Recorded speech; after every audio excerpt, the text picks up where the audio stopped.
spread across the state. Our participation in the 2023 general election, no doubt, changed the political landscape in the country. All these achievements of the Labour Party could not have been achieved were it not for the support of members of the public, the obedient movement, and well-right-thinking Nigerians who genuinely wanted change for the country. I'm indeed very appreciative of their efforts, of their contributions, financial, their moral support, and they are coming out to even vote for the party in the presidential election, which we believe that we won. Irrespective of whatever the tribunal has said, I want to admonish and appeal to our people that we should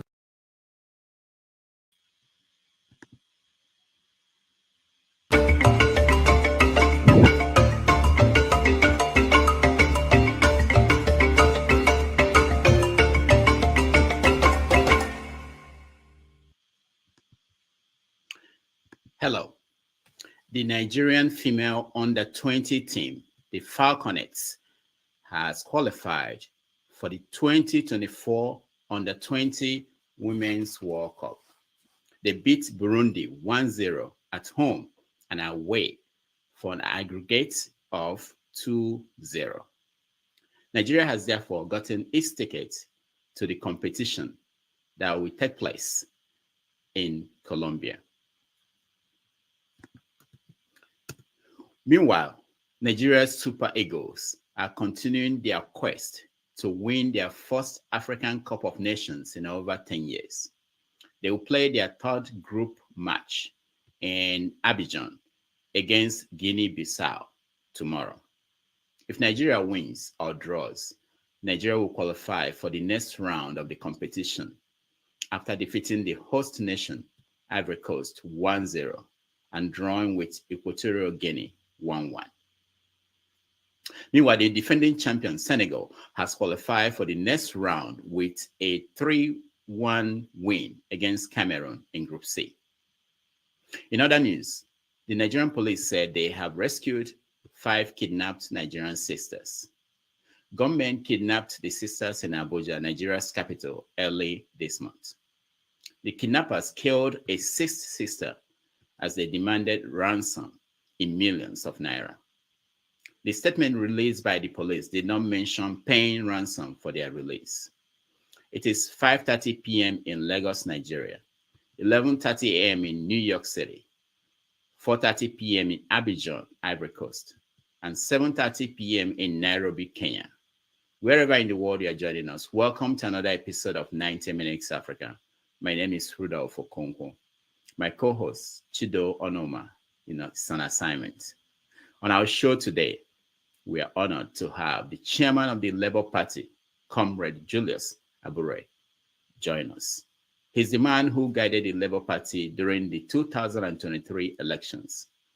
Under his leadership, the party went from winning about 6,000 votes in the 2019 presidential election to winning over 6 million votes. He will help us understand the Labour Party's next plan from now to 2027. Please join us in welcoming to the show, Comrade Julius Abure. Welcome to the show, sir.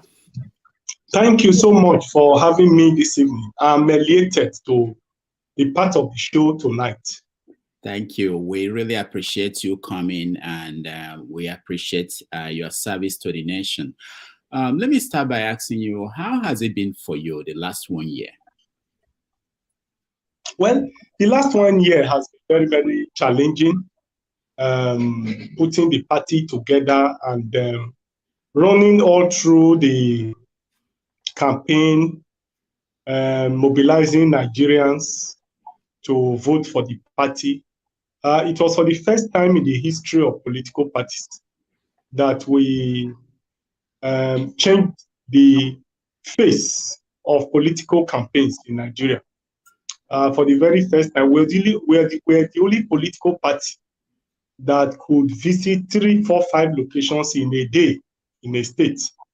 It has never happened in the history of campaigning in Nigeria, and that is the first time. So it was indeed very challenging, but we've had to face those challenges, and I'm happy that we didn't disappoint Nigerians who had the utmost confidence in us and actually voted for us.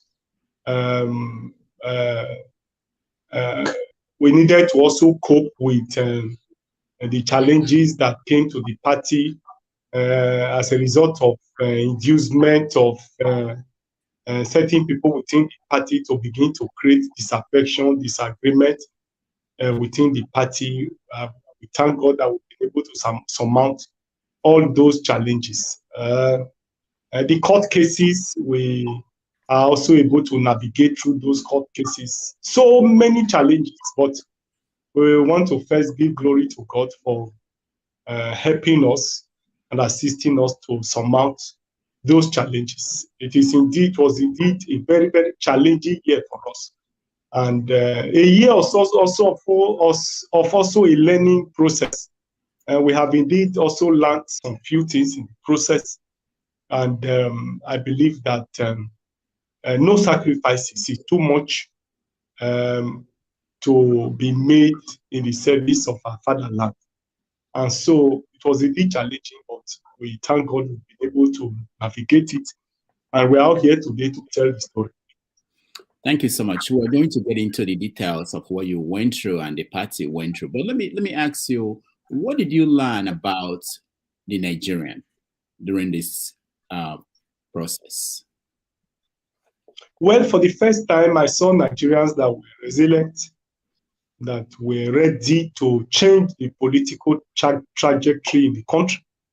I saw a people that were decided to change the country, and they made all the sacrifices.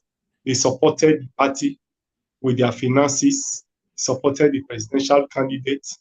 They were all out to change the political trajectory in the country. Of course, a lot of people didn't believe that we could have Nigerians who are so resilient, in championing the cause they really believed. It actually changed my perception, so to speak, about our own people. So I believe that moving forward, the people will be more resilient, they will be more determined to see that the right thing is done in the country. What surprised you in the last 1 year about Nigeria? Well, my surprise really was the manner in which that election was manipulated. Of course, I didn't really expect that with all the assurances from the powers that be, that beavers, for instance, will not work in transmitting results.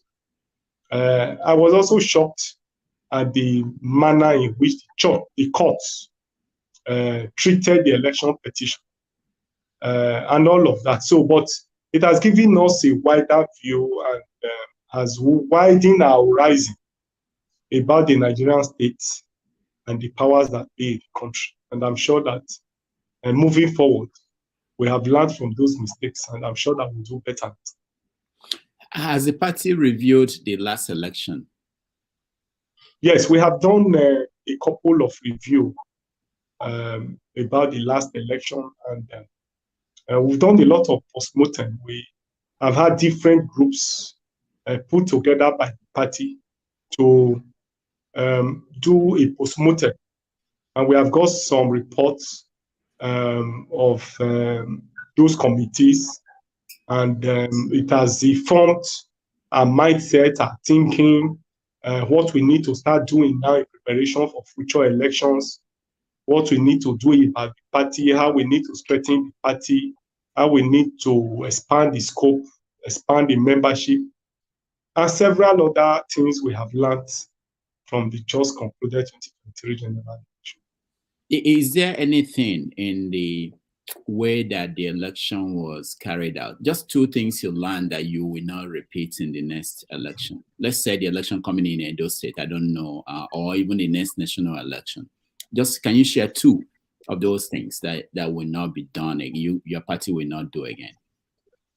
Well, we trusted INEC, security agencies, and several other government agencies that election results will be transmitted real time. And that was why probably we didn't make arrangements to actually guard those results. I appreciate the fact that it is the people who ought to defend the results. But because we didn't raise the consciousness of people towards that, we all believe that the results were going to be transmitted real time. And so we simply took for granted that the right thing would be done. So moving forward, we put machinery in place to see that our election results are defended and forestall a situation where the election or any other election will be manipulated. Arising from that same election, we appreciate the fact that we may need to start early dealing with issues of party agents in order to fully and effectively defend the votes and make sure that we profile people on time, and then so that we can have the round peg in a round hole. Mm. Now, yeah, you mentioned party agents, and one of the questions that people have been asking is, did the agents you had in the last election, did they send in their own copies of the results to the party office? Yes, we had a couple of them, not all, but we had majority of the results. Were they tabulated? Did the party tabulate the ones they had from the agents? Yes, what we had was actually presented to the election, to the lawyers who were working on the election petition. You know, one thing that arisen from our own election is that immediately after the general election, or immediately after the results are declared, you have within 21 days to be able to file your election petition. And so immediately those results were coming, we're handing them over to the committee that actually tabulated and worked on those results.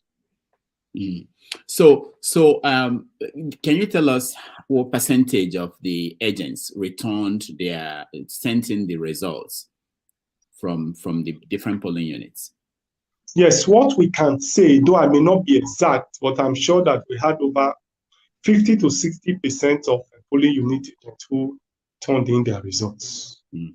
And when it was tabulated, how far was it from what INEC announced? Yes, it was very clear that we did very well in that election. Will the people be able to see what you have? Like even though it's 50-something%, will you be able to share? Because people are saying that they want to know, because Labour continues to say they won the election. They want to know what Labour has in their own, from their own agents. Okay, so we will, I'll work on that. Probably in a subsequent show. I'll get them available, or I will share with you privately so that you can have it and then use your platform to share it. I have no, those data are not with me immediately. Okay, all right. Thank you so much for that. So now there's an election coming up in Edo State. How is the Labour Party competing in that? Well, of course, it will interest you to know that I'm from Edo State. I know. I'm actually speaking to you from my bedroom in Edo State, and then wow. Okay. Preparation for the election in Edo is is zenith. In fact, what I've been doing for the past 6 months is that I do 2 weeks in Benin, and do 2 weeks in Abuja. The reason is to help me have an eye on what is happening in Edo, put this in place, resolve dispute, resolve crisis, resolve disagreement, so that we can be in a peaceful situation within the party to be able to properly strategize for the election. I've also been talking and mobilizing a lot of our people to be with the party, hold on to the party, because democracy is about number. And so we have, over the past few months, expanded the membership of the party in the state. We appreciated the fact that after the 2020 general election, a lot of people were dissatisfied, some were discouraged, some were disgruntled, and we knew that we needed to sustain the momentum of that movement to be able to have a very, very good outing in Edo.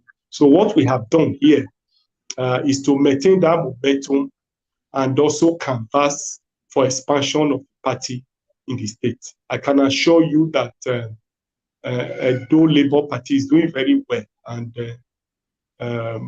I'm sure that if we're able to get issues around the candidate right, if we're able to get a credible candidate with the requisite capacity, funding, and a whole lot of criteria, I'm sure that we may be able, or we shall be able to win Edo 2024. I say so because among the committee of the leading parties in Edo, Labour Party appears to be the most peaceful, the most coherent, we have been driving that process of expanding the party. So the chances of the party producing the next governor in Edo is very great. How is that search for the ideal candidate going? Yes, well, of course, the people of, let me put it, the members of Labour Party, no doubt, we choose among the array of aspirants that we have. We have a lot of eminently qualified Edo citizens who are members of the party, who have indicated interest to run on that platform of the party. In the next few weeks, we're also going to continue the sensitization of our members, educate them on the profile and the type of candidate that we think the party will need to be able to win that election. The candidates themselves for the past 6 months have been moving around the structure of the party, selling themselves, selling their manifesto to members of the party. So I'm sure that the party and indeed members of the party by now are well informed as to who they think will be able to have that ticket and win the election for Labour Party this year. How much is the form to run for governor in Edo State? Yes, expression of interest 5 million, nomination fees 25 million, a total of 30. Okay, so you think that's enough to support the party in the state? Well, it's not about what is enough. It's about what the party stands for. Comparatively, Labour Party is about the cheapest, because that is what the party is known for. We didn't want to make the price to be very high. Wanted to make it affordable so that all those who want to aspire, who indeed want to participate, will be able to have that space to participate and join in selling themselves, selling their ideas. And democracy is about widening the participation of the people. I would believe that fixing a moderate rate for the forms would assist in widening the scope of participation. It's indeed not enough, but we'll manage what we have, because if you look at it clearly, the expenditures of the party through conduct of primaries, nomination, litigations, name them, a whole lot of issues that will play out between now and even during the election and after the election, which requires very, very huge funds. But here we are, we'll be coping, and I'm sure we'll continue to cope. Some people say that Edo State is the epicenter of the obedient movement, and that there is no reason why Labour Party should not win the governorship election in Edo State. Did you agree? Yes, I agree with that fully, and we've all been working towards that. Luckily, like I said, this is my state. I also want to produce a governor in the state. I want to be a national chairman that is able to produce a governor. And that's why every opportunity I have, I appeal to Edo people that if for nothing else, now that I'm in the sad one, election is coming up here, and the Labour Party is strong, and we actually want a change in Edo. I expect that Edo people will do me the honor by supporting me and supporting the Labour Party candidates that will eventually match to give us the opportunity to produce the governor of Edo State. It's very clear that Edo people need a better governor, a more result-oriented, proactive, a goal-getter governor, a shepherd governor, like I said in one of my discussions. A governor that will lead the way, not the one that will sit in Osadebe Avenue and wait for manners to fall from heaven. And I think that Labour Party can actually give that governor to Edo people. So I agree perfectly that Edo is a major hub of the obedient movement. And we tend to translate that to votes in the 2024 Edo election. And that's why I'm always here to coordinate the activities myself. I'm leaving no stone unturned in order to ensure that we win the election next year. I will be the most happiest person if I'm able to produce the governor of Ibadan. Though I believe strongly that capturing power is not an end in itself. It's just a means to an end. It is not winning election that matters. It is what you do with the winning. After capturing power, how are you able to how are your policies able to put smiles on the faces of people? How is it translating into welfare for the people? How can it translate to security of lives and property for the people? Because the 1999 Constitution is clear. The founding fathers of the country have contemplated that the country will be a welfare state where the resources of the country will be judiciously used for the to provide maximum welfare for its citizens. So it's my hope that Labour Party will be able to provide it. Now, there are people who believe in you, and but they say also that if you don't deliver in those states, that the way they do it in the UK and other countries, that you should resign. Do you think it's a fair assessment? Well, that may not be a fair assessment because a lot of other variables play out in elections, especially in Nigeria, where elections are rigged. A lot of things play out during election. So that you lost the election and you lose the election, it doesn't mean that you didn't put in your best. For instance, in the presidential election, we did our best to see that we win that election, but you all know what played out. And if that is the case, it becomes a wrong assessment to say that you should resign because you didn't win that election. So such principle doesn't apply in Nigeria because of the factors on the ground here. It can play out in America, in US, where you can be sure that if you put in your best, then you are expected to get the best from it. In this part of the world, you can put in your best, and the best is truncated by the powers that be, by using government forces and other forces to truncate the efforts. So yeah, that's... Okay. A little while ago, you mentioned that it's not about just winning an election, but delivering. And we know that Labour Party won some elections in the last year. We know that you have a governor in Abia State. We know you have some people in the National Assembly. And it has come up several times that people have not seen, especially those in the National Assembly, they've not seen them being outstanding members, different from all the other ones. So tell us what you think about how your members in the National Assembly, how they've been performing.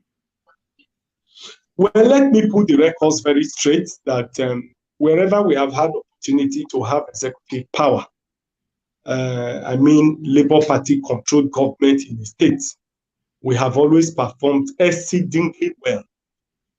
When Labour Party produced the governor of Ondo State in the person of Olusegun Mimbi, the records are there.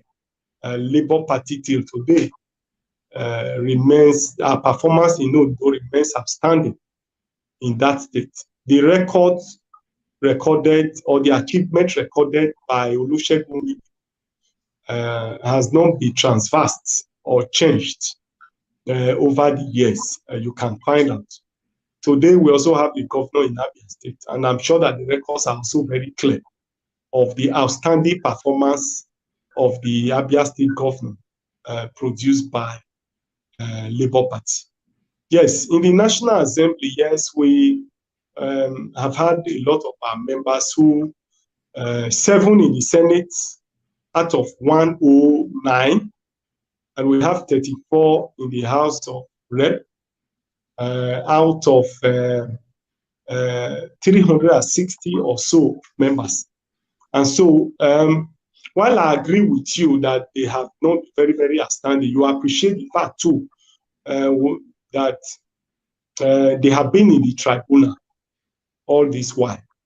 They have been battling with their cases in court, and I'm sure that that has distracted them somehow in actually concentrating on their legislative duties. So for me, I want to plead that we begin to assess them from henceforth because the court processes have just been concluded, and I'm sure they will settle down now fully to face the legislative business. So I appeal to Nigerians to see the past periods of our members in the National Assembly as a period of settling down. And I want them to begin to assess them from henceforth. Me too, I'm determined to also carry out my assessment. I must say here that I've not been fully impressed with their performance, but the excuse has been that they have been in court, they have been pursuing their cases, they have been having distraction here and there, and that after the court cases, they will do better. So I want to believe them and believe that they will do better.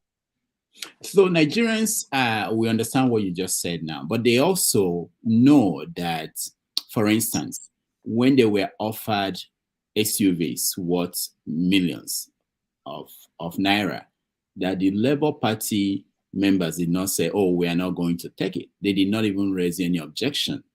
They also know that they heard that all the members of the National Assembly got money during this palliative from the federal government, some 200 million, that they can point at Labour Party members spending that money for the people. So how do you address that? Do you meet with them? Are you concerned about these kinds of allegations and concerns of Nigerians? Yes, obviously, arising from the contributions made by Nigerians in defending and supporting the party to produce those members, one would obviously be worried about some of these allegations on our members. You will recall that the position of the party was very clear as to the SUVs. If you follow, the party stated clearly that it is not the right time to use 162 million naira to procure one SUV for a senator. We made that very clear, and that was our position.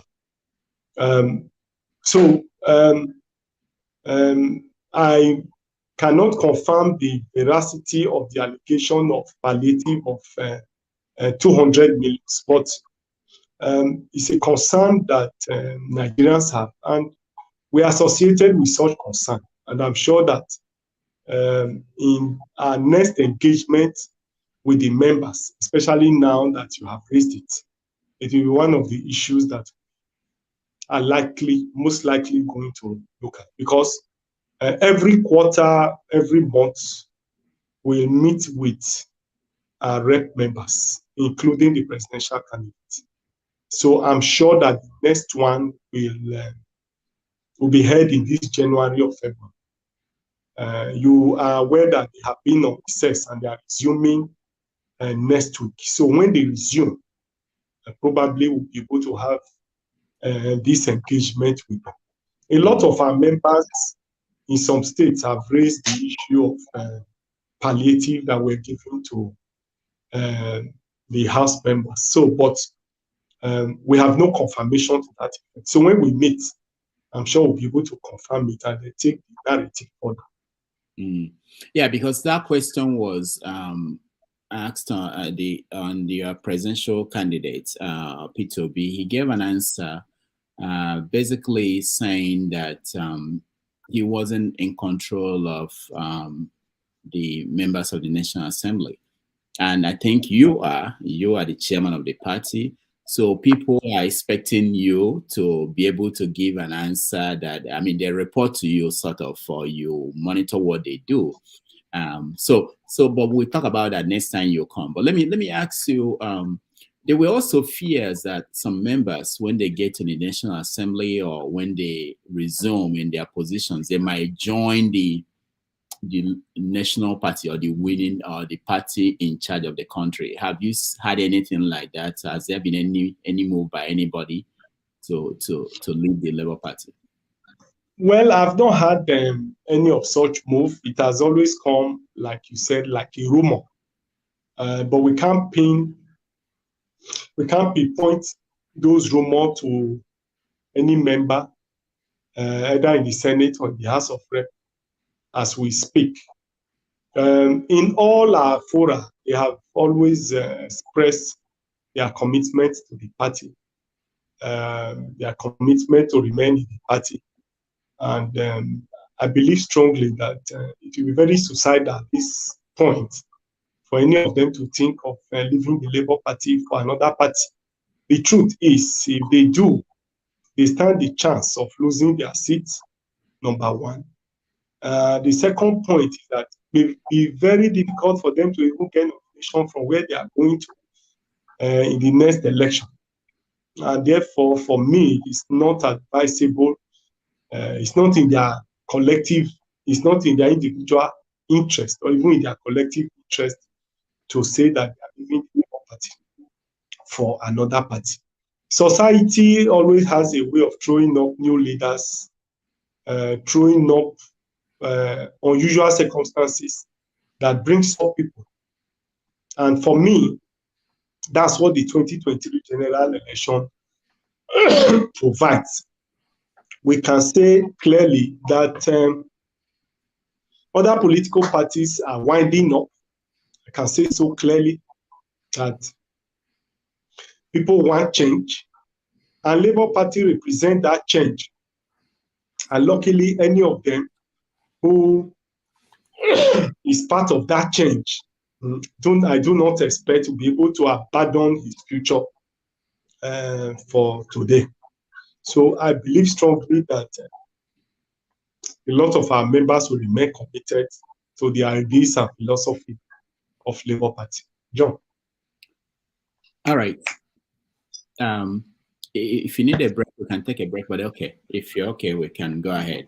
I wanted to ask you of the governor of Abia State, Governor Alex Otti, how he's doing. Yes, Alex Otti is doing very well. His performances in Abia is very obvious, in spite of the numerous challenges in the state and so on. His performances in governance have been very, very outstanding in terms of projects, in terms of major projects and carried out by him so far indicate that he's doing very well. And Abia people are very happy that he's their governor. Is it as a result of anything the Labour Party did, or is it because he was the right person that got the position? No, all put together. The right person got the position. The Labour Party has created that opportunity. The Labour Party is not a warring party. It's not a party that has leaders where you carry government funds to service party leaders. The Labour Party has created a new ambience in Nigerian politics. And the Labour Party is determined to use Abia to make a statement. And therefore, the enabling environment to operate freely and to be able to achieve for the people are all contributing towards the achievement it's making in Abia State. So Labour Party and is a major factor in his success. And he's also the very, very right candidate who have a passion for growth and development, who has the mindset to work for the people, who feel the pain of the people, and he wants to deliver on his campaign promises to the people. All right. We had a guest here yesterday, and he left Abia to join APC. And the issue of why did he join APC? Why didn't he consider Labour came up? And he said that Labour Party is poorly funded. How is Labour Party funded? Is money a problem at Labour Party? Well, obviously, funding is a major challenge for organizations such as Labour Party. You recall that while the other parties have government funding, Labour Party doesn't have funds from government. And so funding of Labour Party activities is largely dependent on contributions from members, probably sale of form like we have now, and some other things that we use in carrying out party activity. So funding is one of the challenges that Labour Party is having. But I want to say that leaving the party for poor funding is not a solution to the problem. And I don't think it's a good and genuine excuse for leaving the party. Probably just an excuse to give. Yeah. Now you have 7 senators, you have 34 House of Rep members, you have a governor, and which is substantial. Are they contributing to the funding of the party? The party should be in a better position than it was before the election. Obviously, the party is going to be in a better position. They have not started contributing, but the House members said they are starting contribution by this January. The complaint has been that they have been in court, funding lawyers, and moving here and there in order to sustain their winning. And so the court cases took a lot of their finances, distracted them, and so on and so forth. So now that they have won, they have promised that they are going to start supporting the party from January. So we are looking up to that. I'm sure that when that is done, we'll be able to do things better and be able to fund the party better. All right. In about 5 minutes, we'll open up and get our audience to join us. And if they have a question for the chairman of the Labour Party in Nigeria, we will let them ask their questions. So before that happens, let me continue. Patu Tommy is a leading member of your party, and recently he said that there were negotiations going on between Labour Party and PDP and which other party? All of them trying to form a mega party. Are you part of that conversation? Well, I am not part of that conversation directly. I mean, I've not attended a meeting where we have discussed issues of merger of the party. Probably is still incubating at the personal level between me and some of the group. So I'm sure that at the right time, when they feel that we need to get involved in it, I'm sure that we'll get involved in whatever discussion. As the Democrats, we are not opposed to discussing. We are open to discussion in as much as it will enhance or give us a better result in future elections and will make us have good governance, create an opportunity for the best of the best in the country to assume the saddle of leadership. One is disposed to any of such discussion, but officially, we are not involved for now in any of such discussion. If it comes to be something serious, do you have any red line that you won't cross in such a well, that question may be too premature for me to answer. You know, like I would say, Labour Party is very democratic. Such critical issues are debated within the organs of the party, and then is at this stage, it will be too premature for me to begin to pontificate on such very serious and critical issues. As a leader of the party, it's incumbent on me to do wide consultation, discuss with people, discuss with the organs, discuss with major stakeholders in the party, know how they are thinking, and then we'll be able to aggregate and then have an informed opinion. But I believe that when we get to that bridge, we'll be able to cross it. Okay. So the presidential candidate in the last election, Labour Party, Mr. Peter Obi, how is your relationship with him? Well, Peter Obi and I are soulmates, ideological soulmates. We have a lot of things in common, and he has found a home in Labour Party. So our relationship with him is cordial. We speak every day, we meet every day. Major decisions we take together. We had the dinner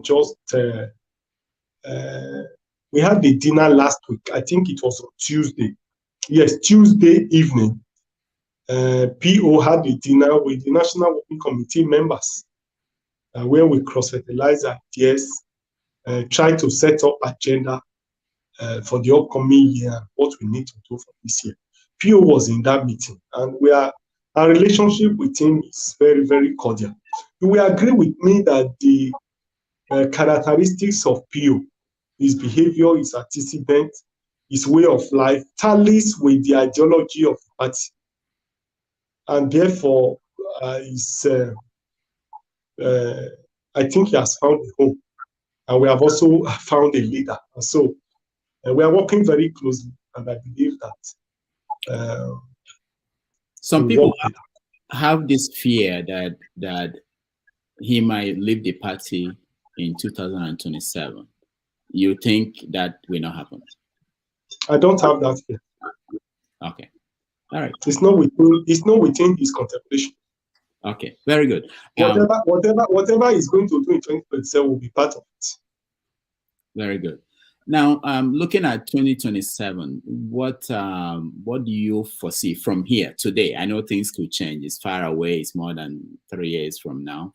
What do you see? What we see in 2027 will depend on what we are able to do today. And I was going to come to that because I know that it's probably the part of the questions that you want to ask. As a party, we have resolved that arising from the fact that the major victim of the 2023 general election that we are going to pursue vigorously electoral reform in Nigeria. We can't simply continue with the process the way it is and expect things to be different in 2027. We need a holistic review of the electoral process, the role of the security agencies, the role of the courts, the role of INEC, and several other reforms that we need. And I want to assure you that Labour Party will be in the forefront of those reforms. And political education is also going to be very key in our agenda, because we have realized too that a lot of our people are ill-informed, a lot of our people are not abreast, and several other things. And so we see political education as a means to which we can change the political trajectory in the country. So all of this put together, if we're able to sustain this, I'm sure that we will have something better in 2027. How do you hope to push that reform when you have only 7 senators, you have only 34 members of the House? And if the party in power, the ruling party, they are not interested in changing anything, if the situation now favors them, how will you push for that change? Well, it is our intention not to focus on mobilizing the people to push that reform. It is basically going to use the people, mass mobilization, conscientization of people to support that reform. And we are going to bring government under serious pressure to adopt those reforms. And I can assure you that Labour Party as a party will be in the forefront in the pursuit of that mobilization. And we'll get our members in the National Assembly to get involved in it. And I am sure that we'll be able to push those reforms and bring very strong agitation that both nationally and internationally that can lead to those reforms. Will you be able to tell us something about the vice presidential candidates of Labour Party in the last election? What is your personal relationship with him? I'm talking about Dati.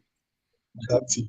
Yes, we are very close to like presidential candidate. He's a member of the party. We are still together.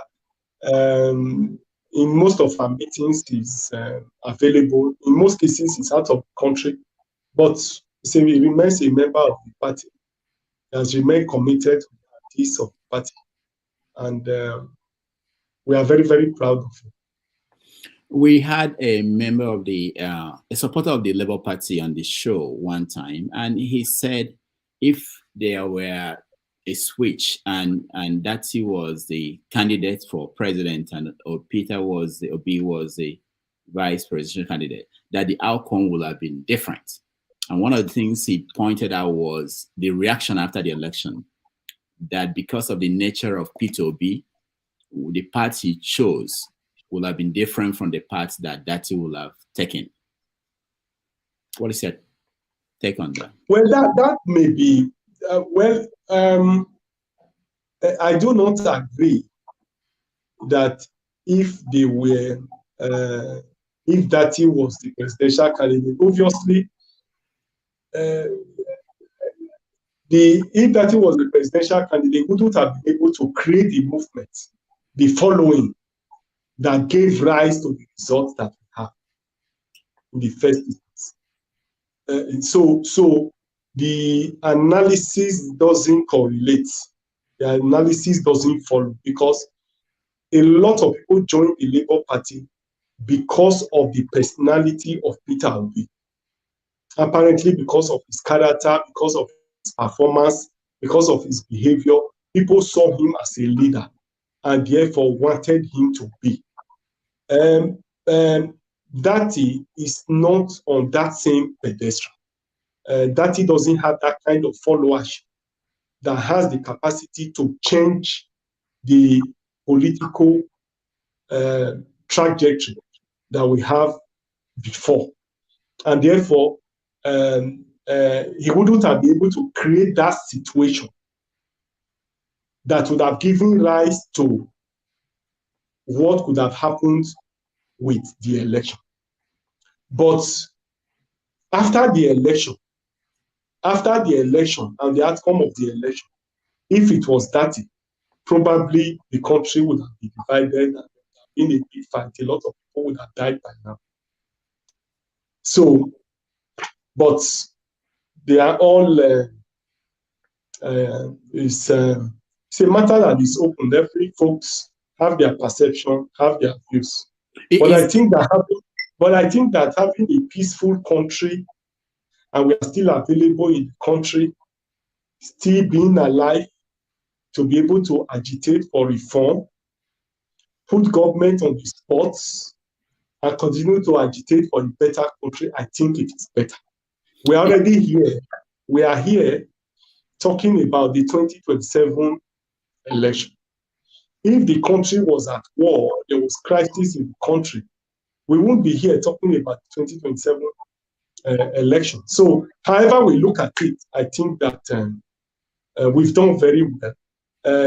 Dati and PO were a very good combination. Is that creating a kind of tension between them? No, there's no tension. Okay. I can, without allowing you to answer that question, there's no tension at all. They work together and they are together. The last press conference done by PO, Dati was available in that press conference and made his input to that press conference. So we are all together. Thank you. We are going to bring in our audience to share in this opportunity. If I can have a break for 5 minutes, I would appreciate it. All right. We will take a break, and then when we come back, we will bring our audience to ask you questions, and then we will continue from there. So let's take a little break, and when we come back, we will talk with the Labour Party chairman, who is very generous with his time and is joining us today to talk about the situation in the country. And we look forward to you joining us in that conversation. Thank you, and let's take a break. Thank you so much. All right. The case will be worse if APC is voted, because the man who is running now for APC does not even know half of what Buhari knows about government or national security. If you have the time, I will tell you more about what they are campaigning with as an agenda or as a rhetoric that he did well in Lagos. I will tell you, between 1999 to 2007, if you take out context, he actually performed worse than some governors in Nigeria, because the Lagos that they say he did, he improved the revenue, he only collected tax. All the infrastructure needed for a state or in fact a country to develop was on ground. Lagos used to be the Nigerian national capital. Before Nigeria was formed, Lagos was a colony. You have all the infrastructure for economic development. Asiwaju didn't establish them. There was seaport, there was airport, you have commercial activity, all the embassies are there. So transaction with foreign envoys is in Lagos. All the hotels are there, headquartered in Lagos. All the banks are headquartered in Lagos. All security apparatus, every facility and infrastructure for economic development was in Lagos. He didn't bring them. Asiwaju did not invite or introduce or brought to Lagos any serious foreign investor or domestic investor. And these revenues we are talking about that they claim he has generated, we are on. It's just that the government didn't have the infrastructure in collecting those. So what he did throughout this period was to collect tax. That's what they claim by revenue. And even then, the reason he did that was because the company that was collecting the tax, the company is allegedly traceable to him. So if you pick a man on the street and you tell him, I want you to collect tax in a given area, your percentage is 30%, he will be optimal. He will be highly effective.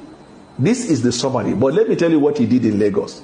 One, he attempted to destroy democracy. He wanted to introduce what we call monarchical democracy. A democracy that is not reflected by the will and wishes of the people, but reflected by the choice of a man, and people should run around it. He introduced the concept in politics in Nigeria that we call take the queue, follow the queue.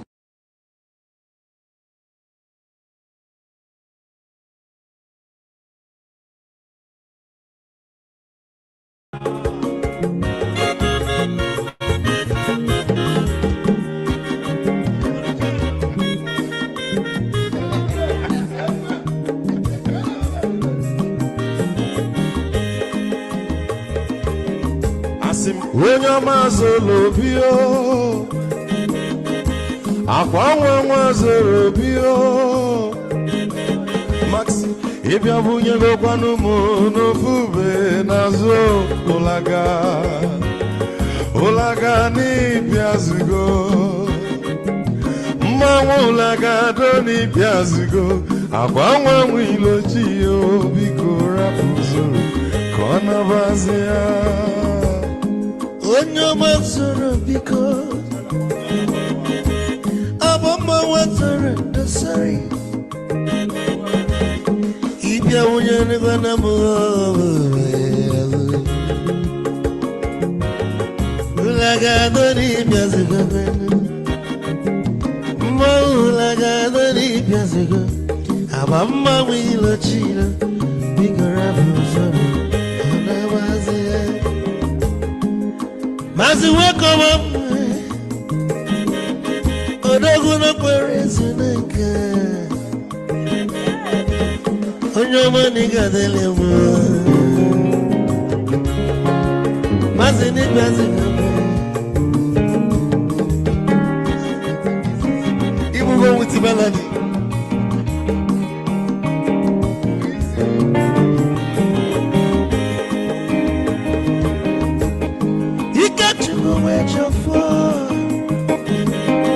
Odogu nachala noka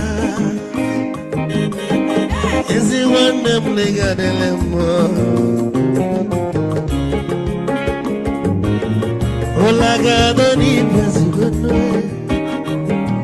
Olaga doni Piazugo Amama wilo chilo Bikora muzo Anabazi Te Onyama zoro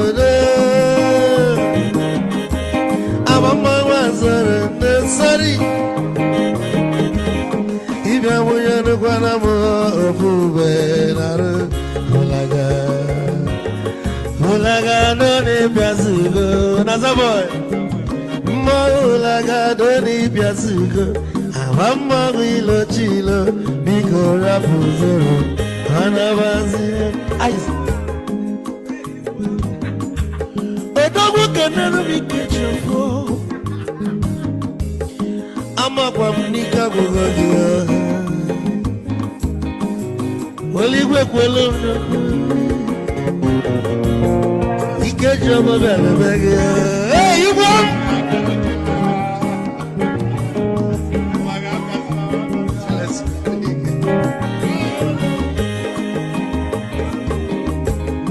Eku kampune kene Amago ndinso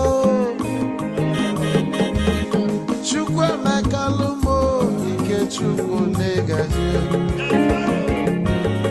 Esi nwanne mekene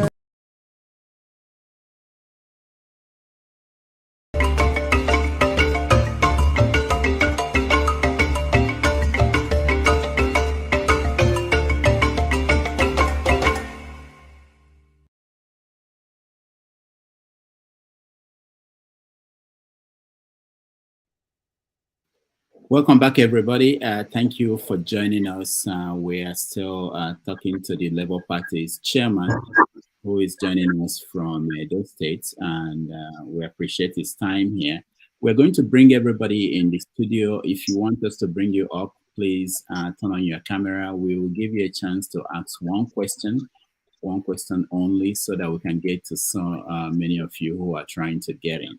But let me start. Let me start with a question on the comment section. Someone wants to know what. Let me get to the question.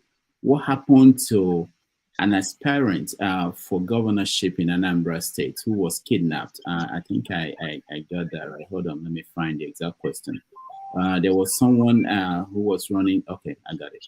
It says, please, can you ask him about the aspirant who was kidnapped in Anambra State during the 2021 and his whereabouts? Do you know anything about that? Yes, obviously, our candidate in Anambra was kidnapped in 2021 Anambra Guba election. He has not been found till today. Wow. And I'm sure that the police is prosecuting about 2 or 3 people in respect of his kidnapped. Okay. Is the party doing anything to help the family? Because that's always if the other thing that comes up when a candidate or something like this happens, sometimes the family of the person is abandoned by everybody else. Is the party reaching out to the family? Yes, once a while we used to talk. All right. Okay, thank you. So I'll bring in, because our guest is in Nigeria, we're not going to bring in everybody at the same time. So when we bring you in, we give you the chance to ask a question, and then we will move you out and bring other people. All right, so let me start with you, Ikolola. Welcome to the show, and you are talking to the chairman of the party. Hi, thank you, Dr. Rudolph. Thank you for giving me the opportunity. And thank you, Dr. Julius Abure. I know you don't have doctor as your initials, but for some of us that has lost hope in the country, when we see persons like you doing what you do and standing by faith, it gives us hope. So Thank you so much. you're welcome, Chief. You're very much welcome. Now, this is my question to you. After the elections, you went to court, and when you were in court, I remember you being on a Twitter space. I was following you around, I was listening to you. And then at some point you said you were going to win the case in court. And the lady who was also a member of Labour Party, Aisha Yusuf, she smiled. And then what came out of what you said was, oh, so you don't believe us that we will win, but I mean, we all know the outcome today. So let's not rub dirt on our face.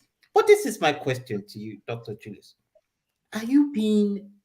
When you're looking at 2027 and whatever you choose to do, are you being realistic or being optimistic?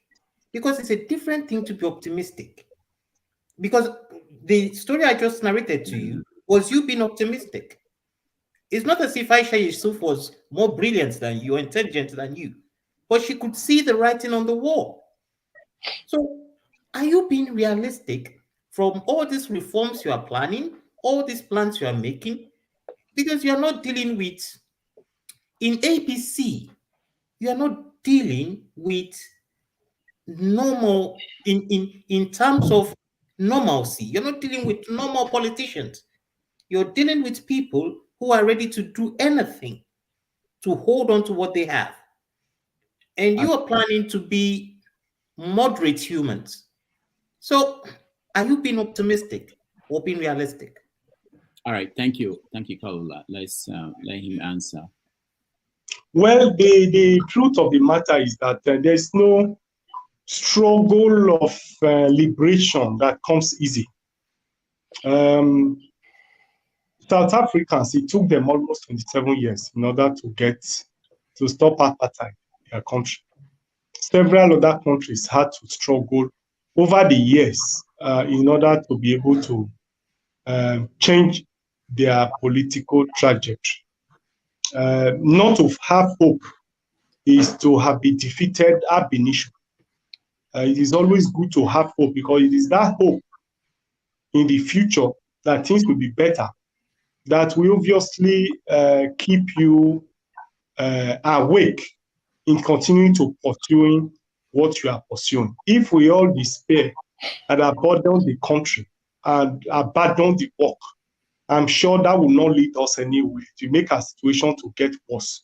So it's better to have hope in the future and begin to do what is within your powers to do. I still believe very strongly that we can have a better country. I still believe that if we're able to mobilize the people strongly, vehemently, and channel them towards achieving a credible electoral process in Nigeria, I still believe that we may be able to achieve it. People have protested on the street. I mean, you can recall the anti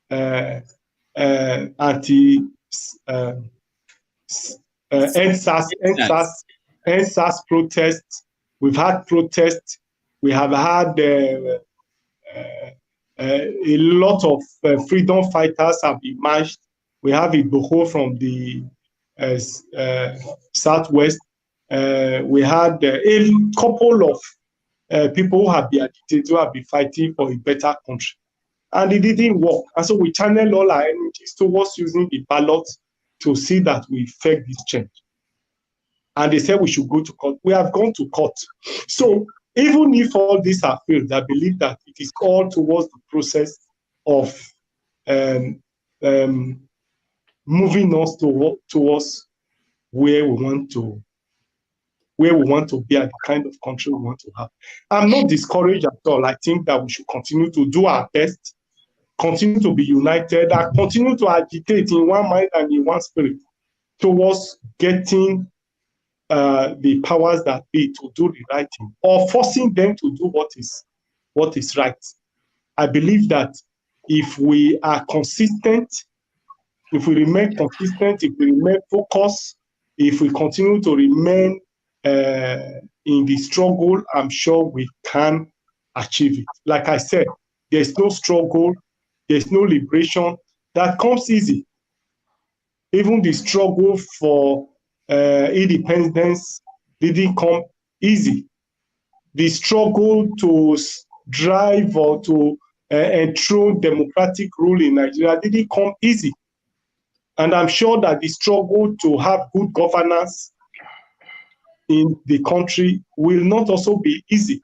But I don't want to be discouraged. I don't want to lose hope over the outcome of the 2023 general election. I will continue to provide leadership. We will continue to do our best, and whatever circumstances the country throws up, we will act on it and see that we maximize those opportunities. All right, thank you, sir. I sincerely wish you the best in that, and thank you for giving an answer to my question. Thank you for giving me an opportunity. Thank you so much for asking your question. All right, Mazi Prince, you are next. Good morning, Dr. Rudolph Okonkwo, and good morning, Chief Abure Julius. Thank you so much for giving me all kinds of titles. You have just made me a chief. You know, you're a chief. If nobody did it, I will solely give it to you. You know, because I'm a titled prince, so I give it to you. My question goes this way. You know, Dr. Rudolph, you kind of put me in a very tight situation because I'm kind of like choosing between two quick questions that I wanted to ask. Yeah, I don't want to stretch it, but it is this. My question is, one, what is Labour's Labour Party stand on Rivers State? Number one. Number two, how come the Labour Party will not get rid of the native doctors and all that, get it done now before any other thing? I mean, when I say get rid of, I'm not saying killing, I'm saying, you know, if it has to go to court, let it go to court and be settled once and for all. He's gone. Yeah. All right, so that's why we are encouraging everybody to just make it quick and one question, because we don't know how long both the phone and the system in Nigeria will work. I am sure he will come back. Rudolph, yeah. Good morning, Rudolph. You're looking good this morning. I love your tie. I actually have three pertinent questions for the gentleman. I know, but I think Nigerians need to know these questions. They need to know his answers on these questions. They are very, very important. I know. I know. Everybody could. Permit me, please. Permit me. Just permit me to answer these questions. Hold on. Let me just tell people, please don't join us. Don't try to join. We have to make room for him to come back. The studio is full. If I take you out, please stay out. I know I'll bring you back in. But let's make room for him to rejoin us. Otherwise, we'll just be talking to ourselves. So please, I'm seeing a lot of people. I know how difficult it is to get in. So if just stay, don't try to join again. Let him come back because without him, what we're planning to do wouldn't work. Can I continue to lobby? Can I? Emeka, what you are going to do is, Yeah. I know you got credit in English. That's a good one. Try to find a way to put it into one question. You can do that. I'll try. I won't be asked. I actually didn't sleep well because of the show, and I woke up quite early to join. Our guest is back, so let's see. Mazi, so Chairman, I don't know how much of the question you had from Mazi. Mazi, can you repeat? Okay. So what I said is the position about Rivers State in terms of the House of Assembly, and then the second one is, can Labour Party just deal with the Apapa, whatever it is, just get it on, because I hate to hear about them every time. I just hate to hear about them. Yeah, that's my question. All right, thank you. Well, the Apapa saga, well, you know how the Nigerian states operates. The party have got judgment against Apapa in the High Court and even in the Court of Appeal. As of today, he has no legal standing. He has nothing. But occasionally, you just see him throw up something in the media. And even the mainstream media still once a while give them coverage. And that is why it appears as if they are still in existence. It's a challenge that we have to deal with. And we are dealing with it. It's like when you are in the house and there are mosquitoes in the house. You cannot but tolerate it for a while until you are able to get rid of it completely. So we are dealing with it. I'm sure that in the next few months or so, we should be able to completely deal with it. Should be able to completely deal with it and put it beside us. I did get the question in respect of Rivers correctly. About the House of Assembly, because if those ones become to APC, obviously they're losing that seat, and the INEC or whatever needs to run a by-election or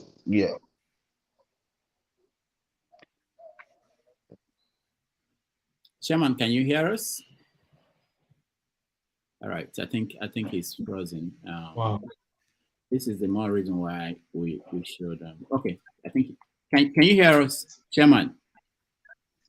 I didn't hear him at all. So let me explain. He said question about Rivers State and the members of the House of Assembly that decamped, and whether there should be an election, another election.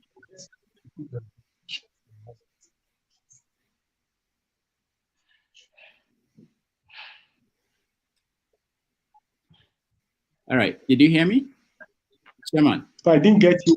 Yes, I can hear you now. I wasn't hearing you. Okay, so his question was about Rivers State and the House of Assembly members that decamped and the need for election to replace them. What is it, Labour Party? Well, yes, we are waiting for the Speaker of the House to declare the seat vacant. And once INEC advertise those positions, we will obviously go and grab the seats as much as possible that we can get. Okay. Ordinarily, Labour Party equally won the presidential election in Rivers, if not for the manipulation done by the former governor of Rivers, Wike. So I'm sure that if election comes up today in Rivers for House of Assembly, I'm sure we'll do very well. All right. Thank you. Thank you so much, Mazi. Let's go to Victory. Victory, you are next. Thank you, Dr. Rudolph. Thank you, Abure, for coming to our show today. So my question to you is, I've been hearing that you claim that Labour Party won this election, but is that correct? It's based on what you have from what you can see from your party agent. Is that correct that you're claiming that you won the election, the presidential election? Would that be correct to say so? Yes, part of what we have, and the general atmosphere of the election. INEC promised that results were going to be released. Uploaded real time. When it was time to upload those election results, beavers didn't work. In fact, I'm sure there was a directive that those results should not be uploaded. And that gave room for the election to be manipulated. Results were mutilated, results were written afresh. It's very... I think his network is going with us. Yeah, that's my concern. You know, let me take out some people, especially the people cutting their hair. So let's see if we have less number of people in the studio. That will help with the bandwidth at home. But apparently he may have to rejoin us if he's hearing me. He's in. Okay, I think he's coming back. All right, Chairman, can you hear me? I can hear you. Okay, so you're done with that question? No, I've not. Yes, I'm done with it. I need to. So he's just actually clarifying what I was going to ask. So Victory, don't worry. Victory, don't worry. I will follow up with the question. All right. No. I need to. Victory, we have to. Okay, I have to be very strict. We have to just one question go straight. No, it's just Rudolph. It's just one. It's still the same question. So I wanted to ask him. So I suppose my follow-up thing would be like, so how come the Labour Party have not released the official result that they have from the party agent so that other people can go and verify those results? Because you are telling us that you won the election, but I've not seen anywhere where the Labour Party have actually released those result sheet from the party agent. How come you've not released it? Or at least if you're saying that you cannot do that, you can give it to your surrogate and put it out there online for people to go and view. How come you haven't done that? All right, thank you, Victory. Chairman, I can say that Chairman already answered the question when I interviewed him. He said he will make that available to me, and we will show it here. So, but if he wants to add something to that, he will. I have nothing to add. Okay. So we dealt with the question before. All right, thank you. Okay, Mecca, you are next. Yeah, thank you. You know, I did say I had 3 questions. I'll try to squeeze. Yeah, make it one, please. Yeah. Good to have you. I don't know if I should give you a new title now. Dr. Julius Abure, the chairman of the Labour Party. Thanks for coming around. And not to waste so much time, let me go straight to the question. So you've been accused of conspiracy, forgery, and perjury for forging the withdrawal letter and signature of one Mr. Ezeoko, who claimed to have won the Ebonyi State gubernatorial election, and his name was substituted and replaced with Ikwegwu Edward Okereke by you. The police conducted an investigation and confirmed that you forged Mr. Ezeoko's signature as well as the withdrawal letter. Sir, are you a forger? All right, thank you, Emeka. Now, I'll rush the second question. The second question is, sir, is after 10 months after the election now, and you've told the world that Labour Party is a different party. Are you waiting for Jesus to return before you tell the world how you spent the campaign funds? All right, thank you, Emeka. Chairman.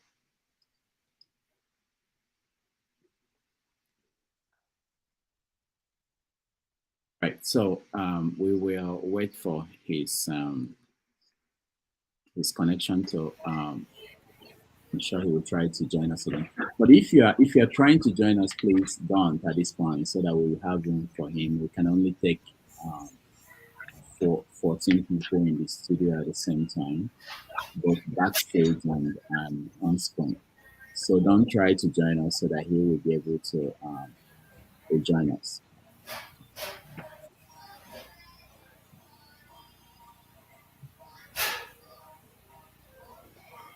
Right. Somebody, please don't try to join. I'll make sure you have the keys to join me.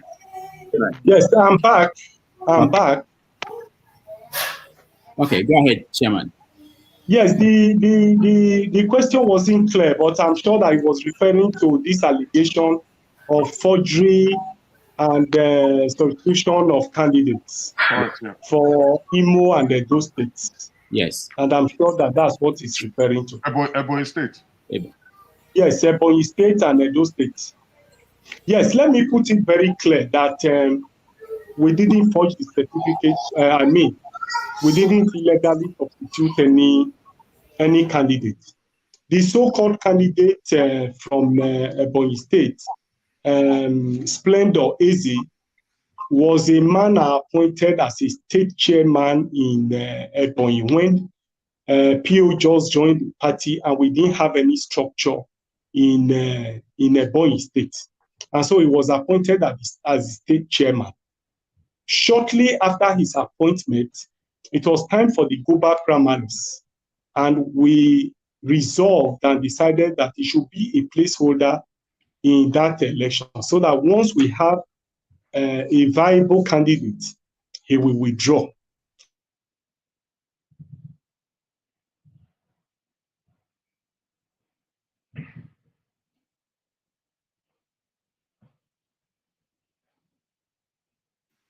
Again, we are having technical problems, and I'm sure he promised me that he would take our questions. So as much as possible, I'm not sure if this has something to do with the number of people we have but I reduced it to 6, so it shouldn't be a problem. But so for now, if you're trying to join us, please don't. Let's get him back, and then we will promise you that we'll get to you if he continues to stay with us. We'll get to you. So please don't try. Let's make room for him to be able to join us again.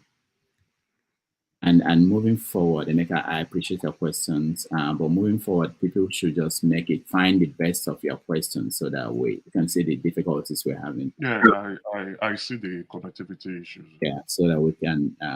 That's why I didn't bother to land the third one.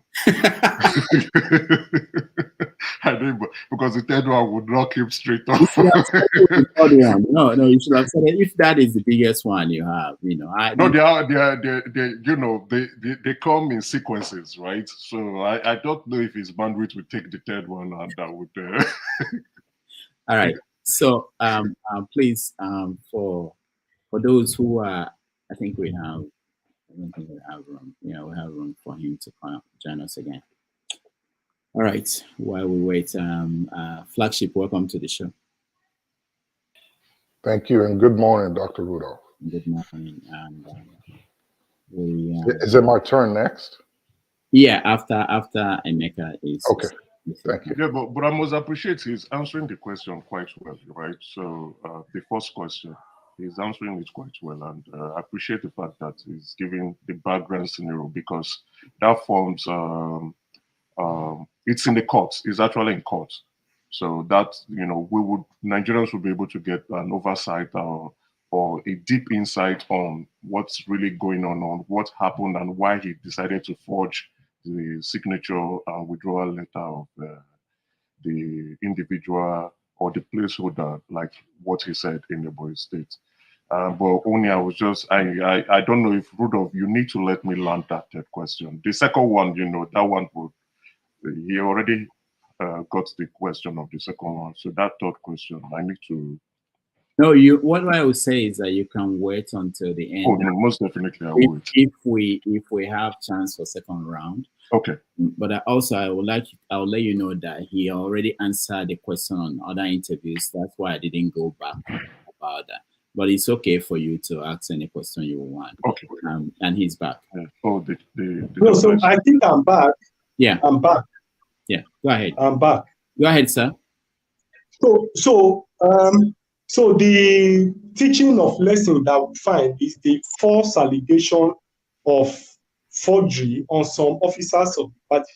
And I'm happy to announce to you that the police report, which I have here, have cleared the air on it. I will also scan it and make it available to you. The police investigation reports have indeed exonerated us from the allegation of forgery in respect of the case of Splendor Eze. And the conclusion here is that his signature was not forged, and that we're not responsible for forging his signature. It will be made available. In fact, it's already online. I've already clarified this, and all these documents are online. So you can read it. I can read it to you. It's clear. So it's a pure case of witch hunt of a disloyal and disgruntled party member who feel that he can make money through dubious circumstances. Thank you, Doctor. But the second question, right? The donations. In the next few weeks, I'm going to sue him for defamation of character, claim damages from him. Awesome news. Thank you. I think we just got to know about this now. But sir, the donations, the campaign funds, when are you publishing and reconciling? So if he will oblige me, I will want to scan it and then send it to the platform so that you can share. I will share it. If you send it to me, I will share it. Thank you. So what about the donations, campaign donations, campaign funds? When are you going to publish the accounts? We will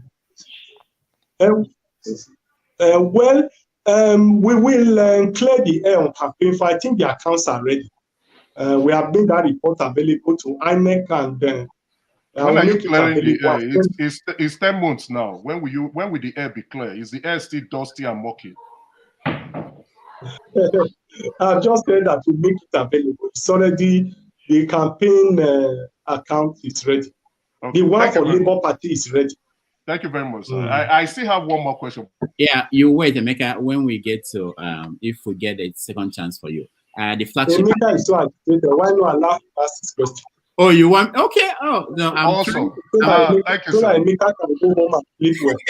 Yeah, thank you, sir. God bless you, sir, very much. I appreciate you. I appreciate you for it. Now, sir, I think this question is very pertinent, right? Even you mentioned it today. You informed us here today that only 50 and 60% of your polling unit agents submitted results in the presidential election. And as of now, you still do not have the figures.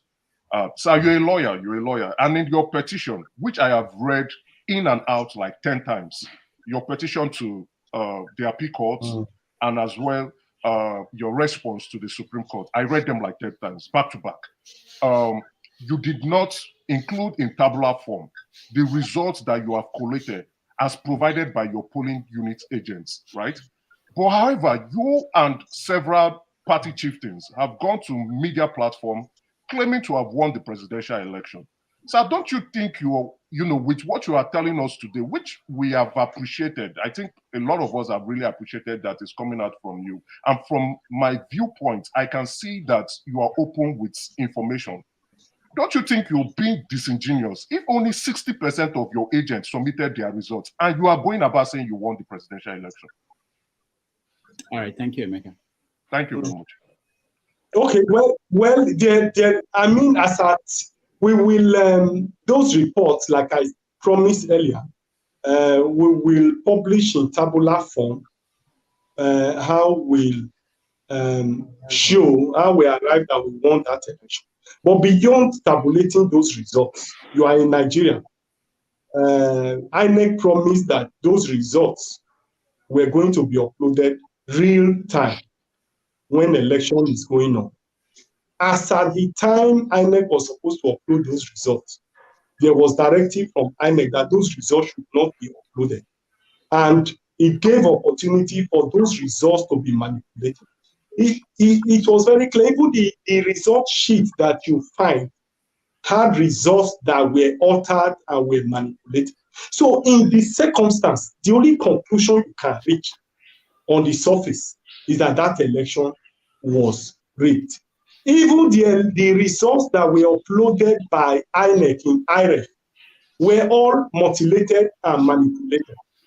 They were results that were changed. We're also aware of how voters were suppressed in several other states, how voters were chased out of the voting centers. In Lagos, for instance, people were killed in Lagos, people were stopped from voting, people were killed and were prevented from going to vote. Where we had strongholds across the country, those results were checked. In Rivers, for instance, You saw how the results in Rivers were mutilated and destroyed. So in the overall circumstances, it's very clear that we're rigged out of that election. All right. But like we said, the result that we have. All right. Thank you, Rudolph. Thank you. I know, but thank you. I might wait for second round, but thank you very much. All right. Thank you. Okay, so okay, Chairman, are you still there with us? Can you hear me, Chairman? Yes, Chairman. Yes, you can hear me. Yes, I can hear you. All right, so the flagship, go ahead. Thank you, Dr. Rudolph, and good afternoon. Good afternoon, Chairman Abure. Can you hear me? Very well. Thank you so much. I appreciate your time here at the platform today. I'm going to go straight to my question. 2023 has come and gone. We all are witnesses to all that happened, from election preparation, how the entire nation gathered around our principal, Peter Obi, to voting time, after voting time, and the rest is history as we have it. 2027 is in sight. It's not too far. In 3 years, it's just right around the corner. My question is, you are the chairman of the party. What is the Labour Party's plan for 2027? And knowing all that we know, what is the party planning to doing differently this time? Thank you. Well, for us, we have reached the conclusion that for us to have democracy in Nigeria, for us to have a country where the votes of the people will count, we need a holistic electoral reform in the country. And that's what I've said earlier in this program, that our major cardinal program that we're going to pursue is a holistic electoral reform in the country. What will be the role of security agencies, the role of INEC, and so on and so on? Are we going to continue with this manual voting and collation of results? A whole lot of things need to change. And all of this is what we need to pursue before 2027. And so the major plan really is to pursue this comprehensive electoral reform, because it will be the basis on which we make participation in 2027 easy. The situation as it is now will obviously not change in 2027 if we are not able to agitate for solid and strong reform within the electoral process. And so what we are going to do in 2027 depends on what we play out between now and 2027. And we think that the beginning of what we need to do in 2027 is to have a comprehensive electoral reform in the country. And I think it is better to start early. It is better to start early, to start engaging the system, to commence the mobilization of our people towards that electoral reform, and then play the role effectively of opposition effectively. It is also our intention to expand the membership base of the party, liberalize the process of registration, make the party stronger, democratize the processes of membership in the country, engage in huge political education in the country, because democracy is about the people. It is about the participation of the people. And the people can only participate effectively if they are sufficiently mobilized, if they are sufficiently educated, and mobilized towards a shared goal. So all of these put together will result in the action we are going to take in 2027. It is our belief too that if we're able to expand the membership of the party, expand the scope, make it strong, make it vibrant, it will also help in helping us in the defense of our votes. The people Thank you. have a major role to play And it's our responsibility as a political party to mobilize the people to be able to play that role. Thank you for answering my question. So I'll wait for the next round for my second question. All right. Thank you. Thank you, the flagship. Steph, you're next. Are you sure you are going to have the second round? No, that's how we calm people down. Steph, you're next. Good morning, Barrister Abure. Good morning, Rudolph. Yeah. Hi. Yeah, let me start by thanking you for making the opportunity to come and interface and interact with us. It shows a lot about what you represent and how we have come to know you over time. Yeah, I've listened to your presentation. Thank you so much. Following the questions. And I know that there is somebody that uses a pseudonym, Emeka, that asked you if you're a forger. And I just wanted to remind him that Nigerians know of only one public figure in Nigeria that is a forger. The person also asked if Labour Party, why they've not presented their annual account. I am still wondering why he's not using this. I appreciate the answer you gave, and I thank him for asking you that question. But I also wish that he have also used the opportunity to also ask his own party to account for how they use the money that belongs to the poor people in the humanitarian affairs to conduct the election, and to also publish the account of their own party after the election. But he have not done that. But I'm happy that you answered him and that your party have also made your own, conducted your own audit, and you present it to us very soon. So my question actually is this. Thank you so much. Yes. Let me ask my question. You talked about comprehensive electoral reform. It's something that I believe so much, and it's something that I've been wondering why all the opposition political parties have not really been pushing so much on it. Then I want to ask you if you are aware that the issue of electoral reform is time-bound, because in 2019, we were not able to use a new electoral act to conduct that election because the process was not concluded early enough.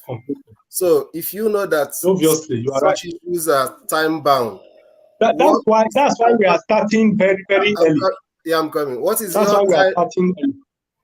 your timeline for it, number one? Then number two, if you are not able to get the electoral reform in place before the 2027 election, are you still going to do the same thing again, expecting a different outcome? Or are you people going to boycott the election? All right. Thank you, Steph. Well, I appreciate the fact that electoral reform is time-bound, and that's why we are starting very early. We believe that if we start now, within the next few months, we have all the documents ready, and we begin to galvanize support around those documents.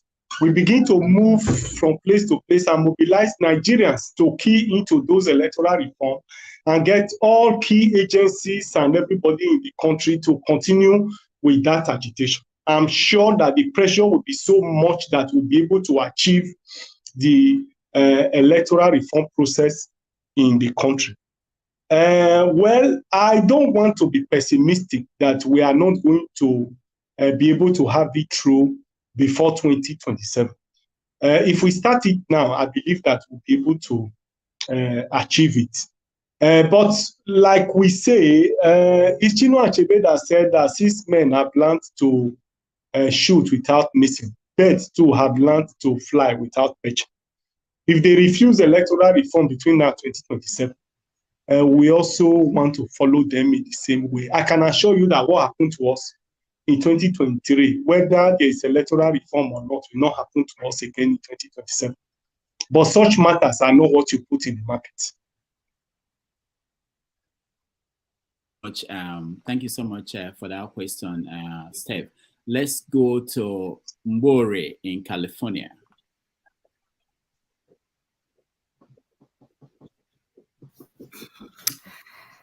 Good morning, Dr.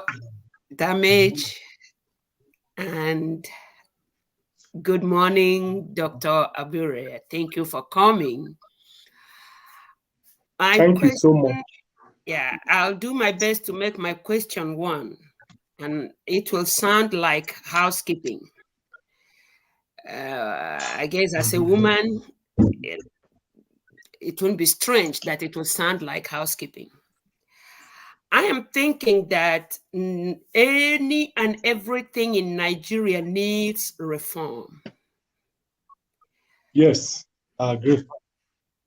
I have expressed to this platform how I went to Nigeria and seen that from that grassroots, it's like everything is corrupted. Everything. So my question is there any type of miniature reform where the type of fear that abounds when you come home, fear of misrepresentation of everything, can be curbed? Or is everything waiting until the right people come into power? I don't know if that question makes sense. All right, thank you. Well, I agree with you to a extent that we need a holistic reform in Nigeria. We even need reform of the mind. The people really need to mind their own mind. You need to mind the mind of the people, because the people themselves need reform, given our behavior, given our character, generally our approach, our attitude to life, even as a people. Some people have defined leadership as a reflection of the people, and that the kind of leaders you have reflects the followers. At times, one is tempted to believe in that definition, given the circumstances in the country. But however, if you listen to me carefully, that's why I have said that Labour Party will pursue two cardinal programs. First, electoral reform in the country. Second, political education. You are right to have said that even the grassroots is corrupt, even the people hate corruption. The people glamorize and praise those who steal their money. The people will even despise honest person and laugh at him that is not a rich man, that he once occupied a position and he has no house. Even where the man is honest, and because of his honesty, he couldn't build a house. His own people will call him a fool. They will vilify him. The society give credence to corrupt people. Even in our churches, those who occupy the front seats are those who have stolen money, who have plenty of money. Those who are given chieftaincy titles by our traditional rulers are those who have stolen money and who are rich. Riches in everything. Money has eroded all our value system. In fact, we evaluate everything in the country by using money. Not just money that nobody asks you how you get your money. Just get the money. So the point I'm making here is that Labour Party is going to pursue political education and electoral reform. And I'm sure that political education, if vigorously pursued, will start the process of changing our mindset, changing our behavior as a people, refocusing us, and making us to have that political consciousness, knowing that the challenges we have in the country is solely that of leadership. And the work will become easier. The country will become better if we are able to enthrone the true leadership.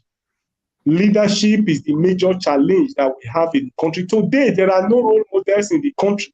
Ask me today, who is the role model politically that you can emulate? Who are the youth in the political space that you can look up to as a Nigerian? In the First Republic, we had great leaders like Nnamdi Azikiwe, Tafawa Balewa, Awolowo, Herbert Macaulay. Name them that you can look up to and say, I want to be like Azikiwe. I want to be like Tafawa Balewa. So today, tell me, who are we looking up to? Who are the youths looking up to? Is it those who glamorize corruption? Is it those who is using their public stolen wealth to offend the poverty of the people? Are those the ones you are looking up to?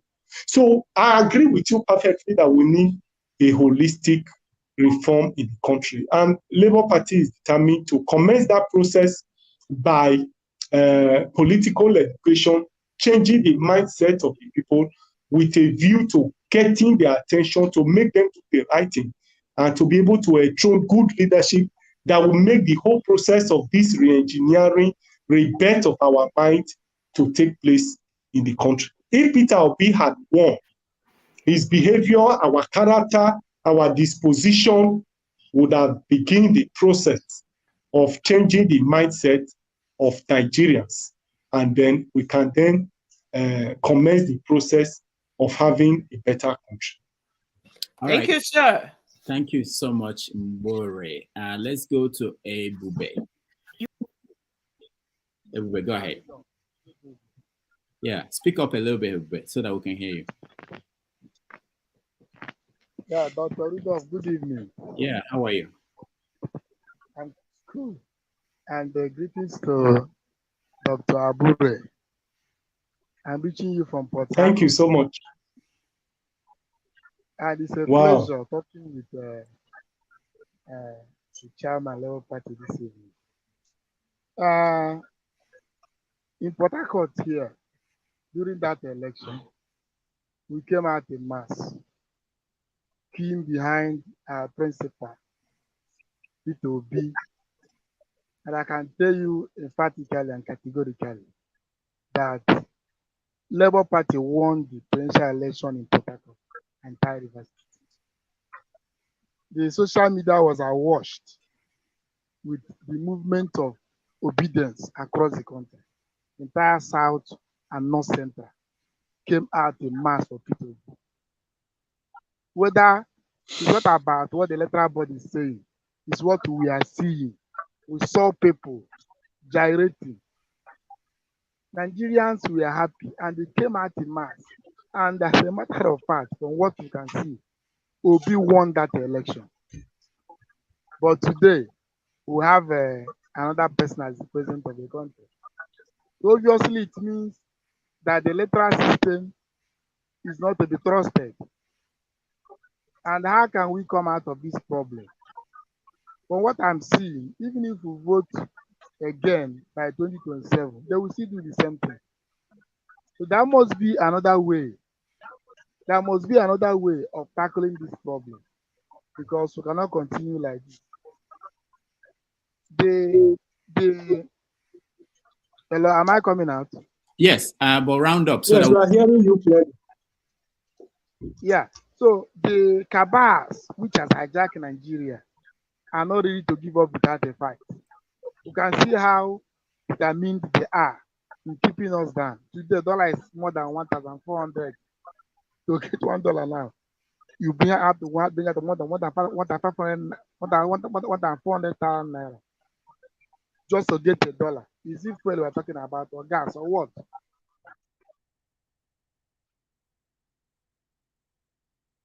All right, thank you, Ebube. Chairman, you can answer. And the whole thing boils down on the leadership of the. So my question is what are we going to do in the face of this problem? What is that other means? What is that other way of tackling this problem, apart from coming out to vote?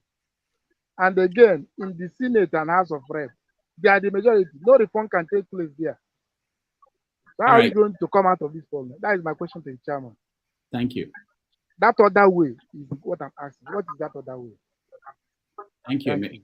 Yeah, Chairman, go ahead. Well, I think we've answered that question over and over again.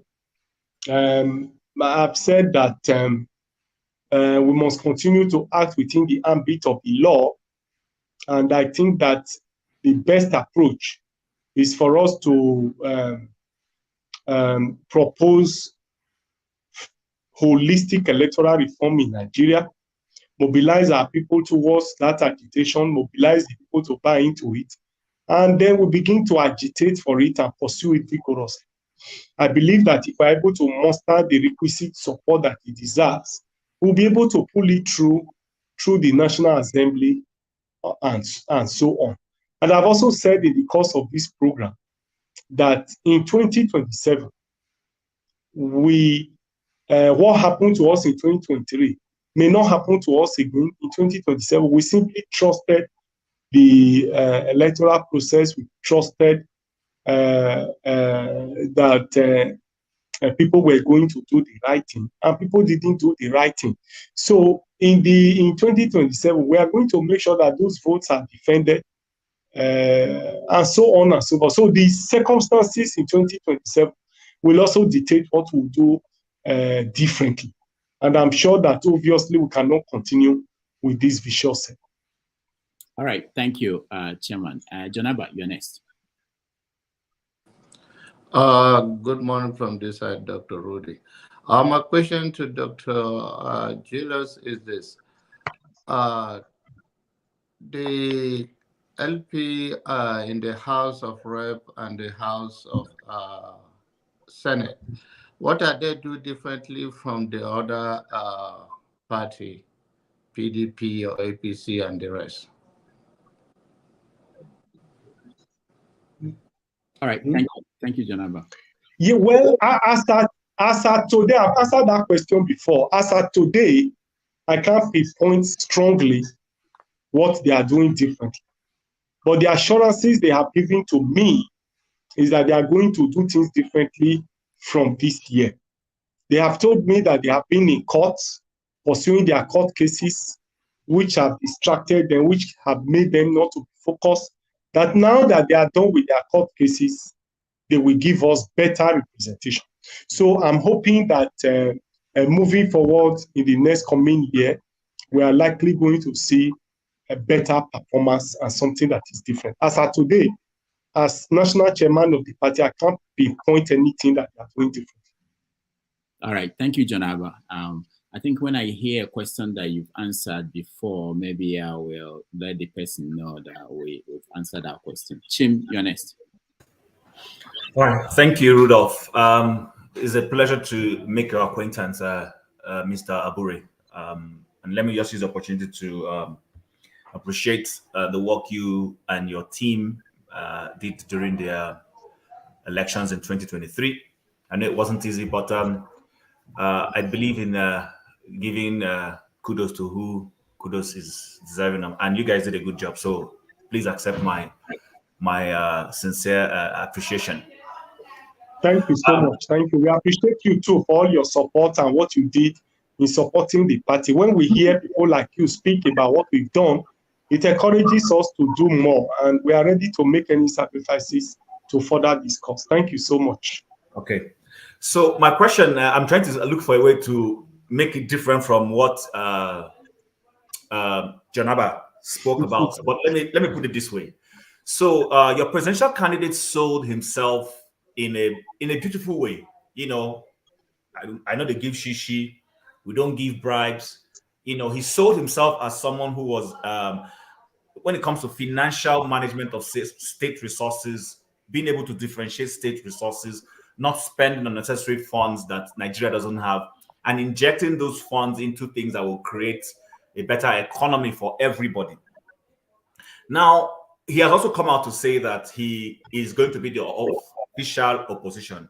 So my understanding is not just him as a person, but the Labour Party is the official. No, we are together in it. Yes. So we are together in it. Yes. So now my question is this. Nigerians saw what happened after the National Assembly was inaugurated. There was prayer into people's accounts or emails, and I'm sure you understand what I mean.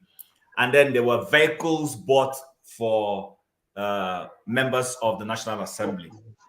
Now, this is happening at a time when the economy is struggling.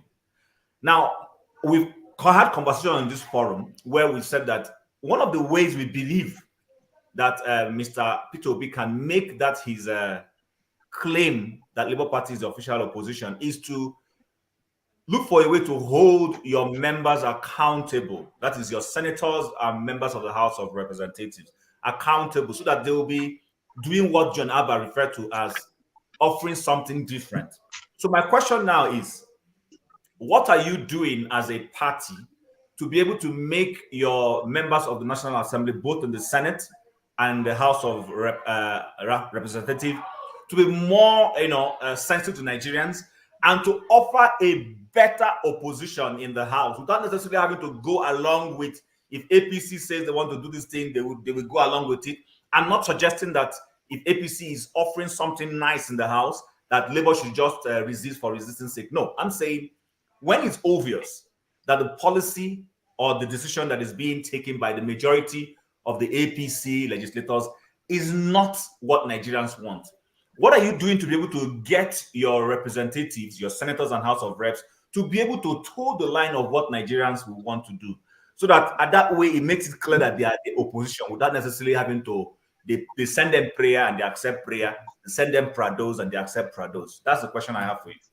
All right. Thank you, Chairman. Before you answer. Oh, okay. I wanted to say that he already answered that, but I wanted to explain to the chairman also that what's going on is that some people are in some parts of the world where they wake up 3 hours behind us. Some people went to church. So when they come and join, they may not have seen the previous part where you answered some of the questions. But you can say anything you want to say now. But he answered this question. Go ahead, Chairman. Yes, I've answered it. I just felt that it's a burning question that I need to answer again and again if it comes up, because Nigerians and especially those of you in diaspora fought hard to give us this relevance, and today we have members in the House of Representatives. And therefore, if they are not meeting up to expectation, I will be glad to answer again and again. Like I said, the way we can make them to be accountable is for us to constantly engage them and be proactive in putting our party position and the position of the people before them. And I have done that constantly by having every month or every quarter engagement with them. Like I said, even when the issue of SUVs arose, you saw that the party position was very clear, that Labour Party members in the House should reject the SUVs. Now that was our position. I took that position firmly. So for us as a party, we'll continue to take our position on major issues, and we ensure that we get our members through engagement, through persuasion, through discussion, to get them to buy into the idea of the party and toe the party's line. They have assured me that now that they are done with their court cases, because the court cases indeed took their time, distracted them, there was the fear whether they will come back or they will not come back. There was the fear whether they will use courts to remove them from office and so on and so forth. But now that all of that is over, I expect that there will be a formidable representation from Labour Party members in the House. And for us as a party, we continue to equip them with information, we continue to support them, we continue to hold retreat with them, we continue to hold seminars with them, we continue to engage them, we continue to hold dinner with them in order to reassure them of the party support, and then make our own opinion and our position available to them, so that at all times, the party position will be very, very, very clear. All right. Thank you, Chim. And thank you, the Chairman. Alaba, you are next. Thank you very much, yes, Dr. Abure. I'm so glad to have a chance to ask you a question. I commend the Labour Party for their efforts to make the Nigerian problem visible. However, I still have issues with the stance of your party. I am not a member of the party. I live abroad. I've not voted. So full disclosure on that basis, but I am strongly aligned with a change for Nigeria. So, and my situation is that I view Nigeria as a plane that has been hijacked. 100 people on the plane. 5 hijackers have taken over the plane. They still have sleeper cells among the 5, within which people don't know. And the Labour Party is a party, there's a party that is trying to wrestle power from the hijackers on the plane. And their approach to the solution is we have to keep engaging the hijackers in subsequent election. I find this very troubling, very, very troubling. Now, everybody is very cautious and wondering, like, okay, we don't want the plane to crash, correct? We don't want a war. We don't want a war. We don't want a violent thing. But politically, there are several things parties can do that can actually effect a change. I noticed most of the words you have used in answering most of the question is that they have assured you, you expect them, you know, we will inform, we will engage. You've used all these terms, but I want to put it to you that hope is not a plan. Hope is not a plan. If your party has 6 million votes, you have something that is more powerful than a bargaining chip, and you're not using it. You're pushing the problem back to the people who have been traumatized, and they are weak, most of them ignorant. Your leadership should have been more courageous in pushing that the system in itself has crumbled. Here are the few actions we can take to make it clear to those in power that we are not going to be endorsing a system that has crumbled. Your party has not done. So you're asking, so where's my question in that? Do you think it is fair to the supporters who have followed you guys, giving everything for you guys for the hope of that change, for you all to still keep gaslighting them that we will try again in 2007, maybe it will change? Hope is not a plan. The ANC in fighting apartheid did not start by saying we're going to engage the apartheid government in political whatever. They had plans in place. They had things in place for the youth. They call the problem what it is. I think the problem we all having is that we all keep thinking we have a democracy. We don't. We have a state of impunity. And if you, who have 6 million votes, can hold that situation and use terms like we would engage, they have assured, even within your party, you don't have a structure to hold your party members accountable legally. You don't.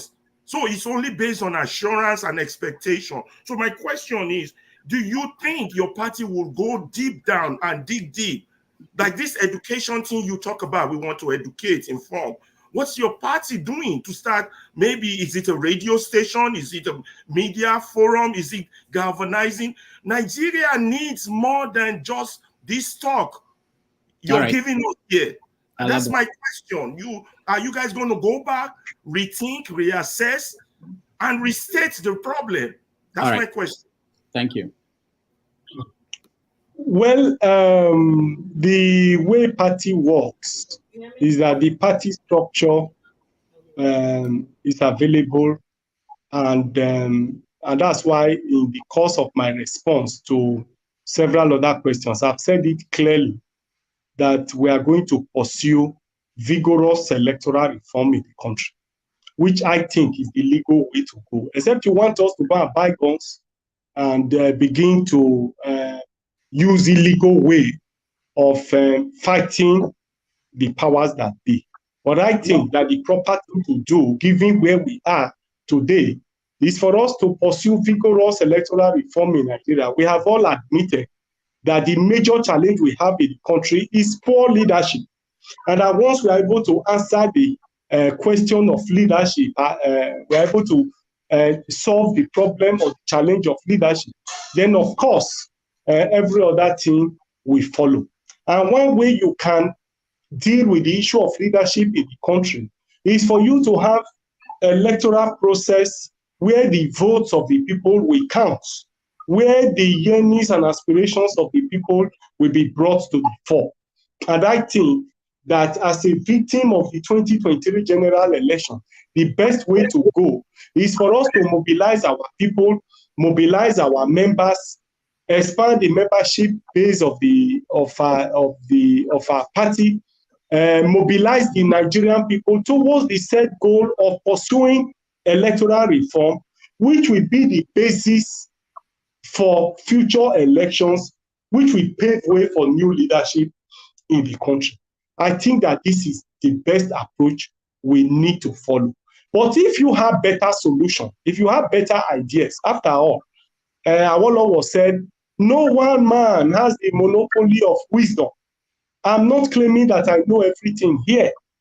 Suggestions as to what we can all do to make the country open. The Labour Party is open to it.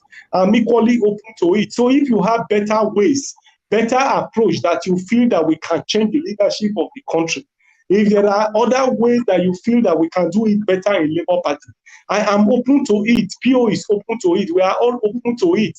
So whatever suggestions you have, whatever idea that you have that you feel will help us work better, we are open to it. But as of today, what we think is that we think that we need electoral reform, because we believe that if the process is reformed and the people is able to, the choices of the people is able to be actualized, then we'll be able to have good leaders that will commence the process of rebuilding the country and minding the mind of Nigerians. And we feel that we cannot achieve this except you get the people to participate in it. And how do you get the people to participate in it? Political education, political mobilization, in order to conscientize the people for a set goal. And I'm sure that if we are able to get everybody to key into this process, it will be the foundation and the movement towards future elections and future engagement in the country. Like I said, I'm not claiming here that I know everything. I am learning. It's a learning process. And we can also learn from you. So whatever suggestion you have, put it before us and we'll gladly use it. I am open to that approach, different approach. Please, I need it. Educate me, and I'm ready to learn. I'm ready to provide leadership that will give us a better country, a better Labour Party, where people can emerge and work for the people. Thank you. All right. Thank you, Alabata. Let's go to Pansat. I mean, I know what you are trying to say, but if you need his contact, I will give it to you, his contact, so you can send anything you have to him. Pansat, go ahead. Thank you very much. By the way, Mr. Ferrari, it's one of your most ardent supporters and defenders. I don't know if you know that, so I want to let you know that. Thank you very much, Rudolph. I know, that's why I took my time to explain to him and ask for his suggestion. I know that he's one of our ardent supporters. From the passion and the commitment he asked his question, he showed that he's very passionate. And so that's why I have also told him that I'm open to suggestion. Building a country is not the responsibility of one person. It's the responsibility of every person. And that responsibility will be discharged by all and sundry. And so all suggestions, all opinion that will make us work better, I'm well disposed to it. Okay. Before I acknowledge that humility that you showed right there, let me do the normal protocol of saying hello to the host of the show, and then Chairman Abure, Julius, you're welcome. We'd like to hear from you. You guys did an awesome job. I would also like to extend an invitation after this show. You should also come to Niger Watch so we can further pursue some of the answers you gave here as a follow-up. But now let me acknowledge the humility you just showed in response to Ferrari, the modesty, the humbleness, the meekness that we find in your principle as well. no vanity at all. You showed Thank here. you. And before I delve into what my main question, I just want to be able to apologize to you for the way that we had a gentleman here, the goggled guy who came here and he was showboating, right? And he was showing some kind of swagger and questioning you. You have never been convicted or even taken to court for criminal offenses like a liar, perjurer, any crime of moral turpitude. As you stand here right now, you have never been convicted of anything like that in Nigeria, have you? No, not really. You are right. Nothing like that. Nothing. They are. You see, the truth is, a lot of these people who say these things are those who were procured by the APC to destabilize our party. That is correct. And that is the truth. And so they find all sorts of excuses to vilify us. They go to our private account, our businesses to find out, to see if they can get anything to hold us. And they've not been able to find any. And that's why right. even this week, I'm sure that a lot of you would have seen a publication where they talked about the fact that I was arrested. I was never arrested. I was in the party office receiving INEC. And the press statement went out to say that I was arrested, questioned for forgery, for this and that. Nothing like that. But when we see some of those things, we laugh over it. Of course, right. It's a price that one has to pay for standing and doing the right thing. Exactly, and I was going to cover that. What I'm going to do normally when we come into a platform like that, that's always emphasis on time. Time is an element, but what I want to do is we have to look at it from the physics point of view.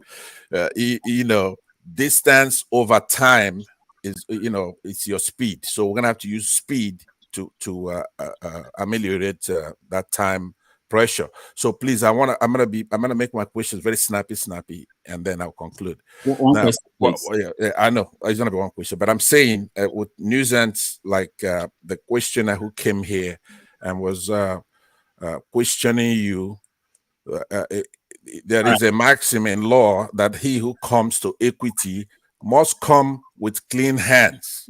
So that person. Go ahead with the question so that we don't waste time. Yeah, I understand, but please, I need to give this guest a chance to clear his name. He was almost, at least he was slandered right here in front of us, right?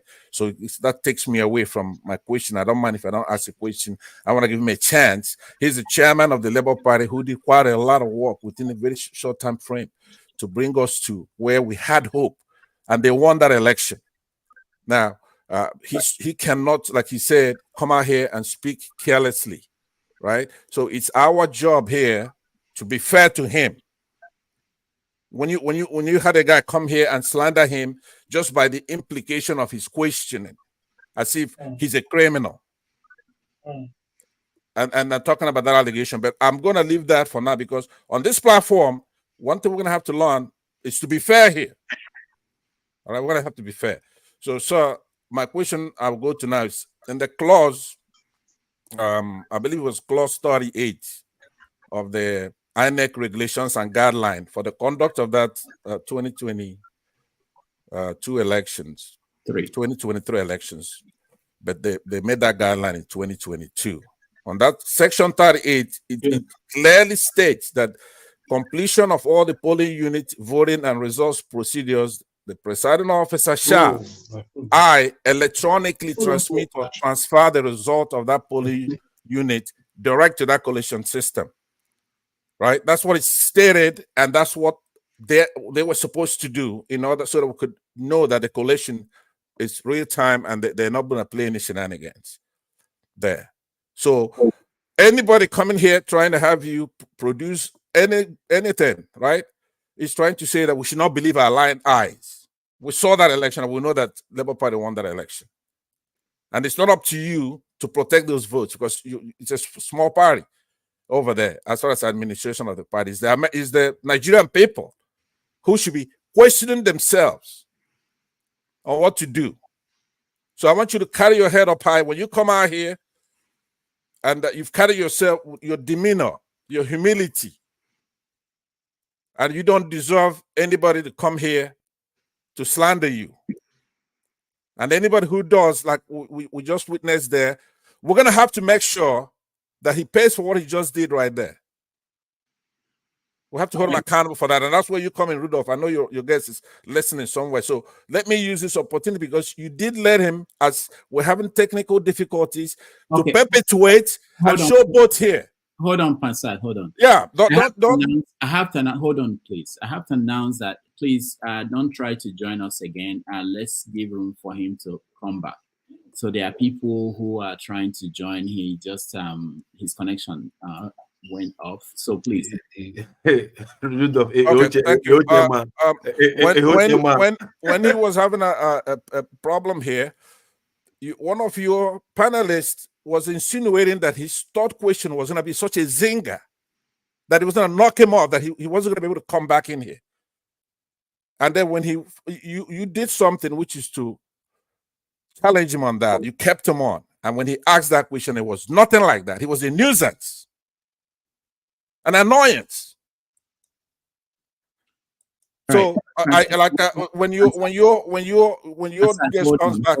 Hold on. I'm interested in getting the guests back. So I'm looking at the number of people we have in the studio. I have to get someone out, please. If I get you out, I know you want to join and you want to ask a question, please. I'll bring you back in.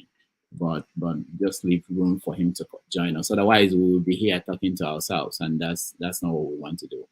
All right. So Pansat, you can continue with your sermon on the mountain. No, Rudolph is quite irritating now, because in the legal principle that I was that has its origin in the Roman laws, right? Person who comes to equity must come with his clean hands. So there's an estoppel angle, which your guest, if he doesn't have to actually answer my questions, we could go on, because he's already been set up to be disrespected here. This is somebody who's fighting for us back home with his party and his principle, and they won the election. So because we're liberal here, we let a goggled guy come in here and just talk all the nonsense that he's at liberty to talk and exit with hubris. And I want to make sure he's punished for that. That's we're going to take that up perhaps when the guest is gone. He has to be banned from here for at least a duration. We cannot let people keep piling on when this election was rigged. And then that's enough. The guest is back, so let's continue with our conversation. All right, you have a question or you have a comment for our guest? Yeah, I have a comment. I don't have a question for you, because I believe. So you've made. Hold on. I'm gonna substitute now my question with final comments. Is that okay with you? Let me just land. You cannot go correcting somebody who knows more than you know. He's a barrister. He's a chairman of the party, right? Dr. Rudolph, no, now. Dr. Rudolph, please, protect the guest, please. No. The guest is capable of dealing with all of you, so don't worry. He's an attorney. He has more experience than all of you. Pansat, just the time. We don't have time, please. I will, and I appreciate that, but I just want to tell you, you did a fantastic job. You did a marvelous job. Like you said earlier, it's not your job to strap yourself down with an AK and go and shoot up everybody there. Your job is to expose these people and win that election, and you did. You had the best candidate, better than Nelson Mandela, even better than Obama, that's for sure. And if I have any advice, is that I want you to reach out to people in diaspora again, so that we can actually lobby the United States. That Secretary of State is corrupt here from the United States. The Secretary of State should never, unless they were paid off, accept somebody like Tinubu as our president and to congratulate him, where they have all the information. They know he didn't win that election. So there's a work that needs to be done here, especially at the Secretary of State, that then have those corrupt embassy and ambassadors in Nigeria and in Africa as a whole. And we're going to have to do something about this. So I'll leave it like that. Thank you very much, Rudolph, for the great show. Thank you. I'll come back for the second round. All right. Thank you. Chairman Abure. Have a nice Thank day. you so much. Come Yeah. to Niger We'll be Watch having as well. We want to see you on Niger the Watch network. soon. All right.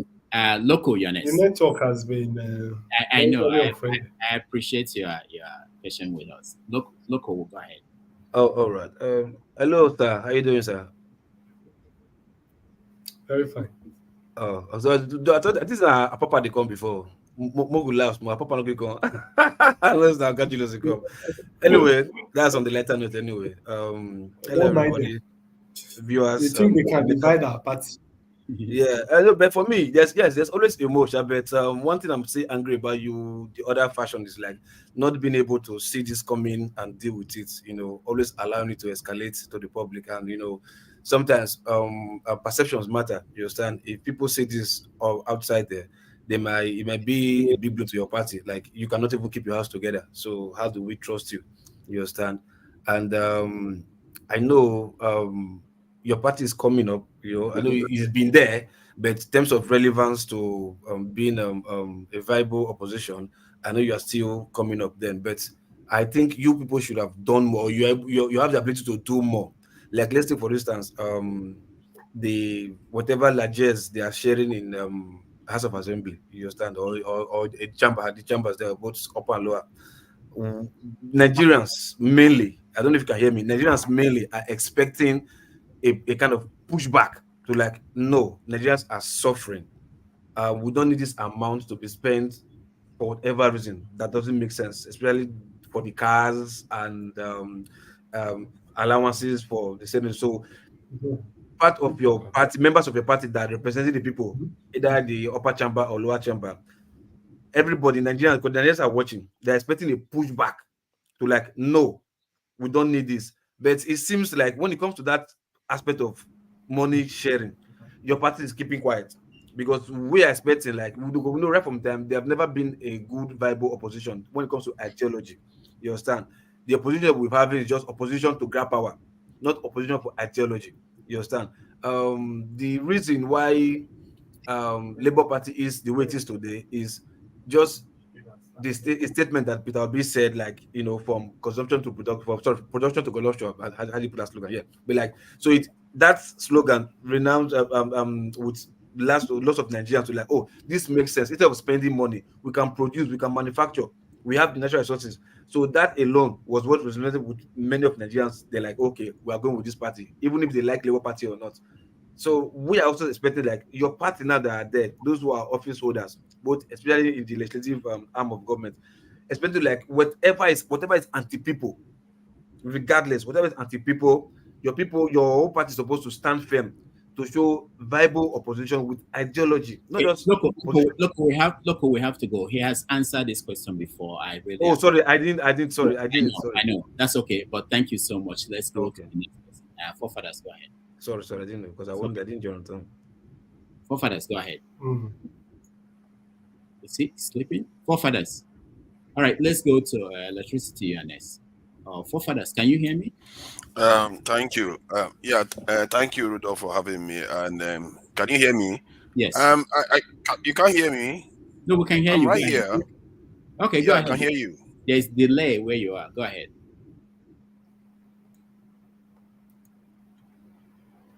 Sorry, I'm listening to the wrong audio. Sorry. Okay, so let me ask the question. I'm sorry about that. It was a technical issue. Greetings to everyone on the panel, and special greetings to Julius Abure for joining us today. And like Pansat said, I did like the idea that he was open to listening to ideas, and it's a good thing. And I also like the way the kind of questioning that came from Ferrari, and maybe others. I didn't hear all of them, and that of Loco too. Because there is a lot of Nigeria has a lot of problems, and we can be nice to each other, or we can be truthful and blunt about things where they are right now. And from what I see, politics is not a big factor in Nigeria. The reason why I say that is because the human beings themselves are a problem. I just heard the president this week say that it's okay for Nigerians to be jackbarring overseas, that they will train more. And if necessary, they will supply more to them. Supply more, not like even human beings. They are treating us like slaves. And you are one of those, belong to one of those elite class in Nigeria. And I believe that we have an elite class issue in Nigeria that don't see the people as their own people even. They don't truly care about their own people. This is why you hear in the House of Assembly, they're about to share money and nobody truly stands up on time. It takes 1 week before another party responds. You see the country being divided. Nobody comes out to say anything. Then it takes 2 weeks. You say, oh, let's come together now. Let's come together now. Nobody seems to care about the people at all.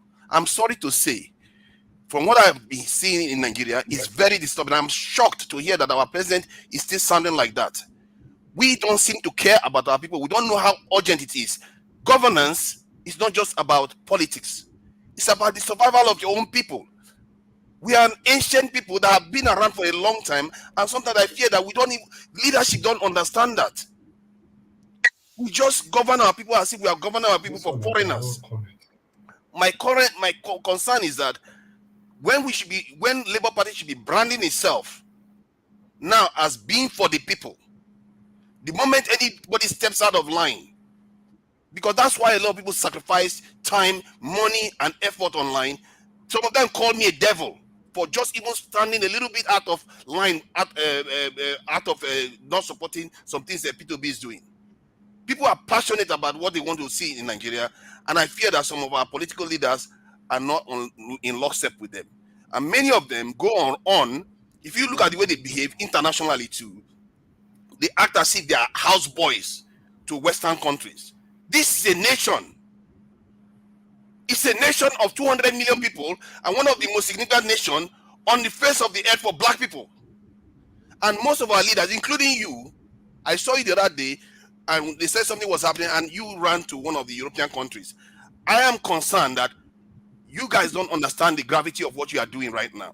And there is an urgency that we don't seem to be realizing that we have to take care of our people first. We don't want to industrialize our nation. Hold on, I will ask my question. Yeah, we don't want to industrialize our nation.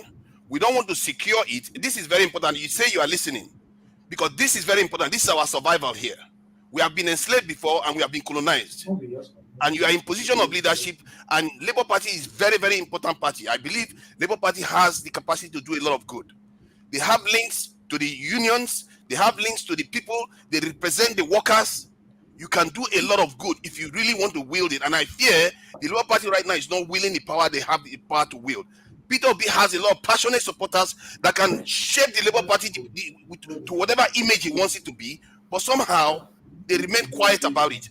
So the question I'm going to ask you now is, are you people truly nationalists that want to restore the nation to a sovereign state? Because we are not sovereign as it stands. Are you true nationalists that want to restore the nation to the people so that we actually control our country, we control our foreign policy, we control our voice? If you are that, believe you me, you have people that will fight for you and will remove these people from office. Right. Are you that? Thank you, forefathers. Chairman. Well, let me just make some few remarks. I hope you are hearing me. Yes, we can hear you. Yes. He talked about somebody running to a Europe country. I wouldn't know if he was referring to me. Well, I can't remember the recent past traveling to any European country when there was crisis in the country. I probably felt that I needed to put that in its proper perspective. I've had cause in the course of this program to state clearly our engagement with our people in the National Assembly. I've stated that clearly. And I've also not pretended here as to what I think that they should do and the position of the party. A typical example is when the issue of SUV came up. I would refer you to go and see my speech on that day and the position of the party. And other several positions we have taken on several issues. We will continue to maintain that momentum and continue to bring government accountable within the level of the party, we'll continue to drive that. Like I said here in this program, the National Assembly members have assured that moving forward, they will represent the party the more. And I've made it very clear here, our efforts, our engagement with those in the National Assembly in order for them to have a better representation. Like I said here before, we are very open to suggestions. What we didn't do well, we are ready to improve on it. And we expect that we aggregate all the suggestions, let's have it, and then we begin to engage on it and find how we can do better. I believe that we have done our best, given the circumstances of the country, the socio-economic condition of the country, the security threat, even to our personal life, the threat to life, threat to our properties, threat to our children, threats everywhere. In that circumstances, I believe that we have done our best. We'll continue to do our best. Like I said here, no sacrifice is too much for us to make for our country. We'll continue to make that sacrifice. Whatever you feel that we didn't do well, aggregate them, let's have them. We are willing to improve. But given the circumstances of the country, given the situation, the socioeconomic conditions of the country, the situation under which we operate, threat to life, threat to our businesses, threat to our personal life, even to the life of our own children and otherwise, we believe that we've done our best in the circumstance, but we are ready to work harder and work better. All right, thank you, Chairman. Let me go to electricity. You are next. Yeah. Good morning, good afternoon, good evening. I think our time has eaten deep into. I know that. I think we've done more than 90 minutes. You know, I have other. I know. So what we're going to do is that we just take the people who are in the studio now, and then we'll let you. So those people, the three people that are here. Chairman, I don't understand. When I want to ask my questions, your 90 minutes is over. That is partial now.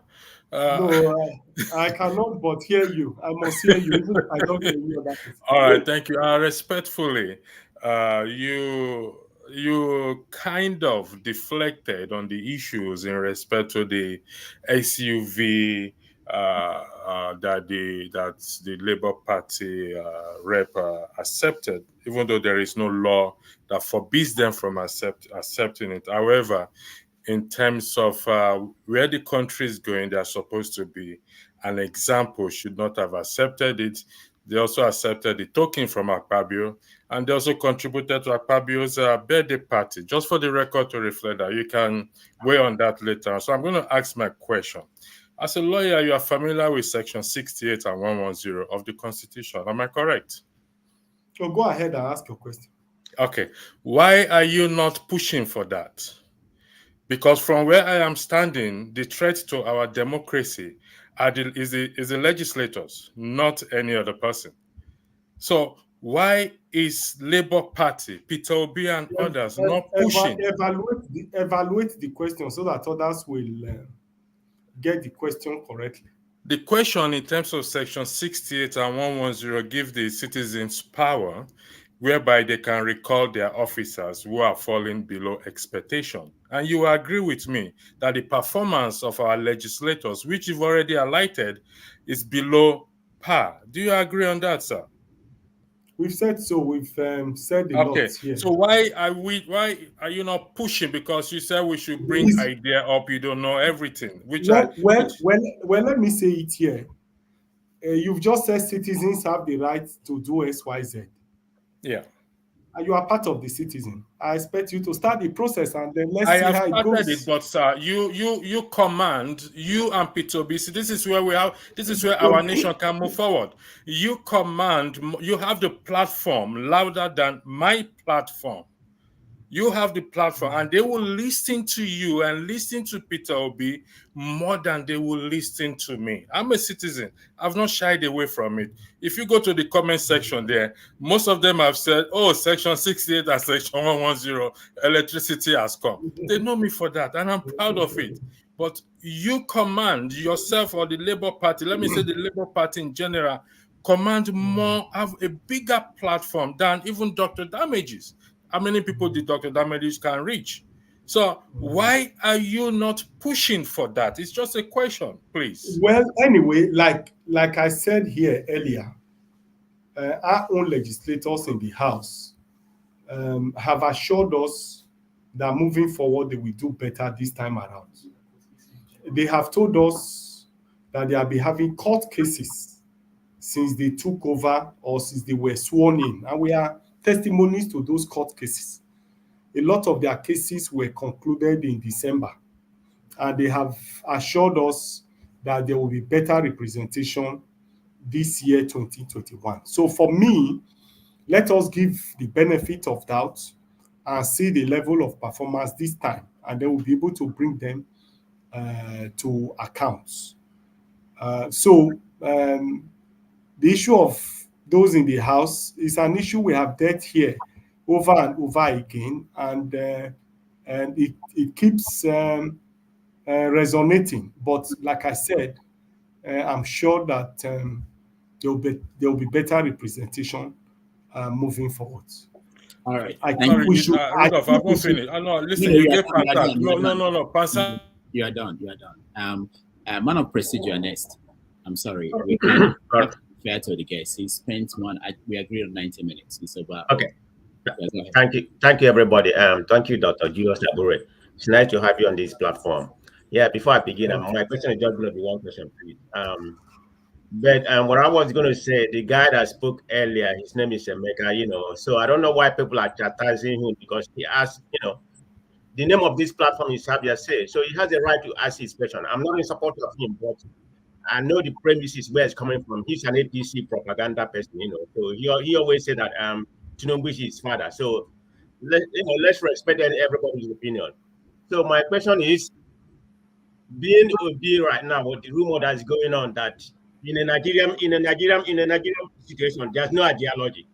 In America, we have Labour Party, and in America, we have Democrat and Republican. They have ideology, conservative and liberal. But that's not the case in Nigeria. So my question is that, can you assure us that Obi is going to still remain with Labour Party? He's not going to decamp to go from any other party. All right, Man of Prestige, he answered the question. We have to leave it. You can watch the beginning of the show. And WC, you're next. Thank you, Rudolph. Welcome to our platform, Dr. Abure, Labour Party chairman. Can you hear me, please? Yeah, we can hear you. Go ahead. So, Dr. Chairman, my question is just a simple one. It's about the conflict between the Labour Party and Papa. I want to give us a finality on it.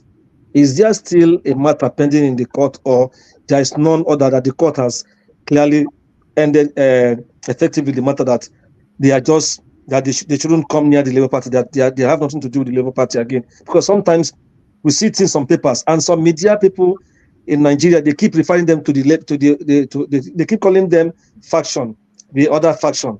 So please, can you put a finality to this? Let's know the situation as regards that matter. As it stands today, the court of the High Courts and the Court of Appeal have stated clearly that they are meddlesome interloper, that they are usurpers. The court have said so clearly. And if you have been following us, when we had candidates in Imo, Bayelsa, and Kogi, they equally threw up or also attempted to sponsor pseudo candidates.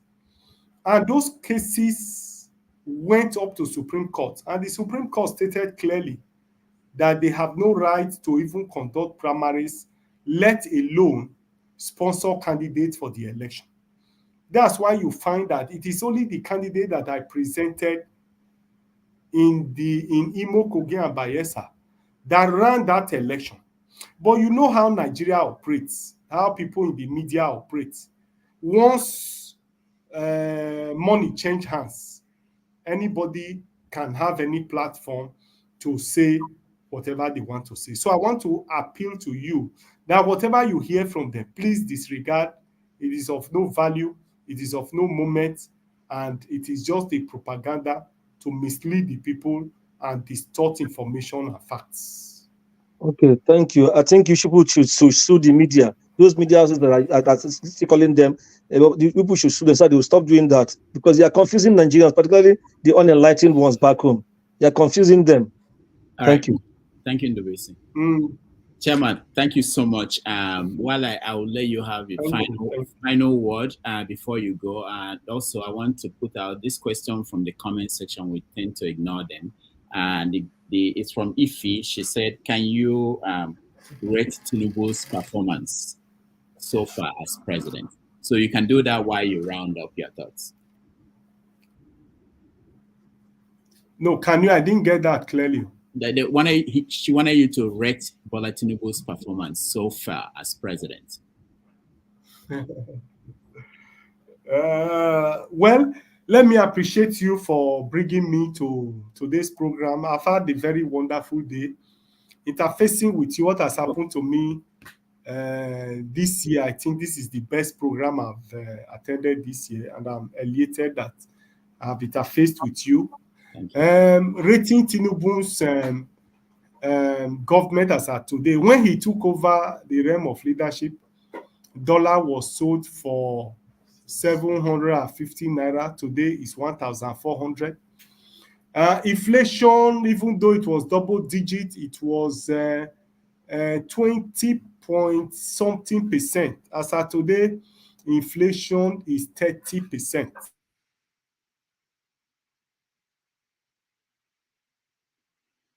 More than ever before. Insecurity has increased. In Abuja, there was no kidnapping before, but today in Abuja, people are kidnapped. People are running away from Buhari. Buhari is one of the area councils in Abuja. In Abuja town, a lot of people are being kidnapped and taken away from their houses. In Jos Plateau, in Benue, there are killings. Insecurity have increased. And therefore, I've only stated the facts, so it is for you to rate him. Mine is to state the facts, and I've stated the facts before you. All right, final thoughts. Thank you so much for joining us, and give us a final thoughts. Thank you for having me. All right, thank you. We appreciate you, and hopefully in the next nearest future, you can join us again and continue this conversation with Nigerians. Thank you so much. All right. Yeah. Take a break and then do a review of how it went, and invite you all back in here to air your view. Before we do that, I just want to announce that next Sunday we are going to have Femi Falana, Senior Advocate of Nigeria and Human Rights attorney, joining us on this show. If you can join us next Sunday at the same time, we're going to have Femi Falana. He will discuss Nigeria, what's the solution? It's the best solution to our problems, a revolution or piecemeal gains. So if you can join us next week, we'll really appreciate that. All right. I'm a subscription this thing. Subscribing. Oh yeah, please. Thank you so much for that. I tend to forget that. For those who are watching, thank you so much for watching. Thank you. Have you subscribed? Yes, you. Have you subscribed? You. Yeah. Before you go, click. It's free. Click. Just that's it. Have you subscribed? You are laughing. Have you subscribed? Have you subscribed? Thank you. Thank you. Thank you. Hey, madam, thank you so much. I can see you. We have to get to 100,000 subscribers. By the end of the year, how are we going to do that if you don't subscribe? Yes, you. Yes, you're about to click off. Why? Have you subscribed? It's free. If you don't, ask your son, ask your daughter. How to, just one click. Thank you. Thank you. I see you. Aha. Thank you very much. Thank you very much. I'll see you tomorrow. All right. Thank you, guys. You know, I said this, I'm not very good at this. Iroko Post TV, it's very important that we get it up to 1,000 subscribers. I don't know. After saying this, we have 400 and something people here. I'm sure half of them have not subscribed, and it's something that we're afraid that something might go wrong one day and YouTube will kick us off from Dr. Damages that we are currently using. We've had issues with them, many issues. So please, if you can help us, just one click and you subscribe. It doesn't cost you anything. I know, please. All right. So let me go to people who didn't get a chance. I'm really sorry. Let me explain this again. When I bring in a guest, I always tell them 90 minutes. If they want to stay longer, of course, we want them to stay longer, but we don't have control. And some of them, they are busy people. They have other engagements. So I was surprised that he stayed as long as he did. But it will help if we can all agree that, we want as many people as possible to have an opportunity to weigh in by limiting our questions, making it short. There's nothing we say here that will make Nigeria overnight become a success. So we can just ask a question and give others a chance. So I'm sorry for those who didn't get a chance. Where is he going to hide? Joel of Nashville. I'm very sorry. One is this. I wanted to mention, maybe you don't know, you were driving. That was the reason why we couldn't I tried to bring you in, and then I saw you were driving. I had to take you out again. But, it will help if we think about other people. I know we are passionate about these things and we want to say the thing that will change the country. I wouldn't. But anyway, thank you guys. It's all because of you that this is still working.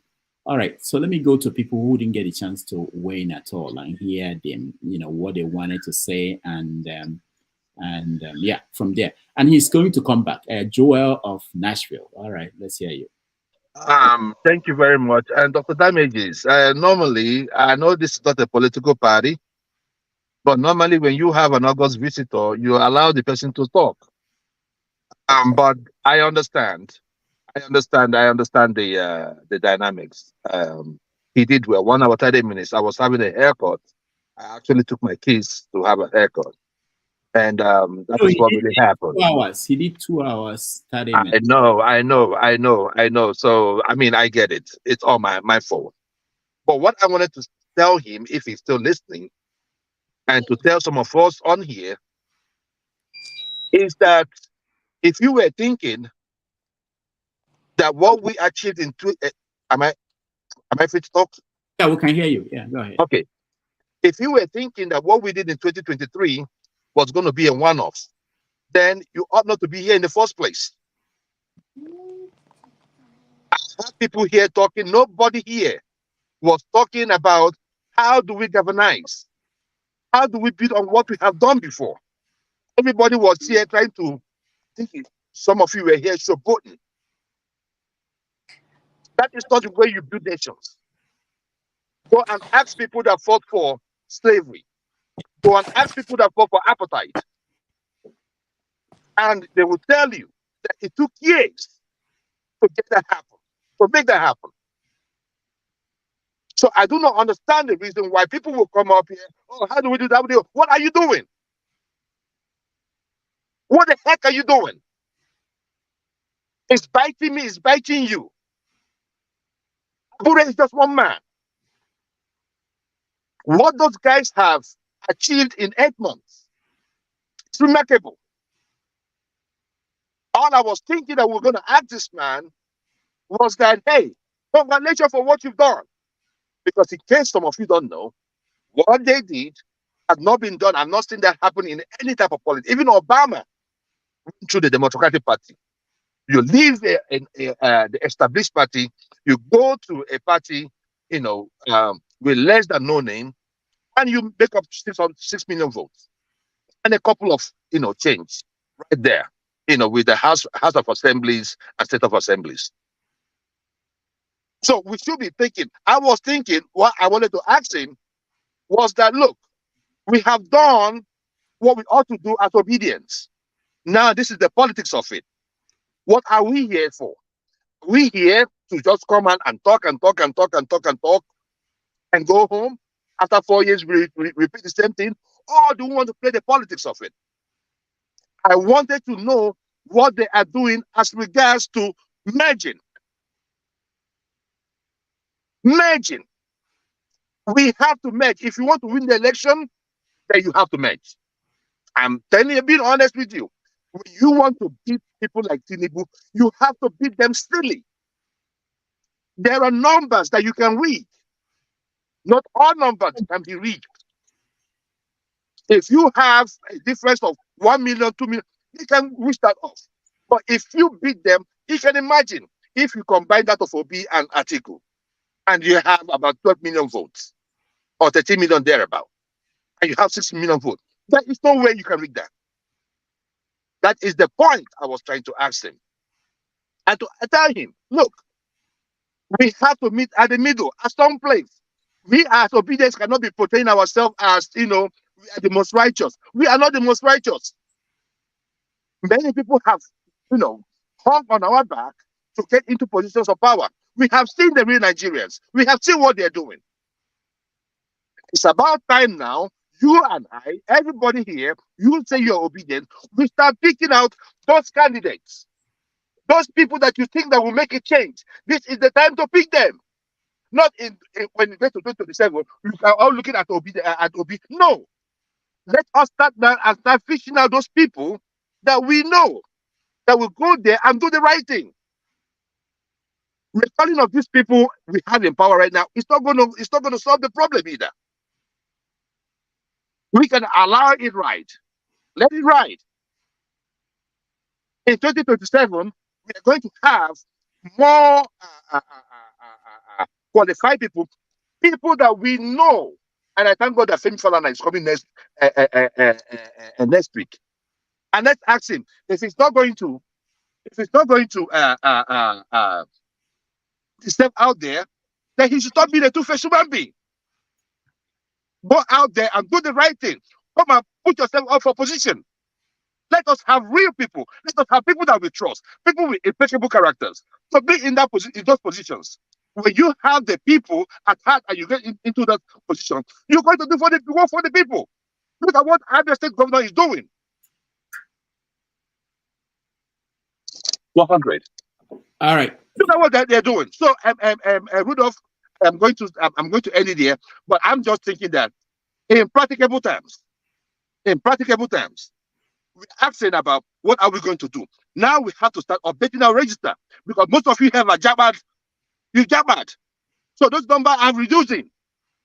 So we have to start looking at the register. How do we bring people in? We have people graduating from secondary school. We have people graduating from the university. How do we bring them in? What are we all doing here? How do we do outreach?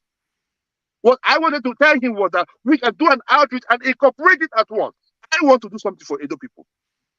We can all incorporate it at once and keep the people engaged in 2027. If you're hoping that Tinubu is going to do anything, forget it. What you're seeing is what you get. Thank you very much, Rudolph. All right, thank you, Joel. Let's go to Wale. Wale, welcome. Oh, thank you. Great. Yeah. The question I would have asked him was, I know it sounds childish or something everybody should have known. Why, when people we perceive to be good people, when they get to power, they turn bad? Probably people will say it's a system. But I think if you have your own determination, and I could see that in Mr. Obi, but the question is, I mean, what I was a bit concerned about is he won't be able to do everything because he cannot be in two places at the same time. In Yoruba, they used to say, there might be no bad king, but the chiefs that surrounds him might be as bad as anything. So no matter what the king does, the impact of the bad chiefs is going to make him look like a bad king. So I was going to ask him, like someone like Mr. Pampas, is it Pampa? A Pampa, that, even somebody who doesn't know left from right will know that this man is just, I don't even know how to describe him. Like, seriously, at your age, you still don't know your right from left because you've been bribed or cajoled or something. Anyway, people like that will be in the party. What he, as a leader, what power has he got to get rid of people like that, or to put something in place that if you cross this line, that's it. But I don't know how that works in politics. The only thing I'm concerned about is, I was going to ask him, what do you think could be the solution? Because even the people that got the ticket to be where they are, I mean the senators on the platform of Labour, when the Lajis and everything was happening, what do? Are they even fighting anything? I noticed some of them said, oh, it's not easy as we think. But if we're going to rescue the country, and that's what Labour stand for, and that's why people vote for Obi and the obedient and everything, does that not make people feel like these people are just hypocrite like others? They just come on flag in a way. But anyway, I didn't manage to get that to ask him the question. Now, my own thing is 2027 or whatever election is going to come up, either local government or state or whatever. These people that are governing our people or are governing us, I keep saying they are our people.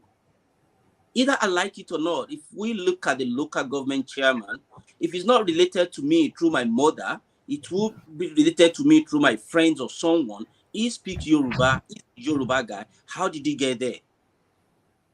So we all know that this person that bribed us, that tried to do his way, get there, and when he starts siphoning everything, we all start complaining. So at what point are we going to put the right, the square peg in the right hole, in the square hole or something like that? We might continue. I mean, we might continue from today till tomorrow if we don't call a spade, if we don't strategize and educate, orientate our people that, look, you might get a packet of Indomie noodles or Congo of rice or a bag of rice today. Tomorrow, you're going to suffer more than what you get. So it's better you deny all these things today for your kids or for your children to enjoy tomorrow. But if you want to, belay infrastructure, don't come to me tomorrow to complain. Continue to face it. But the problem is, when they are suffering, it's going to affect me. Because let's say, for example, I have my folks back in Nigeria. They can't afford to buy rice. They can't afford to live. They will call me. Out of the hard-earned money I have, I still have to send it to them. So indirectly, it's affecting us. Then, sorry, the last question I was going to ask him was, I don't know, maybe I'll answer the question. What is he doing to get the people in diaspora? What is he doing to get the people, the Senate or the people in the Senate to vote, to get the diaspora voting count? Because the numbers of Nigerians in diaspora, if we all vote, I'm sure it will count one way or the other. But that's just my own little rant. Thanks. All right. Thank you, Wale. Wale, can you please, if you wouldn't mind, share your number on the private chat? I wanted to call you last week. I discovered I don't have your number. Please. All right. For those on the comments, I read your comments. I don't. I read them. I'm saying what Nwachukwu has been writing about protecting the guest. I think it deserves a comment from me. So, and I think I've said this before, but it's important to mention it again. When I invite anybody on this show, I tell them I will talk to you for 45 minutes or maybe an hour. After that, I'll bring in people. I will say to them, I have not vetted these people. I don't know who will join. Anybody can join, and they can ask you any question. You are free to answer any question you want. You are free not to answer any question you want. It's up to you. And I believe that the people who are coming here, and these are most of them, especially when they are public servants, they should be able to answer any question from anybody. And so far, it's not been a problem. Maybe the people who are not refusing to come, maybe they are not coming because of the nature of the question or the nature of the platform. Okay? So, and I will continue to say that. But having said that, on the part of my people here, which is all of you and those watching at home, I hope we understand that for me and for you, it's a privilege to have these people come, even though they are serving us. But knowing the society that we come from, they don't have to come here. I mean, for instance, some of them, like during the election, I reached out to so many, even people running for governorship, and they think that who will vote for them, right? All these people are abroad. They can't control us. They can't, what are we doing for them? Why would they come? So many people decide on their own they won't come because it's not for no use to them. But it's still a privilege, even no matter the society, when you have someone who is a guest.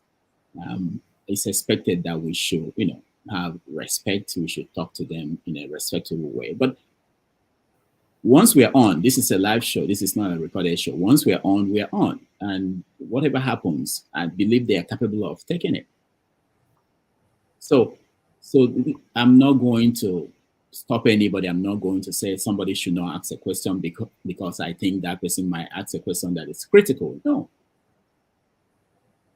Otherwise, it's not. This will not be different from Channel TV or NTA or anything. We want to have an opportunity for people to challenge these people. So, all right. So let me go to electricity because I wanted to go sequentially so that I don't miss anything. Thank you. I won't be long. I will just, Dr. Damages, with due respect, you admonished us not too long ago in terms of sticking to the 90 minutes that for us to ask one question. I take that admonition on board. And I hope you will also take that admonition on board because Passat was going on ranting and raving and you didn't stop him. It's eating into the time, depriving other people from coming in to ask the question they need to ask. He spoke for over 10 minutes. Yeah, but you have to understand, I'm not defending that, but you have to understand that during that process, there were times that the guest left. And allowed him before the guest left, he was ranting and raving. The man is a lawyer. He can defend anything that they throw at him. Pastor doesn't need to defend him. So that is to give other people a chance. So if you are going to practice fairness, like I keep saying, fairness has to be across board. And if we call each other out, then we should take correction as well too. That is just my own point. He deflected on my question. He didn't answer my question. He said, oh, they promised to do better. For crying out loud. What do they mean? What does it mean they promised to do better? They collected the SUV. Let them return it. I know there's no law against it, but if we are going to practice that accountability, then they should return the SUV, return the token, and that is the way people are going to believe them. Because some things are not convenient. To be honest, there are some things that you are not breaking the law, but when you take it, people will see that this person is not different from every other person. They didn't break any law because they didn't steal the money to go to buy the SUV. It is the money from the government. But in the context of that, they shouldn't have accepted. But it deflected on that. And for that alone, even the section 68 and 110, I asked him why they are not pushing for it. He didn't answer it either. He deflected on it. He was saying, and I said, goodness me, we have a long way to go. That shouldn't be a heavy lift. He should be like, yeah, we're going to look into it. We're going to be looking to do something like that. No. What is Because different between him and the any others? idea, bring it. I don't know it all. Dr. Rudolph, your platform is not as a mega platform as Peter Obi's platform and Abure's platform. We are just how will I put it? Just one drop in the ocean. But they have a mega platform. He's a lawyer. He knows. That's why I asked him. And they know this truth. The painful thing is they know this truth. They know what is supposed to be done. And I'm sorry to say, I am disappointed. And I don't care what anybody come and say about the obedience or anything. It's clear. It's clear they are playing the script. That is the position I stand on. Because a question was asked by forefathers. He deflected on it. I repeated the question. He deflected on it. And we want to get the country moving. Let's ride on. Thank you for allowing me to speak. God bless you. All right. Thank you. Let's go to Flagship and then we'll go that way. I want to hear from everybody. Flagship. Well, thank you, Rudolph. I appreciate the time. I understand where you're coming from. I understand what you said in terms of your admonition and all of that. We are Nigerians. I'm big on respect. I'm really, really big on it. It's the only condition under which I can have a conversation with anybody. I don't take it lightly, no matter what. If I have to get the best from you and you get the best from me, we have to have that mutual ground, emotions aside. So I agree that you don't want to put people out. You want to let everybody have their say and be able to speak their mind. He's a tough lawyer. He can handle it. There's room for such times. And when we're trying to get a problem solved, we don't need any excesses that will dissuade us from the target. So I think you really need to look into this a little bit more. You need a lot of refining to do. If we continue in this way, we will put out people who have great ideas from coming here and airing their minds, sharing their opinions, and providing necessary solutions we may need. It's not to those who know how to speak the grammar and have good control of the English language that will come up with a solution. I sit on different panels at work, and I sit on different committees and board meetings.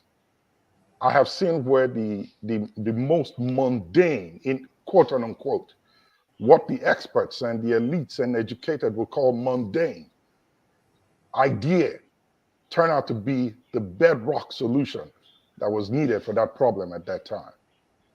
So we have to make the ground comfortable. I understand the platform, quote unquote, is called and referred to as an ocean full of sharks that are swimming. So if you're not strong enough, don't come by. Don't we think we're putting out some great minds who may not have the energy and time to want to wade into such conversations back and forth that ends up making us go around one spot with no solutions coming out after 8-10 hours? I don't think it's productive. So please, my comment is this. It's not a light shot on you, but just to say, please, there's a lot more that needs to be done. We've got a big problem, a really, really big one. The world is watching at us. And like Electricity said, we're just one amongst many that are trying to come up with solutions. And guess what? They all listen to us. We've got to do better. That's what I have to say for right now. Thank you. All right, thank you. The flagship. Ekolola, you're next. Thank you for giving me another chance to speak. It's wonderful listening to some views. But this is what I take of it. I love respect as well. Respect is wonderful. It gives you joy to listen to the other person, even though if they're not making sense, but also you want to listen to them because, they've shown a level of understanding. But one thing I have noticed with us is, for me, I believe in scale of preference. There's something in mathematics, you say, the scale of preference. When we see people who have sacrificed something, it doesn't matter whether they are perfect or not. I think they should be commended. This man has sacrificed probably his life, his time, his moments. But we come here, we don't even show appreciation for what they've done.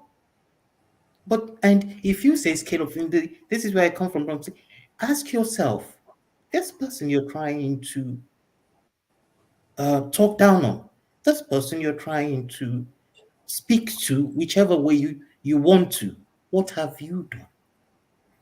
Ask yourself that question. Look yourself in the mirror. What have you really done? Some people have come here, they asked him about a man that was kidnapped. They've not seen him till today. What if it was him?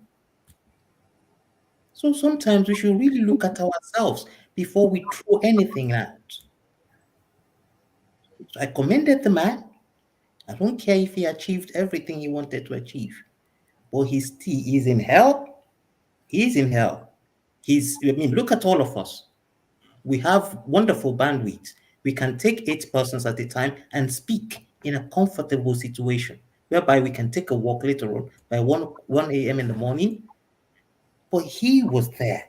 His bandwidths were going off because he stayed. It doesn't mean that he doesn't have the chance or the ability to live in a perfect environment like we are. So please, when we speak, yes, let's temper justice with mercy. Let's look at ourselves and say, if that person has done more than I have done, he demands respect, he demands that I speak to him politely, and even if I'm going to put my view out, if it's contradictory to what he has, I'm going to say it with respect in my voice. All right, thank you. Steph.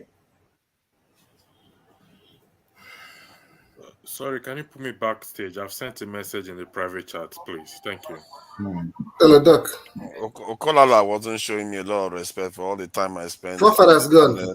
when he was having a go at me last week. But see, the point you are making is that you can have respect for somebody and still hold them accountable because they are holding a position. They were not forced to go into that position. You understand? So I think that people are right to question these people because what is the use? If he's serving, making sacrifices, and he ends up for nothing, it's also a good thing that you question him. You can't have somebody say, oh, because they are just doing something, you praise them, then when they fail, what's good is that to anybody? It's not good for them, it's not good for you. It's a feedback loop. So I think we should welcome questioning, and I don't think anybody is ungrateful for what they've done. We know they've done a lot. They are the ones making the sacrifices on the ground. We want to work with them to succeed. All right, thank you. It's just a quick submission to what he said. Look, forefathers, I am not saying you should not have another view. If we all have the same view, then we are like birds flying in the same spirit. We are not birds. Even if you have your different view, look at the fact that that person is sacrificing something and put your view out respectfully. That is what I'm saying. It might be different, it might be contradictory, it might be even wrong, but put it out and show that person that he is doing something that you have not achieved. That's what I'm saying.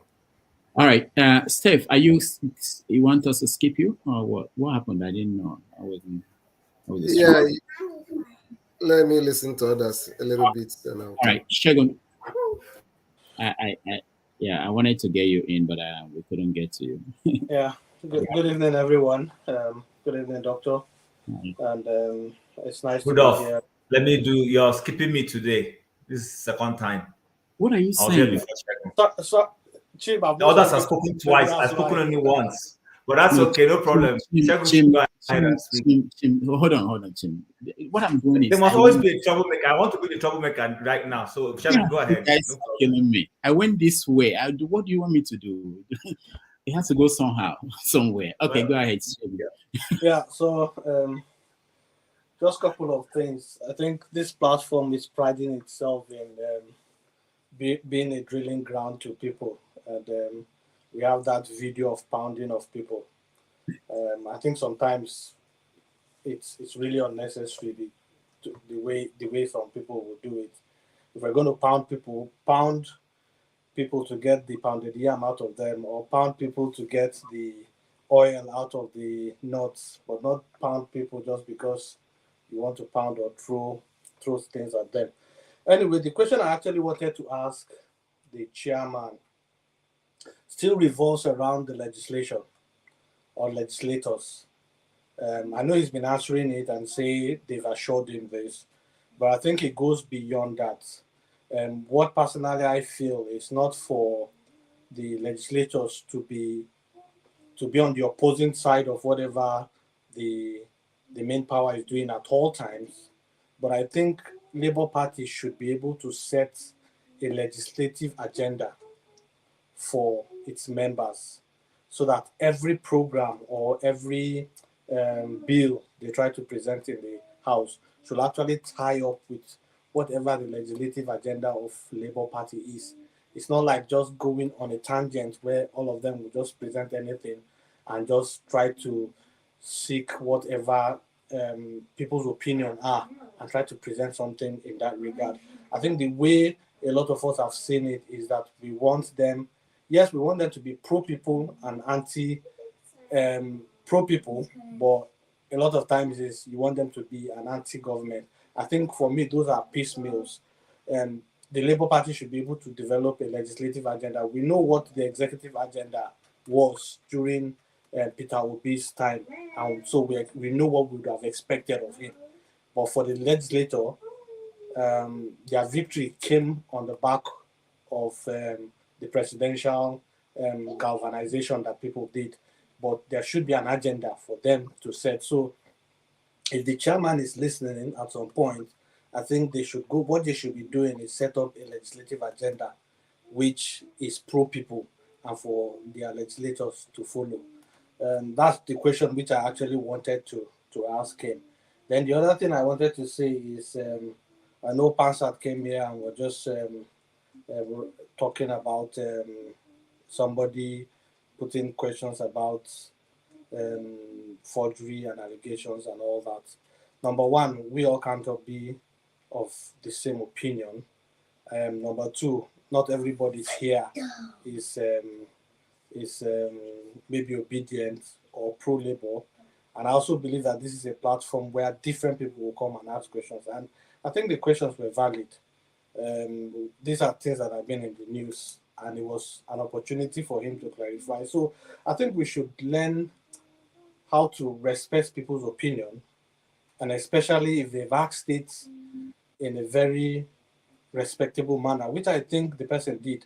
I don't know who the person is. I know probably he's a maker, but I don't know anything about him. This is my probably first time meeting him on this platform. But I think we should respect people's opinion when they ask their questions, as long as they don't disrespect the guest or disrespect the panelist. But I think those questions were valid and it was good. He clarified it. He brought out papers. He said he was going to send evidence. I mean, so in future, there is something to defend himself. So again, we all don't have to be soft on people because we think we are on their side or they are on our side. Whoever comes, asks valid question. And if it was an APC man that probably Emeka asked that question too, I believe Pansat would have his response would have galvanized and reinforced whatever he says. I don't think we should be partisan, except it is a political platform, but it is not. So let's ask the valid question. So that's just what I wanted to say. Thank you. All right, thank you, Shegun. Let me just add to that. I was just thinking about that if this were to be Bola Tinubu who is here, and somebody said to Tinubu, you know what, I think you're a forger, you forged your certificate. Nobody, I don't think most people who are having issues that question was put out will not have issues with that. So, I really, what bothered me more was more like people making speeches and cutting into time of other people. That was what I was more concerned about.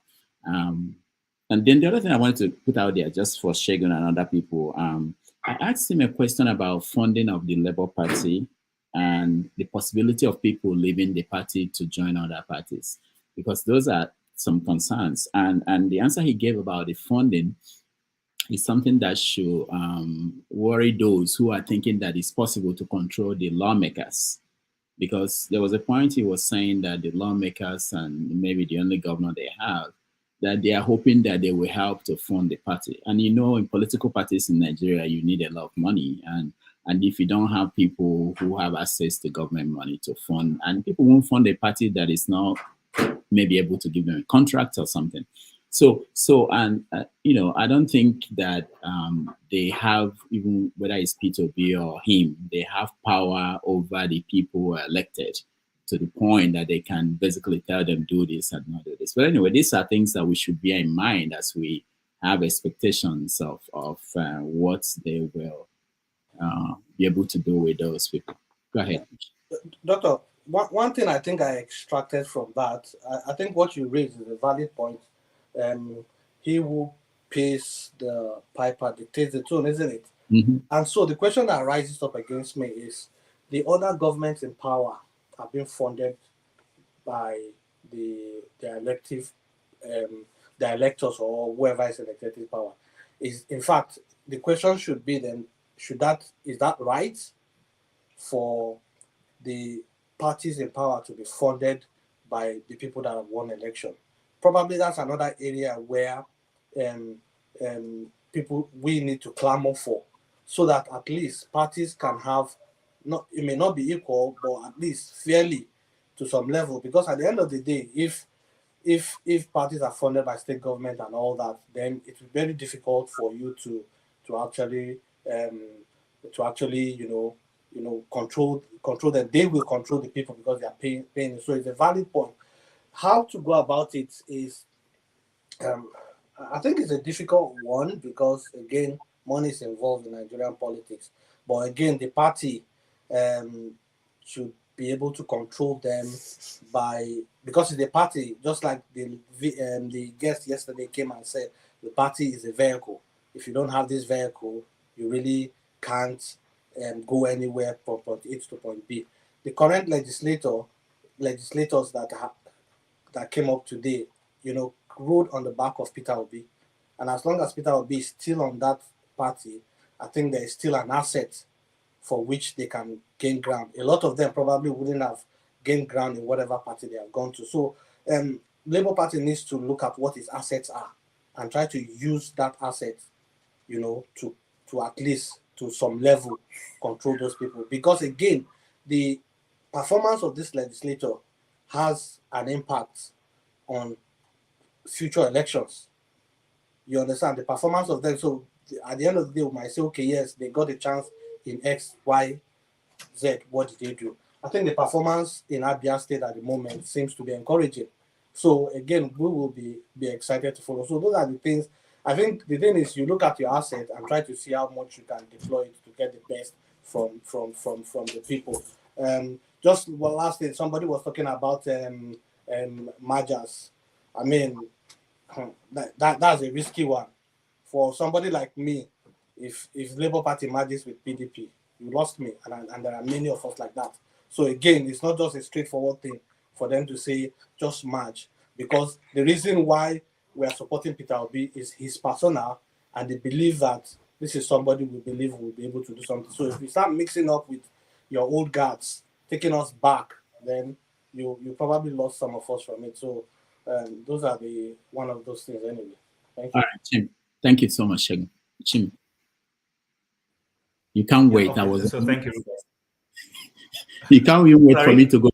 You can't wait for me to go to Mazi Prince and then come to you. But go ahead. I'm sure Mazi Prince. Okay. All right. So Mazi Prince should please condone me and bear with me. All right. So I asked my question.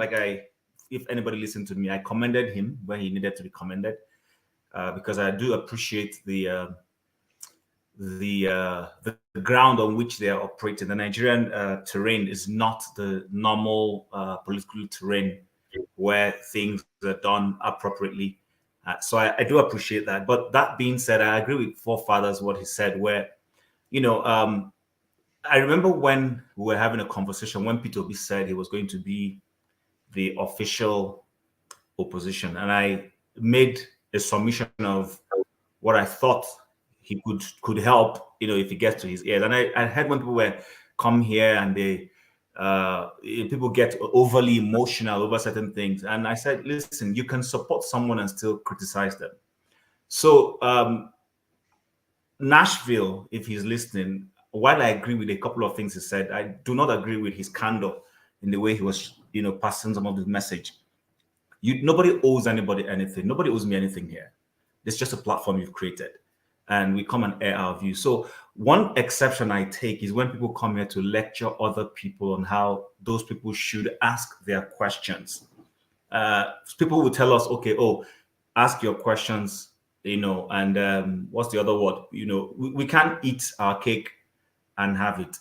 What I agree to, I have constantly tried to preach, is be respectful, have decorum in the way you pass your message across. Don't come across as being condescending, but I don't think it's proper for people to come here to lecture anyone. If you have too much of the energy and you think, people are walking at a slow pace, then go back to Nigeria and join Aisha Yusufu and be on the ground and do those things. People are trying to contribute in the way they can contribute. Some of the contributions are coming in form of this our talking. There are going to be people who will leave here and go home and go and run for office. It will happen, when they get the gumption to go and do it. But I do not think we should come here. All of us are not going to speak like Flagship. I enjoy listening to him. I love his candor. I love the way he speaks, the presence he brings. And I'm saying this, I need to say it to him because, yes, sometimes we take people for granted. You will appreciate something, but you never tell him. So I want to let him know that people like me, I appreciate the way he's courage, the way he passes his message across. But I'm also very realistic to know that not everybody is going to be a Flagship. There are people who are going to make sense, and they will say it in ways that you probably don't like, but they're making sense. So I try to, in the midst of what people are saying, sift through everything they're saying and pick the rational thing that I think makes sense to them, and then I run with it. So that being said, yes, let's be respectful. But also when it comes to, this leadership, someone has tried his best, let's give him, yes, we'll acknowledge them, but we will also hit them because we want more. We're not here to pamper anybody. People listen to Hard Talk by Steven Sokol. If you don't have the courage, you don't go to Hard Talk to be a guest. Even presidents have gone there and he gave it to them. He asked them tough questions that some other media people will not ask them. So somebody else might say, oh, this is being disrespectful. How can I be asking a President Obasanjo if he's corrupt? But that's what Hard Talk is all about. So I think it's ingenious of anyone to come here to come and try to lecture people needlessly.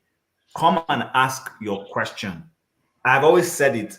If I disagree with you, if I feel responding to you in a respectful way and asking for more clarity will help, I will. But if I feel, okay, you've just ranted, not a big deal, I ignore you and move to the next thing.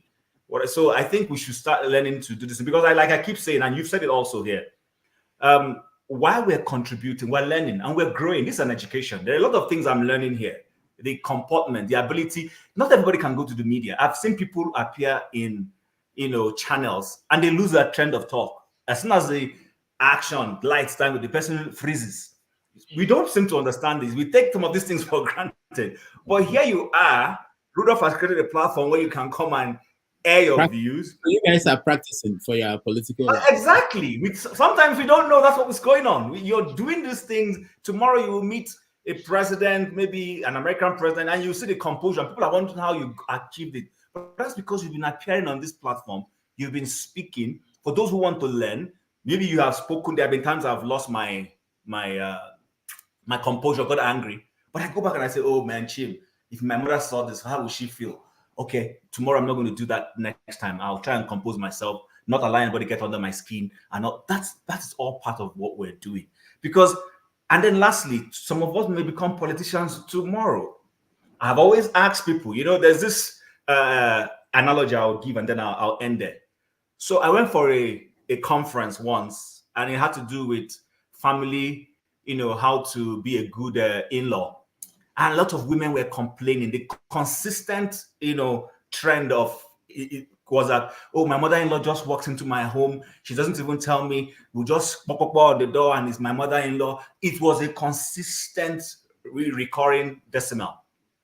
And then they asked the woman who was leading the conference what her advice would be. And she said, well, you guys have given me you have the answer. I said, what is the answer? You've told us how not to do it. In other words, you don't like mother-in-laws or family members knocking on your door. Tomorrow, when you become a mother-in-law, don't knock unnecessarily on the door of your daughter-in-law, who, without asking her, acknowledging that she's the head of this house in terms of the woman, give her a call, send her a letter. Oh, please, I'd like to visit you. Is it okay? Is it convenient? So now you know how not to do it. When is the opportunity, you now know how best to do it. And that's what some of us were learning. We're learning how not to be bad politicians. We're learning how not to be bad administrators. We're learning how not to be bad, party members and all those things. This is all part of what we come here to do, besides just criticizing these people. And so I think we should take this. The only thing that Abure didn't really give me a good answer, and someone has already mentioned it here, is when it comes to managing their members of the House of Reps. I still think they have capital, they have leverage. over those people. They rode on your platform. They can't go there and just suddenly start doing what they like. You should have an agenda for them. Sit down with them at the end of every year and say, okay, guys, when you go back to the house, these are some of the things we would like you to perhaps burn out of if they're carrying out their own surveys, talking to Nigerians, find out what do you guys want? So that it forms an agenda that you give your members of the house, so that when they go there and they are saying no to government, they're not just saying no. Like, I'm not in support of if Tinubu is doing something right, even though I don't agree with him, then because you're a Labour Party, say no. I don't agree with that kind of politics. But you should come to the table with an agenda to say, as an alternative, if the government is not presenting this, this is what Labour Party is presenting, and let Nigerians see it. Listen, Labour Party needs to make Nigerians salivate, if I'm correct. Let them want and say, oh, is this what we're missing? Is this the kind of leadership we would have had if we had a majority of Labour members in the House? Right now, nobody is doing that. And that's the thing that is in my stomach. When I see, I'm like, these guys are losing opportunities. So I think I want to leave it there. But otherwise, we're doing a fairly good job. I understand we all come with different emotions, but one piece, please. All right, thank you. Can I just say something to him, please? Just very quick. If you contest for the governor of my state, close my eyes and vote for you, and I will do everything because you're so intelligent, and I always battle your, analysis, and that is the beauty. Sometimes I told myself, what am I doing there? Especially when I see adults who want to really think Nigeria should get better, hugging. I thought, oh God, these people that are holding Nigeria, they will be so happy that look at them. But when I hear people like you, Alaba, and others, many people, it makes me come back and say, I want to learn. I want to see. Sometimes we disagree to agree. I completely understand that. But we should reflect and say, if my mother or if the people I'm blaming, if this is what they do, and I'm doing the same thing, what is the difference? So thank you for that analysis. Sorry, Dr. Rudolph. Rudolph, let me just say something real quick to him. Okay. If you don't mind. You spoke well. Just two things. I'll be quick. That is the reason why I like the recommendation the last speaker gave to you. Joel, your line is not very clear. You're in and out. Are you not hearing me? Okay, that's better now. Yeah. Okay. So the last I think it's Wole. I was telling you, Mr. Chim. Oh, look, if you come out, I'm going to vote for you. That is what I'm saying, because if you all remember the last time when we had this election, it was only 8 months. Right? Even most of us were even in Nigeria. Some of us were even here and they won election. So it wasn't really structured in a way that we really know, or when they offer the opportunity to have people that we really trust or have vetted, to come out and veer. So that's the point I was trying to say. Like, can we start now and start looking amongst us and start looking at who we can put in there? If we put Rudolph there, if Rudolph does not do it, if I see Rudolph, I will go and hold him. And because we have been so close. You have said this before. You're saying. Are you hearing me? Yeah. What you're saying now, and because we have been so close, he won't do much. I said, Rudolph, you have a TV station. You've been saying this. What are you doing? And he would be more obliged or, more happy to, talk to you or explain to you what is going on.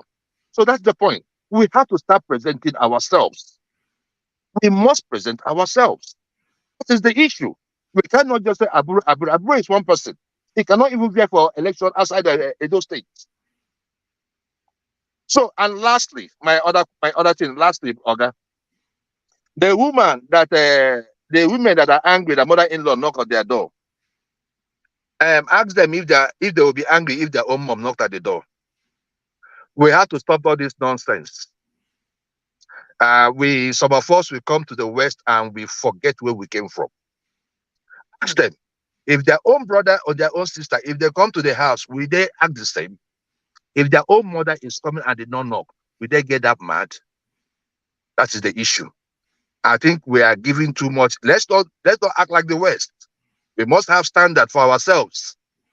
Because the West is like, I think what they're doing is anything you want to take, anything. Now, even sitting in a polyamorous relationship now, they have given it another tag. They just, give us different names to, take us away from what is really what it is. So please, if your wife cannot accept your mother-in-law, because most of them even pray that they are all dead before they get married. If they cannot accept your own mom, then she's not a good wife. Do not take that woman. Thank you. All right, thank you, Joel. We go to Mazi Prince, but let me just use this opportunity to say that our guest last Sunday, sorry that she couldn't make it. I'm talking about Senator Natasha Oti. We are working on finding a different date for her to be on the show. So she was actually ill. That was why I couldn't reach her, and she couldn't reach me. So we're going to get her on the show soon. All right, Mazi Prince. Thank you, Dr. Rudolph, once again. Chim, no problem. You're always welcome. When it's my turn, it's always welcome for you to, speak before me. And I pretty much align my thoughts towards what you said. Why am I saying this? Some of us come here and they just want to, either they want to show us those vocabularies, that they think most of us don't know, or they just want to ask gotcha questions. This is not supposed to be. My own thing is, I try as much as possible to be fair to the guest and to every other person. Abure is a human being, just like every one of us. And if we are members of the Labour Party and asking him for the statement of account, that's a different thing. You don't expect him to come on here and give us statement. One, I would say the person asking him, are you in Labour Party? Did you make any donation to them for you to ask how your money is being used? Everyone is free to ask questions. Ask questions, but let us also be decent in asking those questions. Dr. Rudolph took my chain of thoughts when he said, if anybody can bring Tinubu here, and I say, you're a forger, what would it look like? And we all know it's the truth. But in Abure's own, it's alleged, and he even came here, he cleared it. That's the thing we talk about. Your right stops where my own right starts. We should recognize that and be decent in asking people questions. There's a difference between saying, did you forge those documents, than saying, are you a forger? Which means you are already the prosecutor, you're already the jury, you're already the judge. You've judged and you concluded he's a forger. We could do better. We could do better. And I really applaud us, I will appeal that let us do things in a better way. Gotcha is not going to take any of us anywhere. It's not going to take us to Aso Rock. It's not going to take us to White House. Yeah, you're going next. Yeah, that's good. Yeah. So that's all I can say. Yeah, right. America, and you are interrupting me. I'm still speaking, and you still interrupted me. Really, but you can go next. Thank you. All right. Yeah, thank you. No, I'm going this way. Alaba. Go ahead. Thank you, Rudolph. Anyway, I want to appreciate the chairman of the Labour Party coming out on the platform to answer questions, and let me express my gratitude to him for taking up some of the questions that were being presented to him. Despite the fact I think maybe he had some reservations. He didn't want to express more opinions to some of the questions. I think with that respect, may I use this to say that some people on this platform need to examine themselves. They really need to sit back and maybe have a self-reflection on their disposition. You don't need to like anybody, but it doesn't make you to come out to be an arbiter of either morality, composition, or character. I would not want to name names. I don't want to give them any air. I was here to ask questions, and I think that many of the viewers should appreciate those questions that I asked, because my first question, he provided his own insight, which I enjoyed. You understand? Those are questions that are on the news platform, and he provided his version, and I think I appreciated that version, but it's left for the court to decide because it's a court case. Let the court answer that question. But he has said what actually went on at the back of the scene. My second question was on the account. And he has said soon, though he didn't answer properly, he didn't give a deadline. He said soon. And I think those who contributed their funds should look at it and say, okay, there's works in the ground.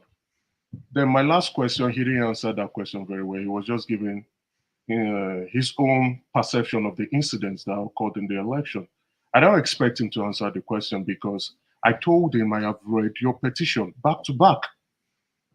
And if you have tabular forms of how you won the election, it will be in your petition. I don't think many of those who are on the platform or those who are viewing the show actually even understood what I was saying. Because he who alleges must come with evidence. But it was not there. What I saw was some places or some local government that they said they were malpractices. Yes, there were evidence of malpractices in the election. Everybody saw it. Everywhere across every board, there were evidences. But come with your evidence. You said you won the election. After the election, few hours you rushed to channels and you were claiming you won the election. Now he was here telling us 50 to 60% of the polling unit agents only provided their result. What happened to the rest? When your polling agents did not provide you with the total sum of the results that they have in all the 111,000 polling units, and you are rushing to media platforms to say you won the election, are you not disingenuous? Why would you do that? I think we are more educated and enlightened and exposed individuals and Nigerians to understand when people make claims. That you support someone doesn't mean you should be so emotional not to see deception. You claim they were the first, the Labour parties and their chieftains were the first to go to the media to tell the entire world that they won the election. And the world said, okay, no problem, show us how you won the election. They didn't do that. I am glad he came here today to say only 50% to 60% of their polling agent unit submitted their results. And even till today, and I will say it, I hope he's listening, even till tomorrow, they will not even be able to tabble their results. If they had done that, and what had happened in the Court of Appeal, I think the country would go to arms if they had shown how they won the election and the Court of Appeal said you didn't win the election. They couldn't prove it. What were they doing? They were taking pictures, snapping pictures every day and posting on social media with their ridiculous lawyers. I had other pertinent questions I wanted to ask him, so he could provide more context, more light, enlighten Nigerians, as well as educate Nigerians what they're trying to do in the future. You don't need to like me. What's my big deal? He's here, and I appreciate the bravery that he took to answer questions. And I will want him to come back again so that we can ask them questions. Just like what you said, Rudolph, if Tinubu is here and you ask him the question, I will even be the first one to ask him. Sir, there have been allegations, there have been allegations of this, and this. Are you a forger? Yes or no? Let him answer the question. But some people, being in their feminine energy, are unhappy with the questions that I'm asking. You guys should look at yourself in the mirror and get some introspection. For God's sake, this is Nigeria, and we all have our stake in it. The other question I wanted to ask him, he said Peter Obi is his soulmate. I love that terminology. Fantastic, brilliant. Now, there have been talks of a merger, and he's not involved. If that merger talks come to fruition, what happens to his soul tie with Peter Obi? And what is the fate of the Labour Party? Those are the kind of questions. But what I was listening were people trying to put him on the pedestal. We are pedestalizing him. Yes, it's good. You could praise him, but you ask him questions. If you support the Labour Party, these are the questions you need to ask him. I shouldn't even be the one asking him those questions. It shows we are not ready for the new Nigerian that the Labour Party is claiming that is possible. Probably possible in your dreams, not possible in reality. I also wanted to ask him again that Doye Okupe, who was the Director General of their campaign, was convicted in December 2022, but they still provided him with refuge. In the Labour Party, they didn't expel him, they didn't suspend him. He was there. That man continued to be a chieftain in Labour Party until he decided to resign himself. After calling them out that they're a party of no ideology, they were a special purpose vehicle needed to win an election. Yet none of you decided to ask those questions. I think a few people in the comment section were saying, I think this man is, the Labour Party is still up for jokes. And I will say it here clearly. You all don't even understand the political dynamics going on in the country. You should ask the question, the appropriate question. Dr. Damaji, you're giving him so much time. You're giving him so much time. I think it's enough, Rudolph. That is not fair. It's not That is not necessary. fair. You can't insult us that way. It's not necessary. It's not fair. Stop it, please. So that Stop it. Some people spoke for 15 minutes. I've been quiet. I didn't say anything. So these people should not tell me when to stop and when not to stop. Don't insult me. I'm sitting here. You can't insult me. Rudolph, you got to put a stop to this madness. You got to put a stop to this madness. This is insane. He's not the only one who can talk. There's some of us who can talk, and we can give it to him. Rudolph, you are abandoning. I have never used insultive terms, but you can't come here and display hypocrisy and try to think you have superficial knowledge. Your emotional conduct is can you give me a second, being please? I usually don't do this. I have not said, I have not insulted anyone. There's nothing sensible in what you are saying. There's nothing sensible. I'm letting you know now. I can take you one-on-one. We can have this dialogue. I'm telling you, we can have this dialogue. You can't come here. Alaba, you are too small to take me on. You are too small. You're a baby. Tell me, what you're saying, nothing you are saying makes sense. You're here bamboozling people with BS. Rudolph, please, can you give me 30 seconds? I usually don't ask for this. Flagship, go ahead. Listen, nobody here is a child. Don't address us that way. I can't put my face on this screen and you talk to me like that. And I don't think everybody else here would do that. Show some respect. We're not here to slam ourselves. We're here to get solutions. So be respectful and honorable. Thank you. Thank you. And Dr. Damages, for me, I just wanted to give him a quick, it's not going to be a one, kind of like back to back. The same person who had just talked about people being an orbiter or whatever he alleged to be, is the same person whose party is supporting that the chairman of his party currently was seen starting money, corrupt money into is it Abada or whatever it is. Have you ever made any mention of that? To me, it's just respect. Respect is earned. It's not just given. You earn your respect and all that stuff. So he cannot just come on this platform and just think that he is an island of vocabularies, because I can give it to him if I choose to, but I choose not to go dating with him. That's all. Thank you.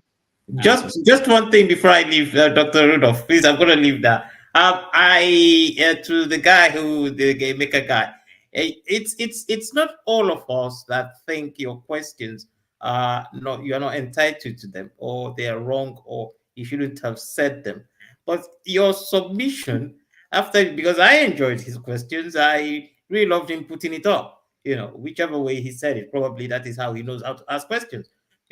But your submission now, which someone has also raised, we don't come up and say you people don't ask questions. You seem to be living in your own bubble of you think you know it all. So are you saying your own questions were the best and nobody else's question made sense?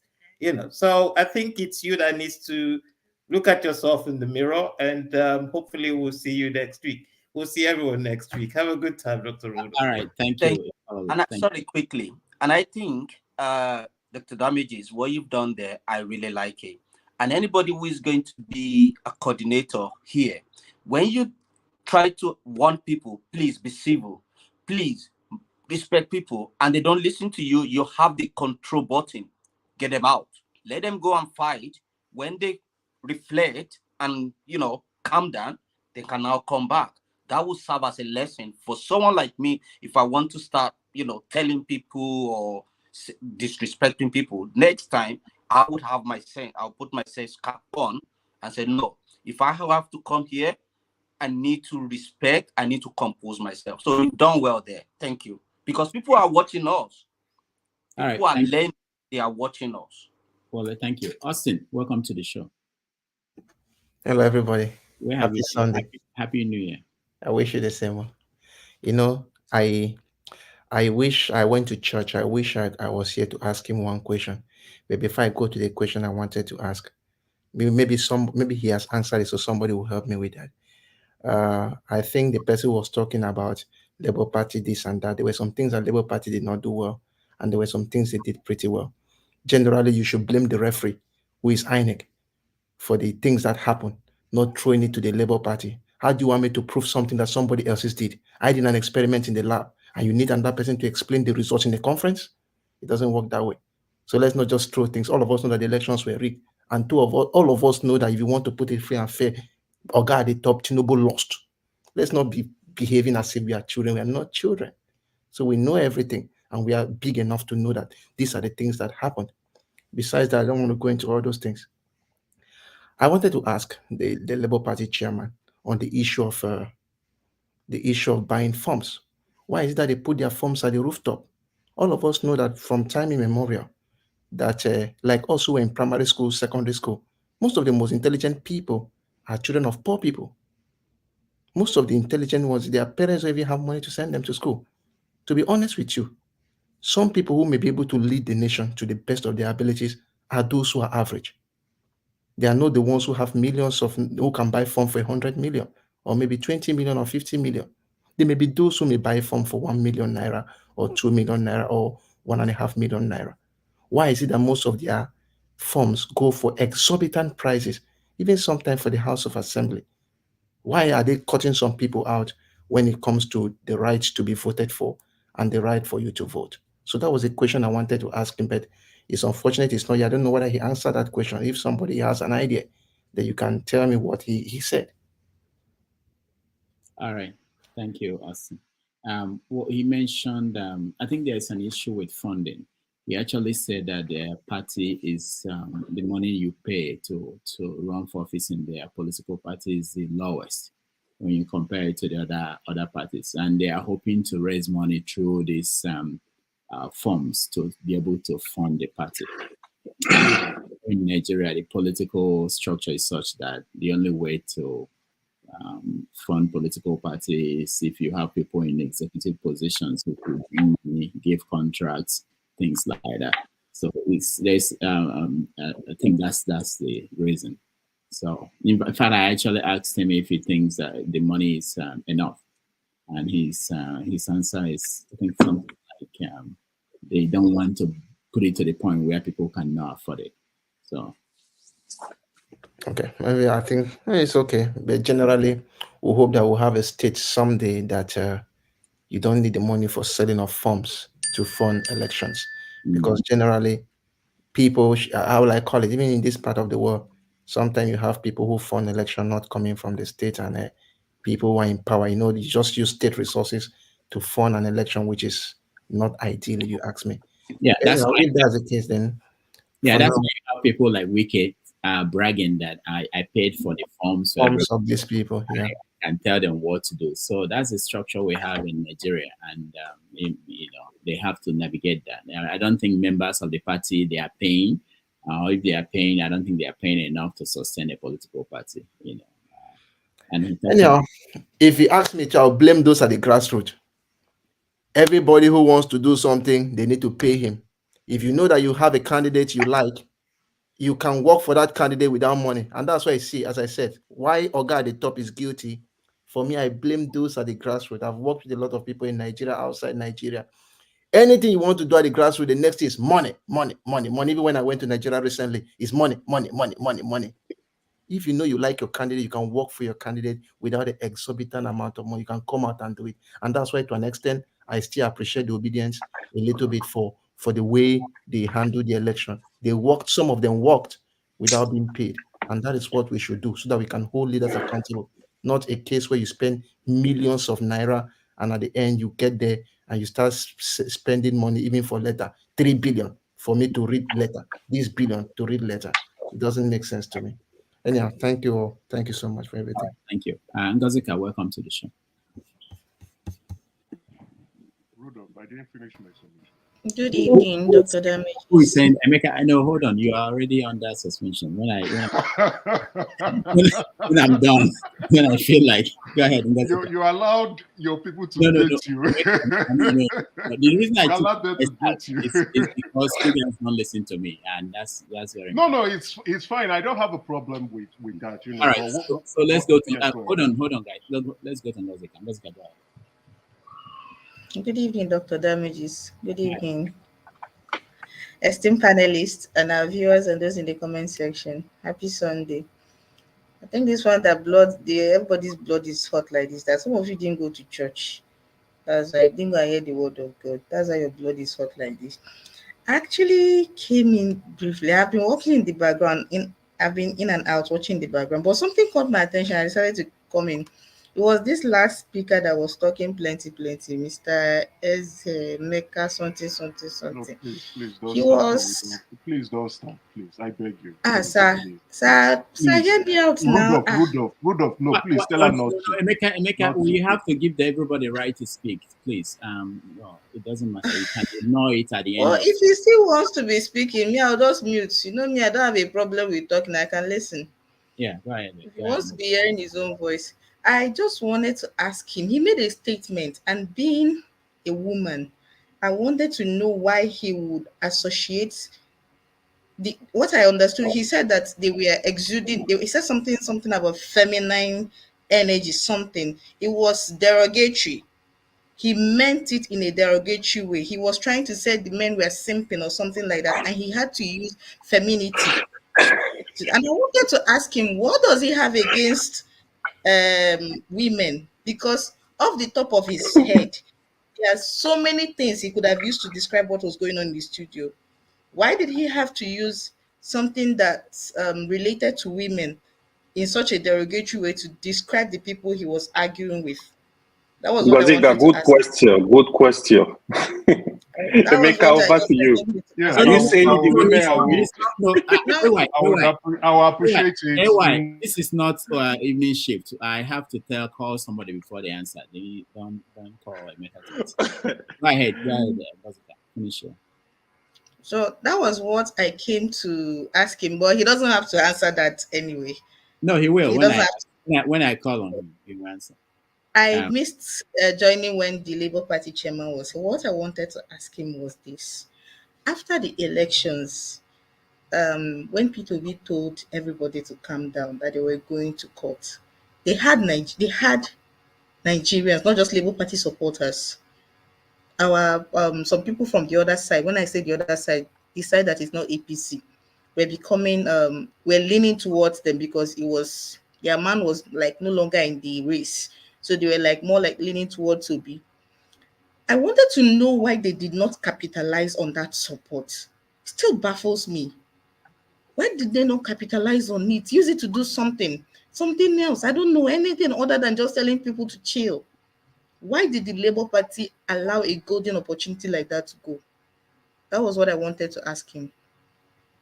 All right. I think he answered that in a way when he said that they didn't want the country to be destroyed, the people to burn down the country. They believed that it would take a long time. It could take a long time to achieve the change that we wanted. And he gave an interesting answer that people may not have paid attention to. That if the country, he agreed that if the ticket had been switched, where Dati was a candidate for president and Obi vice, that it would have been a different story. The country would have been on fire or something like that. So So there's this dynamic that I think people should go back and watch it. They have the time, and there are some things he said there. But also, before I go to AY, go ahead. Let me hear you first. Yeah. Good afternoon. He hasn't answered my first question. I know I said he doesn't have to answer. No, but if he I wants, have to call him to answer before he can Okay. just. Yeah, go ahead, AY. Okay. I want everybody to talk now. Good afternoon, everyone. Yeah, I've been watching in the background, like Julius Abure. He was brilliant in dealing with people here. The manner he answered the questions, I was quite impressed. I mean, it's human. There are some questions he didn't really cleared up, right? And the one thing I want to point out, right? Our double standard on this platform is actually, it's crazy, man. Sometimes when I look at what is going on, right? I mean, people were not really unruly today. I listened to Pansat, a few people here. The way they actually attack Emeka. Emeka, I'm not your fan, but that's just me. The way they actually attack him for asking questions he asked, I don't see anything wrong with those questions. Why I'm saying that is the same Passad has done worse things to guess here every time. Again, Wale was saying we need to look at ourselves in the mirror. Brilliant. Passad and some other people here. For me, people, and you can ask any question as long as you are not disrespecting anybody, you are not insulting anybody. Bro, if the president is here, the question I'm going to ask, I will respect you. It's not issue of fighting. People cannot come here, you telling them, but be respectful. Even if Tinubu is here, there is allegation of drug case. I will ask you, Mr. President, were you involved in drug case? There is nothing wrong with it. When you watch Shehu of channels, Shehu doesn't care. He asks you any question, and he's gonna be friend with you. In the end, he will shake you. You guys will, cool. That is what I don't know what is wrong with that. There's nothing wrong with that. You can't say because I love Peter Obi is here, you are not going to question Peter Obi. Here is my fear. My fear is just imagine if today we have Peter Obi as president, he will come here. Some people will say, no, you can't ask him a question. You can't do this. No. You need to understand that none of them, don't even take them as friends, but believe on who you believe, vote for him. Oga, do work for our people, do work for Nigeria, period. Let's not give it their slack. That is what is going on across the country. It's a Yoruba man. Yoruba will not go after him, they will not protest. It's an Hausa man. Yeah, the North, don't go against him. It's an Igbo man. Don't go against. We need to stop all this. We need to stop it. We play with fire. These guys, they know what they are doing. They are not stupid.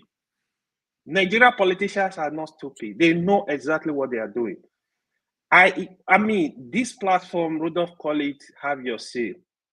Have your say. For me, don't be disrespectful. Don't insult people. When we have guests here, respect them, but ask your question. Ask your question. Any question you know, we favor Nigerians. Ask the question.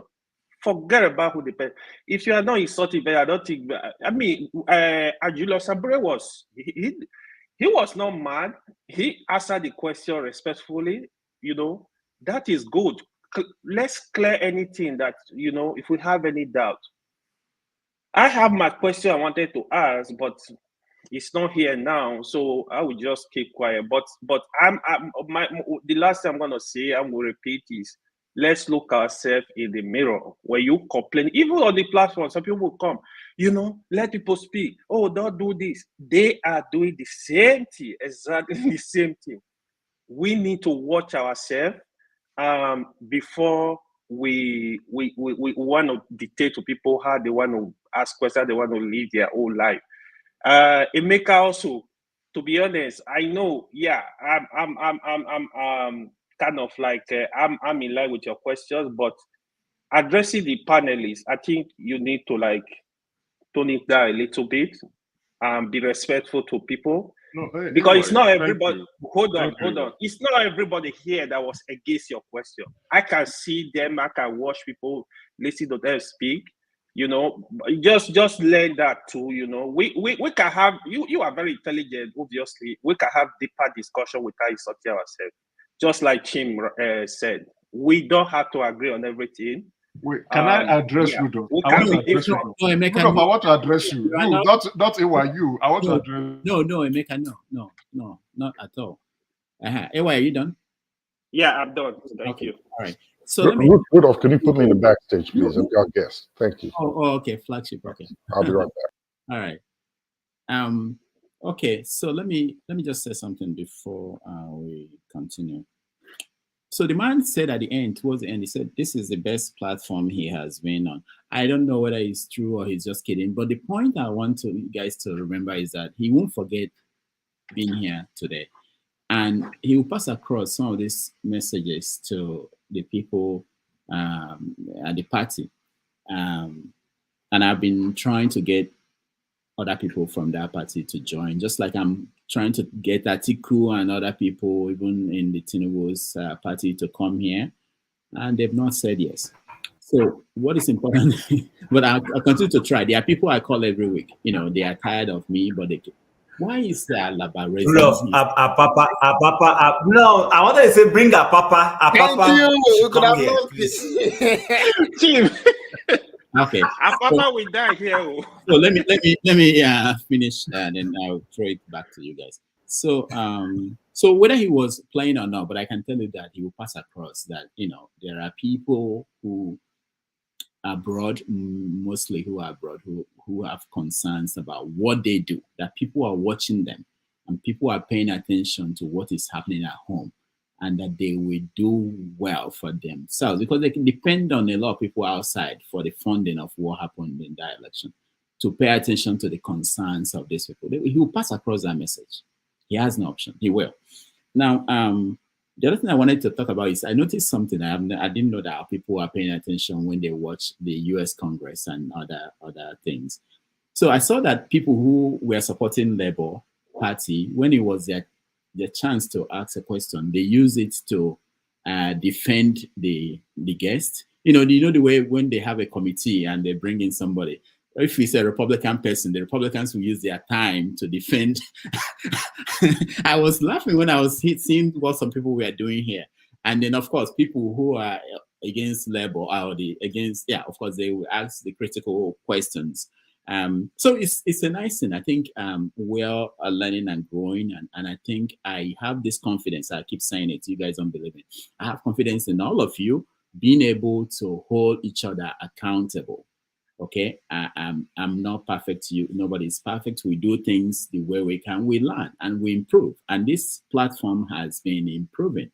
You know, even someone like Pansat has evolved, not to the level that probably everybody will be happy with, but people are changing. I'm changing. I'm getting angry. You know, but these are all part of the transformation as a result of these interactions that we have here. You know, so I have that confidence. I trust, but we can continue to have conversation. Sometimes I allow people to. What I don't think we should allow is people talking over each other and making it chaotic. You know, when we say stop, we stop. When I mute you, don't unmute yourself to speak. If you do that several times, it gets some upset. I have to remove it. That's really my main issue. The first thing is there should be a control, sort of. It's not like anybody can just talk. I've been on other panels. You know, I feel like talking sometimes, but I have to keep quiet and let people call me, and then I'll speak.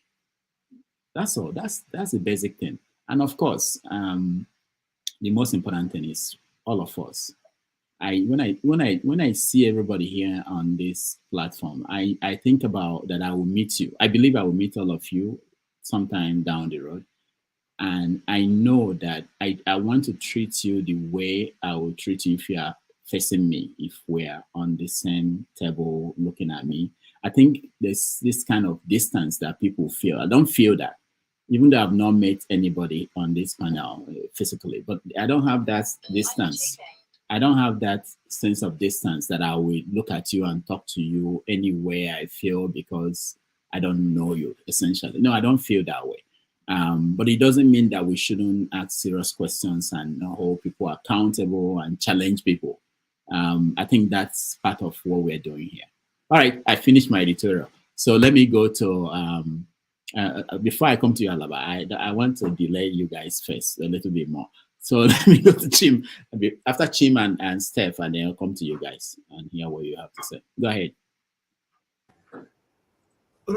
I really don't have much to say. I'm just, I don't want to repeat myself over and over and over. We've said this tonight. I guess as adults, we know where we're coming from. So I was just trying to throw in a subtle banter to say, bring someone like Apapa to this place. Let's hear from him and know how he became national chairman. I want to understand from him how he can be part of a party and be fighting to pull down that party he's part of, because that was what people like us were here for. I asked Abure a question, even though I commended him. Yes, I felt he needed to be commended because, sometimes people in Nigeria think we don't know. I've lived in Nigeria. In fact, I was joking with a friend just a few days ago. We had a cold snap where we are in minus 56 degrees last week. It was crazy.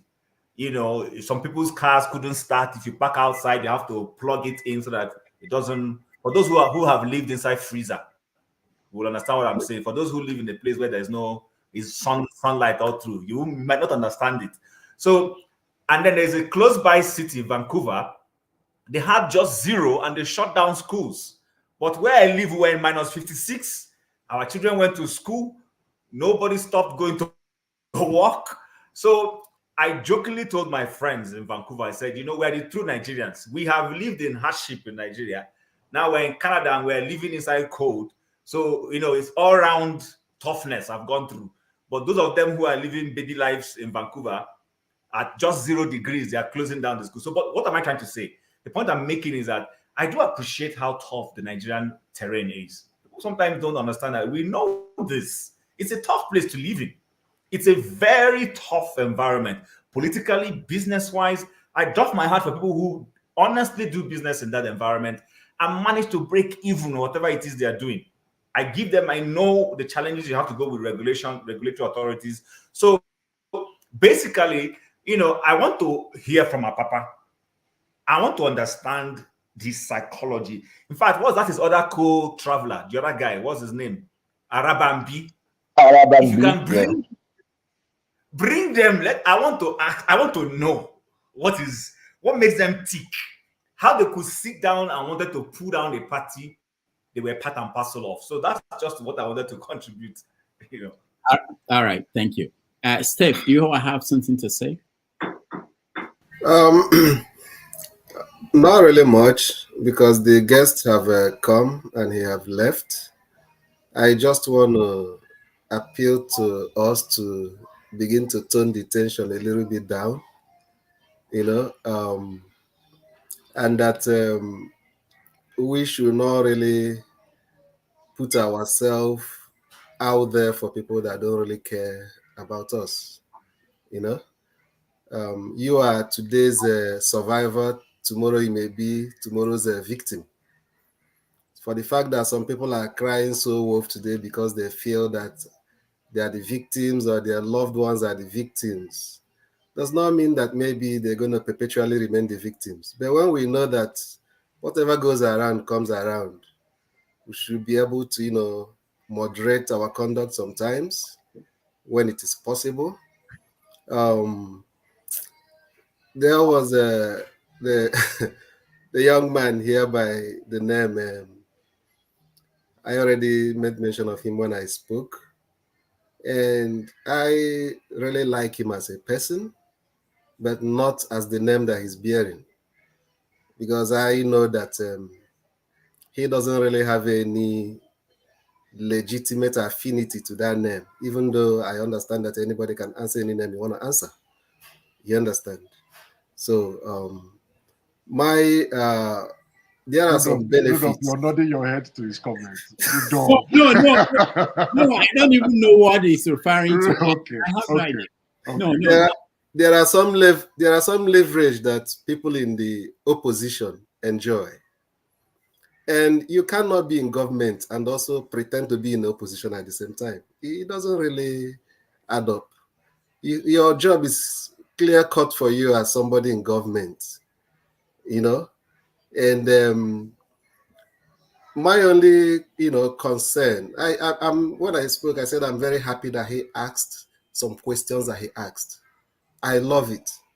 But I'm also trying to use the opportunity to remind him that while asking such questions, he should also remember that when you are pointing one finger, the other four is also pointing at you.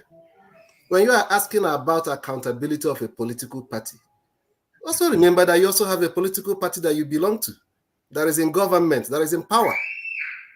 Do you understand?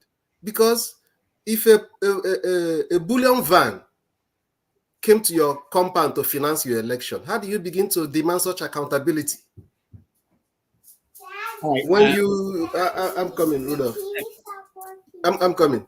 So that is it. There are so many. If you want anybody that is in government want to talk about accountability of another political party, there is a lot going on now that the person should start explaining to us how those things happened. The 3 billion naira in question. What is the connection of Tinubu to it? Is it part of what is being used, special purpose vehicle that is being used to offset election expenses and things like that? So let's start from there. And then let them also explain also, I wish that they could also create a forum where the people that they cherish so much can also come and be accountable to the people too.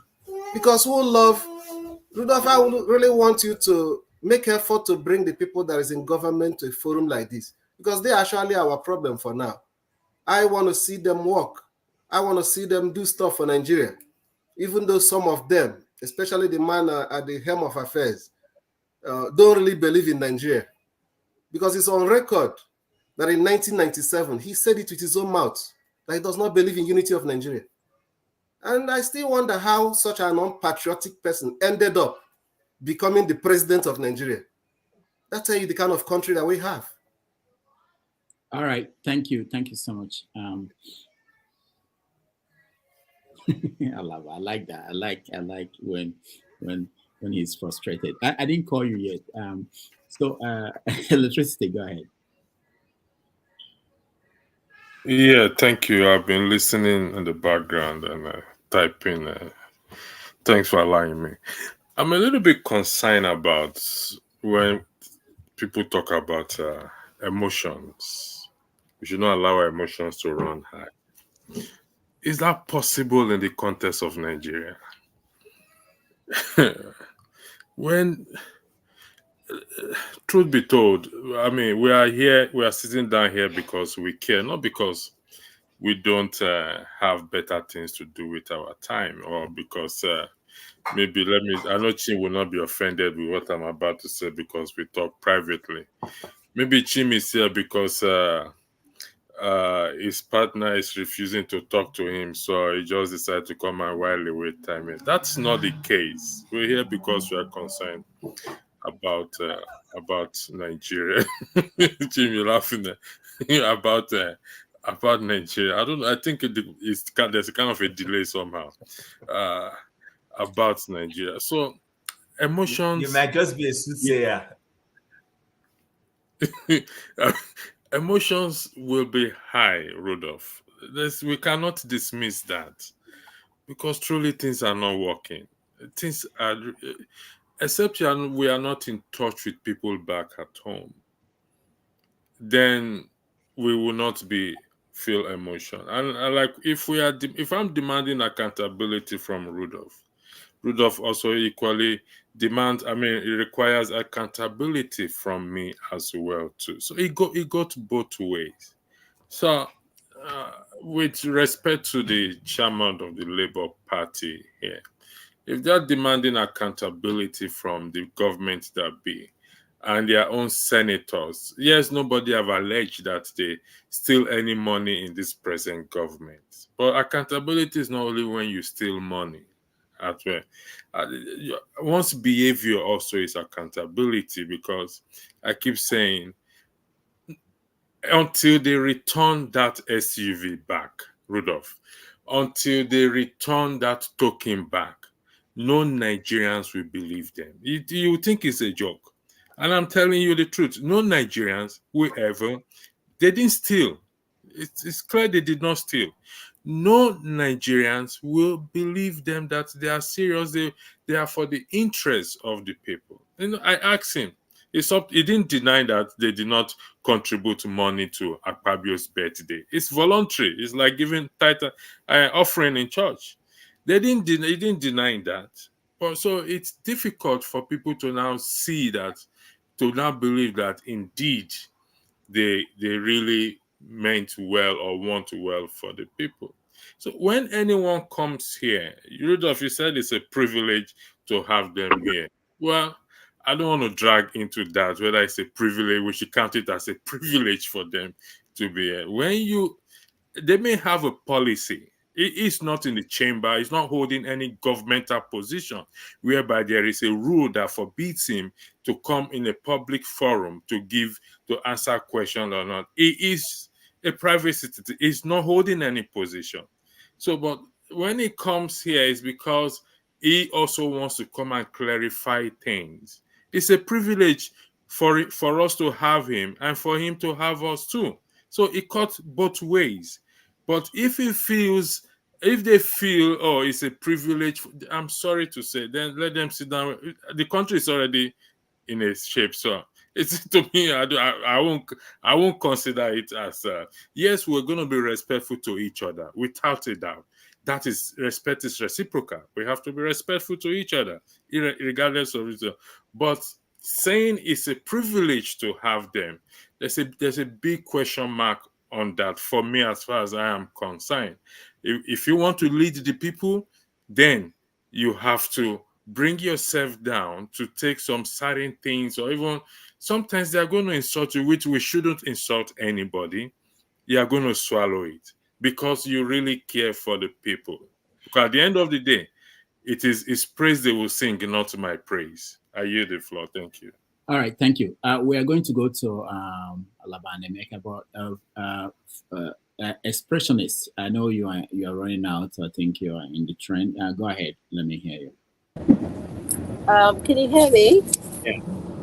Okay, I may be cut off in a minute, but please pardon me. I was watching and heard Emeka talk about feminine emotions and stuff like that. I believe it's highly disrespectful. Don't jump in, Emeka. Please, just stay there. Okay? Being masculine has nothing to do with your brains and your level of intelligence and cordial responsibilities in the public domain, especially when it comes to politics. Women shouldn't be used as bargaining chips. Imagine if you're the president and you have a woman in your cabinet. So she's not going to be allowed to be successful because she's a feminine. Men do cry. Do you know that? Men do cry. And there's nothing wrong in someone expressing themselves in whichever way they can. So please, before you talk to people, especially using women, I don't want to be rude to you, but I don't have no issues with you. You asked wonderful question, but when you now used a woman as a scenario, as a bargaining chip, that is low and unacceptable. Unacceptable. Whether you repent of it is up to you, but know it that it is a woman that gave birth to you. So being emotional has nothing to do with your brains, especially using a woman as an example is a point of weakness. Masculinity, using steroid doesn't make you, or being bogus, it's physical. It has nothing to do with mental capacity, understanding and delivering your points. Yeah, you're educated now. I respect you too much, bros. Now, but I don't want to respect women now. I don't want to say this to you again. No. All right. Please. Thank you. You don't have to apologize, but upon your conscience, it was rude. Thank you. I'm on now. All right. Salute. Thank you. Peace All on right. to all This of your you. Thank you train. so This much. your train. This is like a hotel. Me, I not said I hotel. I dey do jiggy bam All right. bam here. Na my Let's body. hear But, Alaba. but, please, We let have me some. just See people let me here. just Thank give you. this submission. It's because of the Thank submission you. that made me stay. I'm already off work, and I know I once I have get to into the stretch car, on. you will, I See you know. stretch on, and they told us Kamagba for anybody. They say, "Why you need for anybody?" You know, I no go grieve And then, for anybody. So it's my Alaba, turn. You please. will talk after me, Alaba, Mazi. Please, I have to say please, what I have to I'm say. about to get up. Be patient. Please. You will have more to say. Please, Jesus please. Christ. I All have right. to talk. I'm a man of what do you call it? I'm a man who likes to make analogy. I'm a man of analogy. So my question will start like this: who has the brain of a rat? That's my question. You will answer that question at the end of my submission. Now, on Aburi, I was trying to push to him to let them know that this every time we say the movement or the opposition or whatever they stand for can do more than what they are currently doing. The pushback is always, we don't want to go to war. I found that very BS like. I don't want to curse in this on this program. Complete BS. Why does the pushback have to be anytime we want to make a progress for a change and say nothing is working, things got to change, the other alternative other than what they are doing should be war? That's not true. That is not true. There's so many things we could be doing. Right now, as we speak, our country is not okay, is on fire. We don't even have a data of all Nigerians staying abroad, whereby we could share one email with all of them about events in that country. And we are in the age of technology. That was how Sahara Reporter spread. I remember when he started, he was just shooting me those emails. And who's this guy? Who's this person? So eventually you go to his page. We don't have that. Our country is burning. There's so many things we could do. There's so many things the Labour Party could do. And we could have said he's going to give you his email or his contact. I'm going to need it when he gives it to you. He promised that when he was talking.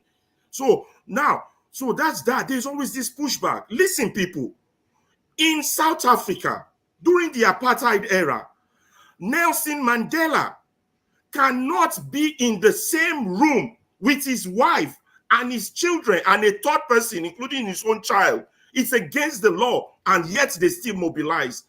Stephen Biko, that was how bad the law was. Stephen Biko cannot be in the same room with more than 2 people, yet they still mobilize and they change their country.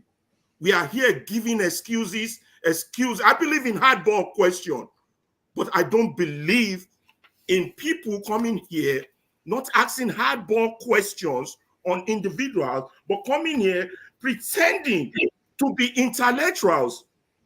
But these are people with less intellectual capacity. They cannot think beyond their paymaster, beyond those who are sponsoring them to come out here and do whatever it is they do. They cannot think beyond that because they have the brain of a rat. And then when they come here, they want to be so hypocritical and present a posture and make an effort to spin or spearhead the conversation towards their sponsor's direction. They know themselves and they want to use this medium to do that. For those people, I will stand against any day. Now, we should have, I agree, we should have asked hardball question, tough question. But our question should not be disrespectful or be in such a way that it is not focused on the country. This is my analogy. That's why I call myself a man of analogy. Your house is on fire. There's a fire brigade or a man who comes to help to quench that fire. And your question to that man is, why is your pants dirty? That is the lowest of the lowest intellectual level I've ever seen in my life. Why is your pants dirty? The man is trying to help you quench the fire that is burning in your house. If you want to ask questions about the country, ask questions about the way forward, ask questions about how do we mobilize, Ask questions about, do you want to do the same thing again with the same circumstances? Are you going to get the same result? Ask intelligent questions that will show you don't have the brain of a rat. Not questions that come to smear individuals on behalf of your paymaster, and some people come here and argue that those are reasonable questions. If they want to debate, let them debate. We can debate each other one-on-one on intellectualism and brain, not on BS. Nobody has that. Our country is on fire. So when I get mad with anybody, I go tough with anybody, it's because my country is on fire and I want to turn off that fire. It's an emotional issue. I don't give a rat if it's the emotion of a woman. What a moron. Excuse my language. I like to stop there or I'll say more bad things. All right. Thank you. Thank you, Alaba. Let's get to Emeka. Emeka.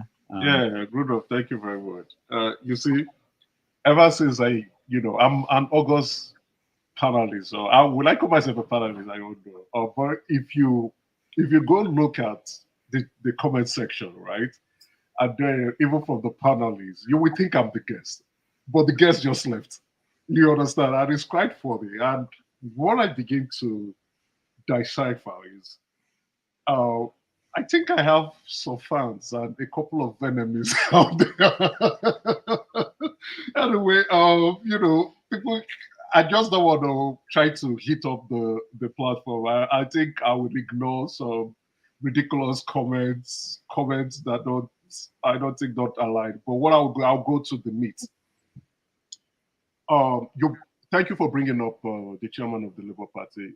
He is the Labour Party chairman, right? And the last we checked, he still remains the Labour Party chairman. And those questions are for him. And I like to stick with the context of, what the platform or the show is all about. I don't like to go, I'm not that kind of, my brains are not warped differently. I would ask questions direct that is for the individual, the personality that is being brought up. And even, I think where you wanted to bring the senator, right? I believe so. I had some very nice questions I wanted to ask the lady. I can begin to ask the Labour Party chairman questions that are meant for the president.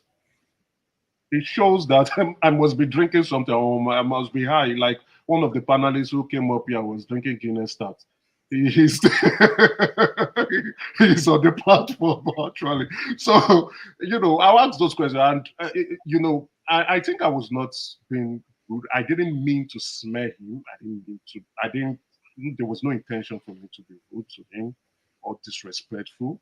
Those were questions that are publicly known that I wanted him to share more light on. He did, I would say, I really appreciated him. He's a soft-spoken man, just like Peter Obi. Seems to be a man who takes his assignment pretty seriously. And I liked the way he answered my first question. I appreciated that, because on the platform, other media platform, they've been bringing it up. And I think if the courts decide, I don't know how they're going to decide on that case, but let the court decide. The second question was really very pertinent and relevant. A lot of people have been asking questions on that. And him being the leader of the Labour Party, that it provides the opportunity for him to provide more context, which he did, even though he didn't give the timeline. He did. He said the accounts are ready. And they are maybe finalizing on publishing it because people are asking the questions. The last question I asked him, I wanted him to clarify, which he did, at the beginning of the show, talking about 60% and 50% of polling units providing their result. I wanted him to speak on it. And he did, and he was rambling around talking about the incident, the pockets of incident that happened during the election. And I wanted him to provide more context. I had the opportunity to push back, but out of respect for his person and the platform, I didn't want to push back on him. I wanted him to just express his opinion the way he deemed fit, right? Because I could push back, I could hold him to task on those questions. Because what he did and what the party leadership in the Labour Party, what they did within immediately after the election is almost the same thing that they're being holding Donald Trump for. You did not win the election. You have no proof of winning the election. Right here on this show, you said 50 to 60% of your polling agents submitted their results. But you went to the media to say you won the election. We shouldn't have this kind of situation in the country anymore, because it could have charged. Even Dati said, don't swear in anybody. That could have taken that country over. And what we'll be saying will be different. So we want people to play according to the rules, the electoral rules that we have. And understand that in the game of politics, you either win or you lose. And if you don't win and you think you've been robbed, carry your evidence, gather them properly. Ensure you gather them where. Go to court and prove your case. Now, it would have been of my delight that when they were saying they won the election and they were able to show with evidence in tabular form, because that was what piqued my interest, to go read that petition 10 times. Someone was saying I don't have a job. That was why I was reading it 10 times. I was laughing. But, to spend some time reading this 10 times, I want to know how you won this election. And to be fair, I didn't see it. Don't take my word for it. The Court of Appeal didn't see it. And they scolded the lawyers who were doing social media appearances with pictures. I said, you know better. Why are you doing this? So I didn't see it. Then again, I also perused their appellation in the Supreme Court. And I was like, this guys, what are you guys up to? So those are the questions I wanted to ask him. That, sir, for the unity, which I appreciated him, by the way, he looked at it and said, if we take up arms, we probably will not have a country. I appreciated him that we must use and play within the rule of the law. And I appreciated him, and likewise Peter Obi too, because they would have said certain things, even though Dati said them, and the country would have gone aflames. But again, I understand how charged and emotional that we were during the 2023 election. What I want to say is not just to cause aspersion to anyone. I know you guys don't like me, it's fair, I don't care, I'm in enemy's territory, but the respect for other opinion, even though when you don't like it, shows who you are as an individual. There are certain things I hear, even when the last individual was speaking, I just laugh at him. You want to debate me, you can't stand me. I come with the goose. But anyway, Dr. Rudolph, to just address you personally, I know you were laughing. You are too excited to mute me. You're always excited to mute me. So, but it's a delight coming around just to share the platform. I express my opinion to you guys. I'll still try once in a while. If I see something that is relevant and important, I will try to come in to give in my 2 cents. Thank you very much, guys. See you some other time. All right. Thank you, Emeka. Chim, before he goes, please, I have something. Yeah, sorry. So, Emeka, are you still around? Ask for this. Hello, Emeka. I am. I can hear you. So, I don't need you to tell me what part of the world where you are, but I guess you're not in Nigeria. You didn't vote, did you? I didn't vote. You're simple. But I was in Nigeria during the when they were swearing in the president. I went to express. So what is critical for me in my response to you is, one, you were not in Nigeria during the election. You didn't vote. You were not at any polling unit. So, so while it is okay to have your own opinion, because you said you try to compare, you said what Labour Party is doing is not any different from what Donald Trump did. Labour Party. No, I didn't say not Labour Party. No. Maybe you weren't listening. I said so just correct me quickly. Party leadership. But no, definitely I will. What the party leadership did is not different from what Donald Trump did, and he's been persecuted. So fine, that's okay. That's okay for time's sake. Okay, so I don't see what Labour Party leadership did, because the man came here. Labour Party did not call out. In fact, Labour Party members wanted to go on the streets. Their presidential candidate calmed them down, said they shouldn't go on the streets. Their party chairman has come here to reiterate the fact that they didn't want to create chaos. And that's probably why at some point they had to tell their VP to stop going on air. He was Okay, the one Tim, I who think you understood literally my had. Hold on, statement. hold on, Emeka, hold on, please, hold on. So don't misquote me. Okay, That's so, why I want to say this. Like I will give you but the I example. asked Donald and Trump. I got Hold clarity. on, hold on. No, you are not yet clear. Emeka, hold Donald on, Trump. Emeka, no. Hold on now. Emeka, Let me say. Donald Trump said he won you the will have election. chance to do a rebuttal. You would have chance to do a rebuttal. Go I'm ahead, sure go that ahead, go ahead, go ahead, Dr. go ahead. will give you that. Now, the point I want to make is this: you've spoken about a lot of things. You even mentioned you went into the realm of the tribunal, the appeal, and the Supreme Court. Literally, that's why I asked you where we were when all this was happening. Any Nigerian that followed this thing. See, let's forget who eventually it has happened. Tinubu is president. That's fine. Good luck to him. But majority of Nigerians, will tell you that the judiciary did not even do a decent enough job when it comes to arbitration of what happened in the last election. Number one, INEC was supposed to provide evidences to show that they conducted an election that was free and fair. Most of the things that INEC was supposed to produce, they never produced. Because the people who litigated kept saying, I mean, you are asking INEC to bring you evidences of ballots and INEC is saying, oh, we don't have them, or IRF thing is shut down.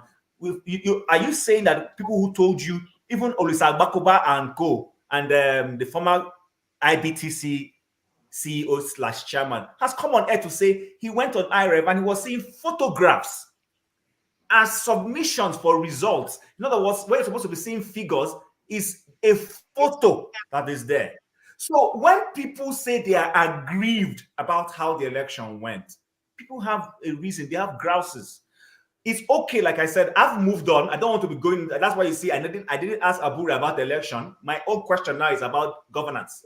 Which is why, and my question was to him as per those who are representing his party in the National Assembly. This is where they have government representatives, because the National Assembly is part of government. That's why I was asking him what they are doing in terms of trying to get them to have an agenda. That's when you will not see me talk about the election anymore. It's gone. It's won. It's lost fraudulently or unfraudulently, whatever your views are. That realm, I've moved away from that. So, but why I'm talking to you about this is for you to stay here. This is why some people feel that you're being ingenious. You are entitled to your opinion, and I respect that. You won't see me attack you. It's okay. But I think sometimes we need to be very careful. You see, elections may be elections, but it was not a joke. We're talking about people's lives. People were killed in Lagos State. You said you used the word sparring skirmishes. They were not sparring. They were high-skill skirmishes across the country. High skill. Where were you during the election? People were killed. People were maimed. Where were you during the election? So to come here and make light of it. Chim, I wasn't in Nigeria, but I have relations. I have photographs. I have things on my. If I can share things with you. I'm not even talking. I'm not joking. People. Thank you. What is his name? T-Mark. Go ahead. T-Mark, who is the Nigerian musician. Go ahead, so that you don't lose your evidences on Arise to talk about how in his place where he lives, he had to use his dogs to chase APC thugs away. What are we talking about? So you see, it's okay if the side of the political spectrum you belong to has won today. That's fine. I'm okay with that.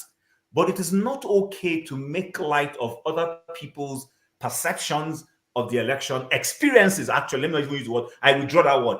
Experiences of how the election went. People were maimed. People were killed. People were stopped. There were Yoruba women who were stopped from voting because they were light in complexion. And somebody said because they're light in complexion makes them Igbo. These things happened. These are not things that we conjectured. I know a few of them. There's a prominent actress who was stopped from voting. And she was laughing and saying, can you imagine I suddenly have become Igbo because I'm light in complexion? So please, these are things that make people, when they attack you, they feel you're being insensitive. And I need us to be very cautious about that. You are welcome to come and express I don't own the platform. None of us owns the platform. It's okay to have dissenting views. I'm okay with it. I'm very okay with it. If we're all thinking alike, then there's a problem. But I need to be able to see in the midst of my differences with you, to see some level of, wisdom that I might say, okay, even though I don't agree with this, but I can deal with this. And right now, come on, the comments you make, these are things that make people get angry. So I don't dare to push back on that. Thanks. Okay, thank you. Sorry, Rudolph. No, I hold on. wanted to leave. No, hold on. right? Before Let me you leave. Okay. hold on. Okay, please. Dr. Rudolph, please tell him not to go. Emeka, me and you get anybody from leaving. Ngozi Cat's battery is dying, so she wants to say something before. Yeah, can I also chip in something? It would be good if they can apologize to the women for what he said. Okay. Now let me just say something quietly. He does not have to apologize. I'm grateful he has a mother. He probably has sisters. He will have daughters if he already doesn't have them. The reason I point these things out sometimes, it's not just for my sake. I made a similar observation yesterday. There will always be people in the minority. And there will always be people who, even in a general statement, they will always pick the ones that apply to them. He made that comment. A lot of people will see nothing wrong with it. But me personally, as a woman, in this show where most of the 90% of the time, there are only men here, and few women that come here to voice their opinion and have a say, a man comes on the show to say something like this. It's disappointing. And okay, Ngozi, I think you're interpreting that comment differently. I'm not interpreting it anyhow. What I would say, no. And you are going to let me speak. I think based on past experience, I will just go off without finishing what I want to say. If you want to continue talking. Go ahead. I don't want us to normalize some of these things. I do not want us to normalize some of these things. They count. People are watching the show. Women are watching the show. And you can't get off making statements like this. It is improper. And you can't tell me I did not understand it as that's not how you meant it. It sounded clear. Even expressionists logged in just to say the same thing I asked you. You can keep your apology. This is where I'm going to edit. I'll join the night train people because for now, no. Yeah, if you have biases, then it will not sit well with you. There is no bias. You were having discussions with men, and you wanted to troll them, and you called them having feminine energy. Can I speak? There is no bias there. Go and Google feminine and masculine energy. Good night, I sir. didn't put that descriptive narratives there. Google feminine energy, masculine energy, and you will see for yourself. What I said. I am not the owner of the adjective or the descriptive nature of those adjectives. Anyway, what I want to say to Chim, so that I can leave to Chim, right? No, you've been doing that. Can I tell Chim, when I meant Trump, the example, using the Trump example, right? I meant that Trump told the world he won the election without providing evidence for that. And now he's suffering the consequence for it. Now we have Dati, who went to Channels Television. We also have Peter Obi, who went to Channels and Arise to make such similar claim. Chin, I hope you're listening clearly, and I want you to open your ears because you're looking that next time you will not say something I didn't infer. So you see that those are the words. See the word you just used. And you hope I'm opening my ears. But meanwhile, when I was addressing you, I was listening. I was listening to you. But I'm listening to now you. I am addressing you. I am addressing you. You're looking and I said, you hope I'm opening my ears. And I'm telling you, that's why I drew your attention. And I said, I hope you're opening your ears and you're listening before you infer. You can't use that word. You can't say you hope I'm opening you can't police the statement that I use. You can't police the word that I would condescending. That's the point everybody has against you. You see it as condescending, but I'm telling you, I hope you're opening your ears. You can't police the word I use. So open your ears and listen. So now what I'm saying is, I'm not listening to you. Okay, that's fine. Then thank you. Thank you, Rudolph. Thank you very much for listening. All right. Some other time. All right. Thank you. Tone, welcome to the show. He's running away. He doesn't want to speak to me. Oh, I'll speak to you, Tone. I'll speak to you. I'm not running away from you. I'll speak to you. Okay. Right. Please, can I speak and go? I just asked for just one favor. I wanted to. You've done this twice. You've told us you want to. And then you. No, I didn't. Oh, yeah, the last time I did, you said you were going to go. I'm already off work, but I cannot You go said, in my exactly. car. You said that you were off work and we allowed you to speak also. So let him go. No, Let no, him no, go. you It's did all right. not. I'll wait. Okay, You go did ahead. not. Mazi, go ahead. Yeah, Mazi, I go, don't go, want go. you to Mazi. speak. Jesus Christ. Emeka, I told you the last time that you're a likable person. I know. Don't come, don't don't come here and say, oh, you hate, you don't like you. Nobody is saying that. No, this is enemy's territory. I know. If you look, that's what I was telling Rudolph, right? If you look, you will think I'm the guest. Go to the comment section. People, you're on the platform. Those on the platform. You guys can. Even someone had to say, I came in because of what Emeka said, right? Okay, so And there you have someone that you know. okay, so for me, where I'm coming in from is this. Where I'm coming in from is I'm not saying the question you ask is not good, it's not a good question or whatever it is. Where I have a problem is where you said, are you a forger? You understand? And to me, I feel that shouldn't, when you ask that question, allow him to answer, and then you can get, I did allow him to your, answer. I did stop I him. know, but yeah, I know, but it was after his network went off and But he came back. you can tell from when he was answering that he was trying to let us know that he is not. That was why I said I liked the way he answered that question. It was a direct question to him. Well, Because today, to me, Papa and his group are calling him a forger. okay, Papa and his group said the police did a forensic investigation and that's they have the report. Now, what that question did was he went back and he brought his own evidence to show us here. okay. Well, thank you For for me, that. I think that was a fantastic question and he gave a For fantastic answer. okay, that's fine. That's fine. By the way, for me, Papa is a native doctor, so I don't even care whatever they say or whatever.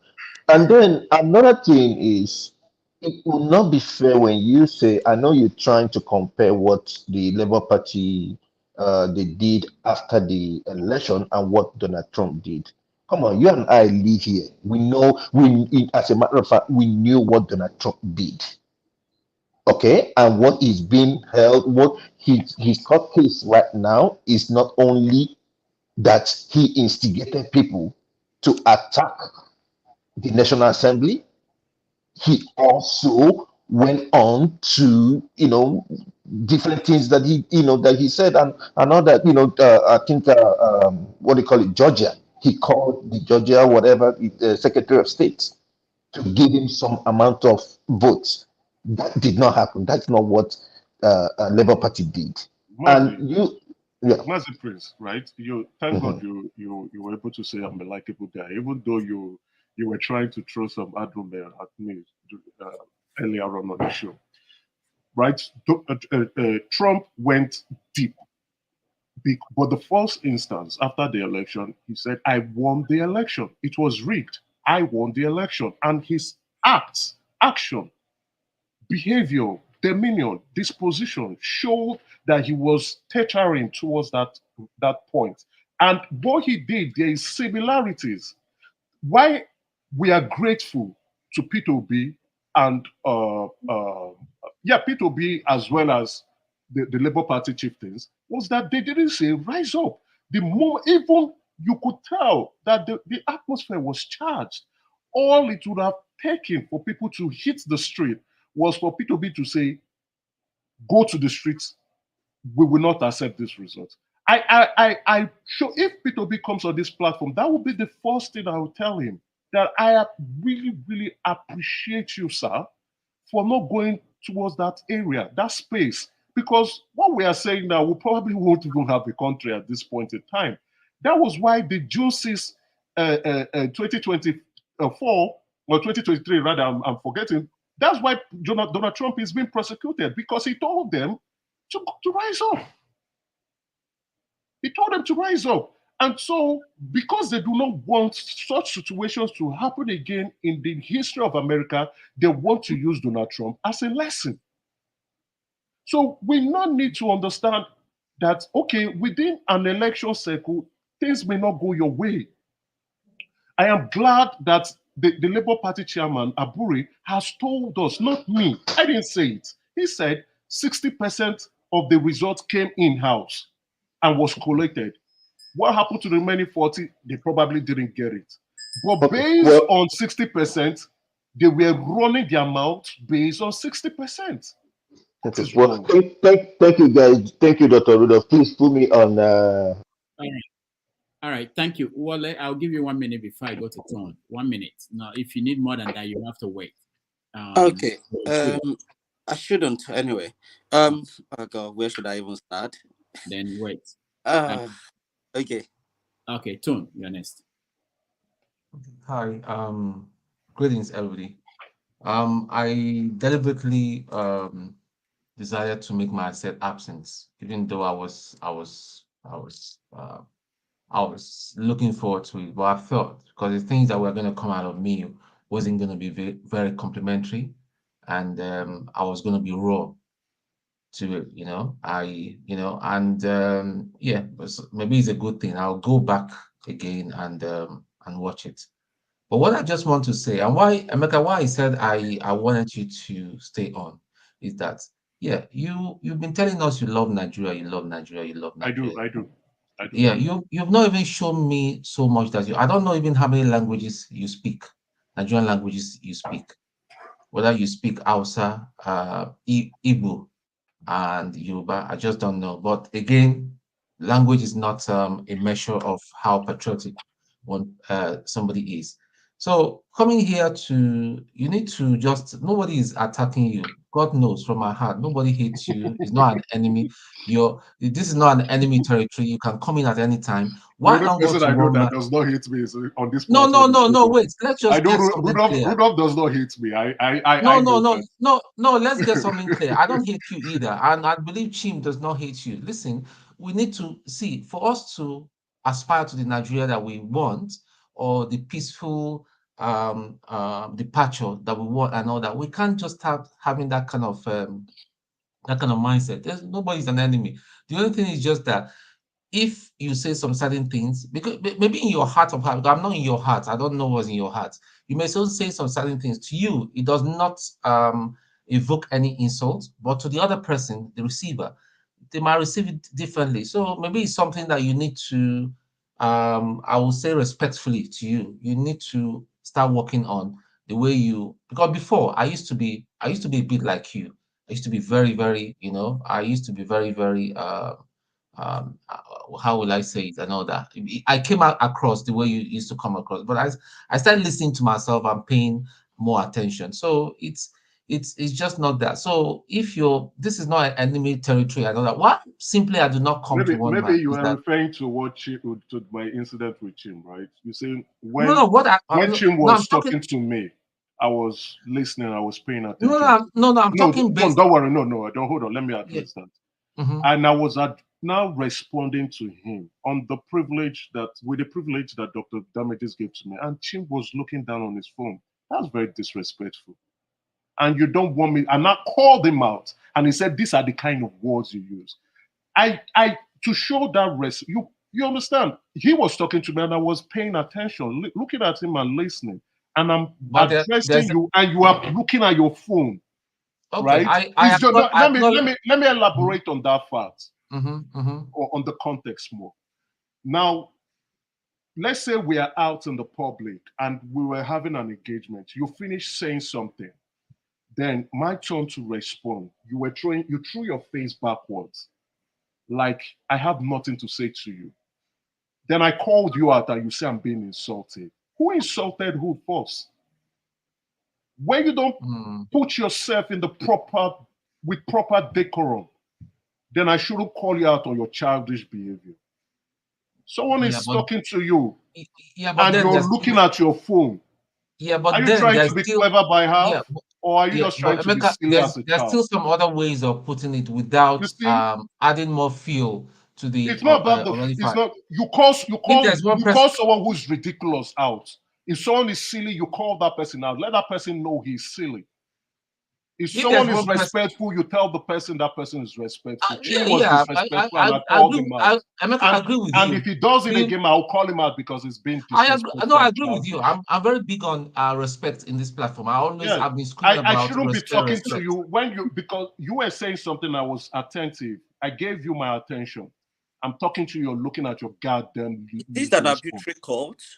All right, that's it. Tone, Okay. your time is up. I move All right, on. thank you. I move on to somebody else. Jonaba, I want to skip you, not because you're not important, but because I want to reach KJ, who has not said anything today. Wale, I see your hand, but let me just, I know, I'll get to Jonaba, I'll get to you, but let's say Let me use that. I'll bugger off. The what? 2 minutes. Let me use 2 minutes, then I will disappear. Or I'll be at the background. KJ, do you want him to go? Okay. All right, go ahead, Wale. Thank you very much. You're a gentleman. Quickly, this is not an arbitrary court. We're not here to be settling conflict or anything. We're here for a purpose. Our country is on fire. What is the solution? And let me quickly keep this in. When it comes to communication, Yoruba used to say something because I grew up with my grandma. Mosquitoes do sing as well. But whenever mosquito sings, I don't know who wants to listen to mosquito. Probably get killed. Communication comes in two ways. The verbal, the word you say and what you don't say. And the way you say it. I mean, for those who have done communication at some point, you will probably know what I mean. The verbal, the non-verbal communication aspect of it. Now, I'm not even going to dwell on that. Three things I notice in a country. In every country, you will find three categories of people. The idiots, the tribesmen, and the citizen. So it's now entirely up to an individual to categorize or know where they belong. If you're a tribesman, no matter what is happening to the Hausas or whatever, in as much it doesn't happen to my tribe, I don't care. If I'm an idiot, if, a banana skin peel on the floor, in as much it doesn't affect me, whoever fall, that's their own business. But a citizen will be patriotic, will not think about himself, will think about how others are going to benefit. So I'm not going to lecture us around that. The solution aspect that I'm looking forward to on this platform is every single one of us, for those who really meant well, have one thing or the other to offer. Either the way they critically analyze things, either the way they listen to others, either the way they contribute. You know which one, which aspect you are good at. Some people will say, let's get it going, let's go on. I can't fight. I'm not in the military. I haven't been in the military before, although I live in the barracks. But have I got the gut to go to the battleground? No.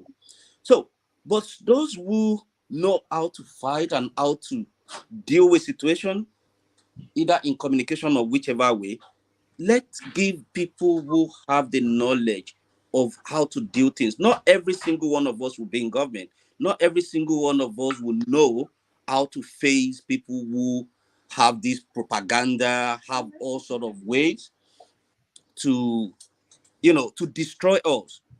One thing I want us to notice is, yes, we don't like APC. We know what it stands for. Sorry. We know what it stands for. But do you know what they're using? They will throw something to us. We will battle ourselves. We will, fight each other so that they carry on doing their own strategy. They'll keep looting the money, do everything they do, because they know that once they throw something to us, propaganda, we will dwell on that for weeks. Before we know it, it will be another episode. For how long are we going to wake up and address the issue? Let's stop fighting and addressing something. Oh, I don't like the way you talk to me. No. We are all adults. We all have families. If I talk to my children the way I shouldn't, they will tell me off. And I have to reflect and think, maybe I need to, retone my communication or how I say things. Respect is reciprocal. Now, if we allow the young ones to be part of this forum or part of this platform, because I could see that we've never gone up to 1,000. And I know some people might want to join one way or the other. Are we doing something to make other people join? We are now living in a world of technology. Are we using this technology to even fight the analog? All these analog octogenarian ruling Nigeria, are they smarter than us? But still, we're not thinking of that solution. We're not thinking of what could be the best way to get all these octogenarians out of the system and, they're analog. That is the way I want us to think. I don't want us to be fighting each other and be dwelling and spending time to be arguing about things. Please, people, if we happen to be in government tomorrow, are we expecting people not to question us? Are we going to be that perfect? Please, let us be more mature. Let us see what we can do to make things better. Thank you. Thank you, Wale. Wale, you said that you noticed that about idiots and the tribesmen. Did you notice it before the Greeks or after? I listen, I read. You don't have to answer. I'm just kidding. Yeah, I was thinking, did Wale discover something? Then I said, oh, it wasn't. Anyway, KJ, welcome. Yeah. Thank you so much. Dr. Rudolph, I just said today I need to go to church so that you don't make me be losing church any longer. And so I listened to part of you guys' discussion and I enjoyed all of it. And I don't want to make comment on. Sorry, Rudolph. If no one is there, can I leave now?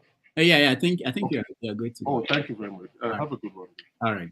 I listened to all the what the chairman said, and I agree with him in so many places. I don't agree with him in so many places. But I'm not even going to talk about him. I'm going to talk about the conduct of some of our panelists on this on this panel. Sometimes people come to this platform with "I know it all," and so any other view that come across as not their own is not accepted. And I have watched it over time, and it's becoming a bit worrisome. Because even some who come here and take on journalists, they even call you fake journalists. I don't mind if you call me whatever you want to call me. I don't give a damn, I'm telling you the truth, But when you begin to take to your own truth only as the truth, it becomes a problem. It becomes a big problem because you insult, you say all kinds of words that I will not want to use on the public forum. In fact, just like you now, I'm beginning to get annoyed on the platform. And just yesterday, I was telling my wife was concerned. She said, if this thing is going to change, you better just stop. Okay. So we should guide our words. Yes, we are in a foreign land where people speak anyhow, no respect to anybody. It's true, but that's not our culture. We have not imbibed the culture of the white man as our culture. We still have a way we speak to each other with some form of decorum. You don't just get up, you say whatever you want to say because you are just on the public. And if before you know it, they will begin to speak a very foreign language that sounds too foreign to us because we are Igbo. Look, I said here before now, for those of you who have ever gone for any interview with a foreign media, for instance, I'll give you an example of BBC. If you go to BBC and you speak a foreign accent, they will never give you that job. Okay? If you go to any of these foreign medias and you are Igbo or you are Nigerian or you're an African and your accent is more Oyibo than the Oyibo person, they will not give you.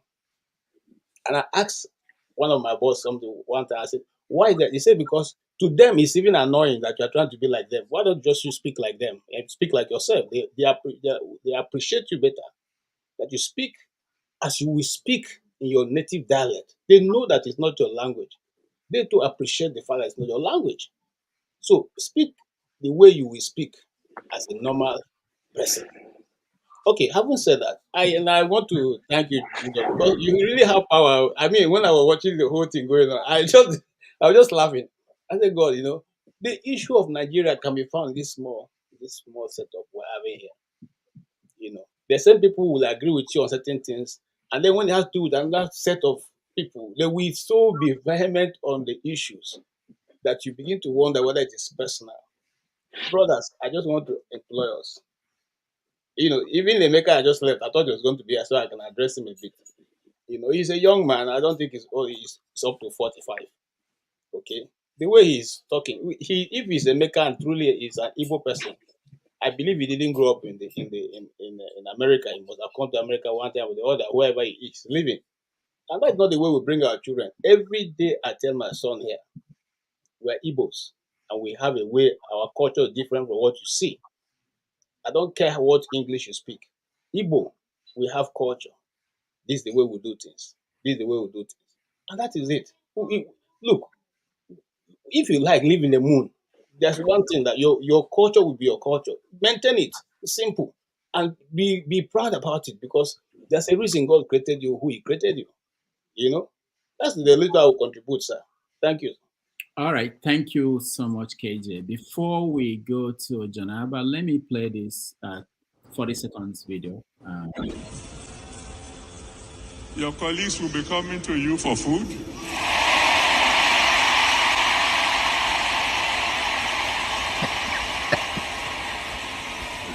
They'll be coming to you for refreshment.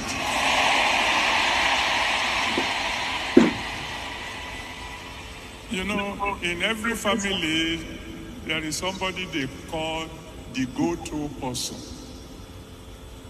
Somebody you go to when you have a problem. Somebody you go to when you have a need. I decree that in your family, you'll be the go-to person.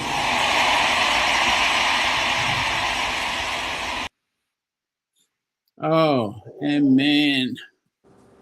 I don't think they know what it means to be the go-to person. Bishop Rudolph, what's your problem? That's why they are putting it up. And knowing that Jonaba is speaking next is part of Jonaba's constituency. Jonaba, welcome. Rudolph. But Rudolph, you're the go-to person. Aren't you the go-to person? Who wants to be a go-to person? I don't think they understand that. If you have all the money, you will be tired. Of course. They don't know. Can I comment on this? Yeah, go ahead. Take it over from Janaba. He's wasting time. I'm waiting for you guys, but go ahead, KJ. All right. Now, I think this particular topic will probably concern me and Janaba the most. But here's what I want to say. I listened to it. I first saw it. Somebody sent it to me and said, "Have you seen this thing?" And I watched it, and I watched it again, and I watched it. So two things came to my mind. It's either that, you see, like I just spoke earlier, sometimes we interpret English in our native tongue. And so when you juxtapose it, the proper meaning of what the person had just spoken, it makes a little bit of no sense. So that's the first thing that I got in my mind. Okay, this guy is a typical Yoruba speaker, has spoken this thing with his mother tongue, just give it an interpretation that doesn't seem to be making too many sense to some of us. And I give a very good example. When Pastor Julius first said, "What God cannot do does not exist," some people took him to cleaners because they think that doesn't exist in the Bible. But it's a scripture in the Bible. The only thing he did was to interpret it in Igbo, which is there's nothing God cannot do. And it is a saying that is well known by Igbos. Now, in the context of this very senior man of God, one of the fathers of the faith in Nigeria, maybe he didn't quite, I want to give him a benefit of doubt. Maybe he didn't quite understand what he was saying. Because I don't want to be the only person in my family. Igbos have a proverb, where one man is a jungle, that nation is ended. Okay? Because you don't own your life, you don't know when anything can happen to you. So if you decide that you're not the one who be the go-to person in your family, then the family is finished. Okay, so I think that, and then why would I want my colleagues who are working with you in the office and I want you to come and be begging me for food? You understand? So it doesn't seem to sit very well with a lot of us. KJ, stop. I like the way we make excuses for people we like or people who are in our constituency. We don't make excuses for Tinubu or for Babangida. We don't try to interpret. Maybe they meant something else. Maybe the point is this. You know why I'm throwing this in? because I think the man understands much more than he has been able to put forward. That's the truth. He didn't start ministry today. Okay, he When understands. Can I throw this question in? Can I throw this question? No, In that congregation, no, it's to Jonaba, so that when he talk, he can address it. In that congregation, there are like two people from the same family, or two colleagues that work in the same office inside that congregation. Who is going to be the go-to person? Wahala. Brody, I don't know, your brain is this froze now. New York is affecting your brain. I told you to move to Texas. Our weather is not that good this year, but it's still better than the normal in New York. But I hope your family can allow you to come here so you can be watching Texas. Texas is a local die to heaven. You don't need to put the area code. Borno is better. Borno, they have more sun there. Oh, okay. Before you know this guy are very manipulative for their life. I've worked for them. The name of Jesus, I've worked for them over the years. So I'm too small to speak to people like him that have made fortune. He's a billionaire. You know, this guy is very rich. If you tell people to jump into lagoon, they will jump. So that is how much influence he have on people. And my influence of even staying here for long with my family, sometimes it doesn't work well. So you have to give people credit for the power of whatever they are doing, whether it's manipulation, whether it's misleading, whatever, gather a lot of people like that. And everybody say amen. Then look at yourself. If me and my brother working there, then you tell me that my brother will come and be begging me. So yeah, he's saying my brother, who will say amen? So why should it be that somebody have to come and beg you?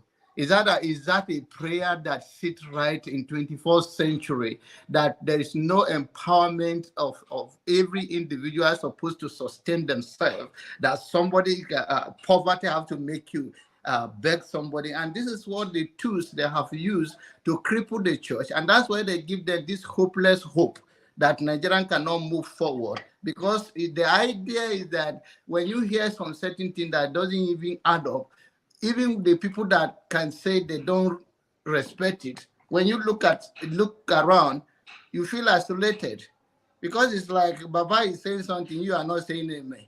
And then you are saying like, okay, you right there, it's like somebody is trying to say that you are a rebel. But sometimes you know that this doesn't add up.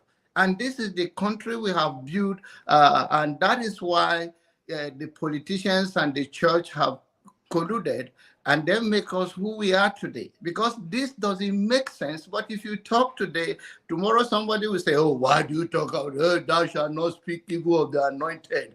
Who is not anointed? Or the man of God? Me, I'm the woman of God. Did I tell you I'm a gay or or whatever? So who told you that? But so this is the country we created, myriad of people, and people say amen to such thing. But I wish them good luck. I think it mean that let it be.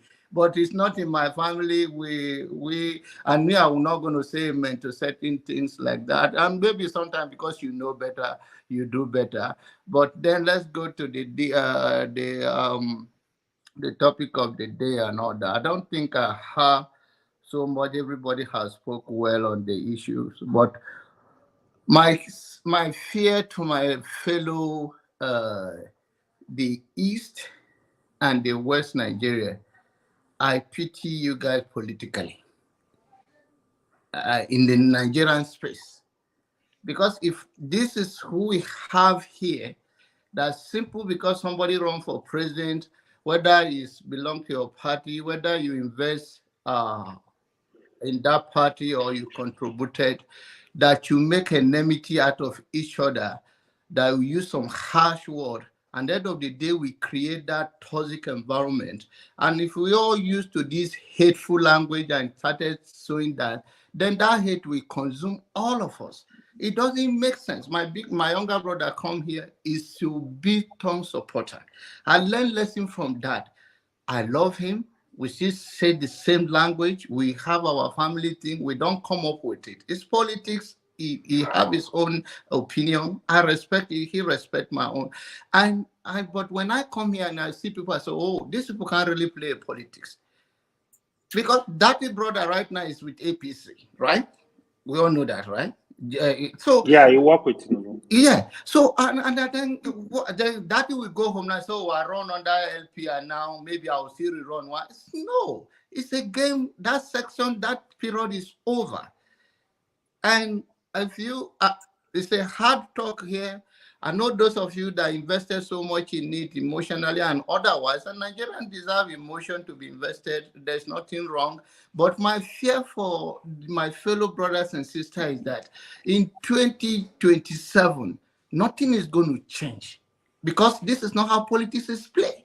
If you like, the last time when I saw the rally in Benin and I make a comment, I said, oh, my blood pressure, because I saw you people that think you're going to win. Doesn't win like that. Politics is not such a game like, especially in Nigerian space. And okay, and we all come here, we go after each other, we pull each other down. The Bible even say that the kingdom divide among itself will not stand. And we are talking about a nation now. We are not even talking. Shelby, do you think there are no good people in the APC? Do you think there are no good people in PDP? Do you think there are no bad people in LP? And I don't even know the guy have answered the question before I asked him because I didn't watch it through. And I asked him when he answered, Rudolph told me I've answered it. I said the LP in the house, are they doing anything differently? He said no. For now, that they promise they are going to court case. You know, politicians have a way to cover themselves, all those speak talk. No, there is no, we are going nowhere with this attitude of even form a clique here. If somebody says something that even when you know that it's not the right thing, you just want to follow along. It does not mean that you are a stooge. You don't have your own mind. You have the right. Anybody can come on this platform and call you name. Have a thick skin. Because a thin skin, anything will irritate you. And then you go and what is that for? Why are we coming here to insult one another on election? Is even your dad bear the name? Is it you? Can't you establish your own life? Let's calm it down. Election is not something do or die. And this elite, they know themselves very well. Remember the video where Atiku and Tinubu met themselves in the airport in Abuja? And he talked to him. They understand themselves. I mean, it's a game. They are very rich. They are very rich people. Rich people doesn't see things the way we see it. The only thing they can throw out there is that anything that can divide us, because they know that when we are united, there's tendency that we will remove them. And then we talk about bylaw, all of those things happen. It's over. Come, let's move on. And move on to something that you know, that look at what he said. So I can interpret it as weakness, that Obi is weak. He said that if that is on top, it will be different. He said that here. Yeah, but not in a good way. Yes. Yes. So he understands, meaning the guy is not going to agree. Meaning that no, wait. How does that make Obi weak? A lot of people, you can say in a bad way or in a good way, but there are a lot of people who believe that the energy behind that moment is you may not believe that Obi handled it well, but other people believe that Obi should have used that energy to go to the street and go on that way. But we don't believe that. I say some people believe it's weak, and some people believe it's a strength. So people can look at it from that two ways. All right. Thank you. Rodolph, can I do a quick reaction? I've not spoken. I just came in. I'm sorry. Can I do a quick reaction? Yeah, go ahead. So John Abba, see, I mean, it is true that some of us have called each other's name because of this election. You understand? Because it's not a do or die affair. Not only people after election, not only on election matter. Let's be frank here. I get it. Olumide, you know yourself. You've almost called everybody names. I'm coming. You understand? So it's not a do or die affair. Tinubu and Atiku will see themselves, they will banter. You understand? If only the democracy that is practiced is allowed to be practiced the way it is. It is so in other climes in the US. After the elections, the loser will call the winner and congratulate the winner. You understand? And things move on. When there are problems, he will get the support of all parties. You understand? And find a way for the country to move forward in a free and fair election. You understand? Now, if people have rigged elections and you expect the other people to fold their hands, people run roughshod over the constitution that should govern and make our lives civil so that we respect each other, you understand? And we value each other's life. And then you expect us to sit down and let things be. Oh, they banter, they rig the election, they rub it down our throat, they shove it down our, and you tell us not to be upset. And these same people know what they want to do when they come in. All they want to do is share billions of naira, not giving the people who want to do serious job the opportunity. Did you know that in a very normal climate, is not economic sabotage? You spend 300 billion naira to buy gadgets, and that gadget becomes useless at the end of the day. That is not economic sabotage. Understand? That is the beginning. I mean, it's little wonder that they want any means to clean this part. When all right, Olumide, your line is that now of an agency, when that person becomes Olumide, we are not getting everything you are saying. You are breaking up. Can you rejoin us? While millions die. Do you know that people die because of?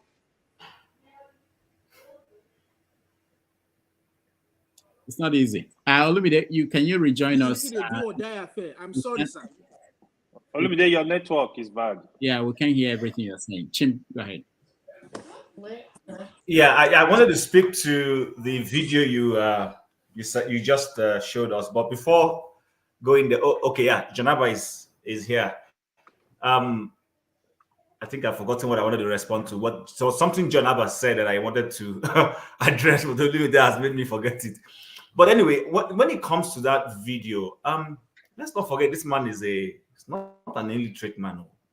That guy is a professor, literally. He's a, I think, mathematician, or is it physics? Yeah, professor of maths.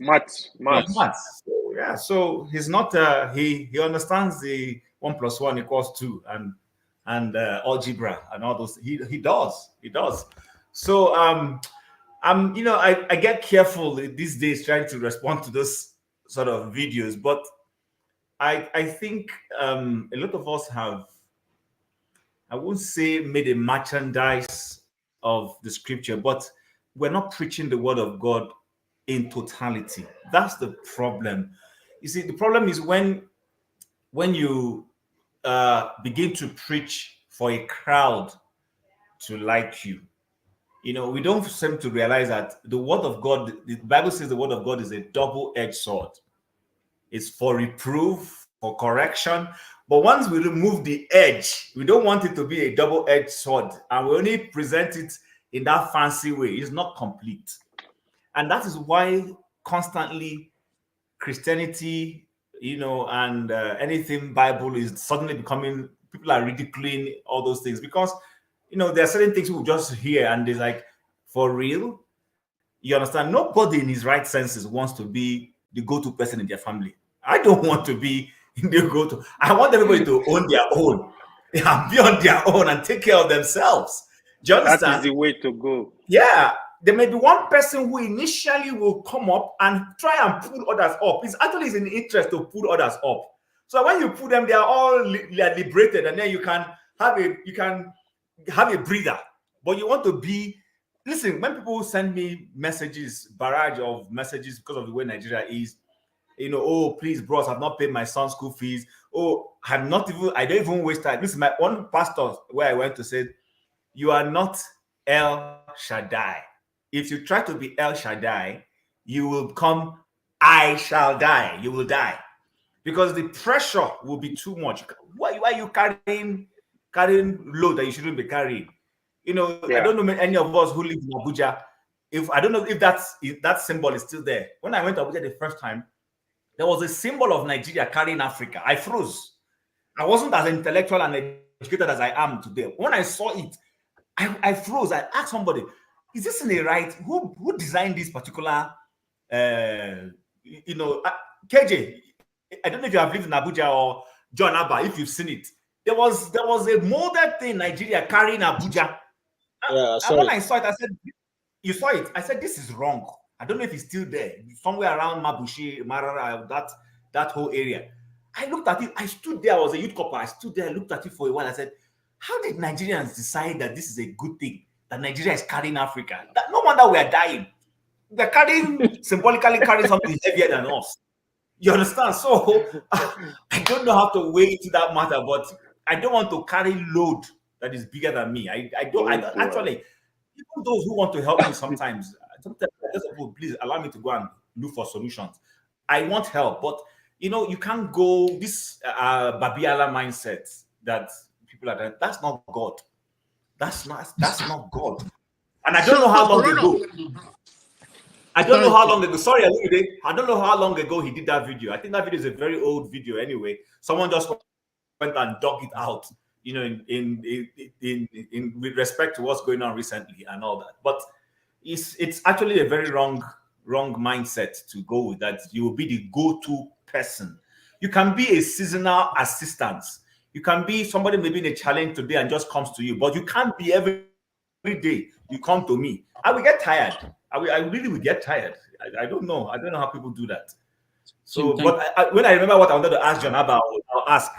All right, thank you. Before Olumide and then Dan, I see you. I just want to point out that probably we have not thought about this. Maybe if that environment is what we have, we may end up having a Majare structure where people come to your house, you become the leader, and everybody else is a Majare. So in your family, you'll be the leader and the other ones. But yeah, it's important to mention that he's a professor of mathematics, and I think that means that he knows what and if it's an old video, it's actually worse than it's the current video, because people are thinking that he's too old for the role he's playing, that he should retire. But if it's an older video, that means that he was healthier at that point and he should know what he's saying.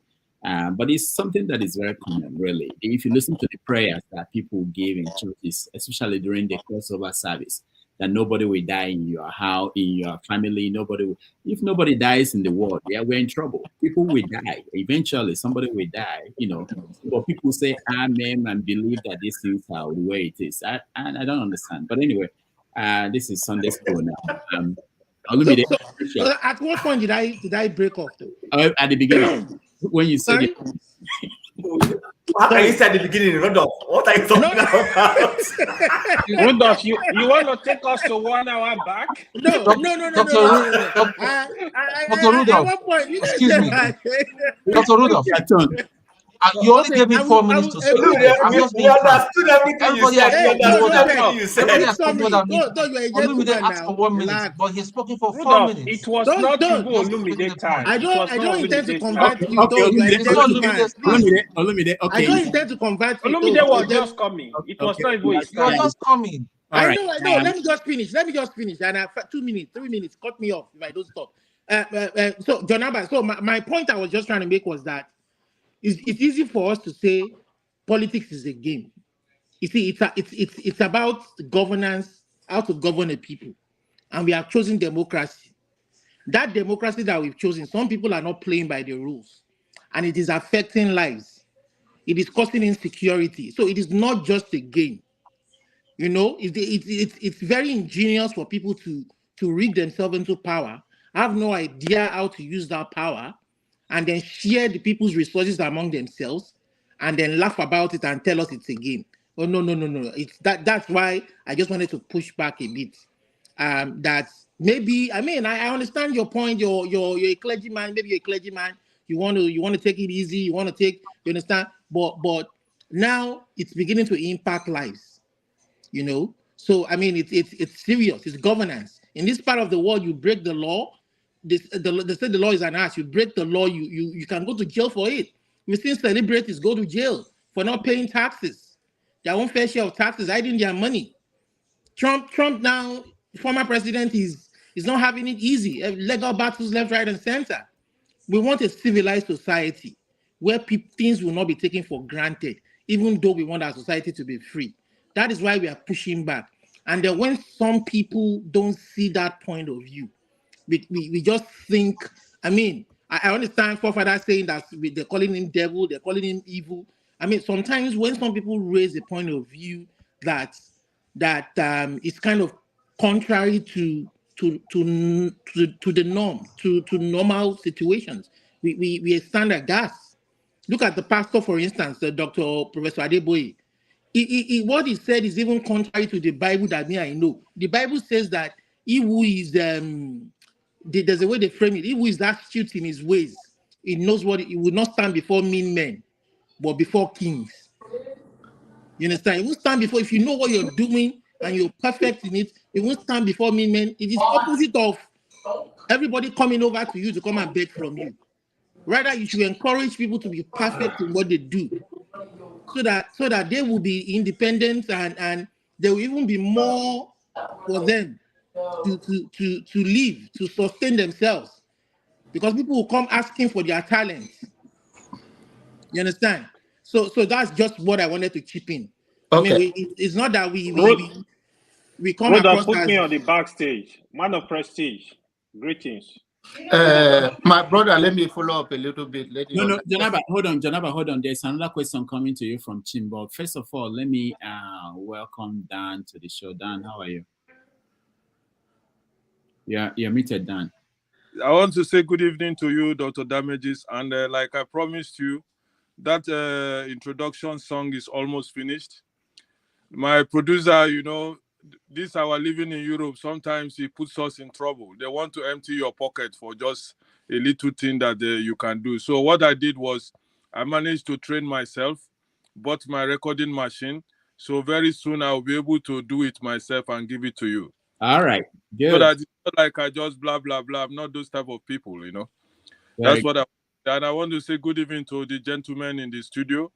And I'm very, very sad today because a big man came to that studio, but Job did not allow me to at least listen to him. I was in and out, or even asking one question. Well, if you give me just 2 minutes, before as I came in, John Abba was saying something that if he was Alaji Dante in Obi's situation, things would have been different, which I agree with. Like I said, Obi disappointed people like us. We thought that he would have led that revolution because he clearly won the election, no matter what people are saying. But telling us to relax, I get weapon there with Obi-Wan and all those type of things. You cannot be fighting somebody with gun with hand now. They will kill you. So that's what I just want to say because I'm still at work. I still have 2 hours to go. So I just want to say thank you very much, and please give me a little time. That this thing doesn't look like work. It looks like you're inside an aircraft. Yeah, that is my job. That's where I work. I work in the transport department. All right. Yeah. Thank you, Dan. All right, Chim, you have an extra question for Janaba, then Janaba will respond. Okay, go ahead. So, John Abba, what I understand what you were saying. You were contrasting the fact that the comment that if it was dirty, it would be different. That it could be that depending on who is listening, somebody may see it as a positive for Obi, or vice versa for dirty. I hear you, but that was not where the chairman was going. I know that. The chairman was literally trying to tell us that because of where dirty comes from. Oh, okay, good. So that where dirty comes from, that the people backing him, because they feel this is our own child, if you have stolen his meat, that they will fight for him to make sure they get it back and situations will be out of place. But I appreciate and understand the perspective you gave that, I mean, it doesn't mean that Obi is weak. Why some people see it as weak, it may be a strength that he has a better composure in terms of dealing with. So I just wanted to bring that out. That's all. Okay.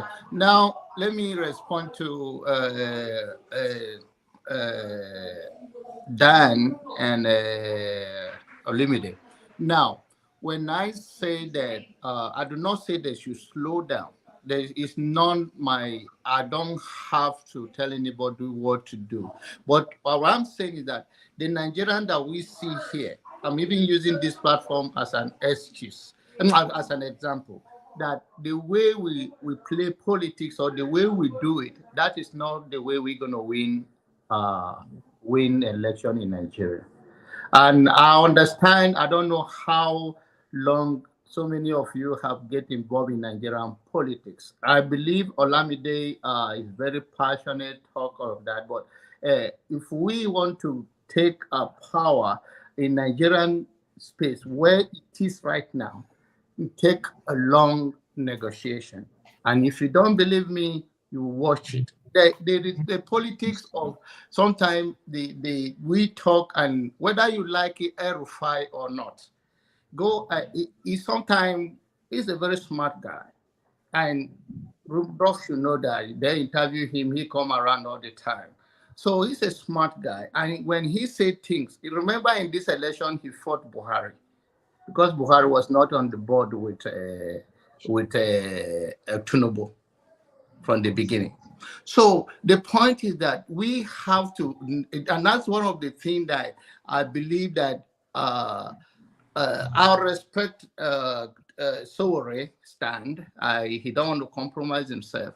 But if in the future he can win an election without involved with these people, but at the stand right now, you can't win Nigerian election, especially if you cannot win more than 60% of Nigeria to make a clear thing. And I believe in the next election, whether you like it or not, for anyone to come out is either they emerge PDP or somebody to put a pressure that the margin will become more pronounced, that APC may not be able to ring the election.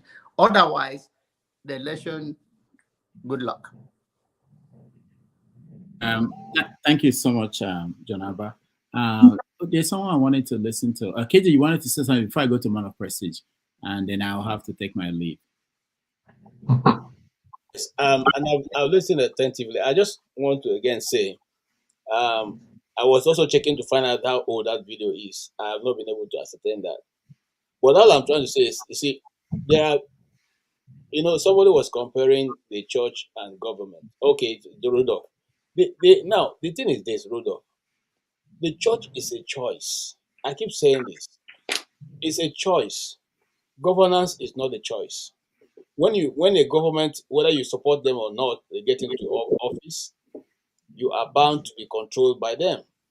The rules are set by them. But you see, for me as a Christian, it's not everybody I listen to.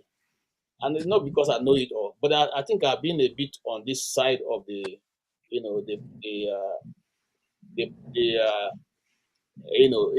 this You church. have been deep brainwashed. Yes, to be brainwashed by anybody. I mean, there are some prayers you come and pray, and I will tell you, no, that prayer is not for me. I mean, some people have come and say, oh, I see this. I say, no. That's what you are saying is not me at all, because these characters you are saying, I don't have them. It's like coming to pray. You want to come and pray for me concerning maybe womanizing. I have never womanized in my life, so where is it going to come from? So now this is the thing. Some of us just allow them to just say whatever they want to say and get away with it without interrogating why is that. You are allowed to interrogate. You are allowed to ask look. I'll give an example. There was a pastor. There was a church in Abuja. Tunde Bakari went there to preach. Went there to preach. He said to them, because they were asking them to bring money for what. I said to them, look, if anybody asks you that you should come and sow seed, by next tomorrow you'll be a millionaire. If by next tomorrow you don't become a millionaire, you should go back to the person and collect your money. That's what Tunde Bakari says in that church. He said, look, I have been saying this many times. If you give a prophecy and the prophecy didn't come to pass, and it has to involve you being taken money or resources being taken from you one way or the other, go back. Ask the man, oh, guy, you said this, and it's not happening. Give me back my money. At least let me hold this one that I use in giving you. Okay? And at least so look, what I want us as Nigerians to understand is this. And somebody also said, you working in this is a very thin line, because faith itself is Religion or Christianity is faith, is believing. And the things you believe is intangible. It's intangible. So you need to be the one who will move yourself from that point to accept either what have been prophesied to you or reject what have been prophesied to you. Now, if you see it that way and you know yourself properly, for instance, if I was in that meeting, even though I don't listen to that man of God, I just want to put it in on record. But if I was in that meeting and he said that, I will not say amen, because amen is saying that my brothers, my sisters, my colleague in the office should now be looking up to me to be able to feed. Who wants to be in that position? I want my money to go and enjoy life like Rudolph enjoying in New York. Yeah, Why would I? but KJ, Yeah. you understand that you said that there's a separation. You have to separate the church and governance and government. And I wanted to bring up the issue that even though they are different, we also know that someone like you, not everybody is like you. Not everybody is able to make that decision to say this is different from the other one. That what he's saying, I can ignore this one, but I can accept this one. So what that means is that we have to protect those people who cannot make this decision from these people, even though we didn't elect them. I did not elect him the general overseer of the church, but it's also, I have interest. I have some old women in my hometown who are paying tithe and contributing to the church and are listening to what he's saying and believing. So we have that responsibility. Well, you know the way I will answer that. You see, you just mentioned something that's been very controversial in some states because some people misquote it. And it's not a church sermon. If it's a church sermon, then me and I think we'll do a lot of that. Tithes and offering is a law. But it will not, if you're not, and I want to put this in content. If you don't pay your tithe, don't pay, it will not stop you from making the heaven that we're all looking forward to. If you don't pay your tithe, I repeat myself, if you don't pay your tithe and you don't give offering, it's not anything. Because these are things that you and your creator have decided. God said, this is what I want you to do. But if you don't do it, it is not a problem. It doesn't stop you from being able to serve God. Secondly, some people go to church. The Malachi 3 10 that's being quoted, 8 that's being quoted almost every time with a man rob God. That scripture was written for the Levites and the prophets and the apostles. It wasn't for church members. It was because they were choosing the fattings of the meat before even the offering it to God.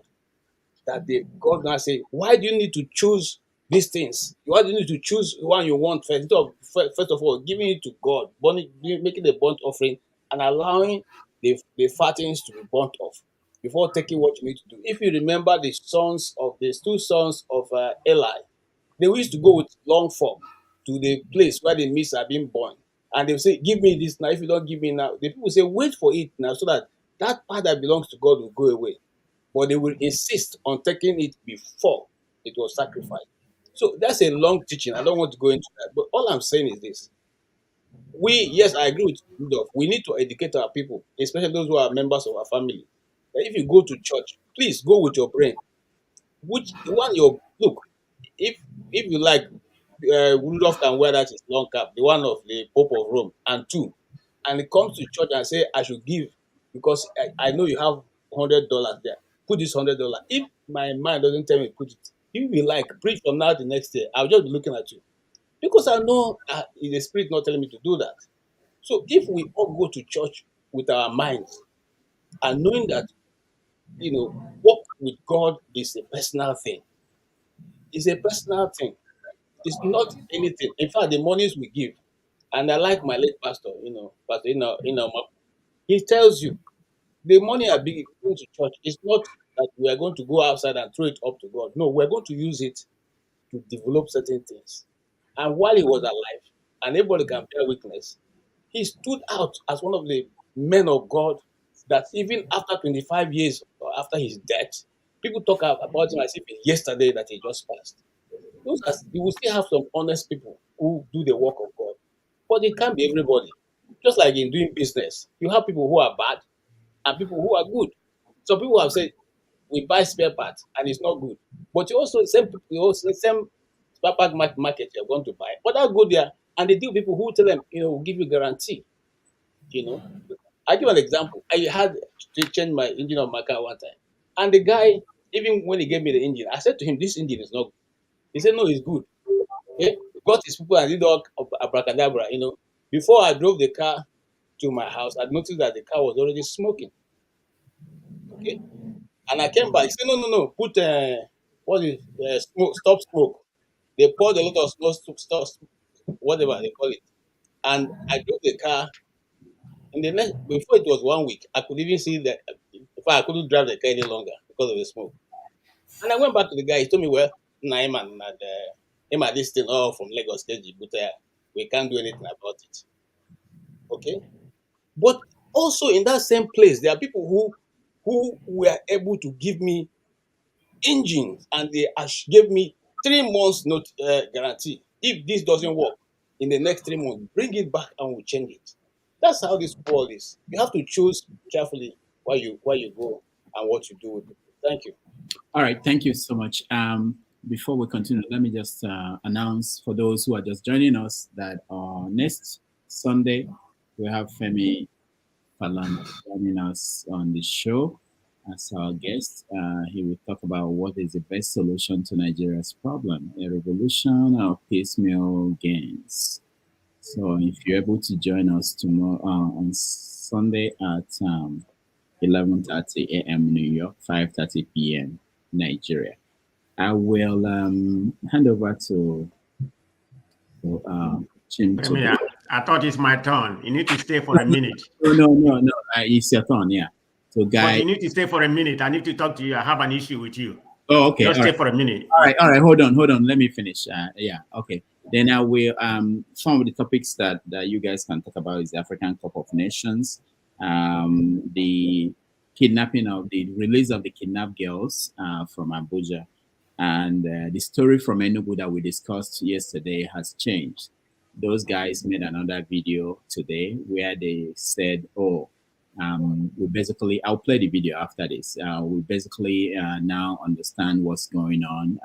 The governor of Enugu State reached out to them, and the matter has been resolved. They didn't give us details, but I'll play the video that they made. Okay, man of prestige, go ahead. Yeah, thank you.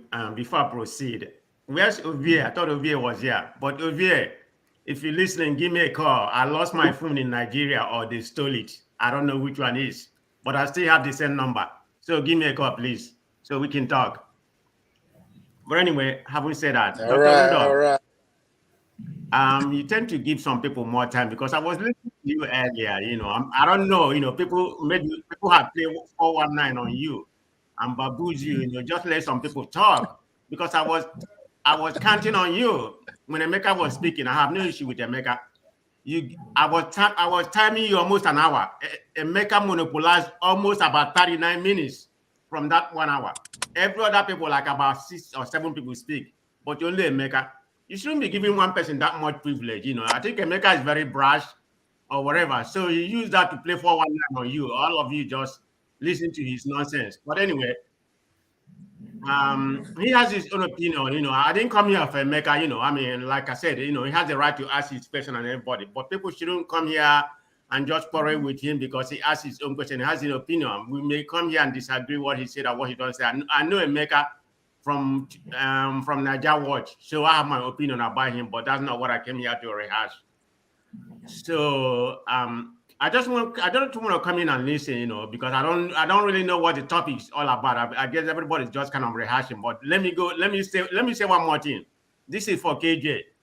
When I was in Nigeria, I was listening to a playback, because I don't really, the time I normally come up is already late. So in the morning before I start my business or some other things, I listen to KJ. I was baffled because I respected KJ a lot.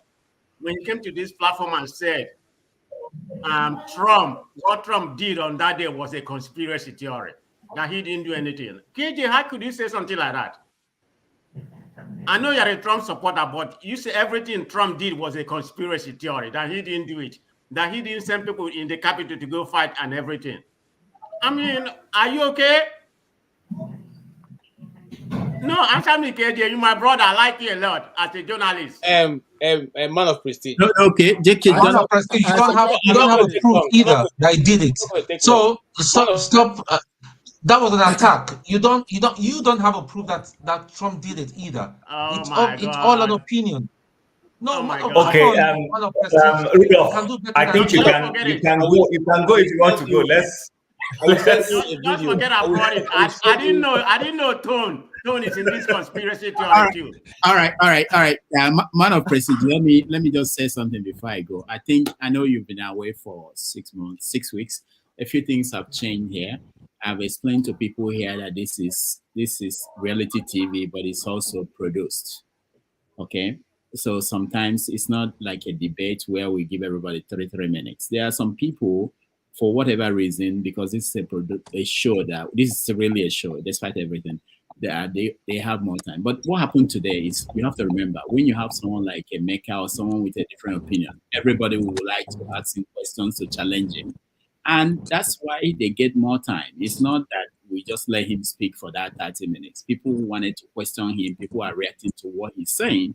And he's also responding to them. That's how it happens. So it's not that we are sitting down here and saying, Emeka, okay, it's up to you, over to you. If nobody questions him, he will speak the way other people are speaking and we move on. But if everybody is saying, get to answer, that's how it happens. But anyway, thank you very much for your comments, and I'll hand it over to Chief. Can I hear from KJ, please? KJ can hear. Chief, over to you. Government has changed hand. There's a new regime now. So. Okay. All right. We are going AJ, from fascist. We are going from a fascist to a dictatorship.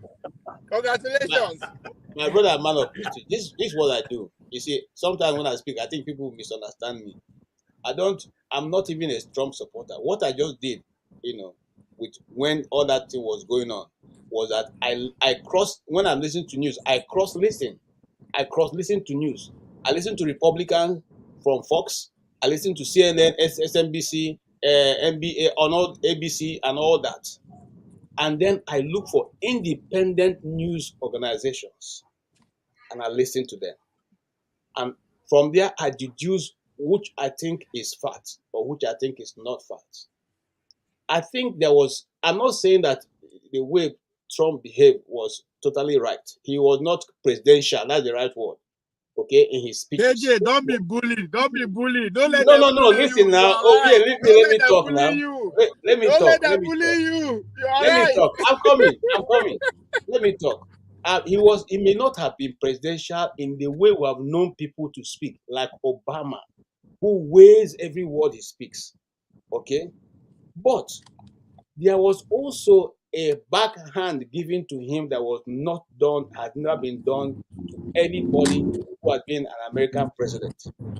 Because, for instance, I'll give you just one simple example. How can your own army chief tell people that any direction that you give, they should not follow it?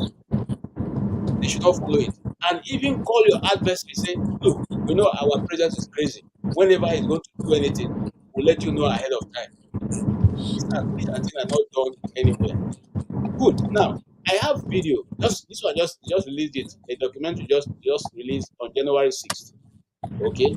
Somebody did an independent account, taking into cognizance all the videos that they refused to release before now, until Johnson came into office. They released the videos tonight, and somebody sat through the 40,000 hours of video to piece everything together. Videos that have never been seen before. You go look at it and make your judgment. Me, Okech, I've taken my judgment. Okay? And I stand in the back. Like I keep saying this thing. The reason I said, first and foremost, people have accused me, this, what's his name? Father Lord say he doesn't like me because, or doesn't trust me because I didn't support Peter Obi. And I said, my simple fact is not because I hate him. But the fact that every other person, including Muhammad Buhari, who was former president, before he became president of Nigeria, he told us he was the one Boko Haram appointed to negotiate on their behalf. He was the one who led the people, northern elements, to go and discuss with Jonathan, to even warn that any attempt to kill those Boko Haram members is an attempt on the north. Now, he was contesting for presidency. He didn't say, "Don't vote for me because if you think I'm a Hausa man." No, he didn't say, "Don't vote for me because you think I represent Boko Haram." Then you, who has a cleaner record, comes and say, "If you want to vote me because I'm an Igbo man, don't vote for me because you think I'm an Igbo man." Come on, man, get me behind me. I won't take that. That means that you don't even have respect for who you are. KJ, hold on. While I don't want us to want that to be, I just have 5 minutes. I'm headed somewhere. I'm heading somewhere. I'll give you 5 minutes. I'll give you 5 minutes. Don't worry. So KJ, I think when Obi said, "Don't vote for me because I'm an Igbo man," it was not in the same context that you presented it. What Obi was responding to, remember that the argument was the North has ruled, is coming to the South. And now that it has come to the South, there was a lot of argument that he should be going to the Southeast because Obasanjo has ruled Nigeria, he's a Yoruba man. Yar'Adua has come, he has ruled, he's a Northerner. Then Jonathan has ruled, he's from the South. Now we've gone back to the North. Now it's coming back to the South. There was the argument that he should be the Southeast. And PDP did not do that. So I think what he was trying to say was, listen, I understand this whole Southeastern president concept, but please, let that not be the basis on which you are voting for me. I think that was what he was cashing in on, that argument at that time. Not that he was trying to deny his Igbo-ness. That's my understanding of what he did. But like I said, I don't want us to, it's not a debate. I just wanted to put that out there. And then let Mazi Ovie kindly speak so that we'll go to our next topic. Chief Ovie has frozen. All right, so let's go to Coco. Now, Coco from Nigeria. Coco is here. Yeah, Coco, before you come in, we are trying to change topic. Yeah, I'll make it snap. Ovie, are you back? Oh, see, Chief. So if that's what he said is what he meant, then we shouldn't worry that he lost because we wanted to vote for an Igbo man.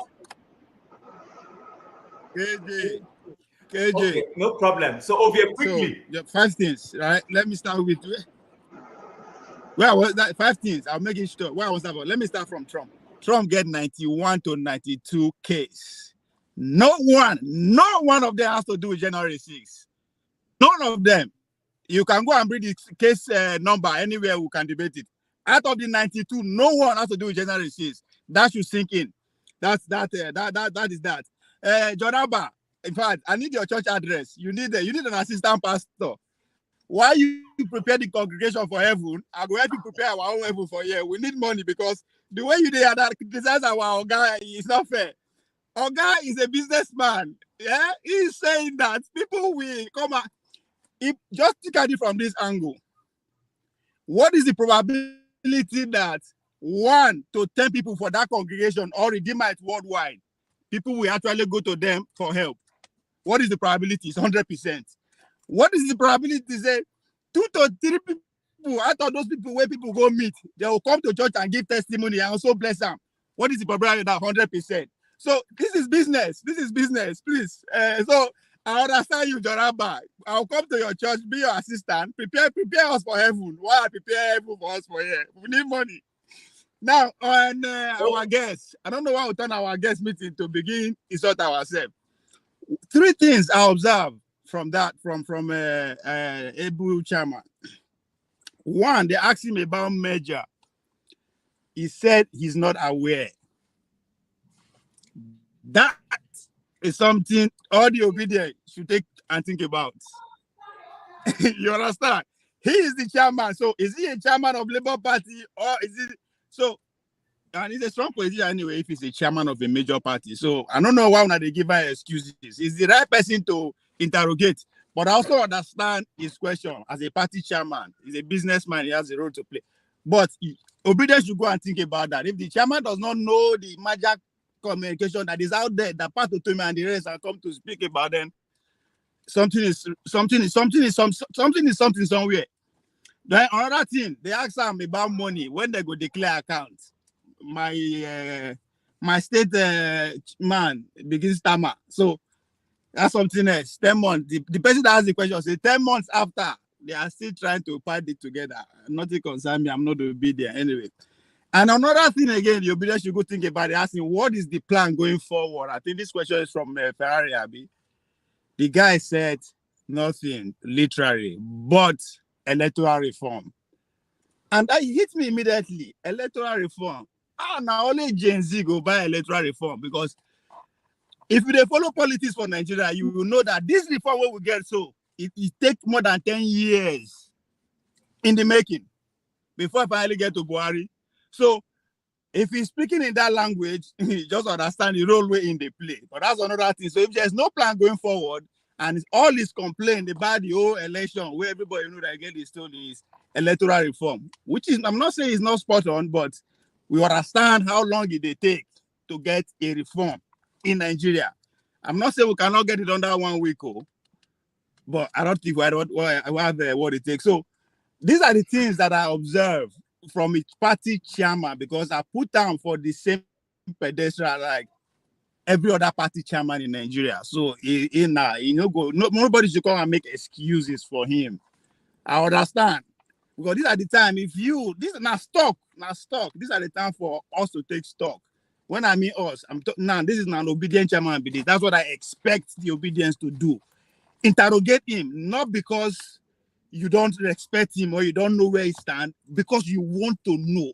All the question where PDP, all the allegation, that you-term allegation that everybody accused Obi and the party of, this is time for you to ask him, for him to clarify. Yes, that's all, because that's how you move forward.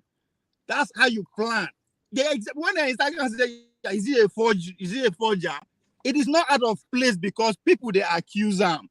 There are so many questions where I expect obedience to ask them. All the questions where people like us, they are accusing her from. There is no plan, there is no movement, all those things. Now you should now put yourself in our shoe and ask for your own clarification.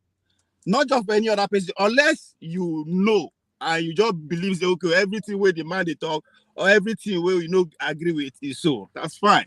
That's what I observe, but it's as usual, we turn on to blow. The eater was there, goza, okay. Back and there. Why anyway, they do goza for you? The men will get out. They will delay out the flex. They dance. Now that's time be the team of this year. Una say una no go agree for anybody. Them now dance, now they dance. They went all the way to Geneva in Davos. They dance with Mama, WTO, and Vice President. They dance. Go meet them for Port Harcourt. They dance. Una there they blow. What una they fight for? Why they dance? Plan they go on. All of a sudden, party fight no day again. So, my mama say they cry, they see road. These are just my observations that I notice why all these things they go on. The question we asked, the man play a role of a politician. So, on that note, thanks. Thank you, Ovie. But make you know, Ovie, give me a call. You've been a prodigal son now. Give me a call. You've been a prodigal son. Stay close by. John Abba, I don't know if John Abba wants to make a Rastafarian his assistant pastor, but John, that's over to you. So we go switch. See, now there's no judgment in heaven. We are talking about heavenly, these are heavenly things. I won't judge you. You have a carnal mind. Oh yeah, I don't judge you. You have a carnal mind with. Okay, you are very right. The kingdom is here. Heaven is there. We are talking about the kingdom business. Not okay. Exactly. Nobody all right, guys. Put our so, mega guys, church. We invite him to come and chair. We invite him to come and chair it. We know where to get him. No problem. So one of the topics we want to look at now is this demolition. So I want to play the video. I hope I'm able to play it properly. Then after the video, we can go on discussing, and then at that point I can bring in Coco. So just give me a second. This thing is new to me. Yo guys, I want to officially say a very big thank you to the governor of Enugu State for his quick intervention. You understand? And thank you to my fans, because my brothers and sisters from Enugu State, I swear, not too much, because I don't know the love they wanna show me from that yesterday. The entire Igbo land. Thank you. Till today, all my fans all over the world, thank you so much, because it's not easy. You understand? Though information reaching me this morning was like, it's not me now, no can understand waiting they happen for the centenary, you understand? So they can't claim me waiting they happen for centenary. The thing they matter long. You understand? Matter long, it plenty. The thing, if you haven't finished service, the thing you just. So what I just wanted to say is the Enugu State governor was not even aware of the massive destruction in Centenary. You understand? He was not aware. You understand? That's what is even reaching me now. So I say, man, no come make my papa verse now. I beg, make you no verse. Now emotions. You understand? That time why they see caterpillar everywhere. You understand that? To me, I can't think say, now my only house with this. You understand? So now emotions made me do the first video. So guys, please, this is a quick disclaimer. You understand? Wonderful people, most especially my Igbo people. You know me now, my name is Sanidon Chaka, and I had to come here because my look-alike, my look-alike was crying like a baby yesterday. So, and when we came here, we were able to uncover a lot of information regarding to this place, and me myself, I didn't even know that this place is a private property, as in this whole centenary was owned by one person. I understand. So from what we were thinking before, we thought it was the Enugu State government, blah blah blah. But reaching here now, we are able to get the real information regarding this place, and that Enugu State government and the people in power and all that. Even our governor was not aware. Even I was shocked that he even reached out to you guys. So my people, Enugu is safe to invest. Enugu is a wonderful place. I have my own plot here, and I'm still gonna build here. Understand? But now, when you give me money, are you getting it? So please, there is no cause for alarm. Since our governor decided to enter the matter, we know say everything go day okay. You understand? You know they cry. Tomorrow is here. I'm here. My governor, I beg. Thank you very much, Thank sir. you so much, sir. When I come home, come invest. I beg. Everything, 2 seconds, everything done. Don't say it. Don't say it. I got camera. Yes, I beg. Everything, 2 seconds, everything done. Wait a minute, Jim. That is very disingenuous. I mean, what is that? Is that a damage control? Hold on. Hold on. Let's just give it some context and then we start discussing. So you were here yesterday, I'm sure. Everybody was here yesterday when we initially looked at it. Good. So earlier today, I had a conversation in another WhatsApp forum. That's the WhatsApp forum of my local community back home. And we were initially saying, could this be a political vendetta? And then somebody came up to say that no, that the state government, because my argument was, if they say the houses were built, they are not illegal. Because remember, I told you yesterday it was not illegal. They're saying that it was a hideout for criminals and kidnappers.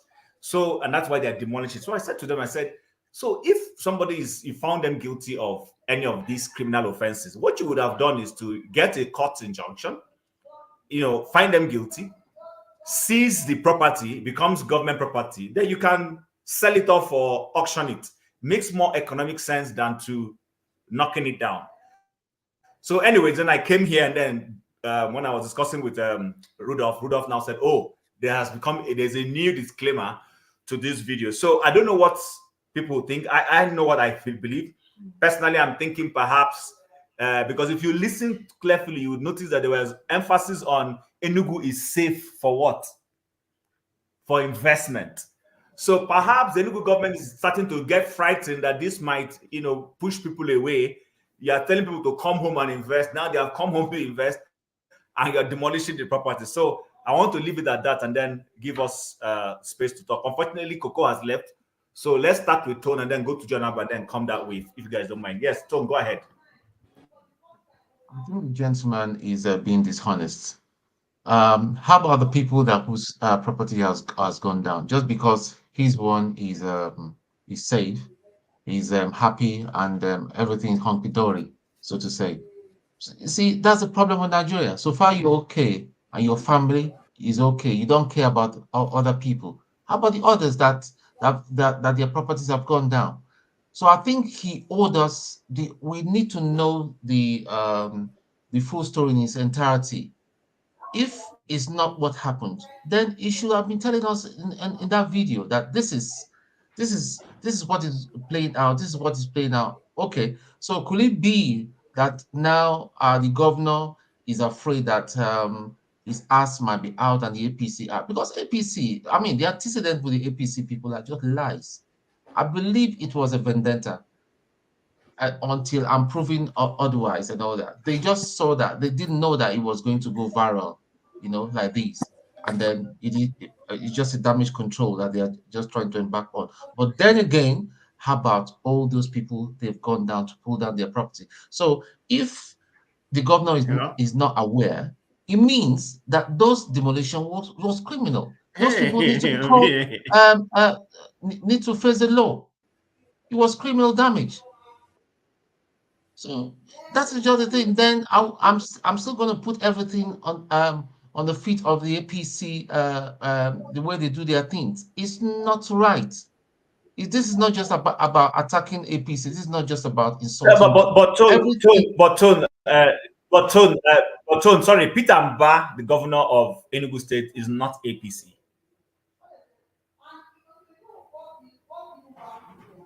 Okay. All right. Did you hear me? Thank you for that. Okay, thank you for that. Thank you for that correction. But then, is it not responsible? Is it not a responsible thing to do for the governor to have come out and made a statement as to that? Okay, well, let's hear from others and then see what they think. So, John, before you go ahead, remember yesterday, if you listened to me, I said, why does the governor have to be the one to get involved? Rudolph said, well, maybe by the time, if the guy decides to go to court, by the time he finishes going to court, they would have knocked his building down. So it's easier for him to quickly go to the governor. So I don't know what you have to say based on that. Okay, because of the internet, let Coco talk, then I talk. Because he may still go away. Because yeah, can we hear from Coco, please? All right, Coco, go ahead, please. Okay. Good evening. Hope I'm audible enough. Am I audible? Okay, thank you. I'd like to comment on what's happened in Enugu and those guys about the skit maker and all those issues around it. For me, I just look at it as probably they're trying to do damage control, which on a good day they didn't do it properly. If you want to do a damage control, you should be able to organize it in a very good way. Probably because of investors in that place, for the sake of investors. But in the first instance, they shouldn't have gone ahead to demolish people's house, because that is unfair. Just like yesterday when I listened to this platform, I had a KJ summit on that. He made quite a very good observation. There are many ways to go about that kind of issue.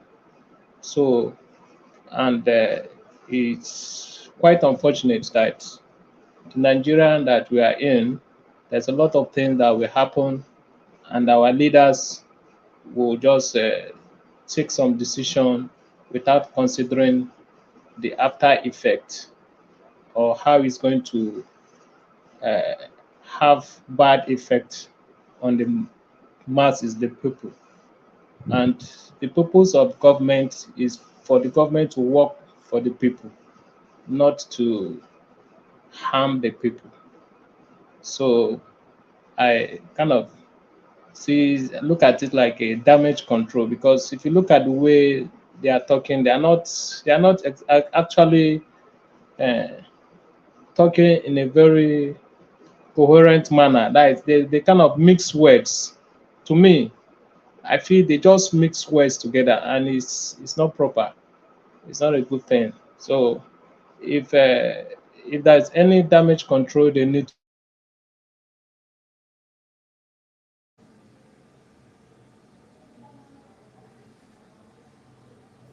Looks like we have lost Coco. Yeah. Okay. Yeah. It seems so. All right. Let me. I think Coco is gone. I think so. All right.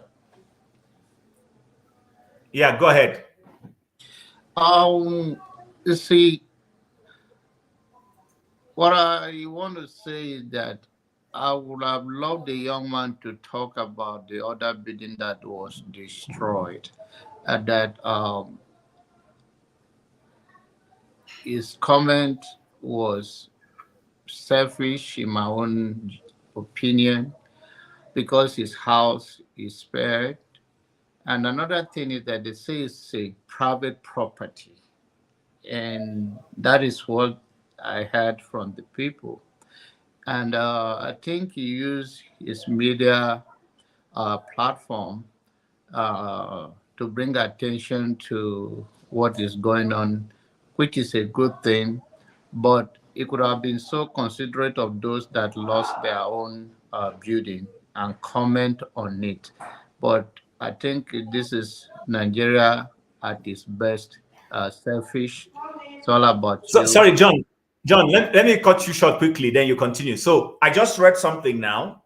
The Enugu state government says that that the story is inaccurate, that they haven't demolished any property that was illegally built. In other words, they didn't have permit, or somebody built on the wrong spot. That what they are demolishing is kidnappers' hideout. That they didn't touch any other property. I just read that now on the internet. So go ahead. So your understanding now is the building that demolished does not belong to people who kidnap a building and hiding inside. That's your understanding. That's what they're saying.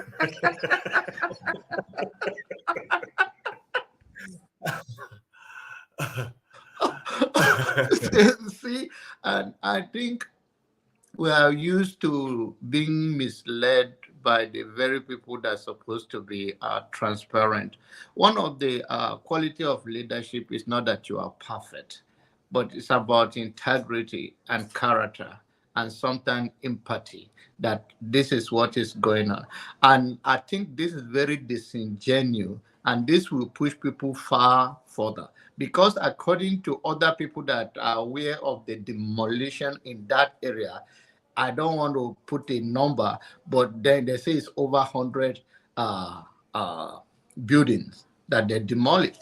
So for somebody to tell me now that, and one of those houses are not yet completed, based on what I saw, and for them to come out and say, "Oh, these are hideout for kidnappers," I think they will take it. They have more explanation, and I think as we use the influence of media to put pressure on them, there will be a time they have to come out and explain themselves. And this is what I enjoy about media because of the 21st century. Some of us, we don't just come here because we don't have time. We think we are serving a purpose by speaking out and put a face. Somebody may not have a light in Nigeria to watch us for that many hours, but he can gleam into the clip and see something that really makes sense to them. And that's why some of us spend so many hours here. They're being dishonest, and I hope they come back with a better explanation. Thank you.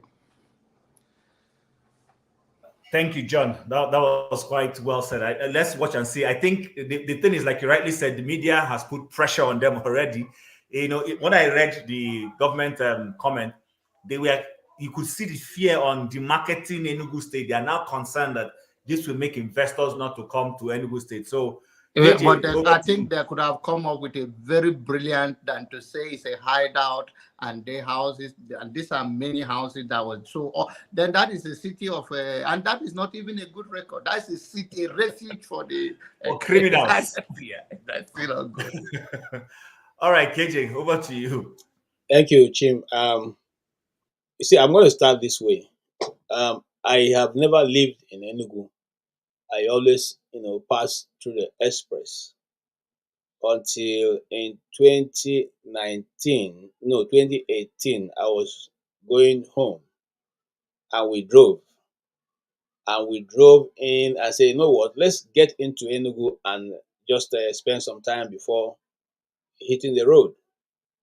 And we drove to a, part of Enugu that had the park and shop.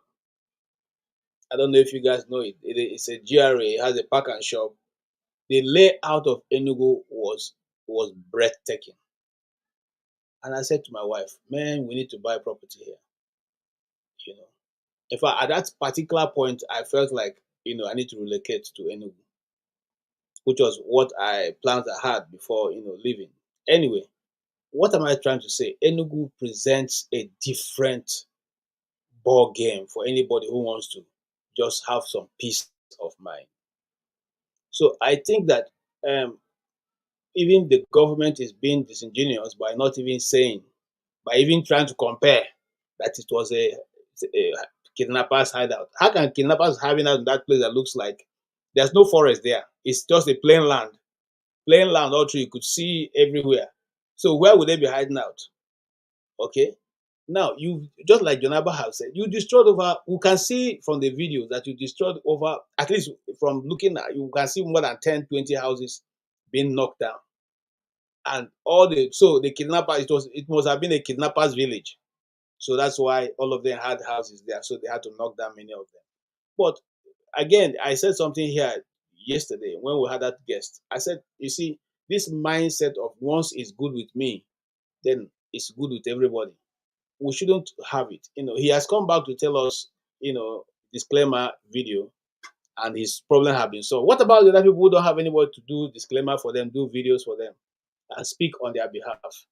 What happens to them? The ordinary man who has been, you see, Chim, one of the things that pains me the most is that when they go to knock down these properties, they don't think that these people didn't get this money from insurance. It's not a government largesse.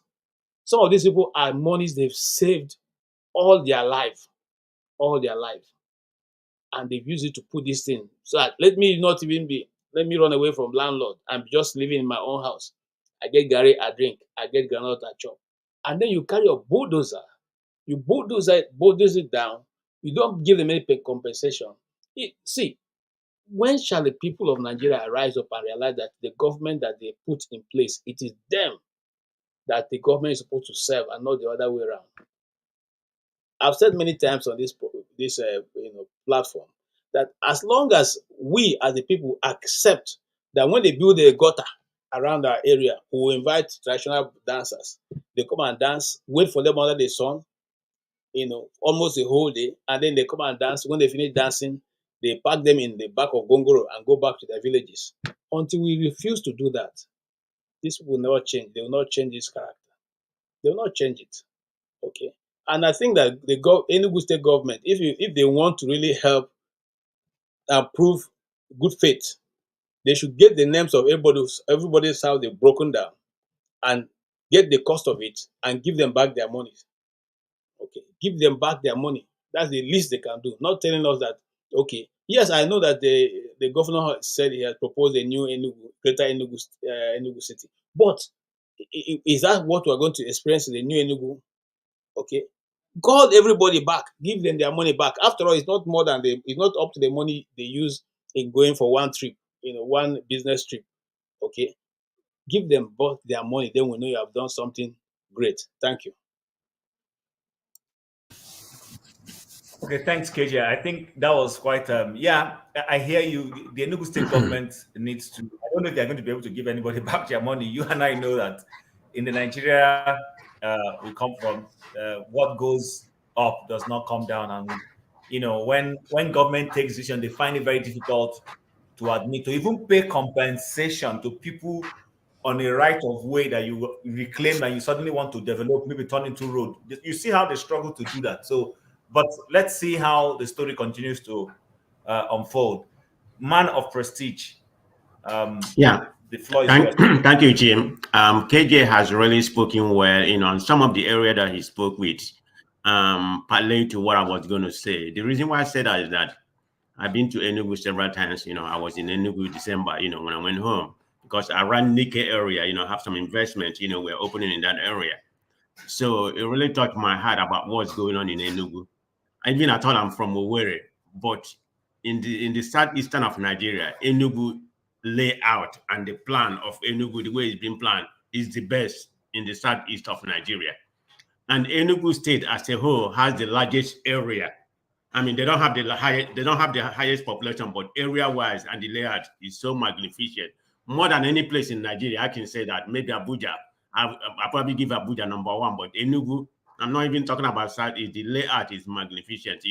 I don't know how many people here is from Enugu or whatever, been there. You need to go there. It's very great. So what is happening right now touched my heart. I mean, it's deliberately. I don't know what kind of politics behind the reason why, they did what they did. I mean, because the PI they try to promote here, damage control. It doesn't even make sense. They should have used a better damage control to come here. All those skate makers they bring here to do something. I mean, who's going to buy that nonsense they try to promote? It doesn't make sense. I mean, everybody here is well educated. We know exactly what happened. And they use those skate makers to say, all those nonsense they say. Who is buying that? So I think they realized, like properly stated, Jim, they realized that what they were doing was try to demarcate Enugu. People is not going to come back and invest. And that has been what they are preaching. Come back and invest, come back and invest. And then if you look at what transpired, during the last December, I mean, the Igbos came home in drove. I've never seen anything like that in my lifetime. I mean, people are ready because there's peace anywhere. I mean, all this sit home and I don't know where that sit at home is working. I don't know. I don't know what part of Igbo land that is working. But from what I've seen, I mean, I traveled a lot of. The only place that I didn't go is Ebonyi State. So I didn't witness any sit at home, even village or anything. So I don't know what people are talking about sit at home. But what I'm just trying to do in my own conclusion, I think the PI is not working. He knows what he's doing. So they just send all those skip makers to come there and play some nonsense damage control, which doesn't even make sense. You come on a layman. Yeah, that's all I have to say, Jim. But it's a good topic. Okay, thank you, Man of Prestige. So someone just posted that the demolition was carried out by the State Capital Development Agency, and he mentioned the name of the man.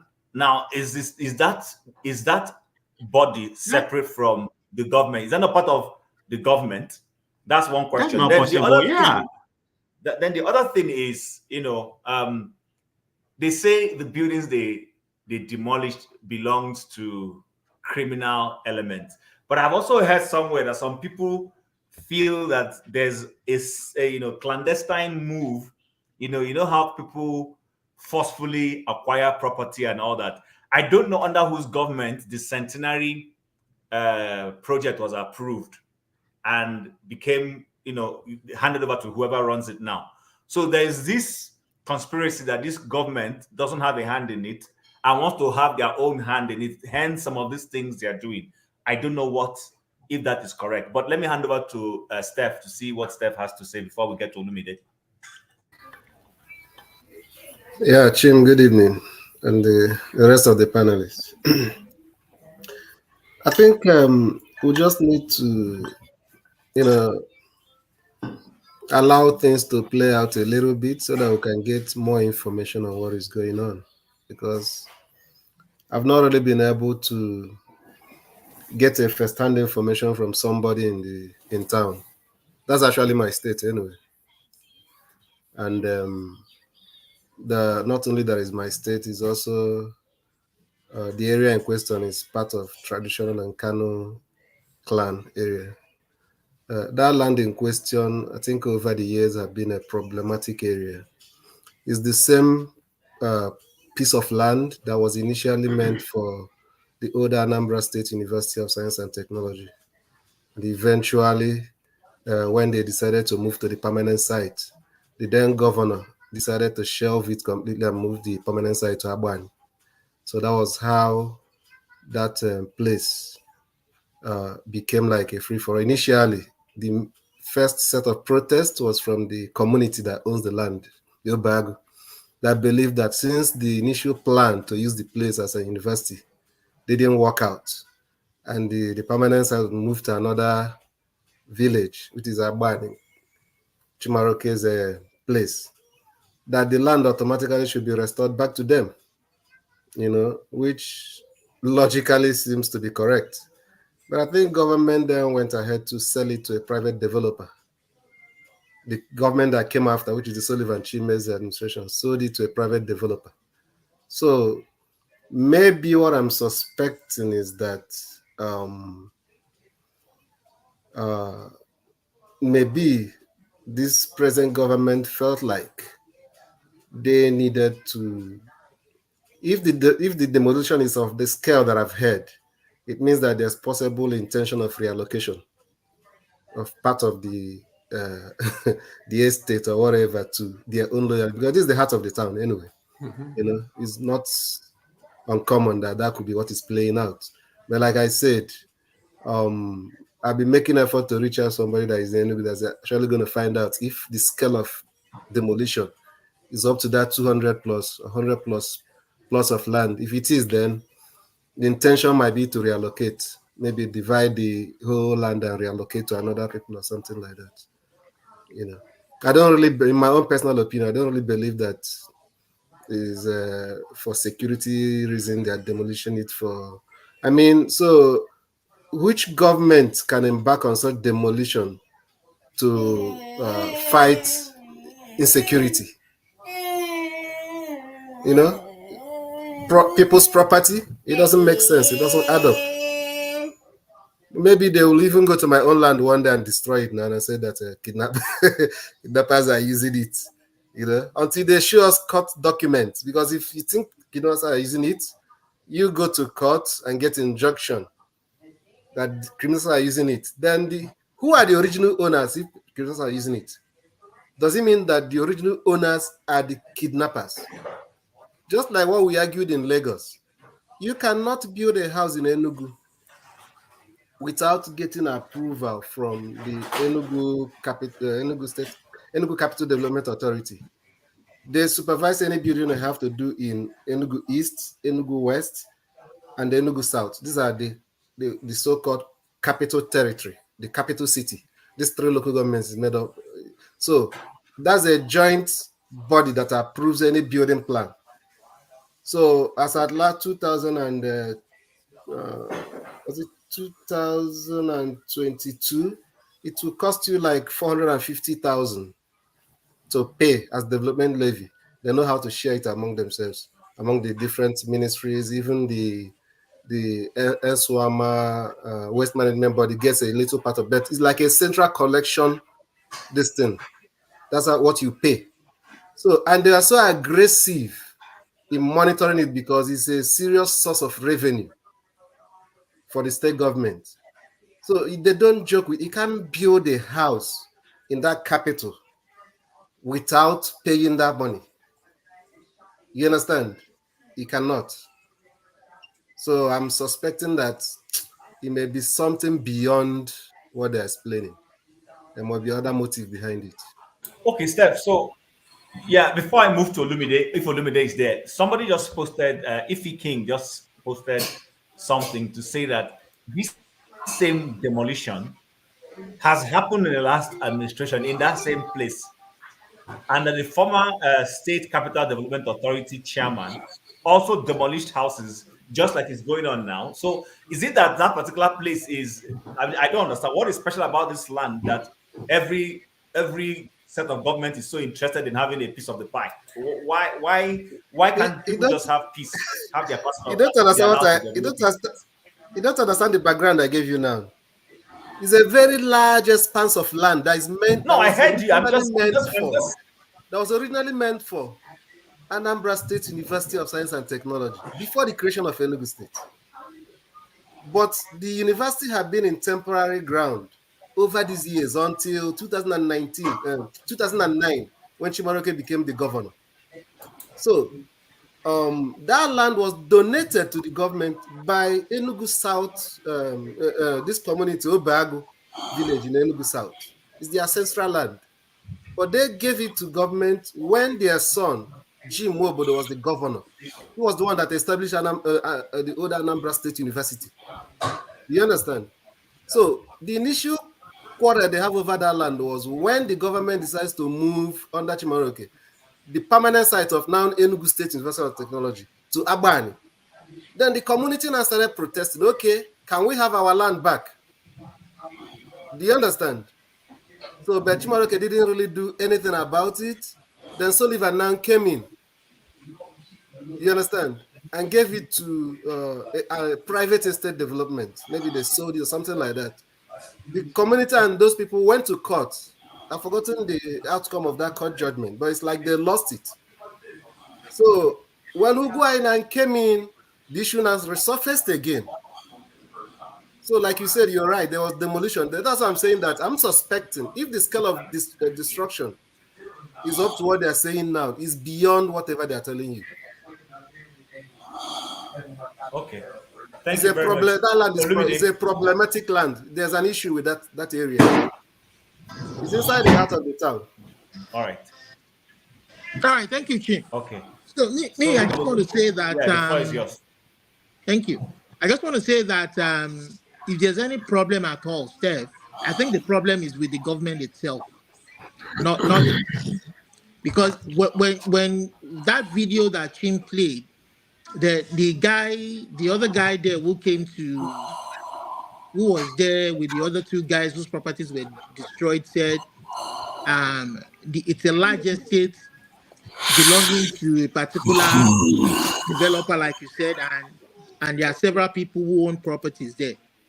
So, which means they would have taken permit, they would have followed due process. So I think there's some internal. They borrow from Lagos APC's playbook. There's some internal wrangling, you know, for the new governor to now involve himself, because there is no way the SCDA will carry out a project like this without him knowing about it. So he must have given permission.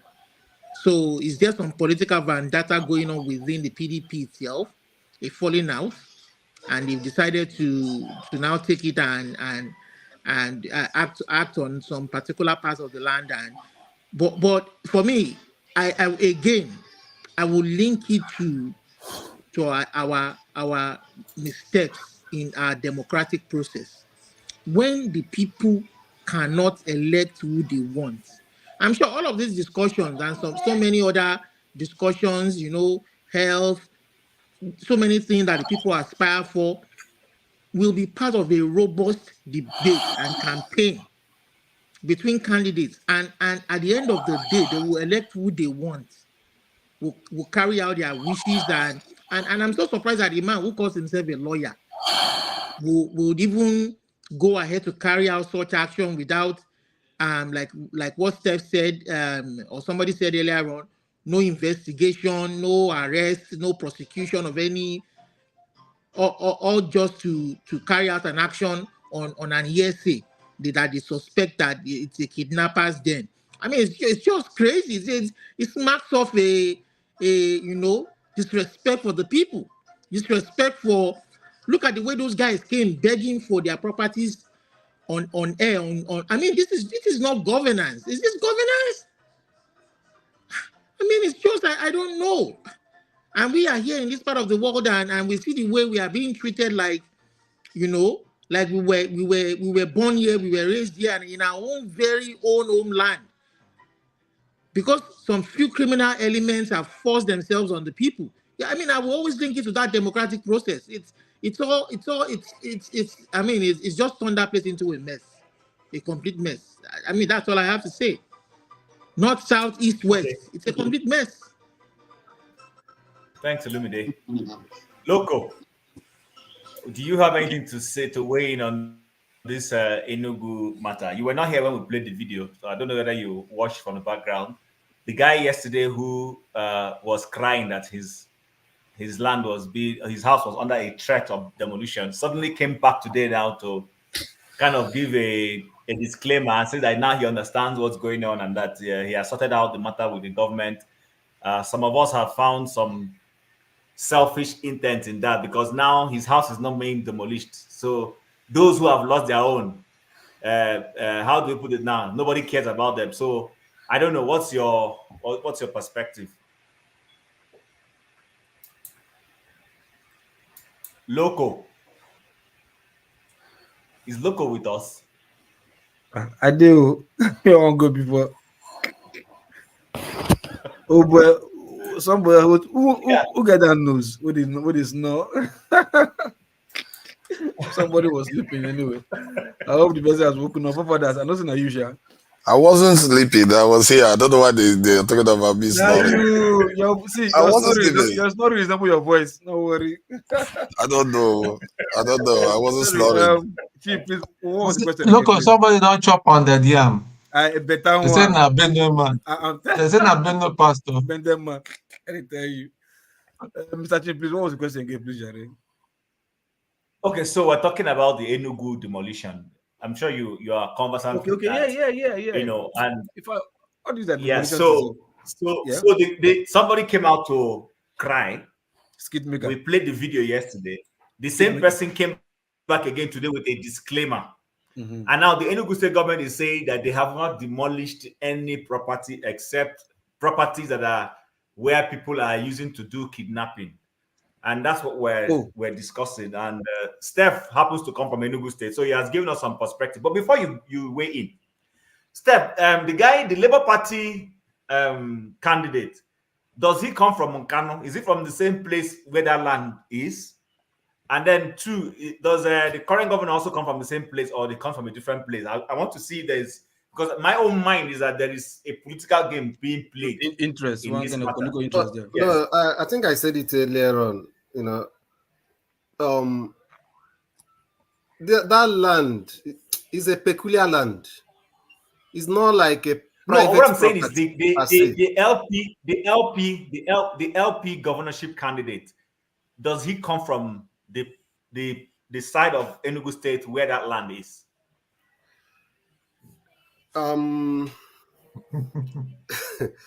What you asked me now is also part of the reason why, you know, when people were discussing why Labour Party lost Enugu State, whether it is true or not. Why Labour Party lost Enugu State, I told them that it's beyond what you are thinking. You understand? It's a kind of something of self-preservation. You understand? The part of politically, they came from the same senatorial zone, but the that same senatorial zone, the part of it where the Labour Party candidate came from, is culturally affiliated to Nsukka, the senatorial zone that the former governor came from. So there's even a relationship between most people from that part of the town. It's like a border town, and the Nsukka senatorial zone. So the Rail and Kano people, Enugu East senatorial zone, was seeing it like Nsukka want to use through the back door to have another 8 years. Do you understand? So that is why I was telling people then that no matter what the outcome of this election is, you understand, you can't get anything out of court because the interest that will play out is not really what you are thinking. Because there is a laid down, you know, power shift that is agreed by everybody in the state, you know. So that's it. But the land in question is a government land. And like I told you, what is at stake in that place is a lot, because at the heart of the town, there's no other place in the capital you can get that expanse of land that actually belongs to government. Do you understand? So if you are the former governor and you have used the opportunity to give to all your people, and you know there's a little kind of friction between what happened during the election, the governor, and this, even though it's the same party. So it's not that of place to feel like this new governor will feel like, okay, this is one I'm going to use as also my own political war chest. If you have like a 200 plus of land you want to give to your cronies. So I'm thinking, that's why I say I need to verify if actually it's at that scale. If it's the demolition is at that scale, forget it. It's just political. This Nigerian matter deep. Even So, even let me within say the Igbo community okay. this out of court stuff. So, Mr. Chief, regarding to your do you have the question, property there? Yeah, Or you prefer not to say? let Loco I weigh wish, in. I wish, Loco, I wish I go had. ahead. so I wish I had. yeah. It's not easy to get to be honest with you. So, but regardless, probably maybe Steph will really say, or probably I get what you said. That place belongs to the government, right? Good. So, if it belongs to the government, that means the government is going to use that piece of land for any kind of facility. You understand that belongs that will favor the people of the state, not to sell to individuals. You understand? Or probably you may want to use that place for maybe low cost housing scheme or whatever. But that for the people, but at least it will be the governments that will be doing the selling and the building. You get so if that place belongs to government, what right does anybody have at all to even build on that place? No, government What? appointed a private developer. Okay, hold on now. To develop the place for what? Is it if it belongs to government? It's now for residential. It was No, originally meant no for problem. it was originally meant for a public project, public goods. Okay. Which government appointed earmarked that portion of land for whatever purpose, and which government now changed it to residential area purpose, government residential area? Which government? You understand? Okay. And if the government that's changing it, is it changing it because he has the power as a government to change it, or No, the government, Sullivan Chime, changed it because the governor before him have built a permanent site for the university in a different location entirely. Okay, so the ideal thing would have been, in my own opinion, the the ideal thing would have been to return it to the community that donated that land in the first place.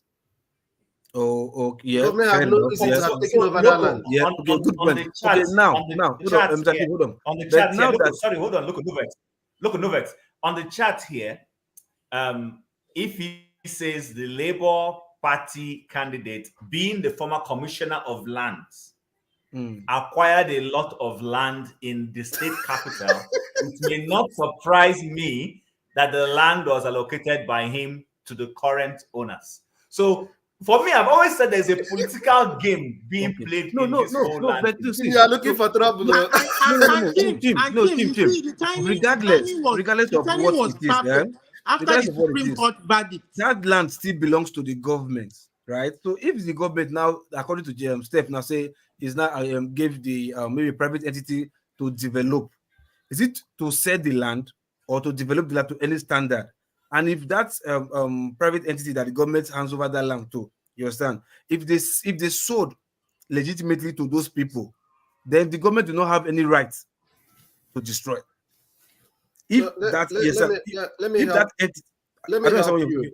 Chim actually captured better. That's why I keep trying to. I don't know how to frame it.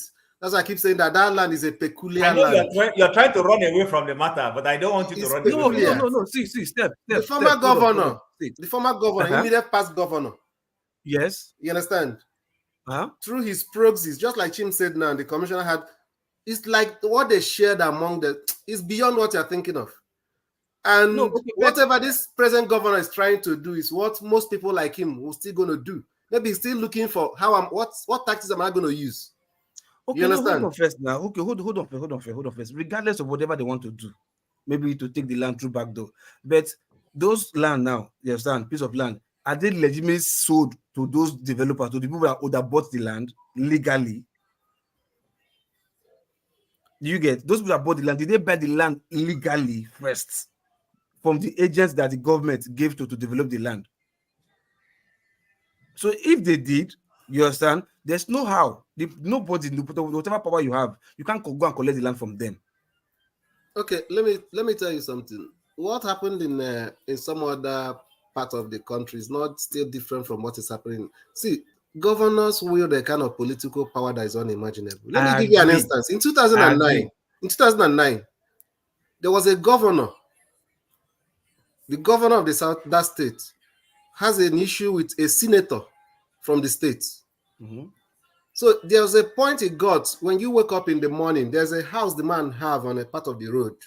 You cannot believe that that story building that was there when you passed the other day, within a night, there's what you see the next morning was a big refuse dump in that place. Mm-hmm. You understand? Mm-hmm. And it was overriding a public interest or whatever to be using that place as a dumpster. Okay. Do you understand? So I know you want to go into what is right or what is wrong. I'm not justifying anything. Exactly. I'm just trying to give you an insight so that when you want to talk about it, you understand the background. You understand? So in a nutshell, the government is just oppressing them, not that they bought illegally. The greatest of people that have been oppressed, that I want to explain to you, is the original owners of yes that or land. no? I don't know. Can you? They are. Answer you, they give me. Yes. No, or but no, that's the truth. No, when the government take up your land, said I'm going to use your land to build university, and you're happy to give the government the land. It was like, okay, where are we going to build this university? Come and take our land. And at the end, the government went to another place to build the university. Why do you still want to allocate my own land to other people? Okay, fine. So probably local, technically, I have your answer. So the government is oppressing them by taking the land. Good. Okay. I got your answer there. There are two things. There are two things here now. There are two things here now. So, local, originally that land, this centenary land where we talk, was allocated or designated for building old Anambra State University in the old Anambra State before Enugu was carved out. Now they didn't build that university. Then the place was left fallow. Then in 2009. When Chimaroke became governor, Chimaroke went and moved the permanent site away from this place and moved it to a new place and built the permanent site there. So Steph is saying that the best thing to have done was to return the land now back to the original owners. No. Since government is a continue. You understand? Government is a continue. So I believe there was no clause to say if you don't use it so and so time, give it back to us. Or if you maybe the purpose of we giving you, if you're going to use it elsewhere, give it back to us. Probably there was no clause for that, or no caveat for that. So, like I said, government to continue. So the land technically still belongs to the government, even if the government have used another piece of land to do. No, they were unlucky because in my community there was a land that was dedicated to build a law school. And at the end of the day, the federal government did not use all the land, and they wanted to begin to sell the remaining. The community went to the court. It took a number of years. It was returned back to the community. Yeah. Don't take people's land for we want to do AIU. Now decide not to do it. Begin to share it. As if you lie to us to get. Who you are giving it to? Are there more citizens than me that owns the land centrally? I think this matter. Yeah, this matter is supposed to be a simple one, similar to the demolition of properties that were on canals. If the land was not built on a legal ground and on a legal basis, then it should be torn down. You shouldn't go and build in a place where you are not sure is clear for building. But if they got, let's say you get the deeds and whatever documentation you need from the government, like somebody was corrupt in the government and they gave you the actual document from the government, you can't tell the difference between that and the actual legal authorization to build, then you have a right to take the government to court and say, hey, I got the document from... But the party is like, it's the time that you know how much it will cost you. You get a very good son lawyer to fight the government. Yes. So because you're not fighting... It shouldn't be too sound. All you need is your receipt, really. It's not rocket science. You don't need your receipt. These are useless. Okay, let me not say useless profession so that some lawyer will not come from me because their profession is somehow. But they tell you are you're arguing the case against a senior bench member. You understand? There's some limits you get to, like, oh, it's my senior. You can't challenge obscenities in court. You understand? So if a governor, somebody that's president state, definitely it's like you're fighting against the attorney general of the state. I understand that, but if that happens, then you're gonna have a serious problem on your hands. Exactly. Because people don't take lightly to losing their properties. And son not be beans now. See, if you are son, you are defending what is wrong, then I'm not sure what kind of son you are. Point is that not today. I think hold on now. If people are feeling a kind of there's an injustice that is being done, no matter how son you are, no matter who you are, they are going to seek a form of revenge, because you can't just go and destroy somebody's property when they legally got their documents from the local authority. Hold on, I think you're listening. You see, like it's arguing the same way on it. Why are you muting me? This one is busy muting. Yeah, it's like you're not putting anything inside. New government. There's a new government. I was trying to muting everything inside. No, I was trying to mute. No, I was trying to mute Yeah, him. I didn't know it was you I touched. That's what went wrong. Go ahead. So I don't think that you were saying something. Go on. Yeah, if somebody decides to challenge a very fair, make a very fair case that they got. No, it's because they were muting everybody. He muted me too when he was trying to mute you. So, but if say the case was that the person got the property legitimately, in terms of got the right permissions, everything, you can take the government to court and say, hey, you can't do this. You have to compensate me if you want to demolish the land because I got the authorization from your institutions. And if that happens and they refuse to compensate that individual, then they will have a problem on your hands, and you have those people will be justified to have problems with the government because the government now has cheated them of their hard-earned money, and the authority, and with the authority of the government too, because the government gave them the authority to build. So you can't cheat people like that. That's where I will support KJ on. But if those people got their deeds through shady means and it wasn't even authorized by the state in any way, and then you have lost. You shouldn't even build. Why would you spend millions building a property when it's not this is legally authorized? That's silly, really. It's stupid decision. For fathers, there's a little area I want to disagree with you. I think the question is not even if they have the permission to build. The question is, did they got their allocation legitimately? If they get the allocation legitimately and they completed it without the normal authorization, I mean, paying to the State Capital Development Authority, the worst you can do is to take the property from them. Why would you demolish it? I personally, I find that a little bit strange. Why would you demolish it? No, I said the same thing yesterday too, because I don't understand why they have to break the buildings down. Sometimes they want to rebuild the entire area. Maybe that's why they are doing that. Because it seems very wasteful. I think that I think you will not have the case if it's like as if you are seizing their property. You can only give them time to remove, just because I think what court says is remove the property from that land. They can't even tell you to destroy the property. No, I think the court term is if you don't own the land or if you don't get the approval, if you didn't pay the development levy. No. Assuming you are wrong, the land doesn't belong to you. There is forfeiture, but there's a law on forfeiture. You can forfeit that land, that property, and it becomes government property, and government can auction it. I think that forfeiture is what Fofadas is saying and Steph is saying is what I have been arguing.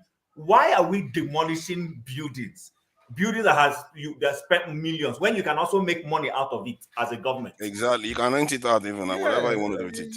Wait, wouldn't it be somehow if tomorrow now they don't destroy the property and today's government, you understand, took it from you and give it to somebody else, then tomorrow you that they took it from today will not be the governor in the nearest future? Would you take a property back? You know what I'm telling you guys is because I don't think it's still a reason to destroy it. That's still corruption. You're not going to take a property back. This property in question is because of where it's located. Where I built my house in Enugu. Of course we know. Where I built my house in Enugu. The developer then told me that if I don't have that for 450,000 to pay, that what he do for some other people is that they build only weekends and public holidays. Do you understand? And he can complete the building for me without paying it. I then said, no, I don't want to take that risk.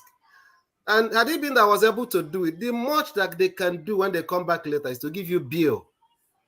Because it's actually the land where I built was historically a private land. You understand? It has not government issue. The peculiar thing about this place is what I told you people. There's a history. It's government land. That's why they may not follow the normal protocol. But as per whether demolition it is what they would have done to another private person that just bought land from a private person. They can't demolish it because it didn't pay. Okay, yeah, of course, yeah. It's not a business. Of course, it's not a business. Okay, so I guess what we're dealing with in nights, because this thing now boils back to our constitution somehow, because land is vested in the hands of governors and the state, and they can do as they like.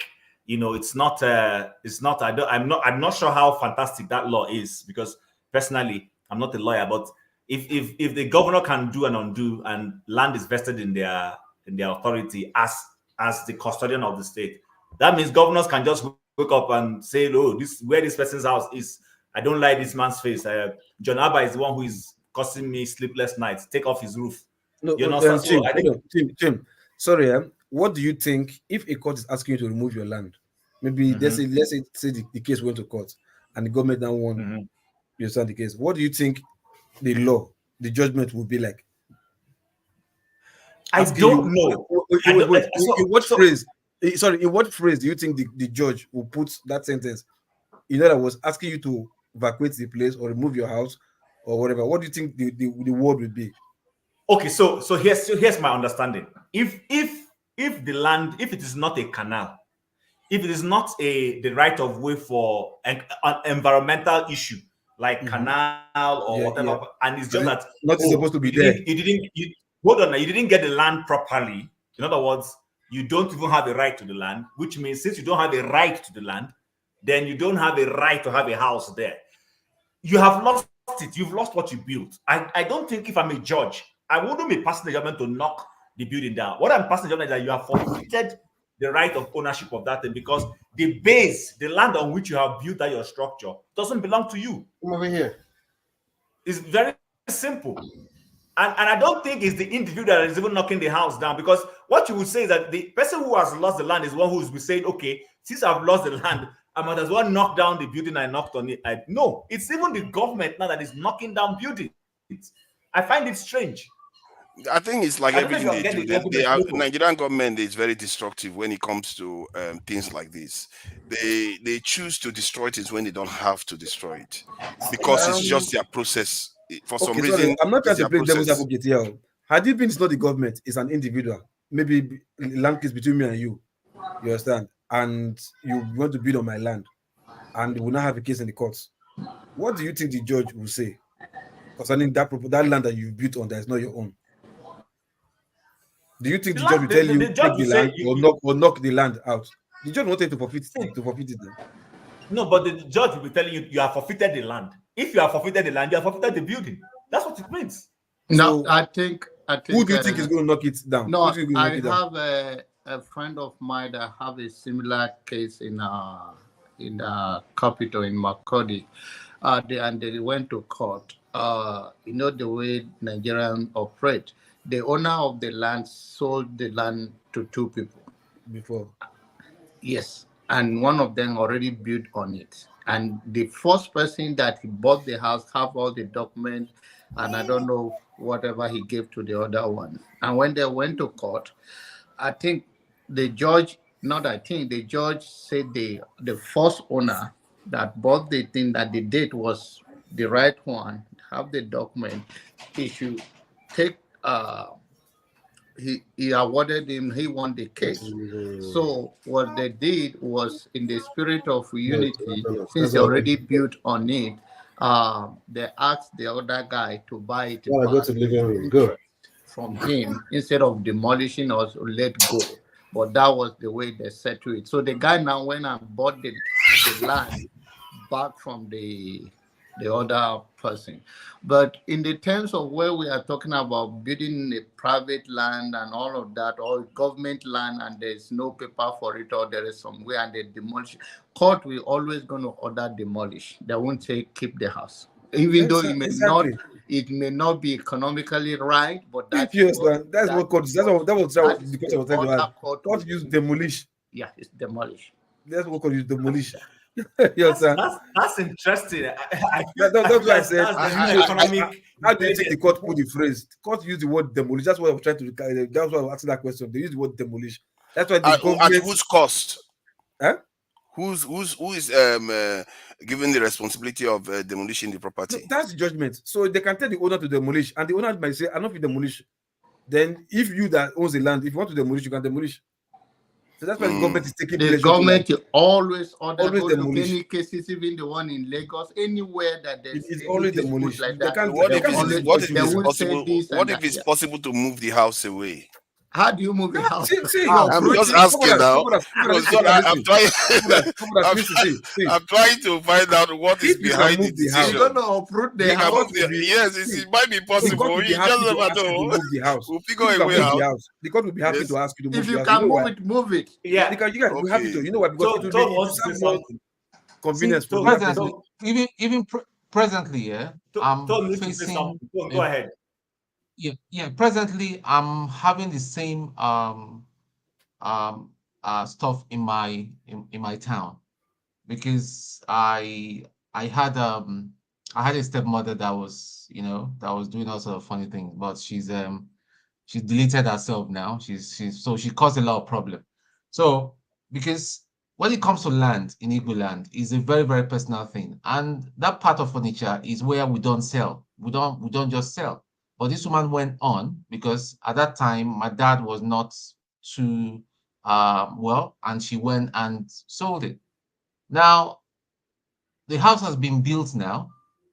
Even the man that built the house is dead now, the children. But I'm going to take some action. And what I'm going to take some action is that part of where that land was built, my mom's body is lying in somebody's in somebody's gate, as it is. My brother has been mad and all that. I said, listen, there are some battles you don't have to just go just because I'm an ex-soldier. I could easily go there and all that with my guys, but I don't want to do anything illegal. But I just want to have enough money to get a very sound lawyer, and I know I'm going to win the case. Is no issue, because number one, my dad was indisposed as to when that land was sold. And being the first child of the family, at least I should have known about it. I had no part to play.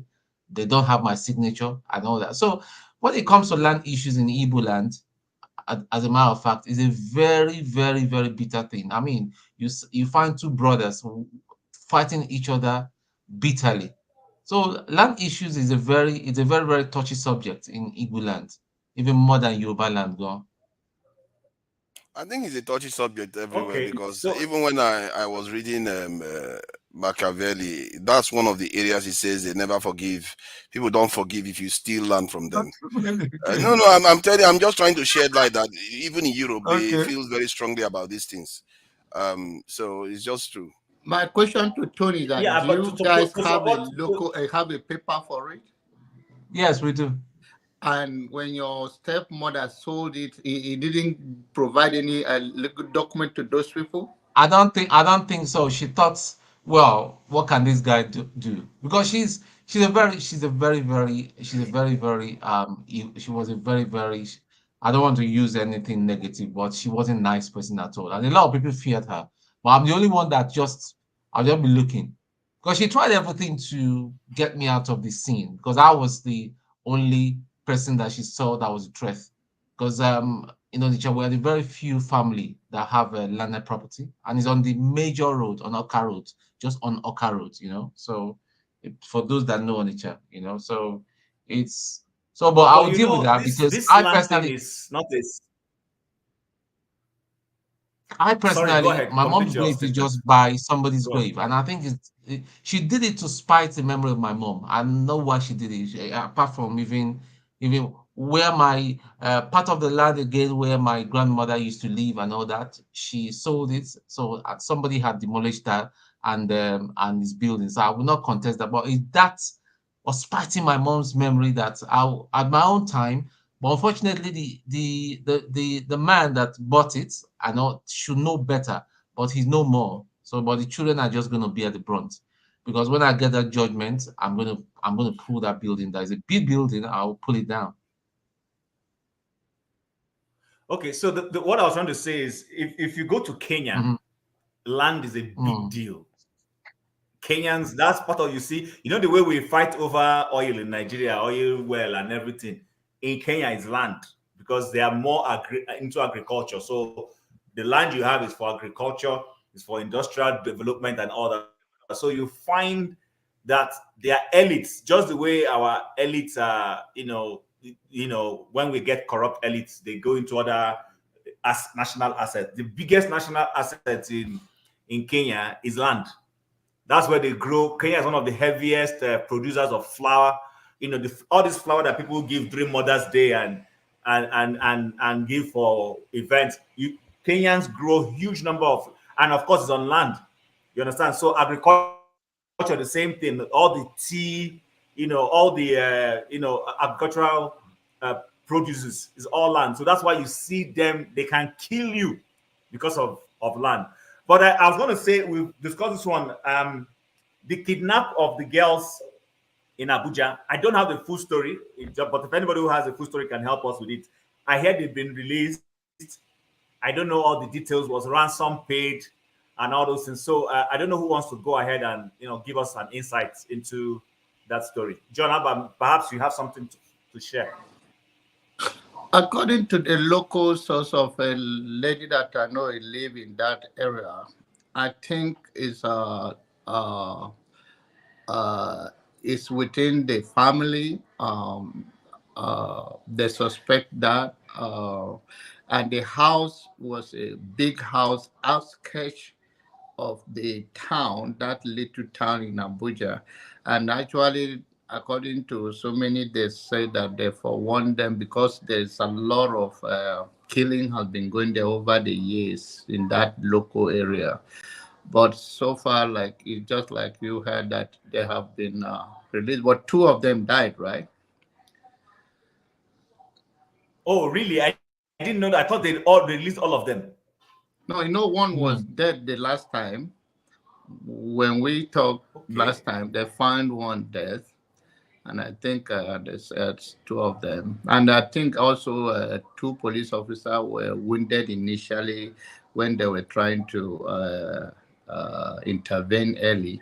And it's all the uncle that was pointing at that direction where when that thing happened, he was killed too before the father's daughter was killed, and 2 police officers were wounded.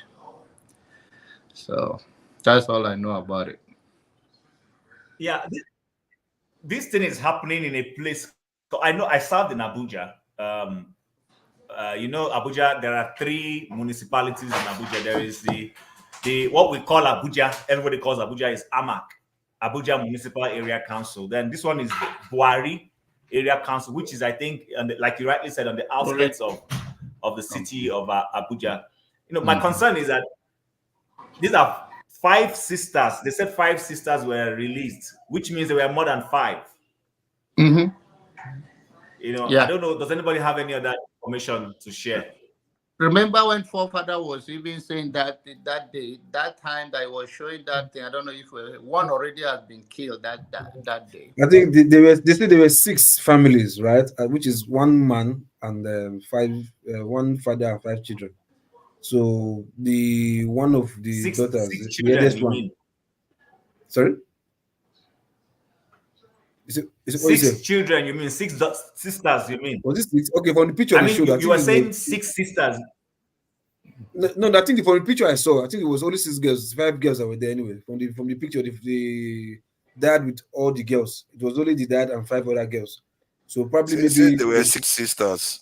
There were 6 sisters originally. But from the picture I saw, it's just the man and 5 girls. Maybe there was another one, smaller, or maybe inside. I don't know. So, but like say, but they released the father to go and find the forms. But before he could get the complete balance, the complete money, I think they eliminated the first one and asked them to go and identify the body at one junction. So it was remaining 5. So maybe it was the 5 they released so far. But the other person that died again was another family, 2 other girls, another family, not with the same family. It was another family that they added to her to make 3 that they dumped their body somewhere else.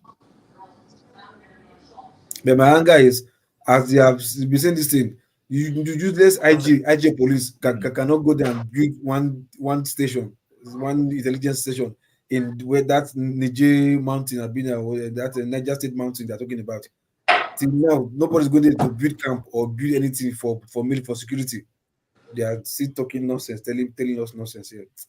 The thing I see with some of these communities, local, the thing I see with some of these communities in the north is that they are so remote from main police posts.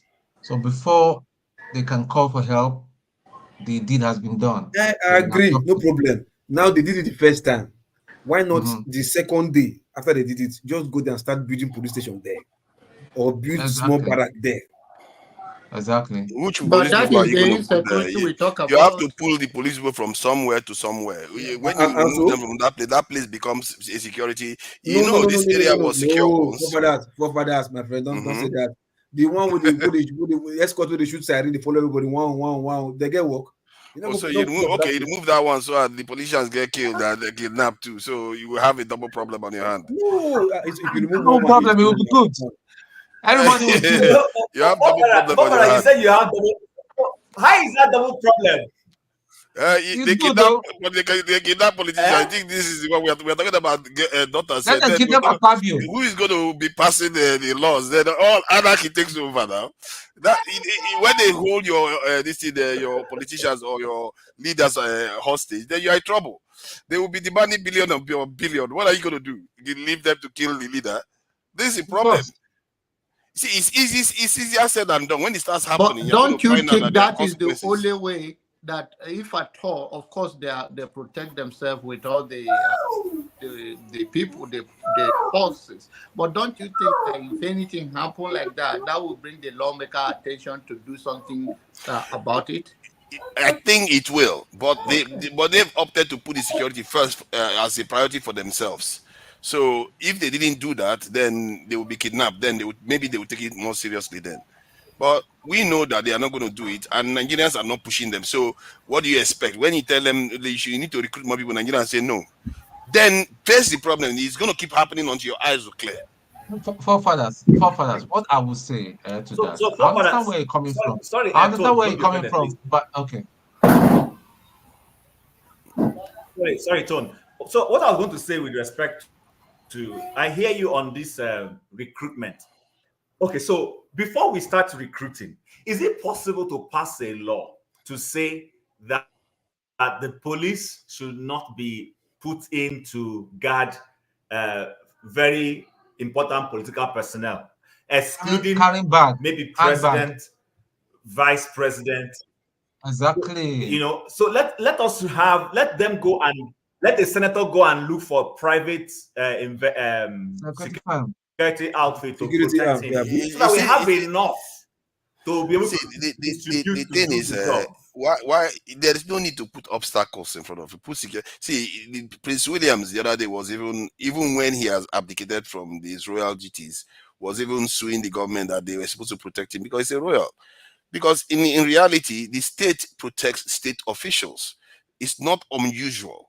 The idea is, I think, because we don't like state officials, which is fine. I understand why. It was suing for what was due to him. That's not correct. That's not correct. It was suing for what was due to him. No. Regarding security. No. You talk about security. You talk about what's it called? This boy Harry. Right? No. He said he was meant to be secured by. That's what I'm saying. So he was suing for what was due to him. Now? Yeah, not because. What do you mean what was due? But why was it due to him? That's the question you should be asking. It's not about the suing. It's the fact that even royals are protected. I understand. State officials are protected. Hold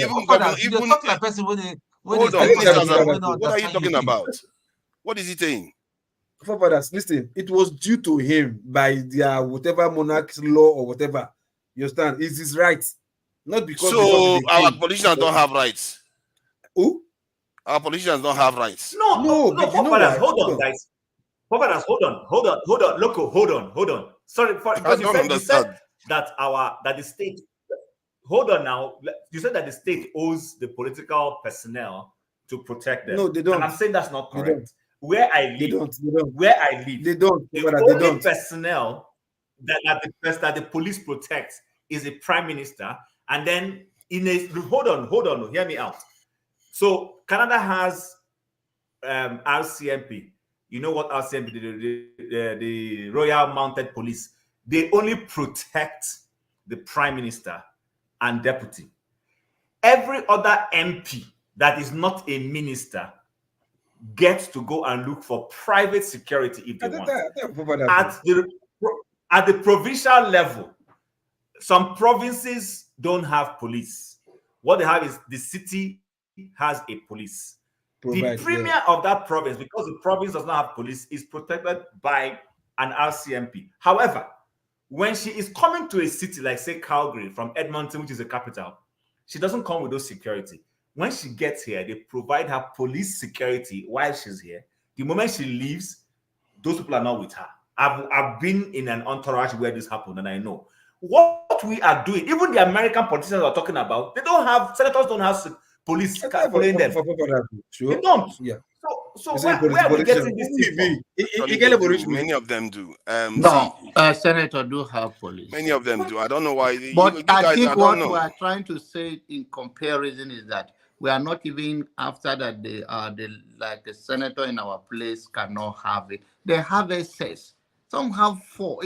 Even the retired one are going with a retired general can go with maybe 4 SUV, cook, police or military personnel, even when they are leaving. So we are talking about abusing of it. They have access. While the ordinary citizens are suffering, being attacked, and they will call for help. The help will not reach them because there is a limit of the people that is serving the society. And where there's a crime is high like Nigeria, they need more of that. So I think what we are saying is that not that they shouldn't protect them, but they are having so many of them, more than 6, 7 following one person. You can call for evaluation of the security requirements that they need.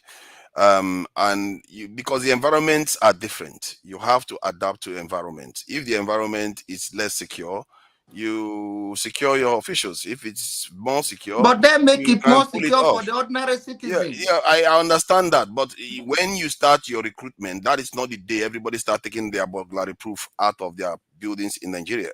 It takes a while before the people feel secure enough to start taking those burglary proofs off and moving the security person at the gate so that they can live like normal people in many countries that we'll all live in.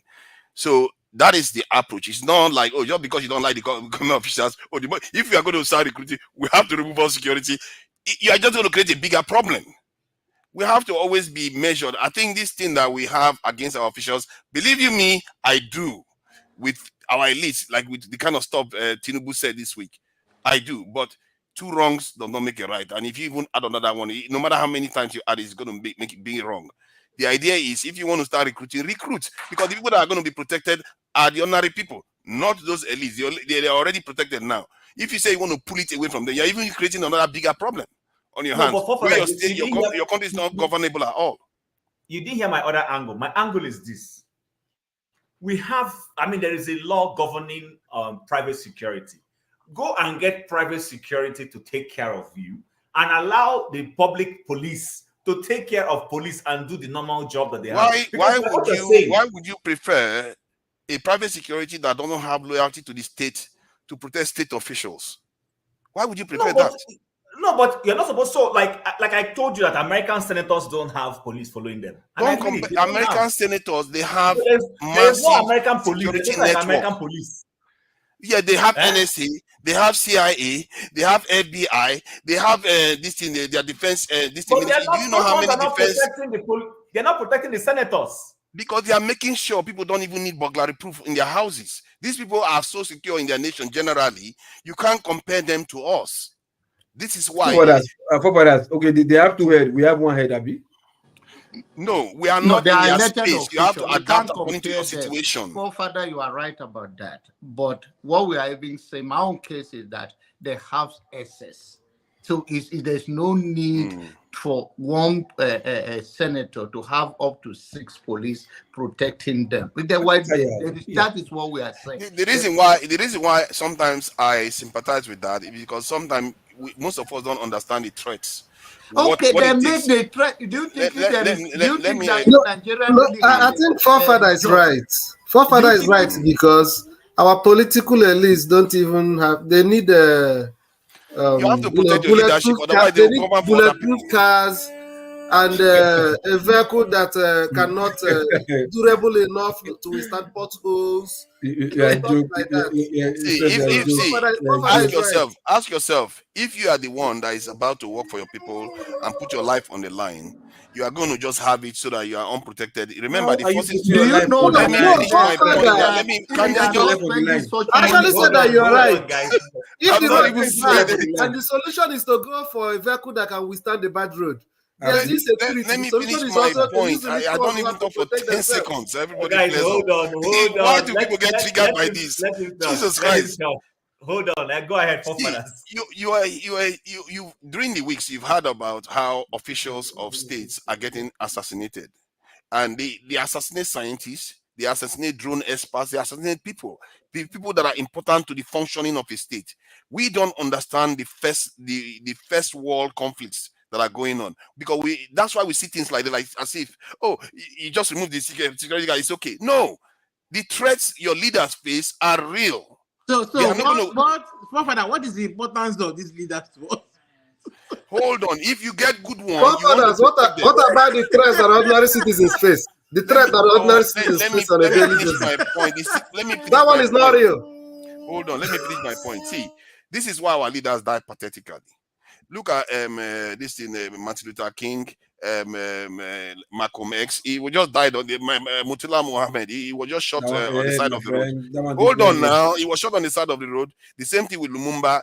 If you don't protect your leadership, you just be lamenting generation after generation. Will be lamenting that we had a good leader. What happened to them? No, because they didn't take security seriously.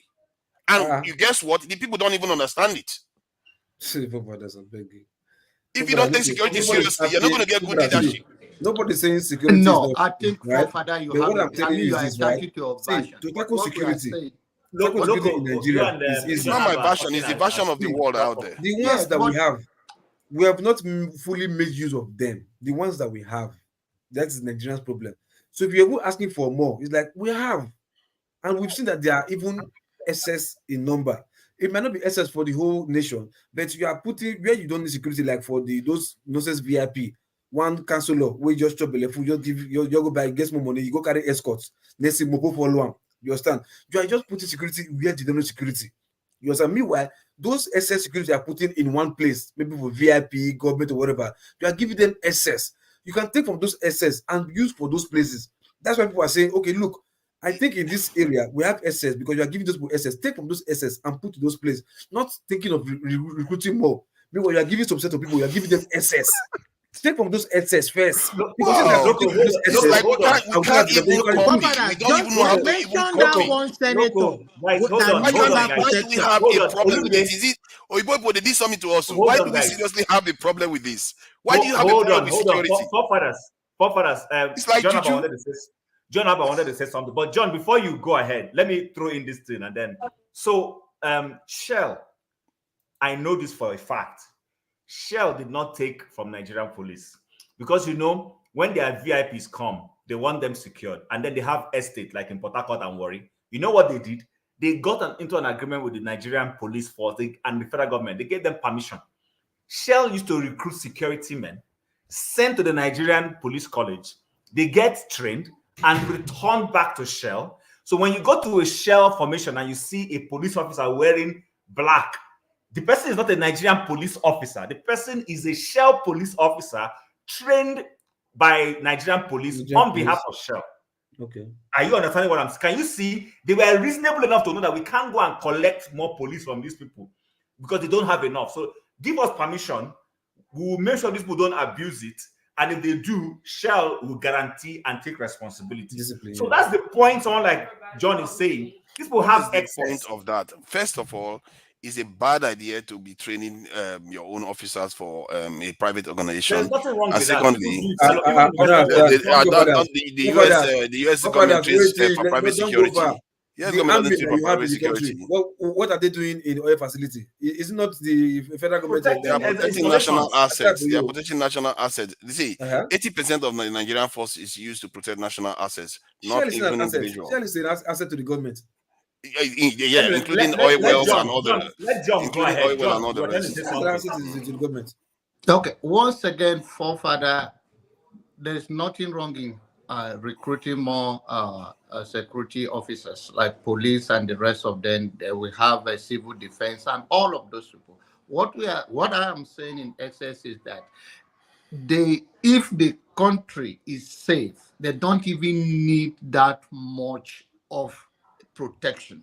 And the only way they will not make it is for people to be employed. There's no excuse that anybody should be a kidnapper. But the level of poverty and desperation are the one pushing these people. Because of that, we need to make sure that the country, okay, these are the same people who have bulletproof right cars, and so that reduced their danger of being assassinated or anything. Any one of us can be in that position tomorrow. So we are not advocating that they should not. We are saying they are abusing it. They are using it to protect themselves, while ordinary citizens are dying like a chicken. And what are they working for? Are they not for the very people they are working for? I fear that I've wasted a lot of years if we still don't understand what I'm trying to talk about here. The issue has nothing to do with individual security. The issue has something to do with national security. If you don't have a certain level of posture of people protecting your country, forget it.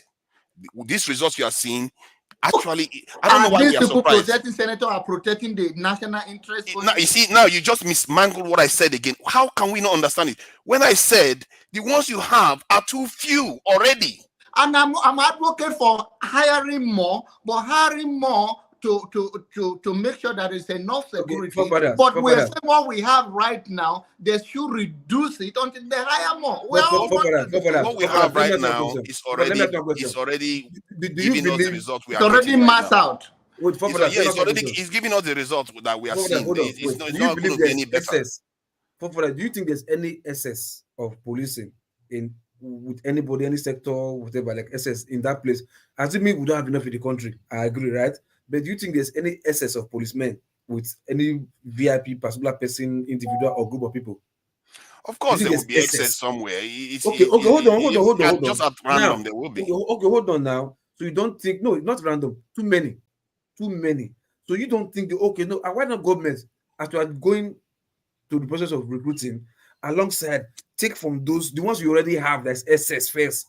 Because recruiting takes process. You can't just recruit them today and put them tomorrow. No. How many are you saying that is excess? Like percentage of the entire security force, how many is being used excessively? No, let me bet your eyeglasses. No, I just want to have an idea now, because if 80% is protecting national assets, then 20% is protecting some of the officials and the entire country. Then tell me which ones are the excessive ones. Where are the national interests that are protecting? You said they are protecting 80% are protecting national interests, right? Yes. You mentioned the national interest that are protecting, and what is you as a security expert? What are the number you expect that they will have to secure the whole nation? Yeah. Well, as a security expert, you need at least in the context of Nigeria, in terms of military on its own, you need at least 1 million, at minimum 1 million. Then in the police, customs, and secret service and all the rest, another 1 million. That's what you need. Minimum. Egypt alone has 1.3 million for its own military, and most of Egypt is desert. And they have 1.3 million. So Fofaras, hold on. There's a comment here that John Abba made. He said there is an excess of personnel guarding individuals that shouldn't have. So you asked a question about where these excesses are. I'll give you an example. A senator has 2 police officers. His wife or girlfriend has 1 police officer. So that is 3 police personnel to a senator. How is that a national security for us? If you took the reason why I'm not focusing too much on that, if you took every single one of them, all the soldiers, even remove all the ones that are not even protecting national, leave them to go, it's still not enough.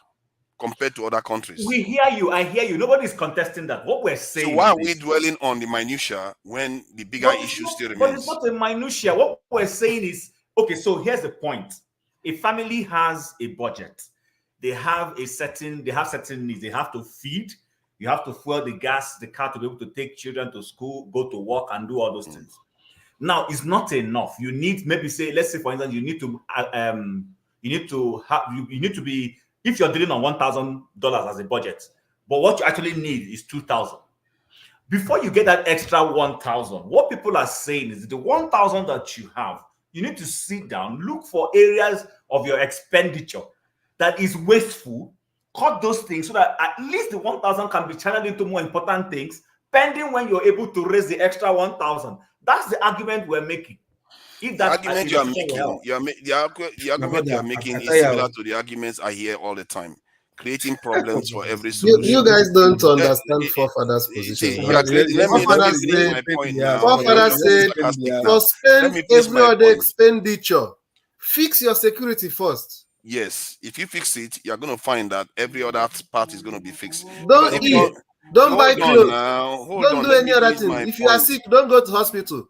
Fix your security. See, Steph, I don't understand what it takes to get you to understand this. If other nations are doing the same, making the sacrifices for their security first, hold on. Can we? This is kind of so that you see, we Nigerians are the worst black people on earth. We never learn. Even when somebody is telling you the results of other nations, you refuse. Nobody's asking you not to recruit. Okay, nobody's saying no, don't recruit. Nobody's saying that. No wonder black people are suffering all over the world. These are the kind of Nigerians that are supposed to be changing it, but they are not changing it. They make excuses all the time not to recruit. Why we are suffering all over the world in terms of security, because we have corrupt security people, the personnel. Oh yeah. Period.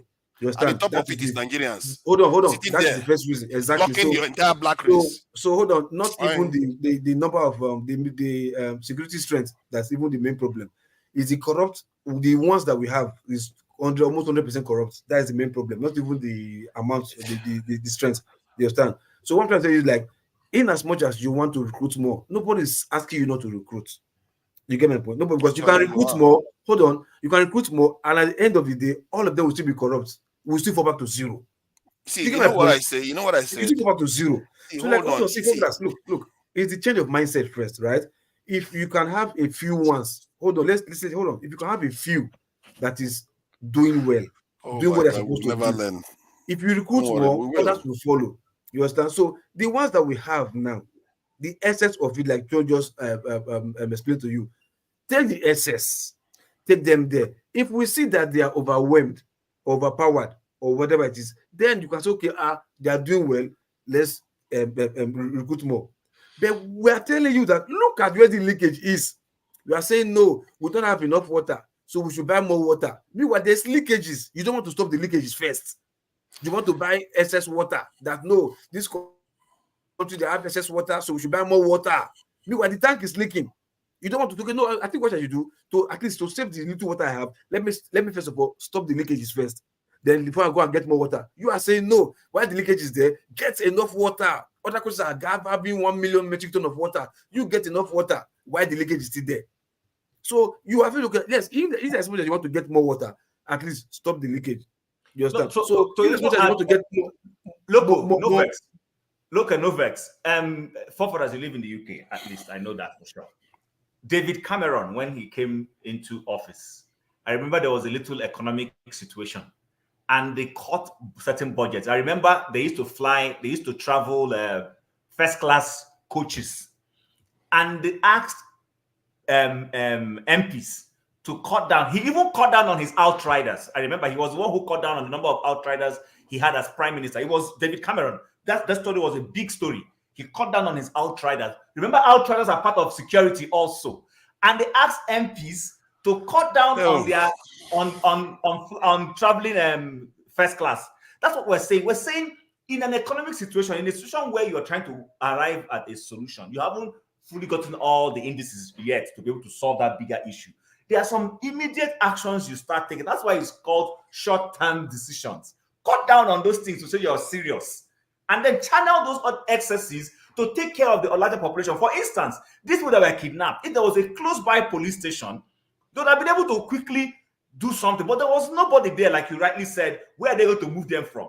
But we have these police officers not doing police work for the public, but they're there carrying Madame's bag, carrying the bag of a senator and all those. That's what we're saying. When we don't need those things, move them to where they are needed. That's the point people are making. Okay, let me add this. You can Let me work add and this. chew gum at the same time. So that you can can first. See, the idea behind security is that better to have them and not need them, and than to need them and not have them, because you always have to go for having them first. You see, I personally, you don't understand how vital security is. Before you worry about corruption, security first, because the end you will be alive at least. You will be alive at least to argue about corruption and about all the rest. What we don't understand, you will be alive and free. If you don't have security, everything you are working for, that is what is happening to us today. Because we think we know what is happening. We don't own our country because we don't have it. We never really took over our country. The people that we are serving are the ones that own it. This is why we are acutely poor. If you look at Gaza, that they are bombing right now, if you look at, they are bombing in the hospital, the buildings, but compare that to Sudan alone, you will see that Sudan is like 100 years behind. This is how bad our situation is. We don't even realize it. Just look at the vivid nature of the pictures, the difference, how poor we are.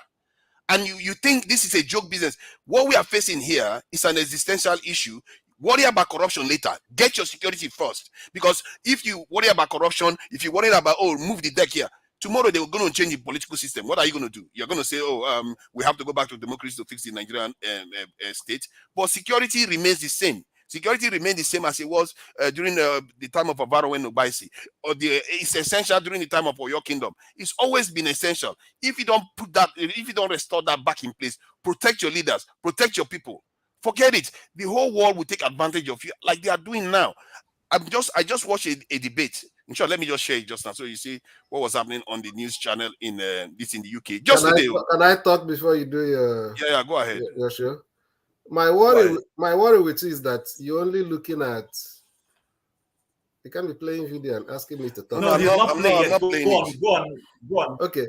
My worry with your aspect of security is that you are focusing only on one side. Increase the number, increase the number, increase the number. Have you ever worried? Are you ever worried about efficiency when it comes to security? Yes. And that is what some of us are arguing about. The Nigerian police that we have today, because when we talk about internal security, I'm actually focusing more on police, not even the military you're talking of. Are you also worried about the efficiency of what you have today? They are not efficient. I think the first area you have to start, how do you make what you have efficient? A situation whereby you have only limited number of police people, and how many of what number of vehicles do they have? Those vehicles, sometimes they don't even have a fuel in it. They have to beg citizens to fuel the vehicle for them to go out. They are not even well equipped. They buy their uniform by themselves. They are not even well paid. With how much you are paying police today, you want to recruit more, paying them that same amount? What kind of result are you expecting? Why cannot you try and see how you can make what you have now efficient first? We are not getting the best from what we have. Let's see what is wrong with them. Why are we not getting enough from them? How can we make them more efficient so that if you want to build, you are building on something that is already right? You know what? I worry that we use that as let me say this here. We have SAS, right? We have SAS. Loco, let him play the video. Let him play the video. Can you play the debate? Then we'll come back and continue. It looks like we are using a kind of genetically woven abhorrence for our own security. Let me just make my point now. Let me talk now. I let you talk. See, it looks like I don't know where it comes from. Now. I don't know where it comes from. Can I have my say? I don't know where it comes from. No, have your say, but I thought you were going to play a video. That's what I was saying. I'm going to play the video after I finish what I'm saying. I want to contextualize it, because all the argument that I just made just now, I wanted to just break it down to the fact that it doesn't hold water. Look at the UK. I just put waste in defense department in the UK. Look at that. 13-point-something billion has been wasted. We are talking about more than the Nigerian entire defense budget has been wasted in the UK. Now I'll go to this thing. So let's say whether they talk about waste when they are talking about increasing. This is just today. They're talking about their Talking about troops. efficiency. Society for a different world, and that is a huge challenge, particularly when we've spent all our money on other things. But the key factors, there are two things, aren't there? There's recruitment and retention, really. Key factors. And retention is not good at the moment. What do you think are the key factors in that? So you're right. The armed forces are not recruiting enough people, and they're not hanging on to the people that they've recruited. So they're getting smaller. And retention is always a complex thing. It's partly because the armed forces aren't heavily committed at the minute. There's not in Iraq or Afghanistan. In a slightly strange way, a war is a great recruiting sergeant, particularly for the army. There are always challenges of pay, but actually, because the public sector is being squeezed, the armed forces do not have enough money for equipment and equipment maintenance. So you have units that don't have really enough to train with, and they haven't any money to go training in the way they would like. And for many of the young men and women who serve, they say, well, what's the point of being in the armed forces if not doing very much? And I haven't got the kit that I want. And in some cases, the accommodation is poor. Yeah. And of course, our economy is, has plenty else to offer. So this is cyclical, but it has to be fixed.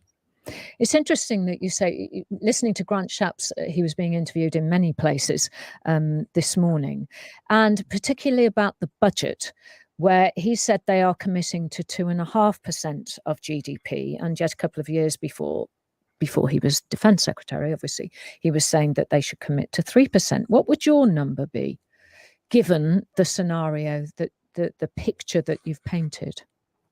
So politicians and others like to hang on to a percentage of GDP because it's a very easy thing to get your head round. Yeah. And currently we're a bit more than 2%. And what Mr. Shapps has said is, he'd like to get to 2.5% and maybe go en route to 3%, but they can't afford to do it now. But the picture of the world he painted means you really can't afford not to. So we are in a bit of a bind here. And when we look at the defence budget, it's about £50 billion a year, which sounds a lot.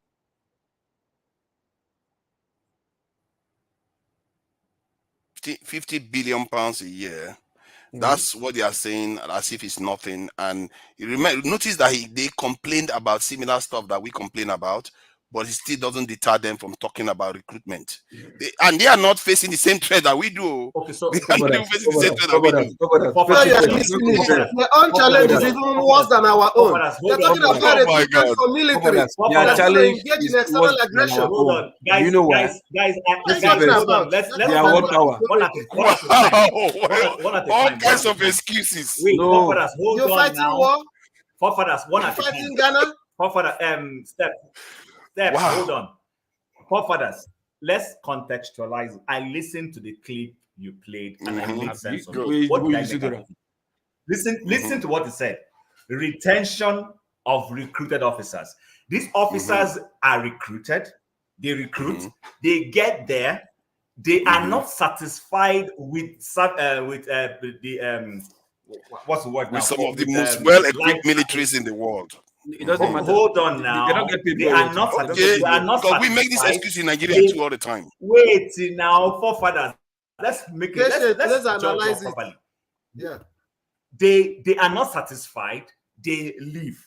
They are struggling to retain. Remember, and then back to what Steph was saying. They are already efficient. When they come in, they have the right mindset of what they're coming to do. But the problem is that the people coming in are not satisfied with the job, and they say, okay, I can go to the private sector and go and get a new career. What we are saying is that our own people, you want to go and bring the guy from the street that doesn't understand what he's coming to the armed forces to do or to the police to do. You are bringing a criminal. The people who are there, let their mind, because they're the ones who are going to, what's the word now? Reorientate people who are coming in. Either influence or make or match the new ones. Influence them with good behavior. So what we're saying is this, and you don't see the same people sending these military officers to go and be guarding a retired general's home, or a police officer going to guard a retired police officer's home. You don't see them doing those things. You will not see it happen. I don't know, man. We've already covered that. Okay, We've already covered the idea that they are not securing individual homes because the nation is fully secure. Let me use SARS as and an then example. and then he said, right? war is also a good ground for recruitment. So if they are not in Afghanistan, actually they are not in those places. He actually used the term. Yeah, go on. My own take is this. My own take is this. We have SARS, right? Let's assume we have SARS. What was the purpose of SARS? Special anti-robbery, right? At the long run, what were we not having? You understand? There were so many that others were not going look on the streets, chattering Danfo, and be going from house to house to be catching every suppose Yahoo boy. Anybody on the streets come, hey, where you come? Let me barb your hair. Anybody come, hey, where you come? Let me see your phone. You understand? Will you say that is a job? That is excess of the SARS or not? Because we have them, they're doing nothing. Sitting down, going for people to be smoking them, whatever, looking like as a ras element, criminal elements. Recruit them from somewhere, put them, and you just brand them SARS. And a long run, crime is still going up and they're on the street. Look at your argument. You're talking about the survival of your people, and look at your argument you are bringing forward. Survival. Can't you carry those SARS? Hold on now. Those SARS. Put them in those regions first. Put those same SARS in those regions first. You are the one I'm not surprised of you, forefathers. Who did this to us? Do you know the average starting salary for a police officer? Don't worry now. When the day of reckoning comes, where you live, you people would know. What are you talking about? See, okay. They are not at war yet, too. They are not at war yet. Look at the conversation they are having. Their salary is not even enough here in the UK. Their salary is not even enough here. You understand? Most of us just doing job, okay, maybe some just passion, whatever. The salary is not even enough here in the UK. But still, we still have similar problems as we do. You saw yes, that was where Chief told you the mindset. Hold on, the mindset. You are going for service. You're not going because you're going because you don't have job, because you are jobless. And you're not going there because you are going there because of you are looking for a means to establish your nation or to hide on you're a criminal under the guise part of it now. Forefathers, part of it. Their current posture that they are complaining about is more advanced than ours. Forefathers, 1 minute. Where I live now, I don't know how well you know South London. You just half a mile to a barracks. Now, that's general that was speaking about the living condition that is poor. Now, if you compare, because I drive past that barracks most of the time, you cannot compare that barracks and it's equivalent to a commissioned officers barracks in Nigeria. Now, because I'm talking about contextualization. Local P gave you a very, very, very vivid example, but it seems you do not understand where we are coming from. Steph also said the same thing, and that's what Chim is saying. The standard, let's improve the standard. Yes, we agree with you that we need to recruit, but we don't just recruit any just trash. The ones that we have right now, I personally, wait, no, follow me, please. You will understand where we're coming from. The ones we have right now, we need to improve them or get rid of them. You all, what you are doing are you allowed to talk. You live in a country where you are secure and you keep wishing delays on our people. Good luck with that one. Listen to us now. Maybe you understand where we're coming from. The ones we have right now, we need to either retrain them or trash the ones we need to trash. Then when we've got that sorted, then we can put. So I like that example that Local P gave. You know, buy more water whilst your tank is leaking. Your tank is leaking. You have to buy more water because you need enough water. See, well, do we need more? Do we need more? Forefathers, do we need more numbers for our police? Yes, absolutely. We agree with you, but not just adding any Tom, Dick, and Harry on the street. As you and I did so for the UK, Local P too can attest to the fact. If I get any criminal record, even say it's when I was 14, I just still sweet. I cannot get into the police force because you've got the criminal record. Do you know how many criminals we have in our police force? My friend that was that retired as a one-star general in the. Can we just stop talking and look at that chat on the? Wait. There is theft everywhere for crying out loud. I'm getting fed up with Nigerians making excuses. This is the we're talking about. Oh my God! Forefathers, There is wasting everywhere. Stop making excuses. You can have Waste if you have 1 money is million, not the same as theft. you can have Oh 1 my million. God. You can have, if you have 1 million rogue policemen, it's better than having 10. Oh my God. Is it not better than having 10,000 professional policemen that have good ones? Yeah, good ones. I can live with 10,000 good policemen than to live with 1,000 bad policemen. I'm handing over to you. I need to leave. All right, yeah, that's fine. Don't worry, I'll make Hello, sure did you hear me? none of them. I can hear you. I'll make sure none of them have any say anymore. Anybody that talks nonsense to me henceforth shall be quartered. You see, especially you, loco. You that refuse to learn, I'm going to learn by force.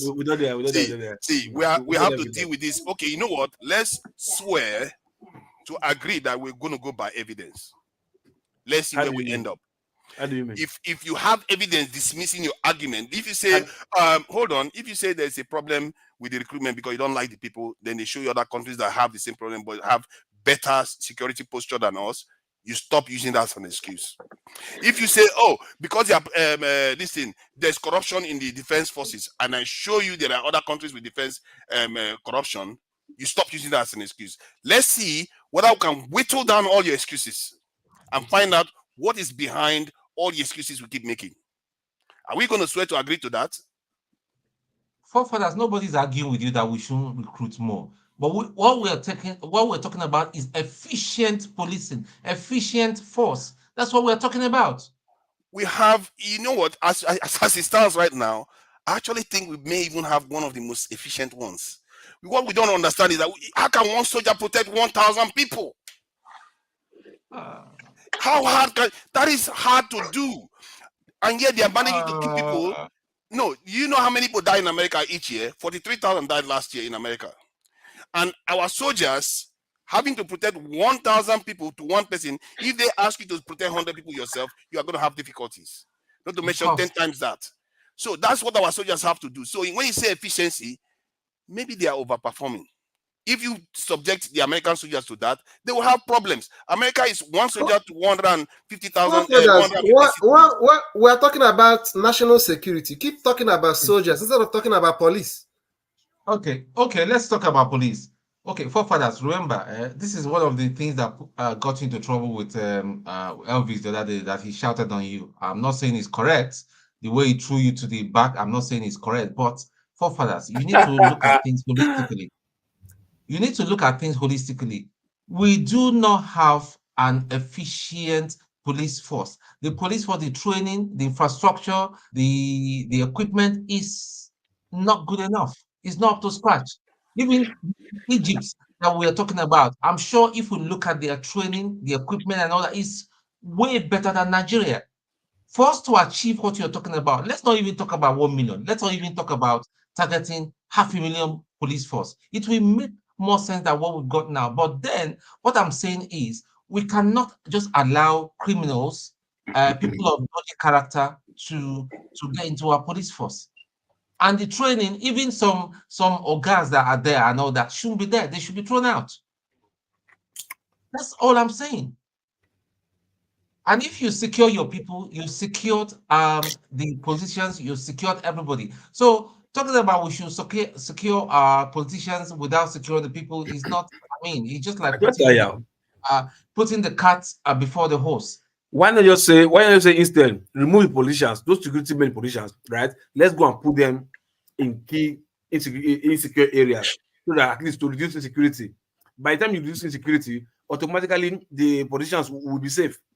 Instead, you say, no, I want to give them security, you're protecting them. No, you have security. Okay, take it from those guys, put them in those critical insecure places, and see how they will cross those insecure places and come and communicate. I think you're right.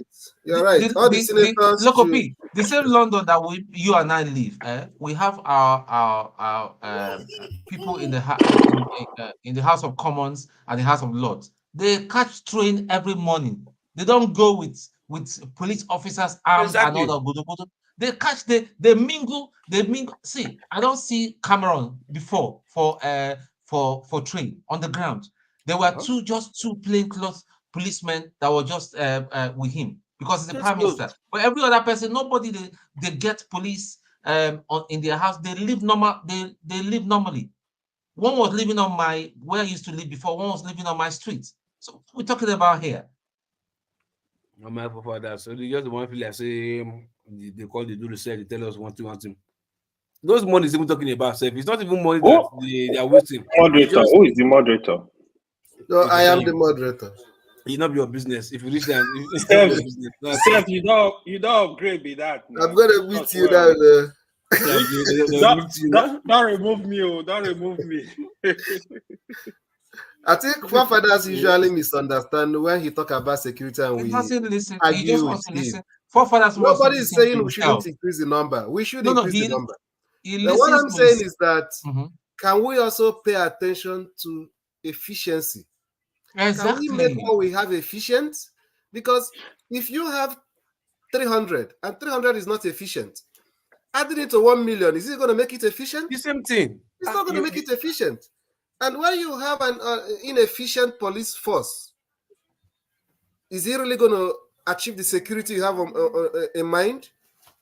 You understand? You have 10, the SARS you use as an analogy.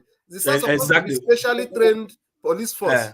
And they now change their duties by themselves to be going to people's houses. If you call me 5,000 naira, I'm going to report you to SARS. SARS will follow you and go to your house and put you in the boot. You stop me on the road. Show me the receipt of the laptop you're carrying. They are not trained very well. They are not professional. See, let me just say something. I think there's this resentment that Nigerians have for the military, which is understandable. After all, I'm not talking about military. We are talking about national security. Talk about police forefathers. Okay, including security. No. I think I actually confuse sometimes military just for security. It's interchangeable. It's actually security, I mean, because the security infrastructure we had was handed down to us. Look at our lawyers are still, it's a good sign actually that our systems are still is still attached to the colonial approach to our people. So maybe that is why we have this resentment for the military, but it doesn't mean it's the right thing to be doing, because other nations have done the same and fixed their countries based on this type of stuff. And we all know this to be true, because in our houses, in our lives, we protect ourselves. We are the most inefficient people on the face of the earth. Nigerians, I'm now beginning to understand why many African countries say Nigeria is the key. Nigerians, all the problems African countries have, Nigerians have it magnified. Like the so inefficiently run state. They have resources, like they have energy sources, but instead they use generators. They have water sources, abundant, not like even Egypt that is struggling to get water, but it's still everybody digs their own borehole. They have human resources to secure their country. Oh no, everybody has to have their security guard. Every house has to have burglary proof. There is nothing we do efficiently. There is nothing. I don't even know anything that we've done. Maybe Nollywood. I thank you for the ball or this thing. I thank you for the ball analogy you just used, right? You say we have enough water, we're doing ball. Now, fine, right? So would you say because we need water now, we should do ball? So we should just the government should just do ball everywhere so that there'll be enough water instead of reduce ball and just do the normality of supplying water to people. Instead, that is what I'm asking for. What you are doing is saying, let's do it ourselves. Let's worry about our own state. I'm saying if you do it collectively, that's when it's more efficient. That's why you have states. Instead of that's the idea of societies. That's the idea of manufacturing processes. Because if every individual is manufacturing every part, it takes longer. But if everybody specializes, everybody does their own bit, you find that the output will be greater. Hence, division of labor. Hence, society that we have now. But we as Nigerians have mangled it to the worst. Like we see a society, the formula of society, we turn it upside down on its head. We make it so it doesn't function. Like literally, we have the resources, but we refuse to use them. We have 200 million people. Instead, we make them jobless. I don't understand why forefather like to blame the victims. My fellow I'm blaming the victim because I'm talking to you. I'm not talking to our leaders. Listen, you are advocating that we should just not do anything. We are the victims. We are the victims. Okay. Exactly. The government that's supposed to do this thing you are saying now. You're not a victim. Decided to use the little police force that we have to protect themselves. And we are saying, okay, what we have now, can you even make it to work for us? You say, no, we shouldn't talk about it, they should employ more. It can't work for us. Are we stopping them from employing more? If it can work for us, because you can't protect 1,000 people, why do you expect your soldiers to be able to do that? When they created, let me ask you, what we have today, they said they are the most efficient police force in the whole world. Okay, I understand. Yeah, given the results that they have, given the results that you are seeing, the death rate in Nigeria is less than that of this in America. Really? And yet, really? Yes. Oh my God. Yes. Oh my God. Is that the reason? 43,000. Hold on. 43,000 died last year in the US from gun violence. And other countries, yes, like in Europe now, we have higher death rate in Nigeria than like in Europe. But in South Africa has just about the same death rate as Nigeria. So, and if you look at South Africa too, their security posture is like every other Black African country. It's weird because when you go to Igbo countries, it's different too. They have higher security posture than us. I asked you a simple question, right? When they created SARS, right, did they recruit policemen to join SARS? I think it was recruited from the police. So they never recruited anybody from outside. I think they probably recruited some from the outside, like through the normal recruitment rate. Now let me tell you that they recruited plenty, more than half. How many are there total? What is the total of the SARS police? No, hold on now. Less than half came from police, because the SARS thing, SARS of a thing is just predominantly from the southern part of Nigeria. You just mainly see them in the north. You get my point? That sort of thing, you see them predominantly in southern part of Nigeria. They're not there, not as that. You understand? And lesser percentage of them came from Nigerian police force. You understand? That's why if you're looking at them, so if you will know now, you see their behavior on the streets, they don't look like trained or police officers who went to police college, police academy. No, most of them came from outside. These are anti-kidnapping squad, anti-whatever that. It's only CIB department that all of them came from policing. That I know, because I probably maybe they're weapon or whatever. But these other SARS, from that, even when they were see their, how do you call it, see if that ceremonial dress, they don't dress like police.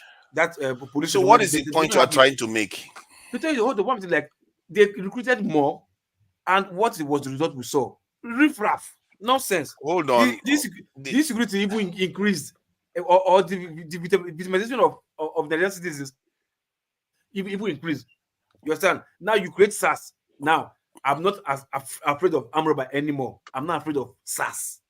Okay. I'm afraid of I'm afraid of going out, walking on the streets. I'm afraid of going to the beer parlor now, because SARS people bought us for there. So some will tell you they are coming from where they go when they went to watch match. SARS boss them. I live in Port Harcourt now. I see Tyler. Money where somebody want to give Tyler, make it buy ties tomorrow.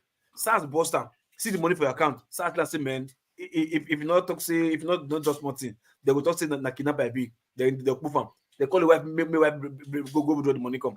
This is SARS. You understand? Yeah. But Amraba, hold on, but Amraba for streets, we go rob the guy. No, go tell the guy, say, come. If you not bring money, we'll kill you. No. The Amraba is interested in what they will say on the guy's body at that minute. Collect them, which they don't kind of money. But SARS, threatening them, collecting money. So the SARS that they recruited, did it do more harm than good to us? Hold on now. You don't know. It's not why are you convincing yourself? You finish talking, Jare. You are talking and convincing yourself of an argument that is not valid. You're just talking and say he increase. You don't have data. Show us the data that he actually reduced crime. You don't understand what you are saying. The truth is that SARS actually reduced crime. Yes. Oh, but you don't know that your problem is that guys, you just assume that he didn't reduce crime. We are just five. Yes, actually, just because. Oh my God! Hold on. See, what you don't understand is that. See, two things can be true at the same time. Loco, hold on. Let me just say this to Loco. Loco, sometimes some of the things you do is that you just understand things one way. Two things can be true at the same time. SARS could abuse Nigerians and reduce crime at the same time. Do you know that? So because it looks like that is somehow blowing your head. Okay, hold on. The SARS that is taking people to the bank to withdraw money. Is that not crime? That is a crime. The question is, how many did they stop? How many crime did they stop in terms of Yahoo boys? Do you know Nigeria? Forefather, why don't you let us have good discussion? Now, what are you guys doing? Boyfriend and girlfriend. Let's talk around. Don't worry, I think we're just suing this point. Pardon? No, we do this every time. It doesn't make sense. Go ahead. I want to speak. I just want us. Let's start from tone. We share ideas, man. If you want to speak, you raise your hand. No, everybody is just saying that. I'm not in the classroom. I'm not in the classroom. Yeah, I raise my hand like primary one. It's only local that will say something like that. Honestly, I can't even join. I can't even. You see, like, I don't know again, man. I don't know. We are too rowdy. You have benefited immensely from what you're complaining about. So get that in mind. Me? No. Not today. No, not today. I'm not get rowdy with you people. Benefited like that, immensely. No. What are you talking about? You see, that Mumu don't they insult me. No, man, idiot. Oh my God. I think SARS succeeded in reducing Yahoo or fraud activities in Nigeria. They did do a lot on that. Crime. Forefather. SARS. They were the real 419 is Yahoo. Oh, come on. SARS were the real Yahoo. Yeah, that's why the Maya 2 was arrested with a laptop. Come on, let's not do this. With the Maya, a world-renowned YouTuber came to Nigeria. They took his laptop because they thought he was a Yahoo boy. So exactly. So did they take bribe from him? Hold on. Thank you for that. That means the recruitment of new security agency it may be worse. It doesn't mean because you recruit them, that means they can solve problems. They took his laptop because they feared that he was a criminal. They were doing their job. That is what we need to discuss. What is the full meaning of SARS? I don't know the meaning of SARS actually. Special anti-robbery. Special anti-robbery squad. But what they focus on, from what I know, is that they tend to focus on Yahoo boys. No, because it's not what you know, what they are doing. Do you know why they tend to focus on Yahoo boys? They make more money. Because they want to cash out. They want to cash out. Exactly. The question is, it could be because robbery reduced in some areas. No, I think you have to admit, you see, now he's going to say robbery didn't increase. You see, this is the problem with Nigeria. If we have data, we'll be able to share information about this. Because sometimes what we do is that just because something has a bad name, we just tie all our problems to it. Forefather. Actually, what is your argument tonight? What's your argument? My argument is that we are supposed to be looking to change our security posture if we want to take charge of our country. But what I get all the time is we need to do this first. We need to do that first. The argument they made was that there is waste in the Nigerian police, and I showed them that the UK has the same problem. And they say we are not ready because the people are not ready. This thing. I said even the UK that is not even at war at this moment is currently talking about recruiting people. Say waste, we say efficiency. Don't twist our word. Okay, efficiency, and even even if you said efficiency, and I even went on to argue that if a Nigerian soldier is meant to defend 1,000 people, something that American soldier is not allowed to do, is not required to do, they are still outperforming America in terms of the death rate in their countries. So even the security forces in America, they have higher posture. There was a time some of them even came out almost as if they are military themselves. The police. Forefather. Sorry, based on knowledge. Forefather. The crime rate in America is because of the proliferation of firearms. A period. That is true now. So, but is crime not crime? What do you mean? Is death not death? We're talking of efficiency. We have arms in Nigeria too, you know. Every house has an arm in Nigeria. This is what they do. They make every excuse under the sun. In Nigeria? Are you telling me that? Okay. Are you gonna tell me about Japan? Tell me about Singapore. Tell me about North Korea. Tell me about South Korea. Tell me why are the other countries like that? Why are they the same as America too? Why do they have a strong security posture? Tell me about Ghana or Cote d'Ivoire. Don't compare apple with oranges. You know, this video is not going to age well. Someday, what is the unemployment rate in America? You are comparing Someday, America, this type of video will play it back and hear what some of you are saying when the consequence of this type of talk people are having reach us. No, this video is you not are going the to age ones well. talking for the Watch now. politicians. Watch You what want us happens. to be arguing about History number will prove instead right. of making what you have to be efficient. See, all I can do is As talk. if the number is coming tomorrow. Is the number coming tomorrow? Why we wait Father, for that I really number? wish Why African can't we talk Americans were here, about to man. make what we have They are efficient? going to so sorry, really Steph, tear into these people here. Steph, Father, do you know why? Assuming you allow everybody to share his so idea, their so experience, you would have get the full picture of what is going on with SARS, police. I mean, let us share our own idea.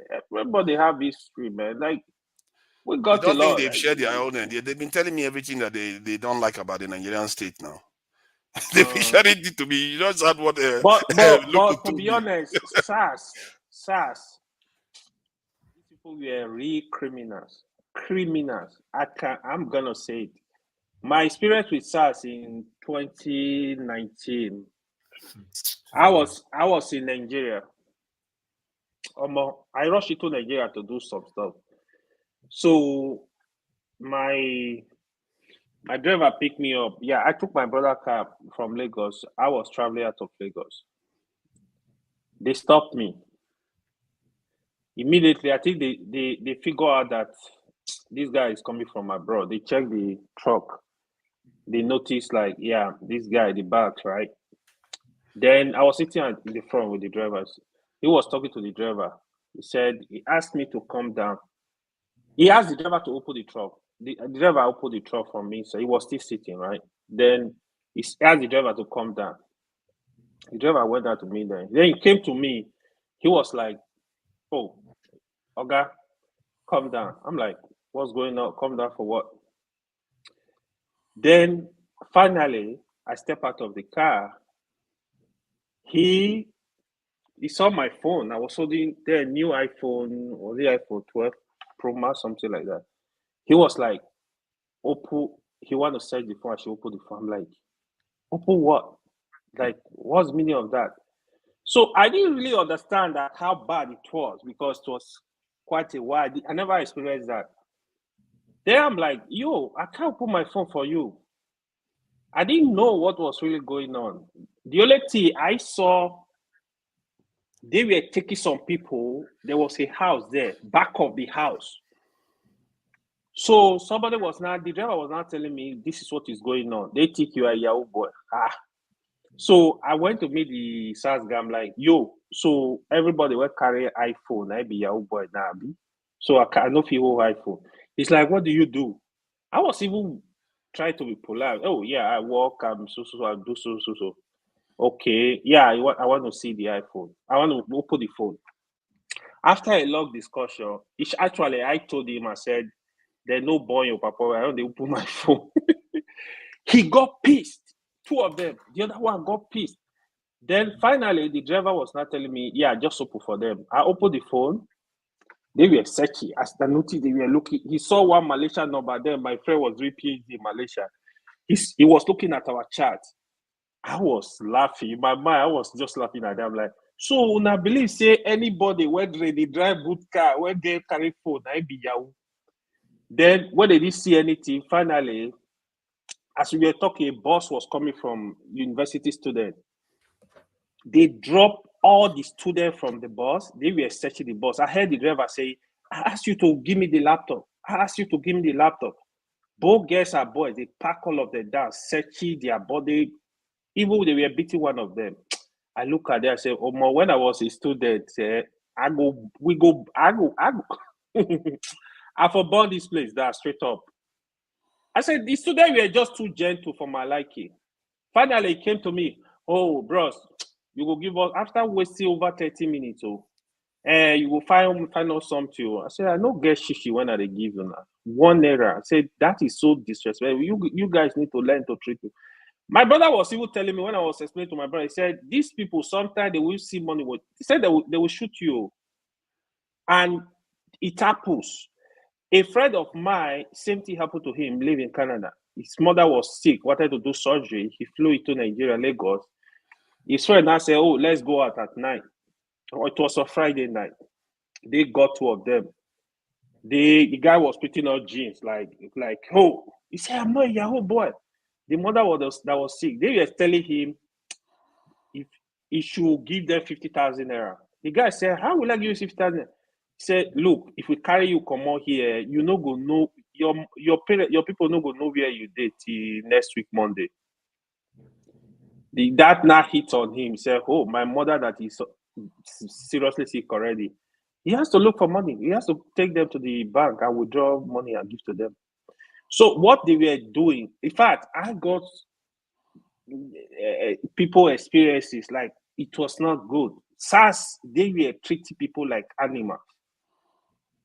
A friend was telling me, he said sometimes when they really get the Yahoo boys, you know what they do? They have POS. They withdraw as far as 500,000. They will withdraw it from your account. If you don't bring the money, they will rope you in. That is why they were doing that. The original intention was for them to be at the robbery squad. They were not doing their job. So when that protest broke out, I really fully connected with it. It was just the right time because they were molesting Nigeria, doing all kinds. I mean, even I'm not saying don't catch criminal, don't catch for one Yahoo boys, but you're supposed to be doing the job, but you are not doing what you're supposed to do. What they are doing is more EFCC. Some of them, they also do that too. They are after the money. Pay us money, we'll leave you alone. If you want to fight crime, fight crime. The people will not even respect you. So SARS, what happened to them was just so right. I so much supported those people that did that protest in Lagos. The abuse was too much. The humiliation was too much. You can't treat Nigerians like this. They are people that are living in their own country. In America, Black America, they are shouting, police are killing them. In our own country, black on black, these people, they don't even have job in the first place. Some of them, you just torture them. Some of them are doing business. They are struggling to make sure their family eat. Even the real police, you still see the element that behave in this manner. You can't be treating Nigeria. What some of you were saying, like, they need reorientation. They need proper training. Yeah, one thing I also side with police is the government should try and pay them living wage. Their condition is also bad. You can't be paying people peanuts and you giving them gun. What do you want them to do? So a lot going on. The system is messed up. Our soldiers, the same thing. Like, they are not well paid. And I have had cases. They will kill a soldier. They are telling you, the family, to leave the barrack without even giving you money. Even police, the same thing. So the Nigerian system needs total overhaul in every aspect of it. Like, people have to see that. Let me add something to this. I think the idea that we keep making excuses for not doing anything, you can do that and do the rest. Every nation has issues with their security forces that they have to. How many times have LAPD ended up on the news? They always do. But we don't even do the minimal. And whenever we say we should do the minimal, everybody brings up all the issues. It's almost as if we're programmed to do this. It's really weird. Believe me, what it do you is mean really the weird. minimum? What do you mean the minimum is just to have enough of them on the streets. Then if they have problems, you start dealing with the problems. It's like saying, hold on, let me see, I've not even said anything. How will you deal with something that issue that overwhelming? Who did this to us? This guy was talking for how many minutes? He didn't interrupt us. I said all the things you say, all the stories you have to ask yourself, who programmed you to behave like that? Nothing to forefather. Who programmed you to behave like that? Forefather, to be honest, I don't think putting more people, more police, more soldiers on the street, I will support that, but not putting them on the street without reorientation. Say what you want to say. Stop trying to straddle the fence. You want to straddle this area, straddle this area. You either recruit or not. The police we have, if I were in charge, I will do reorientation training before I will add more. I'm telling you straight up. I'm not even bending So it. you're going to do That the is the decision I will take. So because do what that. will happen is if you have them as they are and add more, it's like adding water to a leaky tank. Everything will pour out. Not. So it's not the same. They will damage the ones that are coming. So they need, no, I'm telling you, they need, it's not going to work. See, the ones, it's like yesterday when the Blackstone was saying that Southeasterners sell drugs and, you know, when in reality, it's some of the... He said that? Oh my God, I can't... Let me just finish what I'm saying.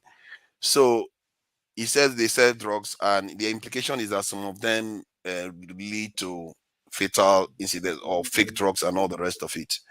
So okay, it's the same.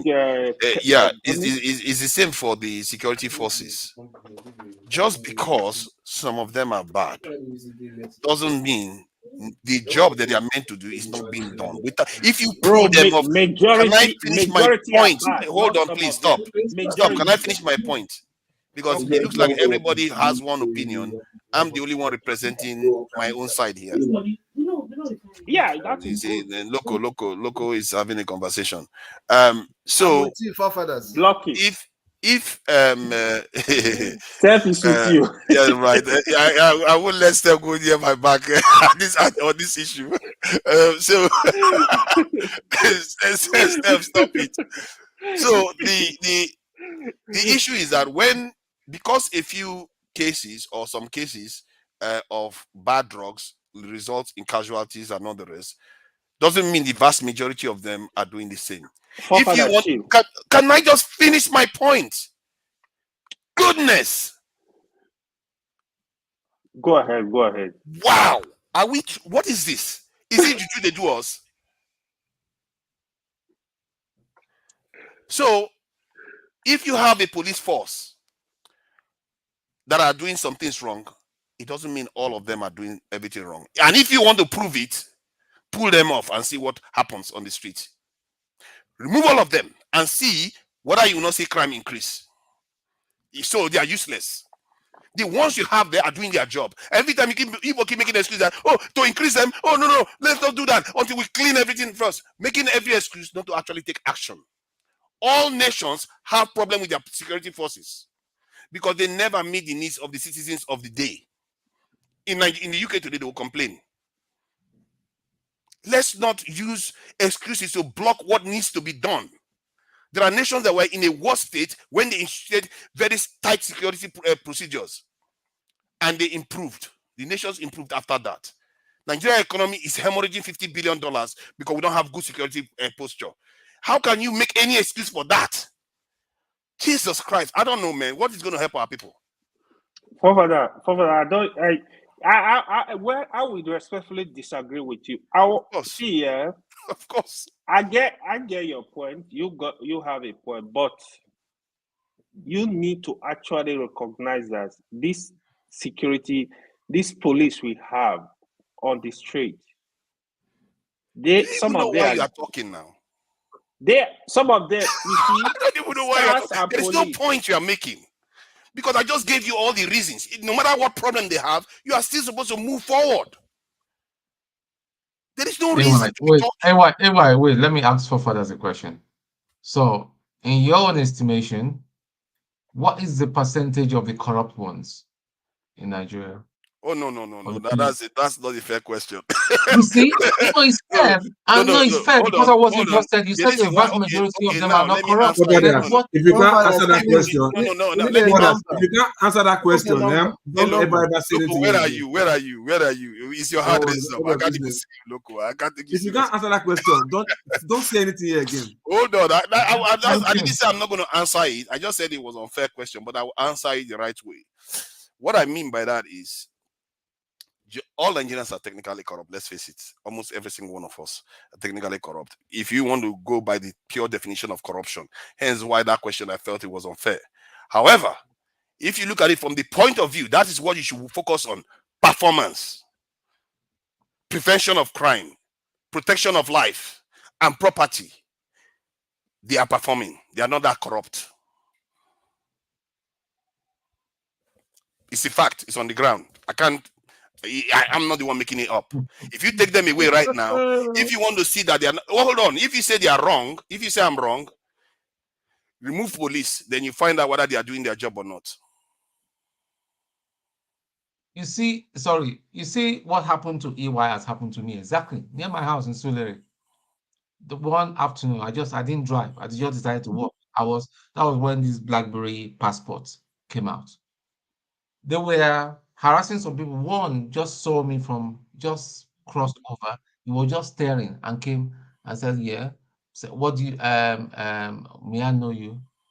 I said, "Why? Why do you want to know me?" So while he was doing, he was just scanning me through, saw my Gucci slippers, saw my phone. He said, "Where are you coming from?" I need to see your phone. I told him, fuck off. Because I know their commander. But they were from Barracks Police Station. I said, fuck off. That's what I told him. So he said, listen, do you know I can arrest you now? Nobody will know where I said, you want to try? I said, before you go, I'll call your boss now. I said, listen, I've got Taju's number, personal number. I just showed him and I was dialing the number. That was when he just crossed over to the other side. He started abusing foolish man. I said, don't worry. I will come and sort you out in your very office. See, that is so. Do we have police? You are a military guy threatening a police officer. No. I was a civilian. No, I didn't even tell him I was military. I came home from the UK. I came visiting. So it's not about military. I wasn't even a police officer. Then my other friend that nearly got shot. Like I said, we're all corrupt. A civilian is threatening a police officer. Then my other friend that was nearly got shot. He was in his Air Force uniform. He was a group captain at that time. Yeah. A mobile policeman cocked a gun just because he stopped him, and he stopped, and he wanted to start harassing him. He said, listen, my friend, you're wasting my time, because he was to report at Dodon Barracks for something and all that. The guy cocked gun. My friend pulled up sharply. So later, they picked him up anyway. See, is it the kind of police that you say we should go and collect from let me just share 30 seconds the history of SARS. SARS started from when police officers killed a military general or something official, and military reacted and went after police officers in Lagos, and the police officers, because of that, withdrew from the streets. Crime went through the roof. So those corrupt police officers, you find out that they were doing something. Crime went through the roof, and hence they had to commission some few special units to start, bringing the crime rate down. And because they succeeded in doing that, henceforth they changed their name to SARS and formed SARS Police. That's where it started from. If the police were doing well, what were the military doing on the street? Because they were not supposed to. Even if they mistakenly kill a military officer, military was supposed to remain in their barracks. But Nigerian state is run as if it's a colonial enterprise, whereby if you touch the colonial military, they come after the citizens as if they are rebels. You see, and the masses, they call them. Father, Nigeria matter don't tire me. It's not that serious. It's just our people that are blocking it because of history. And I think maybe it's a genetic memory or some kind of subliminal stuff that we have. We are blocking it, and even when clearly other nations are doing it, that's a scary bit. How do I help me explain this to you? Why other nations have it, we don't have it? Oh my God. Father, can you stop blaming the victim? Father, please don't say blame you. Help me explain it to you.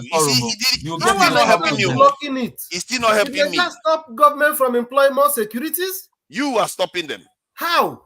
Because you are here arguing against it. No, what I'm arguing is that why they do it, they should make sure that what we have is more efficient.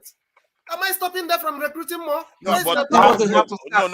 Actually, you are blocking it because the way you started was they have to make it more efficient first before you start recruiting at all. Then now, why stop them from recruiting it? Exactly. So you are blocking it. You are not saying they should recruit more. If you have said, okay, let them recruit more, but let them make it better, then I'll agree with you. Why do I say that? Because what they have now, from everybody's testimony, is not efficient. We just went around in a circle right now. Now he just went on to agree that he's blocking it. I am not blocking. I'm making a sense. No, it's not. It's not blocking it. It's not the right word. It's not in the right sense. All we are saying is that the corrupt I don't know how ones to that we discuss have this. right now, we should get rid of them, retrain and reorient the Yeah. ones that are possible to reorient. Get rid of the ones, I and then think there are we good can now ones there. recruit. And not only recruiting forefathers. We How need to many look are at good? we What need to look percentage at are good? we need to look at The thing that equipment. has kept your property safe. What percentage? I think we should not always Give throw me a number. the bat 20%, out with 30%, the baby out 70, with the. 80, I think 90% of them are good. 100%. I would What say, percent are good? see, if I factor in all Nigerians are corrupt, I would say because Nigerian police will also involve corrupt people, I would say 80 to 90% of them are okay by Nigerian standard. Are you aware that in every police station, when you see those guys that start on the road, they use POS to collect money, that when they collect that money finish, they make return to the Oga? See, you think I don't know all these things? I'm saying we are all Nigerians are corrupt. I know. If you want me to say, okay, police is we remove Nigerians, 100% of the police is almost corrupt. But if you include Nigerians in the equation, you will say yes, they are corrupt, but they are also functional. Just because a nurse is corrupt doesn't mean she's not going to treat you. Just because a doctor can be corrupt doesn't mean the doctor is not going to treat you. So let's put corruption where it actually belongs. You see what I mean? That's all I'm saying. We shouldn't be blocking stuff that is going to help us. Any other topic? Okay. Speaking about police, forefathers, hold on. I don't know whether you've seen that guy they paraded as look at AY wants to run. Go ahead. The guy they paraded as the brain behind, the supposedly brain behind all the kidnaps in Abuja. They want us to think that it's Igbo people. Igbo person, but that guy's a Yoruba man. He's a That Yoruba man man. is a Yoruba man. But then I don't want to even go tribal. So is it the kind of police force that we have and all that? How can you market him and present him as being as coming from a certain part of the country, all for political reason? No, that's wrong. I don't know why. He didn't market his nationality. They probably didn't do that. They just brought him out as a kingpin. I think the main issue is why are they? He's Yoruba guy now. Why are we remembering his Yoruba ethnicity? He could be Igbo, he could be Hausa. The issue is why are they using? Yeah. But what does it mean, though? How about all those people that carry AK-47? Kidnapping every day and all that. They cannot go after them. They just brought up one. Even yesterday, we spent a long time defending, saying it's not Fulanis that are this. Now it's a Yoruba man they caught. Manipulate even investigation. The sister came out today on X saying that the brother is not a kidnapper, that they paid him. Listen, I just feel that there's a lot that is going on in Nigeria underneath, that he was paid, that the brother is not a kidnapper, that she can come out. Okay, so I hope they will not I have experience of somebody. Anyway. I have experience of somebody telling me yesterday that he was basically technically kidnapped because he was going to his hotel and they accosted him just by the gate where the hotel gate security is supposed to stop them. They took him away and took him to the cash point and took money out of the machine, and that was it. So they do that all the time. Yeah. So that and one of them, they even went and burgled his place, and he was busy calling the security guard there, and they said their phone was on silent. This is the nature of what we are doing. Everything we don't do it well. Somebody said something in the comment section. Since you advocate a law for the security, why not go back to Nigeria and join police force? See, I've said it before. If the Nigerian military says they want to recruit 1 million volunteer, no, that is I think you can go and volunteer first. Why would you volunteer when they are just designed to go and fail?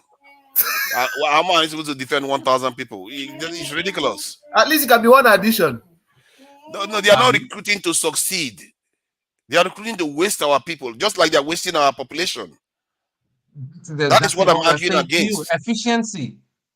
It's not. That is the meaning of efficiency. We don't even have the number to worry about efficiency. You don't know the power of efficiency. You know that 10 can do what 100 can do. No, you say you can't jump because they are recruiting to fail. We have some of the most efficient systems. See, Steph, don't, so that we rest this issue. This is why I said we should agree. We should swear to agree that when a point has been addressed, we shouldn't bring it back up again.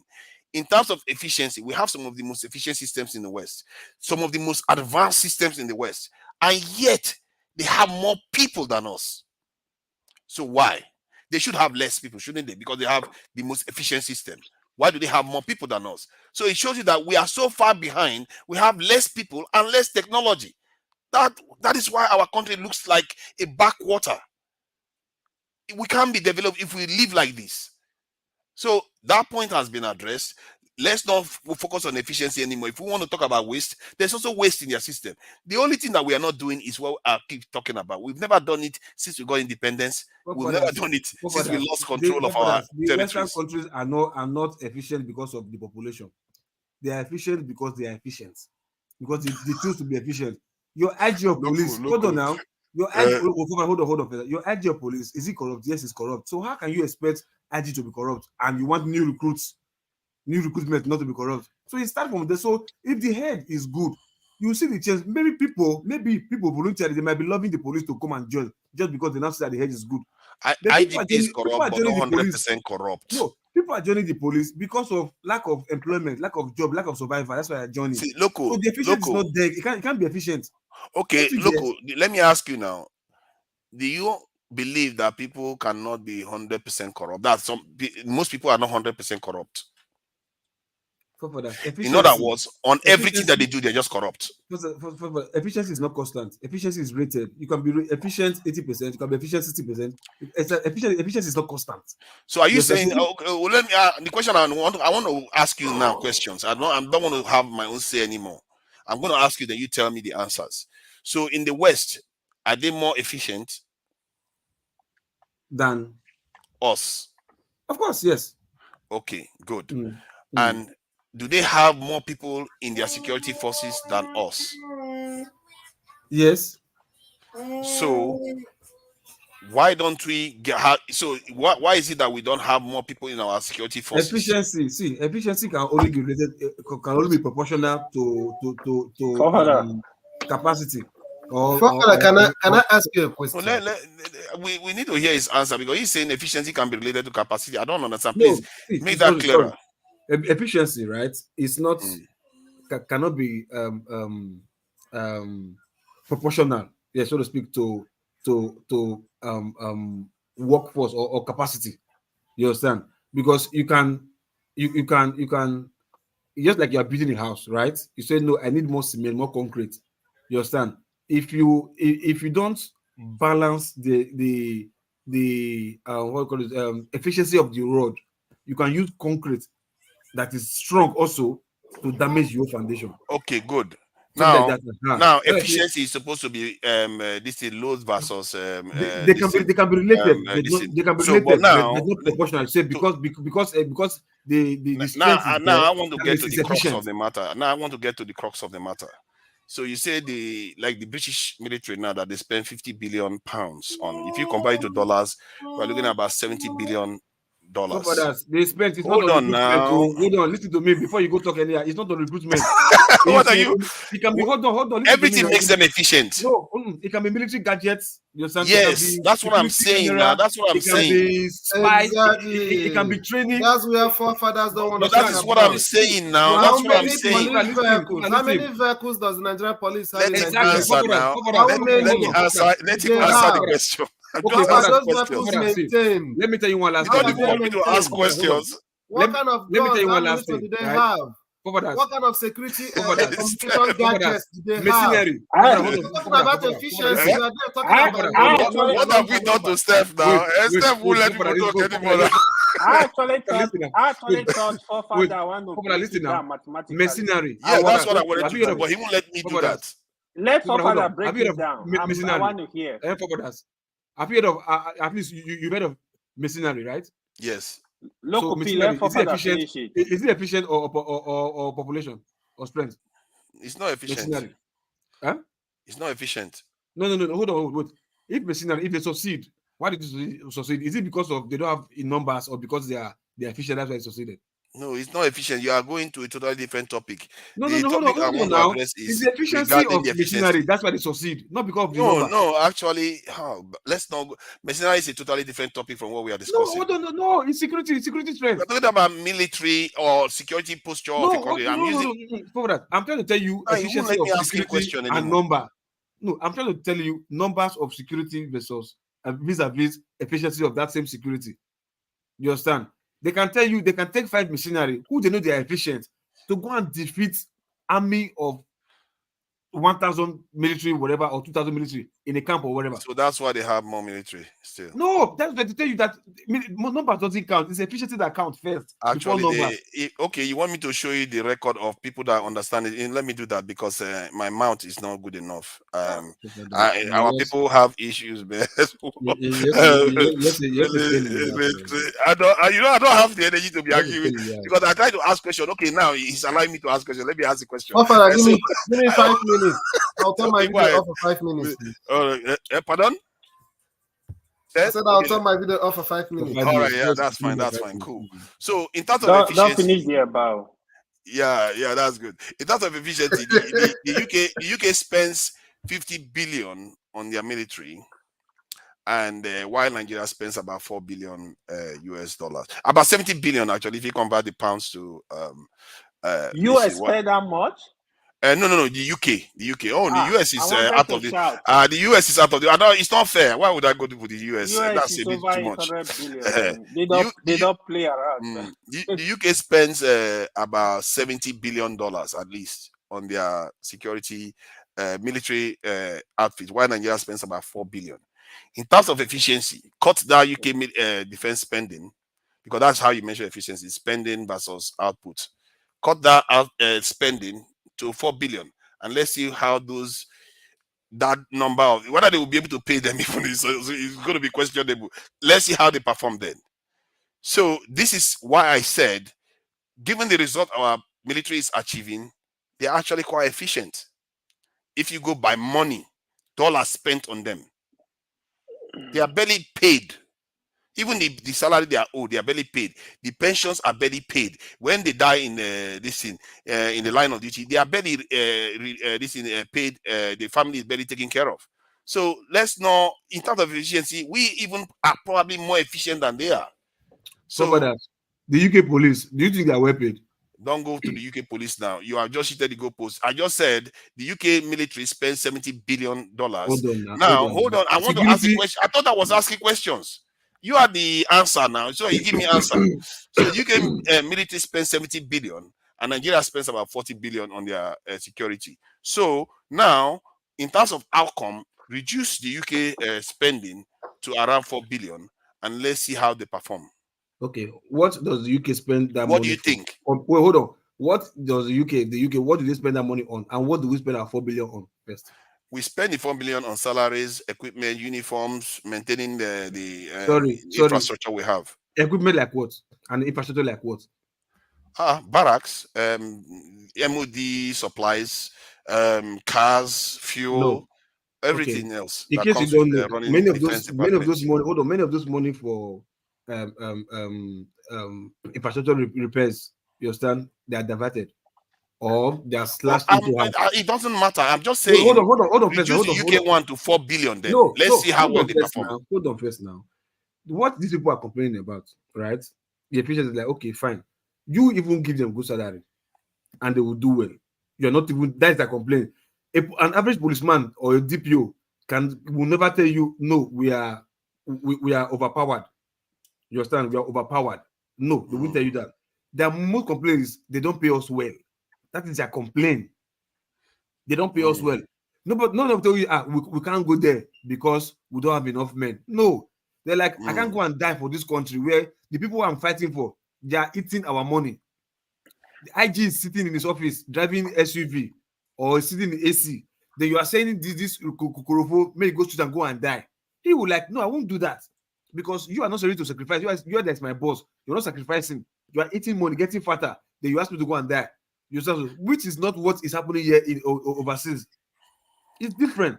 Loco, let me just share this with you so that it's not only my voice. Let me hold on now. I've seen this one before. I've seen it before. You've not. Hold on, so that the viewers, you might decide to block your mind, but the viewers may not. You might decide to block your mic. The viewers may not.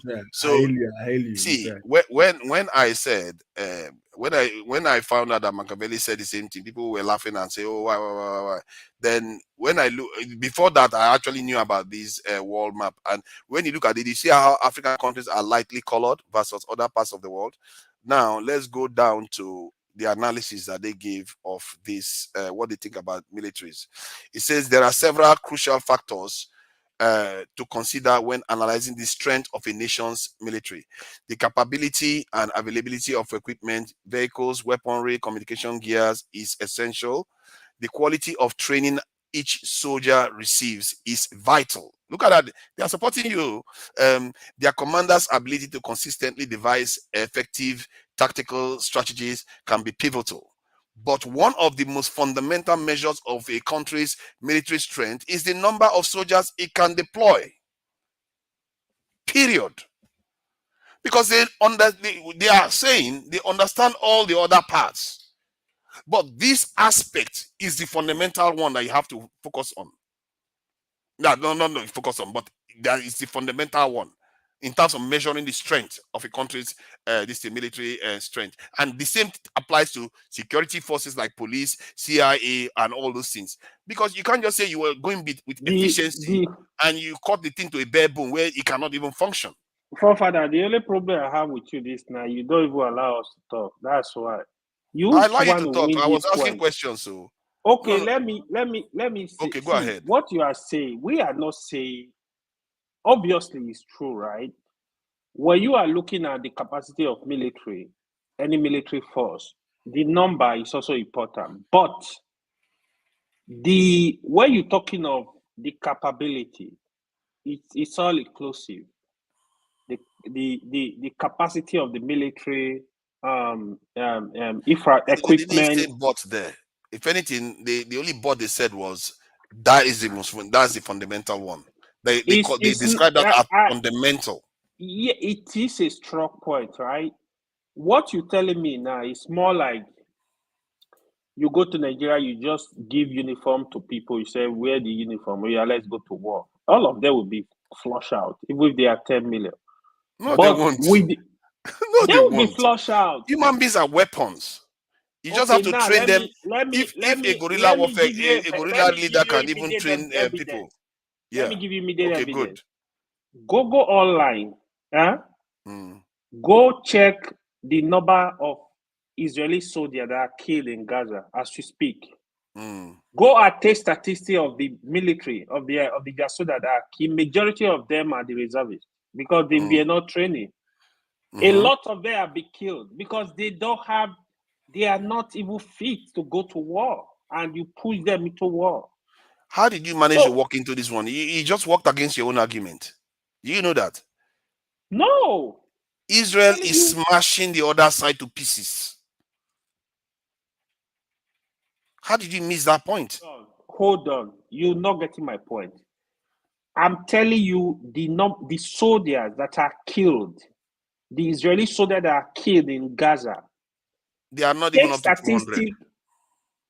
They're up to 200 now, more than 200. I don't think so. The last time I checked, it was 180 something. And 200 is tiny compared to thousands on the other side. I know. No, I'm not comparing. That's where you're getting it wrong. I'm not comparing. I'm just referring to the soldiers because those that were killed, majority were reservists. So when you look at it from that angle, with the right training, the right fitness, capability, you got to fight your opponent, even if you are, let's say, 500 fighting 2,000 military. You don't know if they are well trained. They can destroy them easily. It's about strategy. See, U.S. military, Israeli military is overwhelmingly strong compared to their population. They use about 7%. They also have the weapons. They use about 7. Okay, and yet they still use about 7% of their population involved in the military, including the reserve. 7%. Nigeria uses less than 0.1%. Yeah. How can we look at those type of numbers and we make excuses? Father, we all agree that we've You all not discussed agree. this You all not agree. Don't tell me you agree, because the next day we talk about it again, and you all just say no. Let's train them first. Let's do this one first. Let's do this one first. You all don't agree. Me, I hear this all the time. I will That we actually agree. choose. I will actually choose. We do a proper orientation, a proper retraining, Exactly. then So we you can don't recruit agree. more. No, I don't Don't say agree. you I'm agree. not even You denying don't it. agree. No. What I'm saying, we all agree that yes, we need to recruit more military, more police, but the ones we have need to undergo some kind of reformation, training, I agree with you on that. reorientation. If Abi, you say you I'm agree not with me, denying we need the number, I but agree that you need to retrain our military, their mindset, because I believe that they that have is a my point. colonizer mindset. That is why if something happens to a soldier on the street, they will go and start attacking civilians and police officers. That is wrong. They have to understand their primary duty is to save lives of their citizens. That's their whole charge. And sometimes to do that, they have to take lives. That is the only time they have to take lives, to protect their citizens. If you train them from that core and expand it from there, nothing else will be going wrong from this in your security forces. And I think that is what is missing within our military. If you go now and check their documentation on how they train them, you find that is missing. Their core is somewhere else. That is the problem. Yeah. And I agree, when you say retrain them, I agree with that. But I say you have to lean forward first, because it's like saying everybody has got a gun in a restaurant and only you have a knife. You want to start with a gun first. You may not know how to shoot it, but you have a chance when you start with a gun, because that way, if you might throw your hand and you hit somebody. We have to always lean forward, because this world, every little thing you take advantage of helps. You can't just see stuff and leave it on them, because people are dying on your side.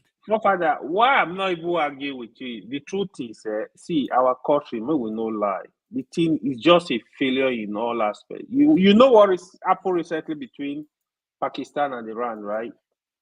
I know. Iran struck Pakistan. And Pakistan struck back. And the next minute, they returned the fire. And they are really good friends, Iran and Pakistan. But the lesson I was trying to tell you, just imagine a country come and strike Nigeria. Now, leave them alone, Jare. We have other things to worry about. Leave them alone. We are suffering. No, Pakistan are not playing around. Pakistan is a nuclear power. They're gonna nuke you.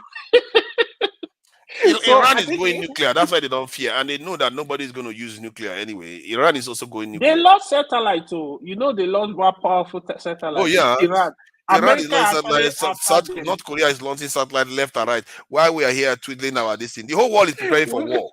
Let me ask one question, right? Have you seen all those videos? Those guys, Nigerian soldiers, complaining of their welfare in the battlefield. I've seen the videos. Yes. How many have you seen? I think I've seen at least two. Yeah? I think I've seen one of them. I read the other one. I actually saw it. On videos where they're on the ground saying that see the kind of food where they give them, see the kind of water they drink. I've seen one video. See the kind of car where they use. If what's it called? If car spoil, they don't fit change tire. You've seen many, right? But me, I've seen many. See, right? Local. Hold on first. Now imagine you employ more people, right? And all of them are experiencing the same thing. You understand? Because of inefficiency of the leaders, of their commanders, or of the GOCs, or the whatever defense ministry, because of their inefficiency. You understand? But you have 1 million soldiers, but look at what they're still having. Will you see get any effect of security in the country? No. But those few guys that you see right now that you say they're not enough, those guys in the battlefield right now, if they see they eat better fried rice and chicken, may God punish any Boko Haram woman come out if they want to fight if they don't die. Because those guys just they take off their way now, they will not be more efficient. But for them now, okay, look at those guys that faced me mutiny. I think Tony, you have that case now. Those I think 2017, I don't know. Those guys that gave mutiny. Like after they don't come finish, or got the same way they go back. Okay, hold on, they never get intels because of obey the last command. They went back. You know, not because of popular, they went back and they were ambushed and some of their colleagues died.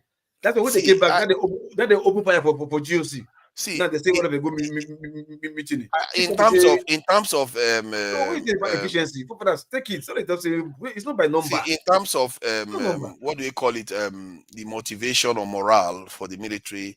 Yes, I agree with you. If you are not caring for your military well enough, especially based on their perception of what care is supposed to be, then you have a morale issue. And if you have a morale issue, performance issue will ensue. But it still doesn't mean it still doesn't mean it still performance will reduce. It still doesn't mean when you encounter the word efficiency. See, it's not necessarily efficiency. It's not necessarily like that. The way, let me finish my point. Efficiency is different because it affects all nations. You just heard a British soldier general saying that their military is saying that they don't like it, so they don't like the equipment that they've got. So the same, you see, reality is pliable. It's not the same everywhere. It's the same in some level in terms of people who still complain. It's just because you are living in Buckingham Palace or you are the son of a rich person doesn't mean you don't feel pain or you don't feel anger, you don't feel sad. You still feel it the same way, but it's just a different reality. So I think he is not even listening. So there's no point. So to be clear, forefather, when you keep measuring efficiency has nothing to do with number of what is it called, the military you have. They are not. They actually can make things more efficient. That's what I say. It's not efficiency. Is not proportional to. Hear about efficiency is a function of the output. What was it not Colin Powell?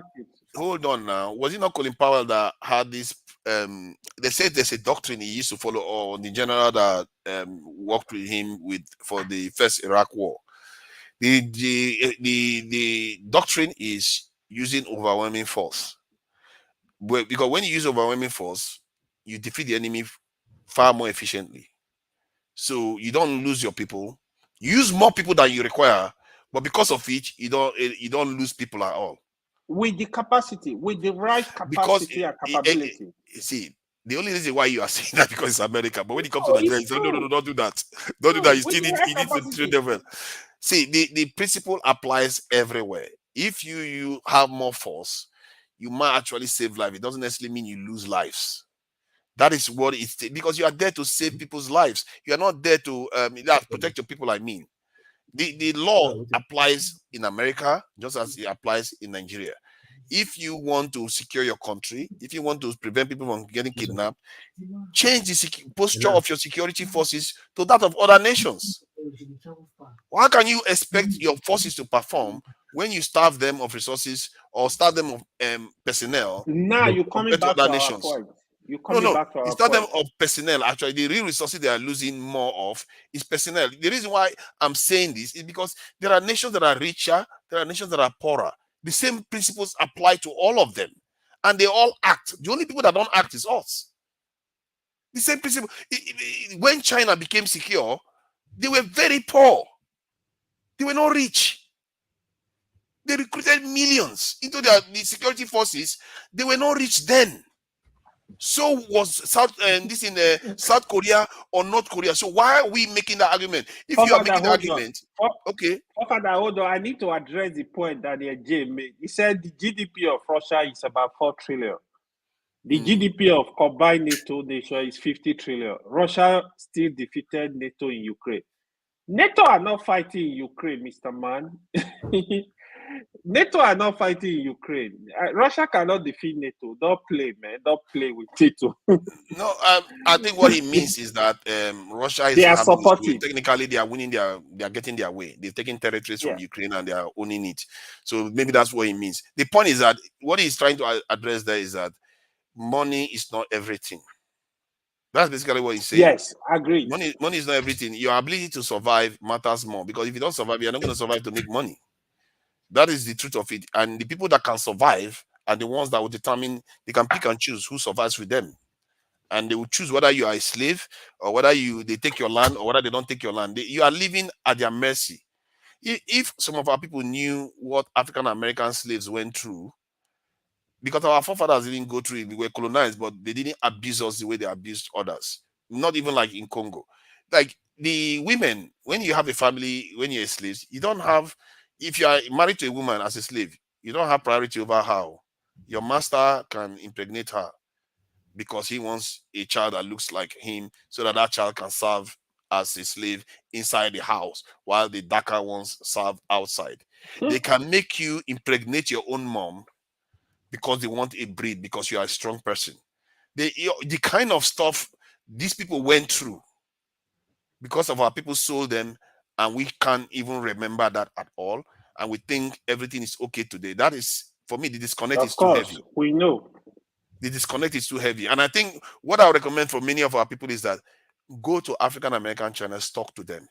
Maybe you start getting an impact of the mistakes we made that are so grave, and the consequences of these mistakes, because we don't think it's going to come to us now, because it's shielded from us. We don't see it. I have Africa, but it will come. We discuss. It will come. And for me, the vision is so clear. Because African Americans have lived through what we are going through right now. They used to have good periods when things were good for them. They have this. I don't know how the Tulsa massacre or something like that, where they built a city. They were doing very well, progressing. The economy was doing well. Tulsa in Oklahoma. Yeah, and then Americans came. The white Europeans came, destroyed everything because the Americans. Yeah, the Americans and the Europeans. So they destroyed everything. I don't want to call whites. So they did that. So the same thing applies to us too. We think we are different from them. It's the same thing. And even the Italian Prime Minister recently was saying the way people are dealing with Africa is wrong. That you need to change your approach to Africa. You have to start treating them as strategic partners. She's arguing from her own point of view. But we are not doing anything to be strategic. We are living on their mercy. And we don't even know that. And this is why I argue that we have to change our security posture. Once, we'll take over our country. I will even blame them less. To be honest, I think it's sweet that we are not ready. You have to, like we discussed that here, right? When Kenya President William Ruto was talking to, I think, Fresh President, was just ratting like, oh, blah, blah, blah. We don't need this. The man was just looking at him. I'm like, yo, you don't know what you are fighting. You got to do your things. So you position yourself like they don't have option. They got to adjust. You don't tell them to adjust. They will never adjust. Yeah, these guys, they will not adjust. You got to change position. You know, that is why the alliance across Africa countries is very, very important. All this AU, I don't even know what they are doing. Like for us to do that, we have to start changing. Our people have not changed. Look at how long we are arguing all this stuff here. Even we don't even agree that we need to even lean forward and defend ourselves. Not to mention what our leaders would think. No wonder Tinubu thinks the way he does. The thing is, you know, yesterday I was laughing. I was just like, well, I swear you showed that video, right? So what that video, you people were looking at it from the surface. The way I'm looking at it, very deep. They don't even understand the issues. They don't understand what is going on. I don't know if you get it. Like we are looking at it from economic. Oh, you want to send your people. They don't understand the issues. They don't understand the long-term plan. They don't understand the implication of what they are doing.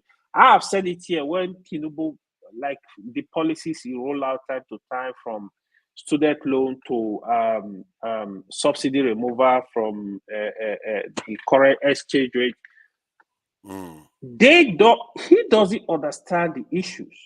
And instead of him to get people that really understand the issues to sit down, analyze, understand the effect, you making policies that will affect 200 million people, you need to put people to sit down, put group of people together to sit down and understand the implication, analyze. They will give you the full report. I heard Alessoti in Abia. Alessoti, his economic team, Okoje Iweala is involved. I'm not sure how true. Somebody said it here. Sanusi Lamido is involved. A lot of these economists are involved. This is a serious issue. You don't play gamble with a nation.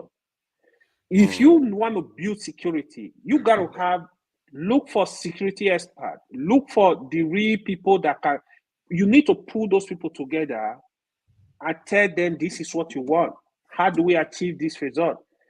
You can't just bring people from nowhere to be doing this stuff, man. Because the issue of economy, I there are think people that what you said about bringing security experts.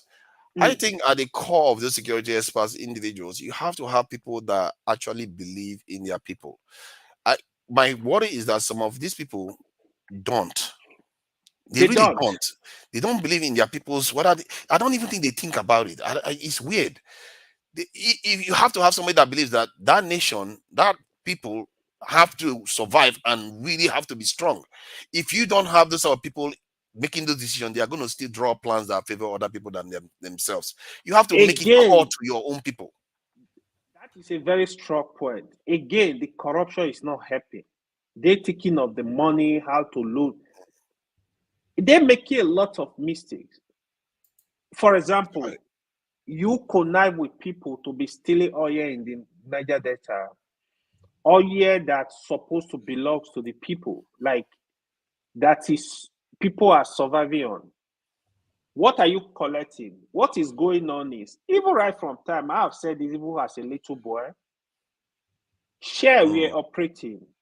Oil and gas company we are operating in Niger Delta. What is going on is, instead of them to invest in the community, they are operating. Let's say instead of them to invest, for example, say $2 billion a year, they will go give $20 million to some group of people, the king, some of the stakeholders in the communities.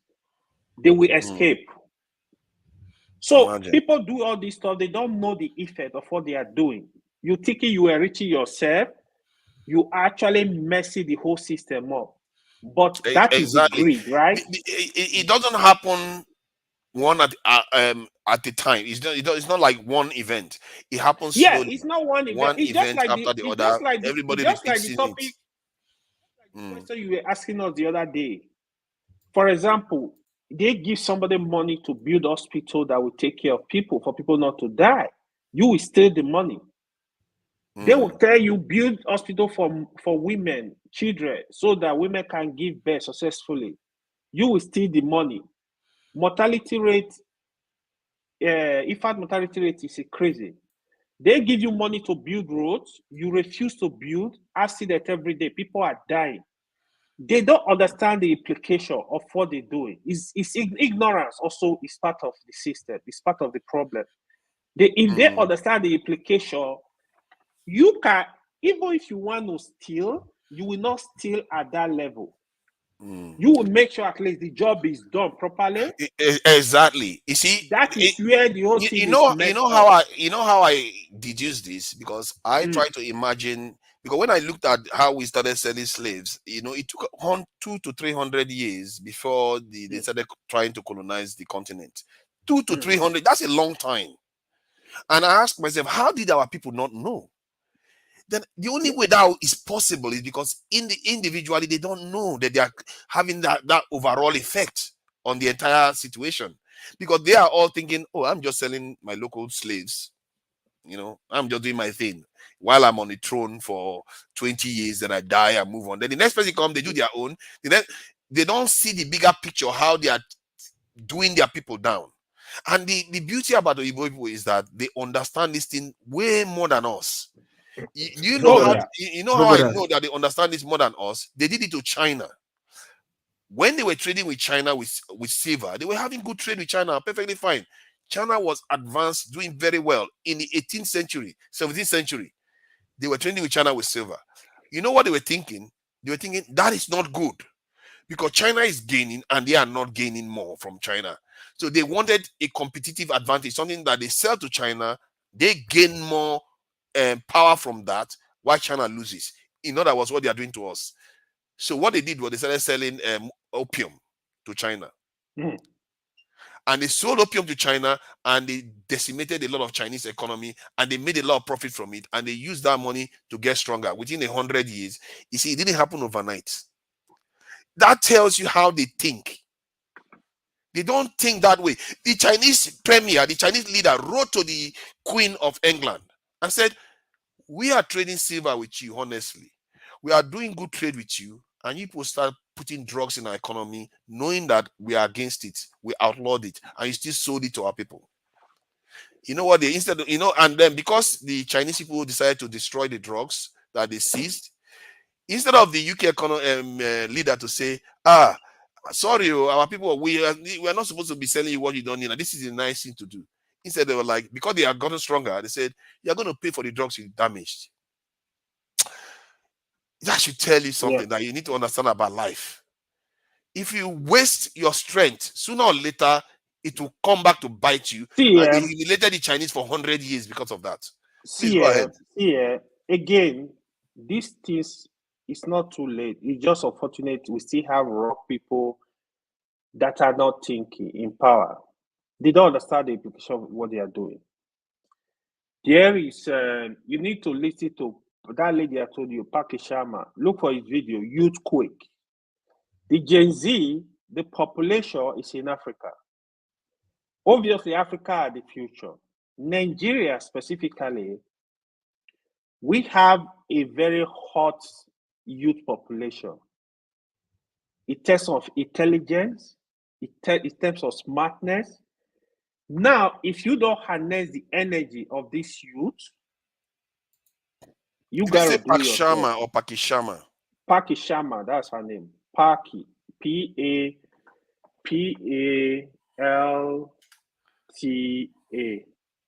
Palti? No, P-A-L-K-I. Is it that lady? Oh my God, that lady's devilish, that lady. Look, I have to give it to her, man. On Africa Children. You will see the video. Try and watch it. I see the analysis.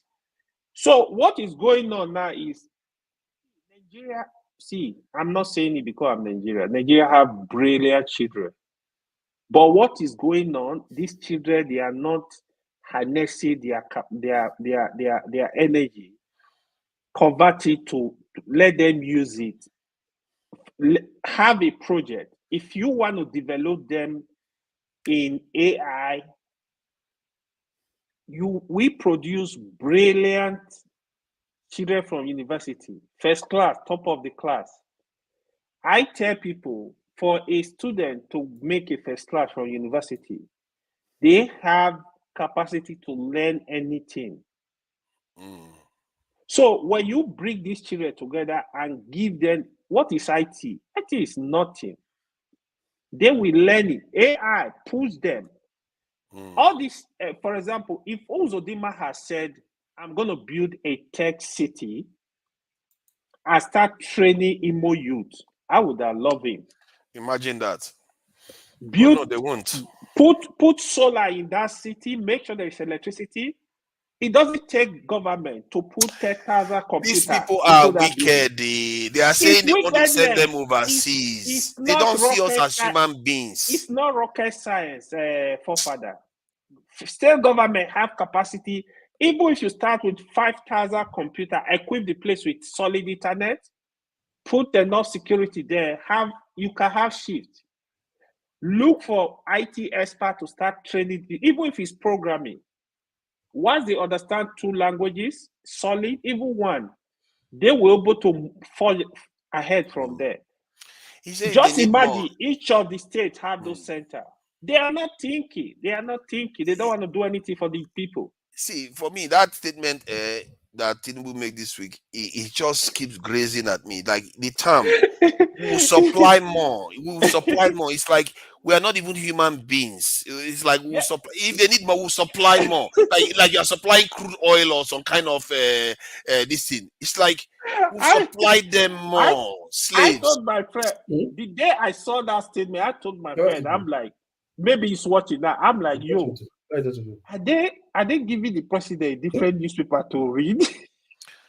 They didn't give him a different newspaper. Do you know this president? Oh my God! Now I'm beginning to see why a lot of people have problem with him. He must know the name of Tinubu. He must. There's no way. His name is Tinubu, so he must know about Madam Tinubu. He must know her history. Because if you look at the way he behaves, he actually behaves like Madam Tinubu too. He's like a kingmaker, isn't he? He helps governors to become governors, put them in positions of power. That's how Madam Tinubu behaves. Yeah, Almost the same path that he Tinubu was tough though. That's how she behaved. And she is the one that said she would rather drown her slaves than to sell them cheaper. And she sold a child, and they asked her why she sold the child in court. She said because she has a big home and they need to feed. So you have to sell human beings. This is the kind of human beings that he knows that, and he goes and makes such statement. It tells you that they are at peace with what they are doing. Yeah. He must be at peace with what he's doing, and they have friends amongst them. And when somebody came here and said we shouldn't question Abure harshly, and you have to. Our elite class, something is wrong with them. We are in trouble here. If this elite class carries on like this, we are done. We are a done people. You are going to just watch within the next 20, 30, 40 years, the events are going to, the West, they are already preparing for war. There's going to be a massive conflagration, and the wall is going to be restructured. And I tell you, our position in that wall is not going to be because of mercy. It's not going to be because somebody feels sorry for us. The wall is it's going to restructure definitely. With what is going on, yesterday I was saying it, right? If you I follow international politics a lot, right? I said even Sweden, they telling their people prepare for war. North Korea, they are threatening. You know, yes, they too are preparing for war too. All of them are preparing for war. But I didn't even know South Korea. You know what they did? Try and study South Korea. What is going on? They build their military because of the threat of North Korea in such a way that North Korea knows that war is not going to be easy. They will think twice. Oh no! I think South Korea knows they're going to lose to North Korea. No, don't say that. Don't say that. Do you know how many missiles are pointed at South Korea? That's thousands of missiles. It's not going to use nukes, man. It's not going to use nukes. No, it doesn't have to be nukes.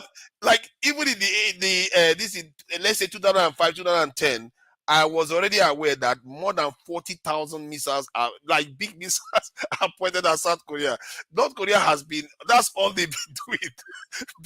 Building missiles pointed at South Korea. Forefather, you need to look at the statistics again.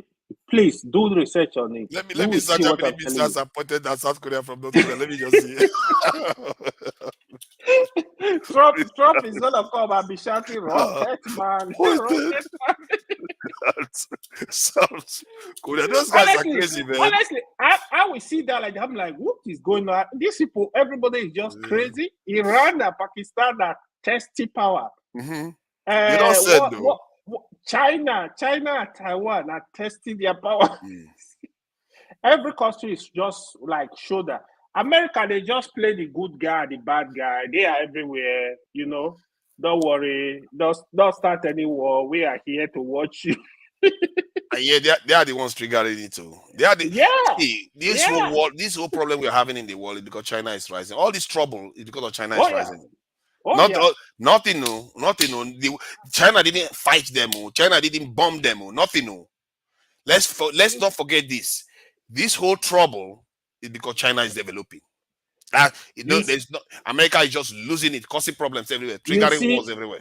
You see, America, like you see how even India, America now pair with India to make sure to use that to control the Asian. So now you know what next is gonna happen. They are preparing to get into nuclear. If Trump win this election, Trump will collect money and give them the Passover to start developing their nuclear. Trust me, write it down. I'm telling you. Imagine if Trump come into power, the guy will just cash out, and if you want kill yourself. I don't care. He doesn't care. I think it's a mess. Trump is going to make peace with. Trump is more racial. His approach is more racial. He's going to be more belligerent towards North Korea, China, and maybe North Korea, but less belligerent against Russia. Trump and China are not. No. Trump will push towards Russia more. Yeah, he's going to be more friendly with Russia. He will stop if he will stop the Ukraine war. He will tell Ukraine, "We're giving you nothing." Ukraine will be forced to stop that war. I'm telling you. Yeah, no, he will do that. That's what I'm saying. Trump? But Trump is going to threaten China. Now, that is what makes it even more dangerous. Always. Trump is going to threaten China. That is the danger. Yep. So, who knows what is going to happen in the next... We see what's happening. And it looks like Trump is going to be the next president, too. It looks like he's going to be the next president. I don't see Biden beating Trump this time. Biden can, but you can't rule Trump out. They have equal chances. I begin to wish Biden loses. Biden, Trump. You see, the thing I like about Trump is that he talks tough. He doesn't always like the blood, so he can push to the precipice, then he pulls back. But Biden is cold and calculating. Dangerous. Look at the debt that he has just. The children are dying. He doesn't care. In this election, to be honest, I don't care. But I know Trump is very dangerous. Biden, I don't even see. America are just faced with, you know how what's it called? How you have how you have Buhari and Atiku contesting. That's the way I'm gonna see it. I'm not sure Trump is that dangerous. You see, Trump is the only head of state I've seen in America that ordered a strike and canceled it. He ordered it and canceled it. Like, oh shit, I want to kill people. No, I'm not gonna do that. See, Trump. This is why people are like Trump, because they feel like he talks tough. He doesn't always like the war. He doesn't like war unnecessarily. So he may pull back from all these things, but at the same time, when he was about to lose during the election, he almost attacked China. So even the Chinese were worried that he was about to attack them. So you can't predict what Trump is going to do any moment. I tell you. I don't think they will touch China though. I don't think anybody will try. I really don't like. I don't like Biden at all. Biden is horrible. If you touch China, Russia will be involved. I'm telling you, for free. So they know. They're not gonna try it. You don't know. See, Trump if you touch China, could try to pull Russia away from China. Trump could try to pull Russia away from China because Trump is more racial. He likes Russians. So he might say, okay, we are friends. Why we, let's kill those chinkos. Well, he like Russia, but the Congress don't like Russia. America don't like Russia. So America is his own. If Trump wins the second term, God save all those House of Congress members and senators. They are all going to be in trouble. He will own America in and out. They are not going to be able to do anything to him anymore. No, especially now, Nancy Pelosi is not there. Nancy Pelosi gave Trump fire. The former speaker she was able to do that because people gave her the benefit of the doubt. But what people have seen now is that all those Russia accusations and all those things is hypocritical because they too themselves were corrupt. Look at Biden's son too was also corrupt. Oh, yeah. So people, I think Trump will own the US. Some people fear that there could be a civil war. That some people will hate Trump so much they will not agree with him. But I don't think that's going to happen. I think Trump will own the US. Then he's going to do as he pleases. And if he's a little bit racist in America, so be it. He might be a little bit racist in the world. Trump is a very complicated character to an extent. It's quite complicated. Trump is complicated, though. You can't predict it. At this point, I don't like both of them, but it be like say I go still manage Biden. No. Biden is a killer. See, Biden is a snake that you don't want next to you. Biden will watch you. If you look at what has been happening to Africa since Biden came into office, it's been worse. Trump divided America too much. Trump divided America. I prefer Trump. At least Trump shakes up things. Biden is a reptile. He's a reptile to me. I really don't like him. Let's Steph come in. I don't know what forefathers want, but no, I am not. I'm not a Democrat. I'm not a Republican. Who is that? Is he? He's not in the US, is he? Where is Steph? Steph is in the US. A Democrat. I voted Republican once. Okay. I can go with anybody in Republican Party for this presidency, but not Trump. If I'm left with him as the only option, I will vote Biden. Don't vote Biden. Biden has not done anything good for us, though. I can't. Another 4 years of Trump. Bro, Trump is dangerous. I would rather have Trump at his stance right now than for Biden. you now, because you're not here. If you're here, I get your point from that I'm point coming. of view. If you're here, you don't understand, and you are it's not bad. the conservative right, it's racist. I know. If you are here and you are not the conservative right, I was telling can't vote the for phone Trump. the other day. Now they don't get it because they don't live here. They see Trump on TV. Trump is horrible, man. No, I think the thing about racists is that they are more in your face. They tell you what they think about you. What makes Biden dangerous is that they don't tell you what they think about you. Look at the George Floyd, this thing that happened. Not one law passed about it. He kept everything exactly the way it was when they promised that they were going to do something about it. In terms of Africa, you can't believe how many times this guy has authorized things that has undermined Africa's progress, from trade to this thing, Ukraine war, everything. He's just threatening Africa constantly and looking to open military bases inside Africa. The guy is a reptile. But I'm not gonna deny Biden really disappointed me. But Trump, now it's more like forefathers, we know those things, but you know, his 4 years was very chaotic. And if you give him another 4 years, that last 4 years will be the best ever. But Trump didn't start any. Biden didn't start any wars. Trump didn't start any wars. Biden, this guy is literally looking to trigger a world war. No, let me. We often make mistake. Let's see sometimes. Listen, for others. The word that Biden. Let's be frank. Most is here about Trump. Now media propaganda, media they lie. That's the truth. Most is here about Trump. Media is lying. Most things you hear. The thing is this, right? You see, when Trump says something, the media know how to twist it, amplify it, then people will buy into it. I know people will say Trump is racist. See, Trump sometimes is, if you watch his program that time, The Apprentice, he likes ego. He likes if it's not him, nobody else. Exactly. You understand? So he was like, he loved to be on the news. So those times that people expect him to condemn those stupid marchers, those guys carrying the Confederate flag, those racist guys, whatever.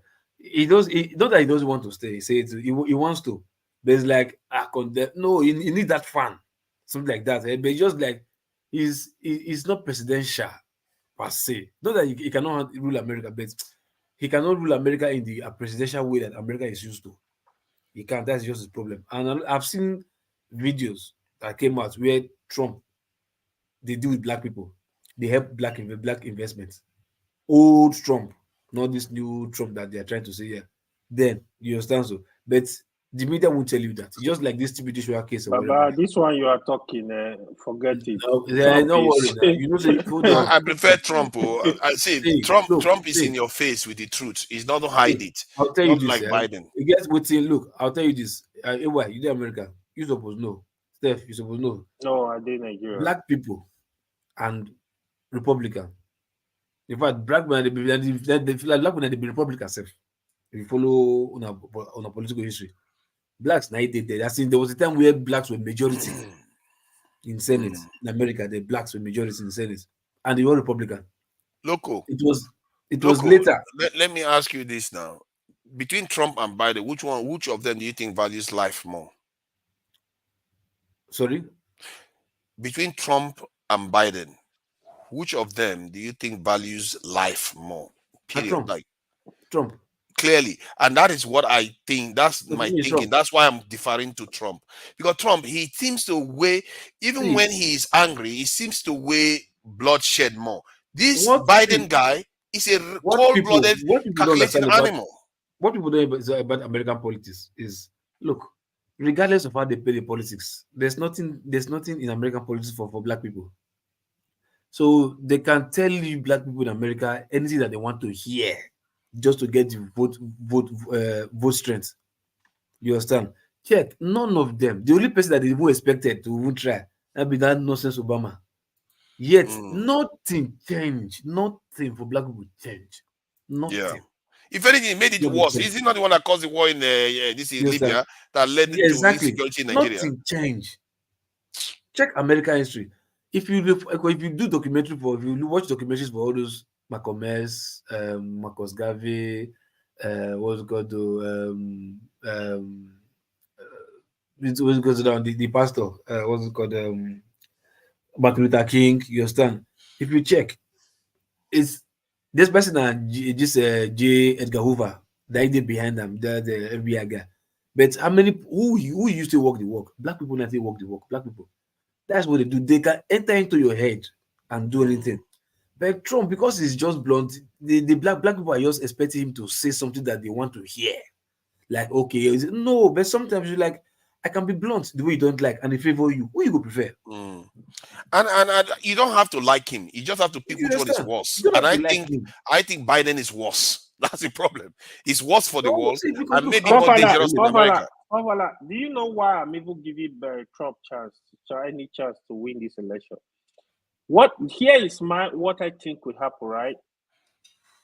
A lot of people are beginning. They will not vote for Trump no matter what. They will prefer to sit at home. Yeah, I'm seeing that group of people now. No, I don't think hold on. They will sit at home because they are supposed to vote for Biden, but they'll sit at home. I'm seeing that group of people now that will also sit at home. They will say, I'm not voting Biden. If that happens, Trump supporter will definitely come out in droves. Yeah, and they are more passionate. Clear the election. That was similar to what happened between Trump and Hillary Clinton. Yeah, they are more enthusiastic. Refused to vote. Yeah, I know. See, I'll tell you the truth, right? Look, from the onset, Republicans, these new black Americans don't see Republicans as good people. You understand? These new black Americans, they don't see Republicans as so. Anybody that comes from Republican is anti-black. Many of them are changing their mind, though. Most of the people I speak to online, they tend to support Republicans. People are now digging out the truth about Trump. Like, oh, Trump is just this guy that is just there. I've seen, but you not just there. I beg. No, hold on, no. 4 years, no war. Look, you guys are missing something. There's nothing for Trump. Let me tell you. Again, more than 50%. Let me tell you. Let's let the American talk. You know, he's a minority.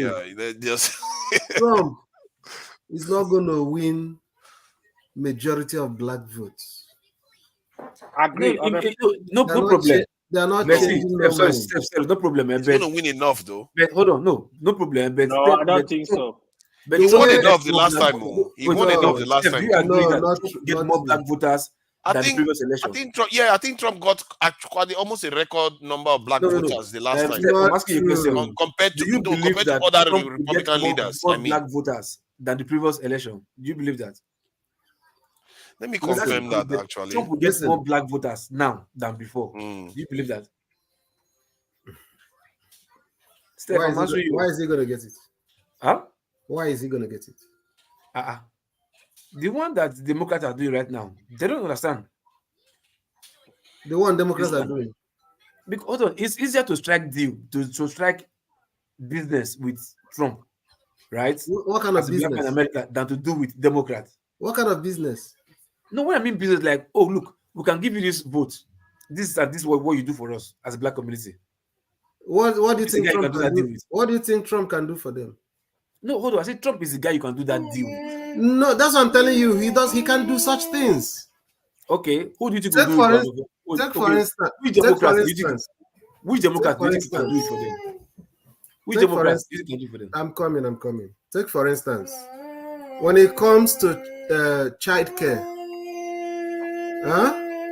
or when it comes to Medicare or Medicaid, those are some of the benefits that Obama mostly the demographic that benefits from those things mostly are black households. You understand? And left for Trump, left for Trump in his first 4 years, they would have chopped off all those things. Yes, you know what? Hold on, you know what? You understand? He was even now that he's not in power. Wow. The Congress are still working very hard to What I'm looking at right things. now tells you what I'm talking about. Okay, Let wait, me just show you. See, Steph, let me ask you a question. You see that Obamacare Obama did, right? The Obamacare that he did program. Now, Trump did only 4 years and he left. Now, what's it called now? They are doing how many years now? Democrats. They've done 4 years now, right? And so are black people finding it difficult now to enjoy that care, whether it's called Obamacare. The enrollment nearly doubled this year. Go check the figures. So, let me just show you, Steph. What benefits? Number of people that are keen into it, I'm telling you, is increasing. Okay, Steph, let me just show you this thing before I remove it. It's the same thing that the Republicans are looking for a way to take out completely. Okay, let me just show you this now so I can remove it now. Hold on, Loco. Let me just show this so I can remove it. You see the black vote in America? Trump got 12% of black voters the last time they went for an election. 8%. So if you look at it, since when did anybody get 12%? 1996 and 1980. So Trump has one of the highest black votes in recent times. And I believe this time is going to be higher. Let me just take that off. So that is the point we are trying to raise, that black voters are beginning to realize that the Democrats are not doing them a lot of good. Yeah, and the same is happening with minorities. I tell you, they've seen they are diabolical enemies, actually. They are those people. They are the ones that open Planned Parenthood and all this gun, this thing. Even if you don't win, but it will get more black voters than before. I think this last one was 16%, Abi. I think no, 12% he got the last time. So you're going to probably get it will go to 16. It will go to 16. 16. I don't think Trump will win though. No, it might not win. It will. No problem. I think he black vote will increase. I think he will win. No, I think people don't like Biden. Biden is old. He looks old. He feels old. So Trump is not old? Trump is old, but he doesn't look old. He doesn't act old. What are you talking about? Trump he doesn't act old. He doesn't like fall down and do like 2 days ago. You know what happened? You know what happened? I don't really know what you're listening to. She wanted to call. No, I've seen Biden make mistakes all over the place. The same thing Trump is doing here. Trump went for a rally. Trump is crazy. Trump went for a rally. He won't even remember the name of the place where he is. She was calling. No, that's actually true. Trump does crazy stuff too. She was calling Nikki and he will do it tactfully. He may say in Indiana when somebody correct him, that's not Indiana. Wonderful people of Indianapolis. Not said now. See, he not said. Point is that I think many people, even Americans that are watching the news, believe that Trump is likely to win because Biden doesn't have he doesn't have enthusiastic supporters, and the hate for Trump has reduced in the country compared to the way it was before. The shock factor is reduced. You know the America. You don't know what they have. Maybe I'm missing it, but I speak to Americans all the time. You're missing it. Okay. Americans' problem, man. Americans' problem. If I was streaming to my channel, Americans would have heard what we were saying and jumped in. Hold on. Look, you are in the UK. You people in UK, the way you people are interested in the American election, it baffles me, man. Because UK and America is one. What is wrong? No, it's not one. Yeah, basically one. Hold on. Go and see them in East right now, kicking Muti and backside. Go Nigeria. It's the same thing in Nigeria. They follow up in Nigeria too. Yeah, I know. That is why I'm actually surprised. So people in America, they're talking about what is going on. People in Nigeria, people in UK, they will be making this argument. I don't know why, but it's different. You gotta listen to people that live here. American society is a dead society. If you go street interview, maybe you Bosha, but if you go do street interview and you ask them about some other countries, they know nothing about other countries. Yeah, a lot of them don't know. No, you are very correct. Yeah, it's correct. You see, we don't argue. It's true. I don't just know why. That's correct. You're like other people like nothing about UK is about America. Because America is like a continent. It's big enough. They don't think they need to travel. No, I don't think so. America is like a cage. They program you guys not to see anything. It's not a cage. It's not a cage. AY said it's too big. It's Yeah, not first big, of all, big. It's not hold on, biggie. no copy. May not Look, the look what has listing. started now. It's not biggie. Calling America a cage. Where did you get that one from? Hey, make Yes, you not now. the listing. You Doctor, asked me, I will explain. the test person. They tell you say you don't die. You will hold the leg, say you never die. Make Wait you first not the now. Look, listing. say make he will prove it Hold to us on, now. Let hold him on, explain hold now. on, hold Okay, on. I'll talk. I will Is it explain not to you. I'll fair? prove He to wants you. to give us a new theory of America. I'll Maybe prove we to should you all listen. this. Continue. Maybe I finish, I'll prove to you. Go Maybe on. when I'll prove to finish. you. Or make Go I ahead, go. AY. No, continue. Prove it to us. So I don't give Okay, up. see, This look. argument, I don't understand that. Even Okay, Steph hold don't on tire. now. Hold on now. Steph don't tire. We don't give up. Somebody will say, hold on first. Look, Hold will on. shock you right now. Go ahead. Somebody will say, okay. Sometimes like there's this what's it called? Something you put out there, plain sight. You understand? But until they tell you the meaning of that thing, you won't know what it is. But you are seeing it as normal. Until somebody will not decode that thing you are saying as normal, like, no, this thing is put there for you to make you become like this person. You like, I didn't see it like that too. You understand? Look, you see America, right? Especially maybe I just though you affect black race in a large number. This TV they call TV television. There's a reason why they decide to call each channel program. Like sometimes these things they program you. Like what you see, what you hear programs you. It shapes you, shapes your thinking, it shapes who you are, shape what you are. By the time you see it over and over and over and over and over and over, you just like start believing it. Now, some will tell you those big firms are owned by Jewish people. If you want, okay, just like when they were talking about this Balenciaga child pornography or one of child wanting that they were using children as sex slaves to do advert for their whatever. You understand? By the time people dig into it, they discover that most of these what's it called designers, whatever that you see, the designers, they are owned by one person. So we'll tell you they are owned by one company, right? And that company is the parent company of Louis Vuitton, what you going to say, Alexander McKee, you understand? All those kind of whatever. McQueen. Yeah, so or you see, let's use like hotel for instance. You see that maybe one thing is like he has chains of hotel. Now they still get Marriott. Now they get what they call the other one, like maybe 4 Points. Now they get maybe like you sound different like hotel Protea. But they'll tell you, you see it as different hotel, but it's owned by one parent company that you don't even know until you find out. One time say is like in the media too. They'll tell you, oh, Jewish person, now you get the person will get CBS, now you get MSNBC. The person will get Fox, now you get Paramount or just like that. So, but to you see it as different, but they are all controlled by one entity. You understand? So, what I'm trying to say is, in essence, is this: in America, they give you everything to keep you there, but you think it's just this, it's development. You understand? Black people, they know what they like. They like to be flamboyant. What they do, they can't give you something that will empower you, like depth of knowledge.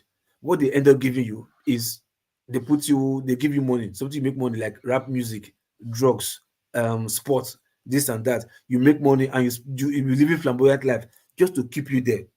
Check what happened in the world right now. Everybody in this world want to be Americanized. We just want to be Americanized because they believe they sell freedom. Freedom is there. Freedom. Be who you are. Do what I will. Do what I will. Those things they think they tell you is freedom. They are probably putting it there in order to control you. It's to capture your mind, but you won't know. For you are living a free life. You understand? So you think it's too big. There are too many things that they are doing in America to keep you there, not to see outside. To you say America is too big. America can be big. Wait, you understand? America is not bigger than your head. Because what is killing America, what a black man suffering in America is bigger than America. But yet you tell America is too big. But they keep you engaged with many things: drugs, gun, music, Gucci, what's it called, bling bling, prostitution, twerking, OnlyFans, TikTok, just to keep you in one place. But to you, you are like, you will not be seeing life. You start living immoral life. but for your mind, you are living a free life. I don't know. When you say keep you in one place, what do you really mean by that? Keep you in one place. Your theory. What do you mean by is meant to keep you in one place? Like because that is the same thing you can apply to every for you not nation. to know anything concerning outside your environment, outside your America. America. But isn't that what nations not do? to know outside America to an extent? You get my point? It's just to keep you. They program you to become Americanized, not to become not to be anywhere. Like you will never think. You suppose actually listen to people where they live for America. To be honest. Sorry. So okay, which country is free then? If America is not free, America is the only free country. Which country is free? No, America is not free. No country is free. People just assume that it depends on how you look at it. Forefathers, freedom is relative. I'm asking which country is free. If America is not free, which country is free? Which country is free, right? I will tell you, like, because of let's use Russia, for instance. Russia is bigger than America, right? But I'll tell you, Russia know more things of the world than America know of the world. As in, I don't mean security-wise. Russians know more than I don't think about security-wise. But I say like and Chinese also know more than the world than America. No, hold on now. Let's find out why he's saying that. I'm just curious why he's saying that. Hold on. Living in a country where you have chance to know more about other countries and know vast or know to some extent, but okay, let's say if other countries know more about other countries, right, know more about other countries, maybe 10% or 20% about other countries. America know 1% about other countries or 2% about other countries, something like that. So when you say free, you might say nobody is trapped, nobody is free per se, but your economy is putting you in a situation whereby you will not even American economy is situation whereby you don't need to know anything about another country.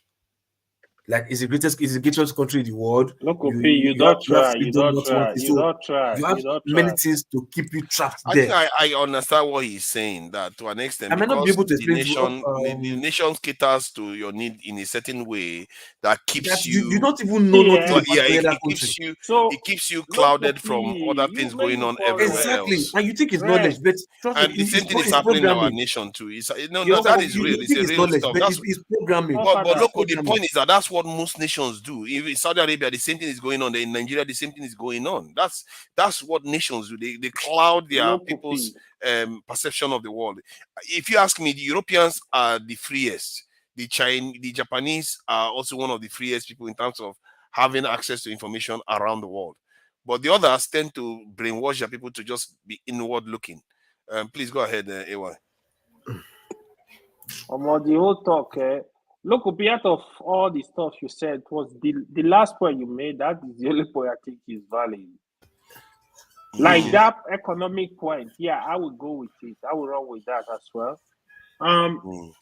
It's a combination of factors. I don't think anybody is keeping anybody in America. America, they do go out though. So you have to also look at the population in terms of percentage. I think that's what you're talking about. Don't forget, America is like 360 million now, right? You have to look at the population. America is, to me, is just all in one. The good, the bad, the hungry, everything all in one. It's more like they put you in another ground. You have everything. You don't need anything. No reason for you to come out and say, "Let me look at people there." Exactly. So my brother, that's finish now. Programming. That's the programming. This is where I have problem. It's not programming. If you have reason, you don't have reason to look at the other side, right?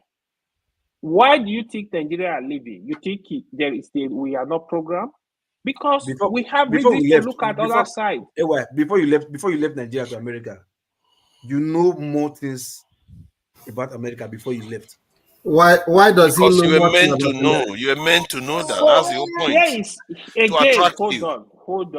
Hold on. Let me explain it to you. Okay. You will understand it. Where they here, If you make a friendship with Dangote, let's say Dangote is your friend. You think Dangote have your time to look who Lopekopi is? Like he want to go into details. He does not have that time. You are more like too small for him to be having. I'm telling you, but if he's rubbing shoulder with Otedola, he want to know, okay, what is going on. Like, we are not at the same level. Yes, I get your point, but here, look at it this way too, right? America, they are very brave people. They kind of tell them they are top of the world. So America look themselves like, we are the deal. We are the deal. Like, we are America. I remember what Bush said. Hold on, when Bush was sworn in, you know what Bush said? Bush make a statement then. I forgot the statement he made. More like that proud statement. So America, they don't play around. They don't look at, say you are from UK, say you are a British citizen. They look at you as not really. Even Canada, that's their neighbor. Don't go there. Don't go there. You see all these Canadians. Hold on. Let's not go there. All these Canadians. You think Americans look at the Canadians the way they look at the British? No, they treat British people very different. The British will look down on them if it's the other way around. Forefathers, can you share the link, please? Which one? Yeah. Link. Someone wants to. Who wants to come again? Oh, I see. Eddie, an American guy. Some of them, even Canadians, so not only America, there are Canadians, they don't have reason. See, let me give you the worst one. You go to Canada border, right? That is just like 5 minutes to cross over to America. They've lived there for over 30 years. They've never put their foot on America's soil. Will you believe that? Some people, they don't. You understand? Don't you have people in your village still living in your village that they never go down, they never go city? You see people still I'm telling you the proximity. Look at the proximity. It's just a stone thrown. Canada, US. See, local. Let me just chip in this. When you talk this thing, I thought you wanted to explain this thing with relative to some other country. Mention some countries that Americans don't go out or stuff like that. It depends on which country you're talking of. Most Americans go to Europe for holidays. Canada, Caribbeans, Jamaica, Canada and Caribbean. You just Canada, Caribbean, China. Do you know what they want? Some of them set from 18 years old. They set a target, begin to save. They must travel once every year for holidays. Maybe because they don't look at. They don't like going to some certain country. Doesn't mean that they don't go out. They travel a lot. Say that directly. Step. But the idea of freedom. No, hold on now. I don't know why you're explaining. What do you think? What do you think America for? Hold on. It's so funny. You're going holidays. Hold on. You are going holidays, right? Like you are going holidays. They're just good holidays. Like different people. Like I want. You want them to go hustle in another country? No, not hustle. Go to school or go to school in another country. No. Hold on now. I was trying to tell him. Something like, okay, you want to make just to know, maybe research or have knowledge about that country. Even if it's not going to benefit you for anything, you don't want to use it for anything, right? You understand? Just like politics, for instance, now. So we tell you to go to Americans, like where is Nigeria? Or okay, no, they're popular now. Where is Mozambique? Where is Uganda? What continent is it? They will tell you they don't know. That's what I'm trying to say. Let's put it in context. So when it comes to Africa, an average American see Africa as one country. But that does not mean that they don't have knowledge of some other countries like China, Europe, Britain, and stuff like that. Those general knowledge that you expect every person to know about, like something like what you are being taught in social studies. Understand the way something like that. There are certain things they don't care about. Not that they don't care about anything at all. There are certain things they are not interested in. That be the programming now. They're caging you there. Nobody programmed them. They just feel that it's not important. It's not programmed. Actually, I think what you are missing is I think Loco has a point to an extent. Hold on, Loco. I want to shift this to somewhere else. Why are they shouting right now? See, they are not going to agree with you on that front. You are just telling them something other nations do. Loco, hold on now. They should change the academic. Loco, allow me to control the discussion to an extent. I ask question now. You've been having this conversation for the last 15 minutes. Nobody's agreeing with the way you're saying it. Hold on. Why are they asking that now that the school curriculum should be changed? You're broadening the conversation. That one is normal thing now. They change curriculum every time. Okay. Let's deal with this. See, I think there's an interesting area that you guys raised earlier on that I found. Are you using ChatGPT or Google? Which one? No, not Chat. I'm not using anything. I'm not using anything. Point is, you guys raised a point about freedom, and I think it's interesting because when we say nations are free, what we mean is free speech, isn't it? We don't necessarily are talking about other aspects. It might be there are some things in China you have more freedom at doing than free speech. So maybe we should weigh that. Like what? Like in America now, I've never seen a case where a government wants to build a road, they don't get their way, and they have to build around the house. But China, there are various places you go to, you will see a tiny house in the middle of the road, and the government can't remove it. They have to build around the house. Do you know why? Why? Do you know why? Why? America has like almost the best kind of the way you lay out a city. So there will even be no need for what you're saying now. It's already planned out. I can't believe that's your reasoning. No, I'm coming.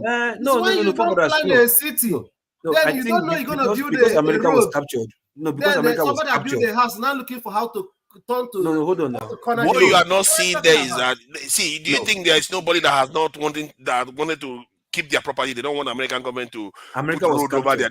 No, but because American government has a way of removing their citizens from there, they don't have their voice. But the Chinese ones, they still have their voice. They still maintain their property there. They refuse to give it up. Don't say that. Yeah. What do you mean don't say that? I'm just using symptoms as a way of you realizing that. Listen, what you said now can happen in China. You understand? But why can't it happen in America? I'm coming. For the fact that America did not go around does not mean that the person that owns that property doesn't have a right. Maybe he doesn't, because they will force him. When you know that America has imminent. You know, America has imminent domain rights. Do you know anything about the imminent domain rights in America, where the government has the power to seize anything? They can seize it as they see fit. So if you refuse them, they will seize it. Yes. So you can see. They put it in context. I'm putting it in context. The context I'm putting it is that you don't see those things in America, but you see them in China more. So why is that the case? Why are you seeing more of those in China but not in America? It's a symptom of houses, properties that the owners refuse to grant rights to the government, and the government had to build around them. They don't have a choice. So it means that comparing it. Okay, show me where in America now. Show me where government have to destroy the person's house. Because all properties, you don't see roads going around houses. You don't see that in America. That's why. Let me say this. It's not speculation. It's just reality. 30 seconds. Let me say this. It's everything we should argue about. Listen, I have traveled around the world. I will tell you for free. When I mean for free. America is not a perfect country, but there is no free country in the world like America. Quote me anywhere. There is none. Quote me anywhere. In what area? You are just saying it. What you are basically describing is not everything else. That is the programming. I'm not saying you will have one or two things to point to in terms of America, but there's some general freedom. America is the deal, man. You can't even argue against it. I don't know what you call freedom. What you call freedom is not that free as you think. It's not as free as you think. If you ask African Americans, they are not as free as you think. I don't understand how they captured even foreigners' minds. That the country is free. The land is nobody's, you understand, except for the Native Americans. You understand? And they're not the ones ruling. What are we talking about? Are you talking of? We are talking of the world as it is today. In terms of free speech, America is free in terms of free speech more than any other country. If you say free speech, America is the freest in the world. No, wait. There's other things that you're not that free to do in America. Argument. What's the context? Are we talking about historical record? Are we talking about the world as it is today? No, I'm talking about the world as it is today in terms of the different areas. Because I think this idea where we just say America is the freest country in the world, we are using free speech to define the No, American state. which country you think is free, is more free than America? I don't know that. That's my point. United Kingdom? That's why I found it. No, I think you know what? I believe that some European countries are definitely freer than America in some areas. You see, in your mind, you are only using freedom of speech as your definition of freedom. Only freedom of speech I'm talking about, bro. I know it's not only freedom of speech. See, if Americans were so free, how is it that most of them are against? They are for control of guns in America, but the state refused to get it done. 90-something% of them believe that they need to control guns a little bit more, but it's still not happening. Listen, that is not true. Okay, it's not true. Okay, tell me. I'll pull the poll out. Forefather. Pull the poll out now. The data is there. Before you tell me it's not true. God. I think Google actually deceives you a lot. Oh no, it's not true. That is Google's fault. Okay. Listen, forefathers. Let me tell you something. When it comes to the issue of gun control, if you come to the red states, it's a no-go area. You can't even talk about it. How are you going? Do you know why the legislation have not been passed? If you're a House of Rep member and you vote for such thing, you risk your election. So is it those people that you said want that control? So if you're not afraid of them, then go do it. Let's know actually who wants it or who did not want it. Yeah, but by the vast majority of them want it, they don't get it. The inequality. If the vast majority of them want it, it will reflect in any election. They don't. I'm actually surprised. If you want to cancel, have you ever checked the polls for it? Have you ever checked the polls? That's why they hold the elections. That's why they hold the elections. Hold on. Let me just pull this up for you. If Biden go out, you see this number here. 90% of Americans supporting universal background checks on every gun sales. 89% of Republicans wanted to. This is not people making it up. So this is check now. This is not bad now. This is check. But even that they are not putting in place. That's my point. They even refuse that. They are stopping that one from happening. Something that 90% of people want, they are still blocking it anyway. So if you say freedom, I don't know what kind of freedom that is. Father, I think you need to listen more, especially when you know people are diverse. Listen more. I should listen to you, but not the data. Father, hold on.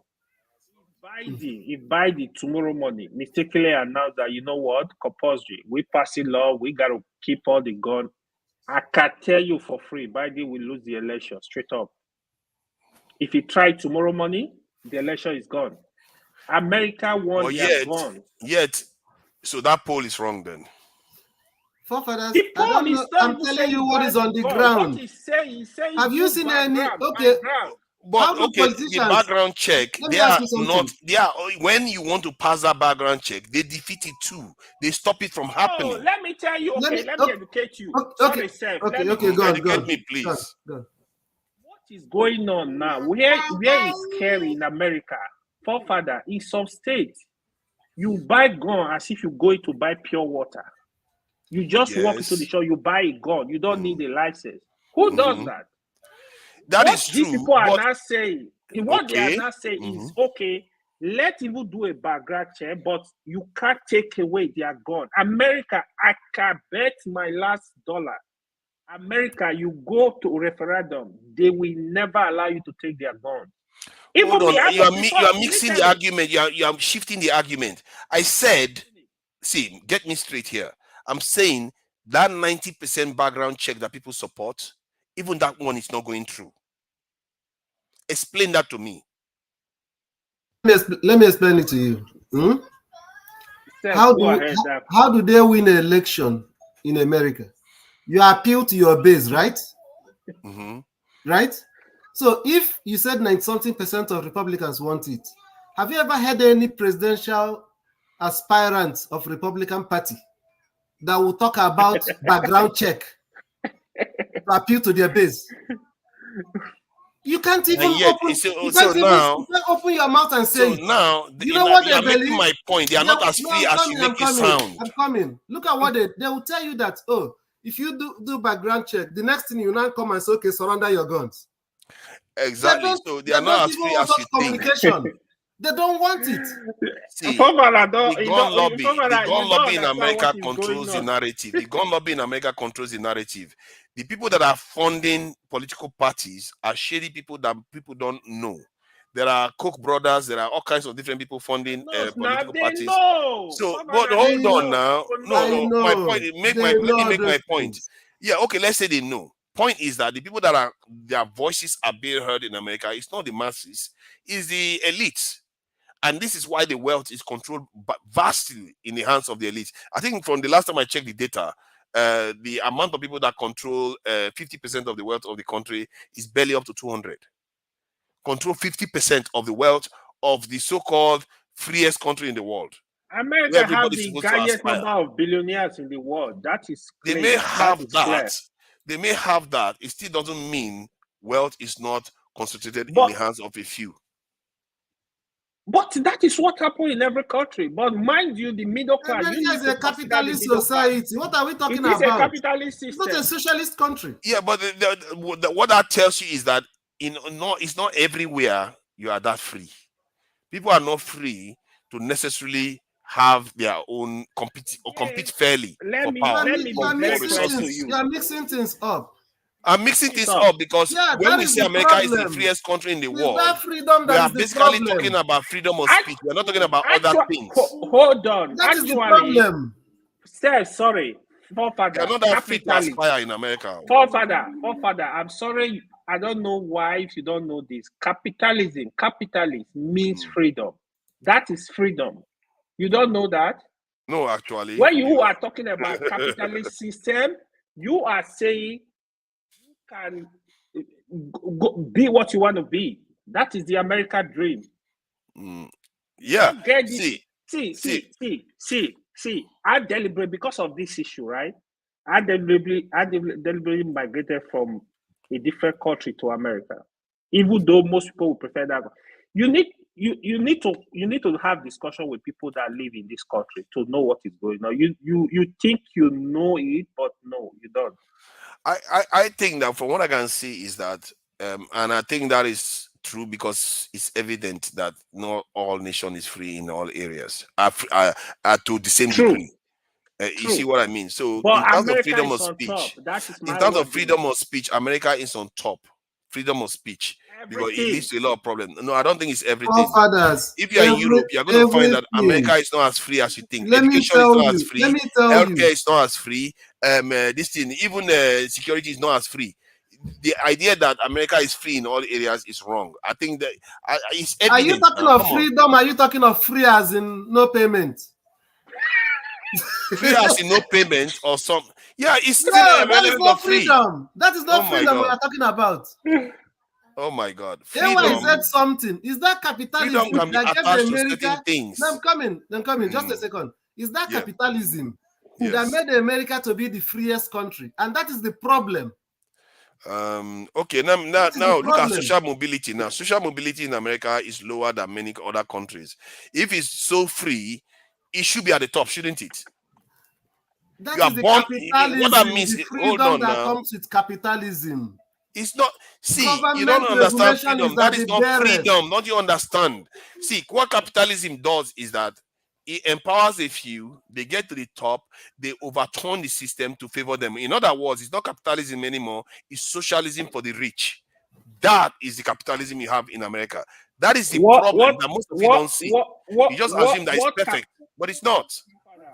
What capitalism does, it is survival for the fittest and elimination for the unfit. So you have to compete. Hold on, you have to compete at that level. That is not capital. You're supposed to pay your taxes in capitalist system, but they don't pay their taxes. Come on, man. You have to understand this is a human factor thing. I'm not saying capitalism is not perfect on paper. Capitalism is perfect on paper, just as socialism is perfect on paper. But when you encounter the human beings, they will distort it and make it favor them. Hence, what you have in America right now is socialism for the rich and capitalism for everybody else. And hence, that's why, okay, let me show you the index of social mobility in America, in the world. So you understand that this is what I mean. That's why I like this type of debates. Because so you understand that when you are saying freedom, it's only in certain areas you are ascribing that freedom to. But you clumsily, earlier on, AY said, America is free, period, in every area. No, it's not. Look at social mobility. Denmark has higher index. Norway. So let's find where America is on this list. The top country in capitalism in the world. Let's see where it is in the world here. Where is America? If anybody finds it, you let me know. Oh, that's United States, 27th in the world for social mobility. So what does that tell you? That in terms of aspiration, you are not as free in America.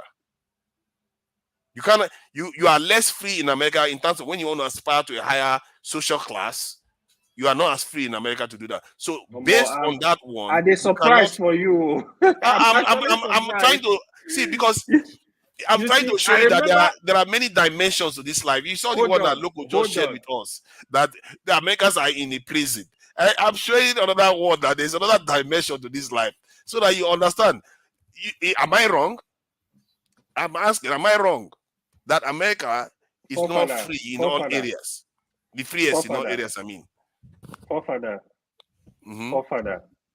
I want you to bring one country. Let's put it shoulder to shoulder with America. Let's do the comparison. Suggest one good country. I can go from that list now. It makes sense now. You just go from that list. You want to go with Denmark. Denmark, the one that's at the top. Boom. I better compare Denmark with my village, What do you mean Denmark with your village? What do you want to compare now? Just name it. Now, is it their life expectancy? Let's check their life expectancy. Is that what you want to check? Check what you want to check now. Let's do it. Freedoms. Let's check it. Sweden and Norway is better than America by far. Something is given. Sweden and Norway. Who said America is a capitalist society? Capitalism thrives in America. Okay, you see, we are not saying that America cannot be a top capitalist society and also be a top society that distributes wealth.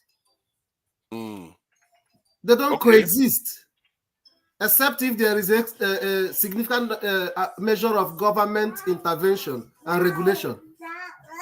Are you looking at that chart? Which chart are you talking about? Life expectancy. I thought this guy was saying that we should check both countries now. You see, give me one other metric you want to use to measure. We are talking about freedom. Oh, you see this kind of shuffling we are doing. This shuffling is not going. At this rate, you are the one shuffling it. You are shuffling everywhere. No, you are the one shuffling it. What do you want us to compare now? Tell us what we should compare. Some of these things you are saying. What should we compare? Are we talking about disadvantages of capitalism? We are talking of capitalism.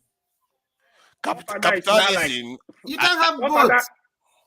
You can have both, actually. Like it's not a mixed economy. It's true. I think the world economy is capitalist versus mixed. This is socialist. They are a mix of both. But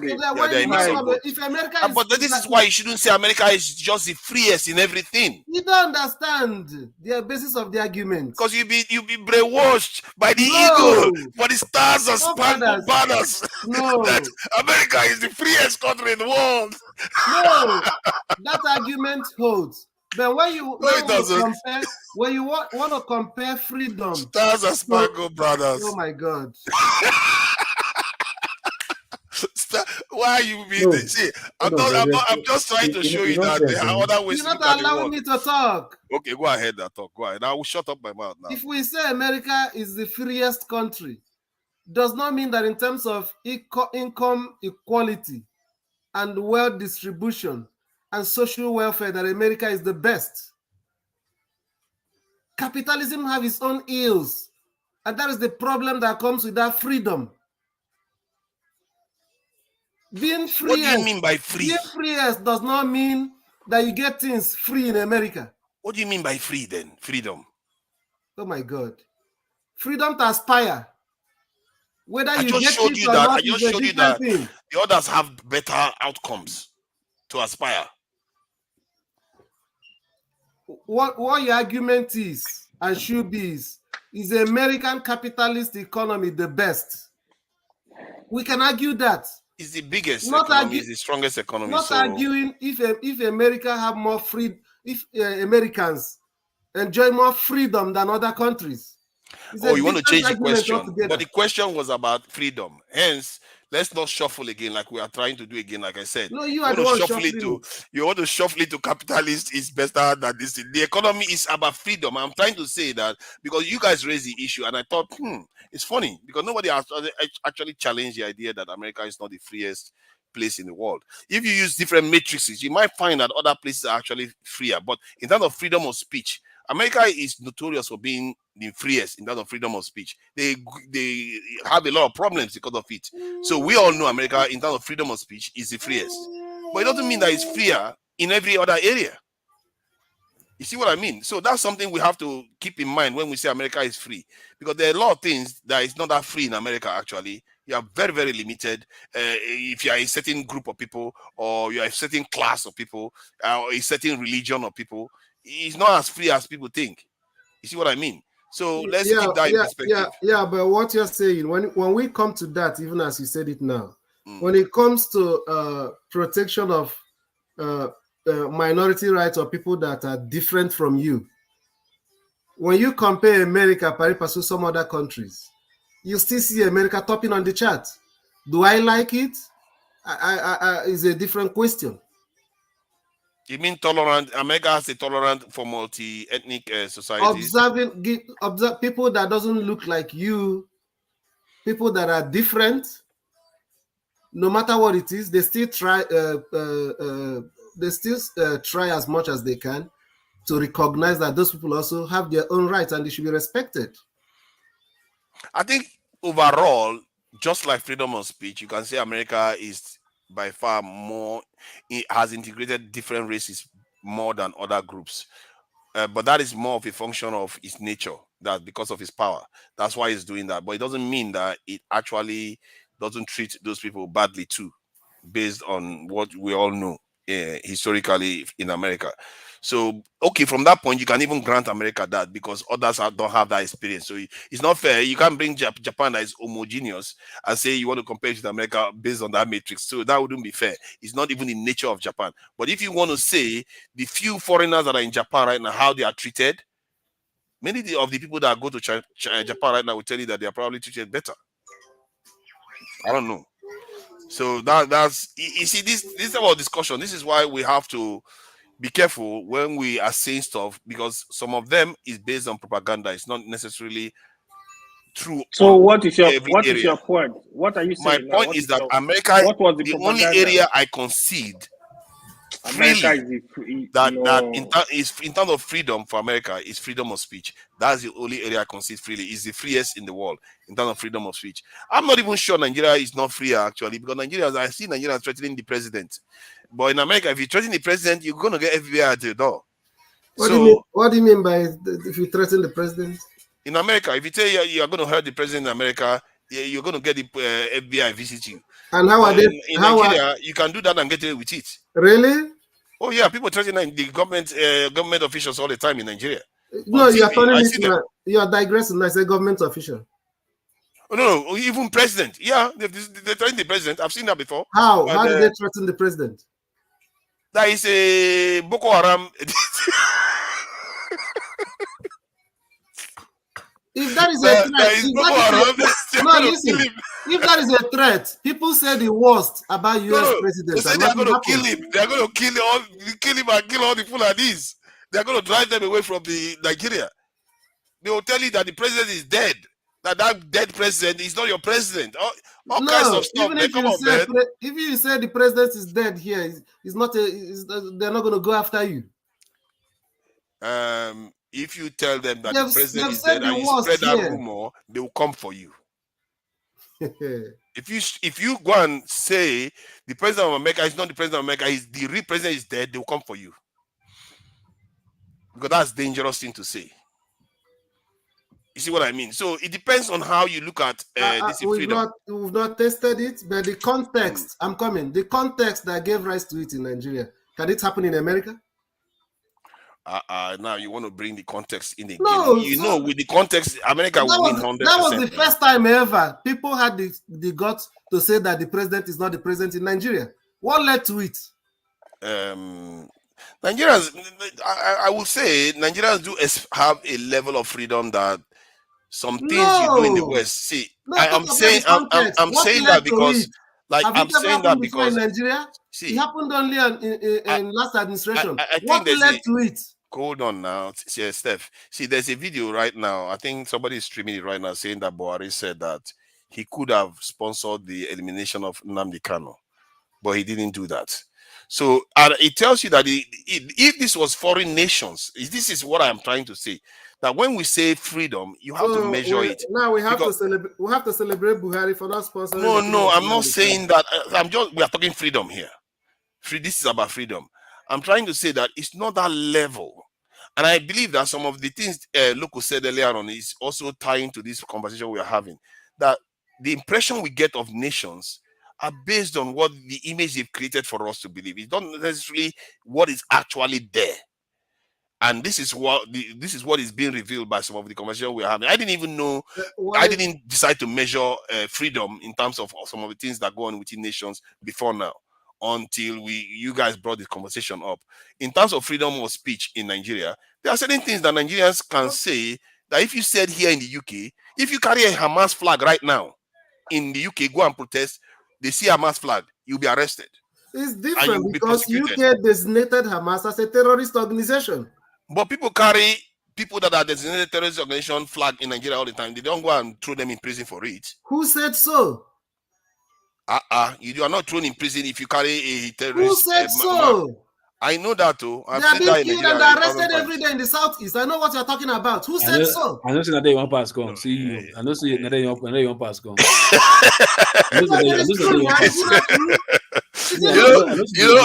Look, the way Loco speaks is speaking English. He just reminds me when I used to be Nigerian. That is the truth. It happens when an organization is designated as a terrorist organization. Did the UK do it before they designated Hamas a terrorist organization? If you carry Palestinian flag, are they going to arrest you? No, they're not going to arrest you. But so what are we talking about? The point I'm making is that there are certain things in the UK that you do and you'll be reprimanded, maybe jail for it, but in Nigeria you walk. Like the kind of things. Okay, that you do in UK that you're going for it. Is it against the law? Yes, it's against their law. Is it a crime for a country to enforce their law? No. And you're happy that your own country doesn't enforce their own law? See, my point, the point when a country enforces their law, does it make them not to be a free society? Do you know incitement to violence is also against the law in Nigeria? Then let them implement the law. So, okay, fine. I get your point. But if you take it for in terms of Simon Ekpa, Nnamdi Kanu, and all the others that have maybe I don't know whether Igboho did the same thing. But Nigerians do advocate violence. You look at Danjuma. They say things all the time. They defy the law. Look at El-Rufai defying the president. If you did that in America, you might have a problem on your hand. Or if you did that in the UK, you have a problem on your hand. Let them enforce the law. That's a different matter now. It doesn't mean that. My point is that we are freer. The enforcement of law in a country does not make that country less free society. Steph, that's interesting. See, the point I'm making is that you can do certain things and get away with it in Nigeria that you won't get away with anywhere else. Is it right? No, I'm not talking about whether it's right. It's about the nature itself. Here in America, so far it did not cross that line. It's even the free speech we are talking of. I'm not talking about right or wrong. I'm just talking about the freedom itself. Even the freedom, the free speech here, for instance, is not absolute. Agreed, 100%. You understand? Agreed. Take, for instance, when Trump was saying that he won the election, he's protected by his free speach. I mean that nothing else happened because of it. You understand? It's protected. It's a protected speech. True. I see. I agree with that. Look at Julian Assange now. He's still in jail because he did some things that he didn't do it himself. He released documents somebody person gave to him. Then they decided that he's gonna go in for it because he's broken the law. And till today, they've not tried him. He's still in jail. So they've not tried him where? Is he in America? He's in the UK. So who have not tried him? If he's in America here, I assure you he would have been tried. America that put people in Guantanamo Bay. This is one. This guy. I don't know whether you know America. America put people in Guantanamo Bay. They're citizens for years. They're citizens. They are war criminals. They put it, and include that. See, it doesn't matter whether they are citizens or not. Even foreigners, they are not supposed to do that. They were breaking their own rules. No. That's why I said let's also always, provide You the see, context. all these people in chat. I'm coming. Let us always provide the kick context. all of your backsides. All these people in mentioned chat, they are all Assange. rebels. If Assange is in America, they would have tried him, and it will be transparent. You know, hold on. Let me just say this. I hope all you people in chat know that you are like herding cats. You guys are you are unique. I've never seen any channel in this world I've been to where the people in the chat are constantly against the moderator. This is I've never seen this before. You're doing a good job. They love you. They are always against the moderator. They love you. Yeah, right. That kind of love. You are like MTN. I don't want to see their hate to if that is love. What said you are like MTN? You are everywhere. MTN. You see their attitude. That is unique. I've never seen anything like that before. Universally, they keep coming after the moderator. You know what happens in the channels that they'll be thanking the moderator like, oh nice. Everything the moderator says is the right thing. If you go to Maegu, you hardly hear anybody question him. You go to Niger Watch, the same thing. You go to even this is the one man went to move. But this is the only channel almost the comment section. They are very strong. They are very strong. Jesus Christ! Remember, you are the panelist of the year. So to whom much is given, much is expected. I don't know how that happened. I wasn't here They be told Fred now. They be told Fred. Yeah. I think they just have to give it to more me. time in the panel in the. In the chat session. They yap you all the time. It's like continuous yapping. I do read the comment section, so whatever they say, it doesn't get to me. I try to block it out now. I try to block it out before, whether they be chicken or they be or they be. I'll just read. I'll read. Just shake my head. I see if I didn't say anything. By the way, that guy that you kicked down the other day. The guy say, "Well, abuse me." Say, but he's afraid he will get banned again. I say, "You better." Yeah, no, that won't teach him now. That won't taught him now. I think there was some other person that was insulting some other person today again that was reported. I don't like to normally ban people because they enjoy having a go and doing their things. But the funny thing is, hold on. I think it's called Abia saying Abia, so let them have your say. No, a lot of them are nice though. A lot of people in the comment section are nice. It's just you that just like cussing people out. One of them has recommended that I go and see a doctor. All kinds of things that they recommend that he never heard. So do you guys know what is called Tourette's syndrome? See everything. Yeah. You know affect me. See everything. You see that you know affect me. Then all yourself. Me, I comment and say because they tell me. You know that this year, so you tell me this one is smoking bo. Come here, local. You're taking drugs. I'm like, huh? You see what? This is one of the freest channels, isn't it? It makes the channel one of the freest channels going. I've never seen anything like that before, actually. Because it's America channel, that's why. Yeah, American channel. It's reflecting. Where is Maegu? Is Maegu based in the UK too or the Europe? I don't know where it's based. All of them are UK, man. Wow. This is the only American channel. That's interesting. That is why you see in the comments a lot of them are in America too. That's what you are seeing here. Huh? That's quite interesting. If this is so you American can see now, we defeated your argument. That's a typical example.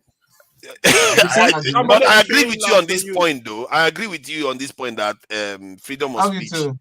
America is number one in freedom of speech. You can't argue against that. Nah, they are loving you on the comment. Yeah, because I complain. You see, because I complain. How many will that man accept a man saying he loves her after she complains?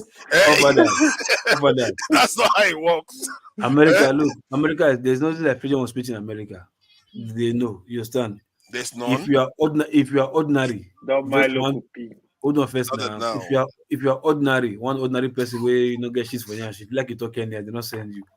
But let others, maybe like all those Hollywood celebrity, or the people they can cancel. If there's freedom, why is there cancel culture in America? It's not free. They can get to you sometimes. That too is there. They can set you I up. forgot about that. That America, lady, those ladies that testified in this thing, all of them resigned. Check because they all didn't those answer the Hollywood question stars. the right way. Hold on, check all those Hollywood stars. By the time many of them just missing by mistakenly, before you know, they'll talk to themselves. No, you will not get any booking. Okay, Steph, are you hearing that? Do you have no cancel movie, culture in no movie Nigeria, company will Steph? employ you again. Steph, do you have cancel culture in Nigeria? Acting gig. So you see that cancel culture is another restriction of freedom of speech. Check so all those Steph, basketballer. Okay, what you know about this guy now? This guy that posted one link about slavery, one basketballer that posted one link about it. He didn't say anything, no. He just saw the link. I forgot the name of the one link in Amazon, one Amazon movie. You understand? So he post. I think there's a book on it on Amazon. There's also one thing or IMDb, something like that. I've forgotten. He just posted the link. Next thing they said he should go and apologize to what's it called the Jewish people, the Jewish community. Want for link where he post. Kanye West almost lost. It's practically lost everything now because it's not America. It's not free. It's just if you are just one. And if you listen to Cat Williams recently, if you are listening to Cat Williams recently, God bless you. Cat Williams also revealed a lot of things. Oh my God! You see, AY is scratching his head now. Oh my God! Even America is beginning to lose even freedom of speech now. Is America losing that one too now? God will bless you. That's the guy's name there. Cat Williams opened their backsides completely. Like Carrie Ivan. not as free as you think. That's the guy's name, Carrie Ivan. But it's not what I thought. What I'm talking of is constitutionally guaranteed freedom. Is it the government that is persecuting you for what you said? Is it the government? Huh? Okay, hold on. Okay, now listen, right? Hold on. If the government is not behind it, right, or is not support of it, why is it that when they are coming out to say, hey, why doesn't the government say something like, no, you are wrong. You can't be intimidating. You Jewish people cannot be intimidating this player, this Ivan Kari. Let's protect him. Let's give him the justice. Then this this other guy, Colin Kaepernick, when he do nearly down what they want to. Nobody, all of them, they refuse to renew his contract. Those people are not government. Sorry? They are not government. No, because government is behind them. Government is don't buy local P. Look, American conspiracy. America is conspiracy. American conspiracy. No worry. American conspiracy. It's not the government doing it in many of these cases. It's private institutions. That's true. That's true. Look, and, okay, if there's real justice there, why? But in Nigeria, even private institutions don't do it in Nigeria. Remember, there was a point in this conversation that I made mention of that capitalism have its own weaknesses. That are we discussing the ills of capitalism? Then let's go for it. Exactly. The greatest weaknesses of all systems are the human factor. They are all perfect on paper. Once you have human beings in there, they will find a way. So for the people that you say that testified that resigned, I think that one is actually something. The university had a regulation or whatever. It's just they asked you a question. They don't have any regulation. They forced her to resign. No. She said it. They are not asking her what happened in your university. Does he qualify as part of? Does he meet that criteria? And the answer she gave was correct. No, the answer she gave was correct. He said based on context. No, she didn't give any answer. She just repeated what she said. She gave an answer. It wasn't answer. Which is an answer? It wasn't answer. Father, what I said, right? I'm not saying America is perfect, but when in terms of freedom, America, to me, there is no country as free as America. You think America, they're gonna worship a king, human being, the way you guys worship human being? Friend, no, America will not do that. They will kick him out. No, my friend, listen, my friend, talk like bullshit. American Foundation, listen, you can't say that. American Foundation. You don't worship the king, yeah. They badmouth the king. Okay, you guys worship the queen. No, hold on, no, Steph. You can't even compare. America is not founded by that. But they don't worship the king.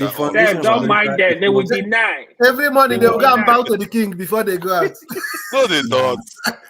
Look at all these people. All these people that you are a colony of the UK. I don't know what you are talking about. You're a colony of the UK. They live in before you claim citizenship in UK, you gotta pay allegiance to the Queen and the King. That's not true. Today. But it's not true. That's No, not no, true. no, that is true now. But America, you have to pay. You don't yourself. see. Hold on. It's true. You say it's not true. Hold on. Okay, see. What are you talking about? Okay, even in America, you don't pay allegiance to the people. You pay allegiance to the constitution. Let me explain. Let me explain to the people. It's the constitution. Hold on now. Is constitution and human being the same? If you guys are worship idol now, human being is better than people. Human being is better than people. I tell you. The country you come from. Oh my God. They have value. You pay allegiance on the rule, that you're gonna observe the rule. You don't pay allegiance to the king. This same throne, colonized. God bless the king. Colonized all of us. This same throne is the one that created America. You're talking. What are you talking about? America, we say God bless America. They God created bless America. How can you even dare to talk? They say God They bless created the America. Kingdom. They are not United Kingdom is undefeated. United Kingdom is undefeated in conflict. They don't say God bless the Queen. They say God save the Queen. They say God save the Queen. It's even worse. God save the Queen and kill all of us. No. See, now I'll tell you this. Even the country you come from.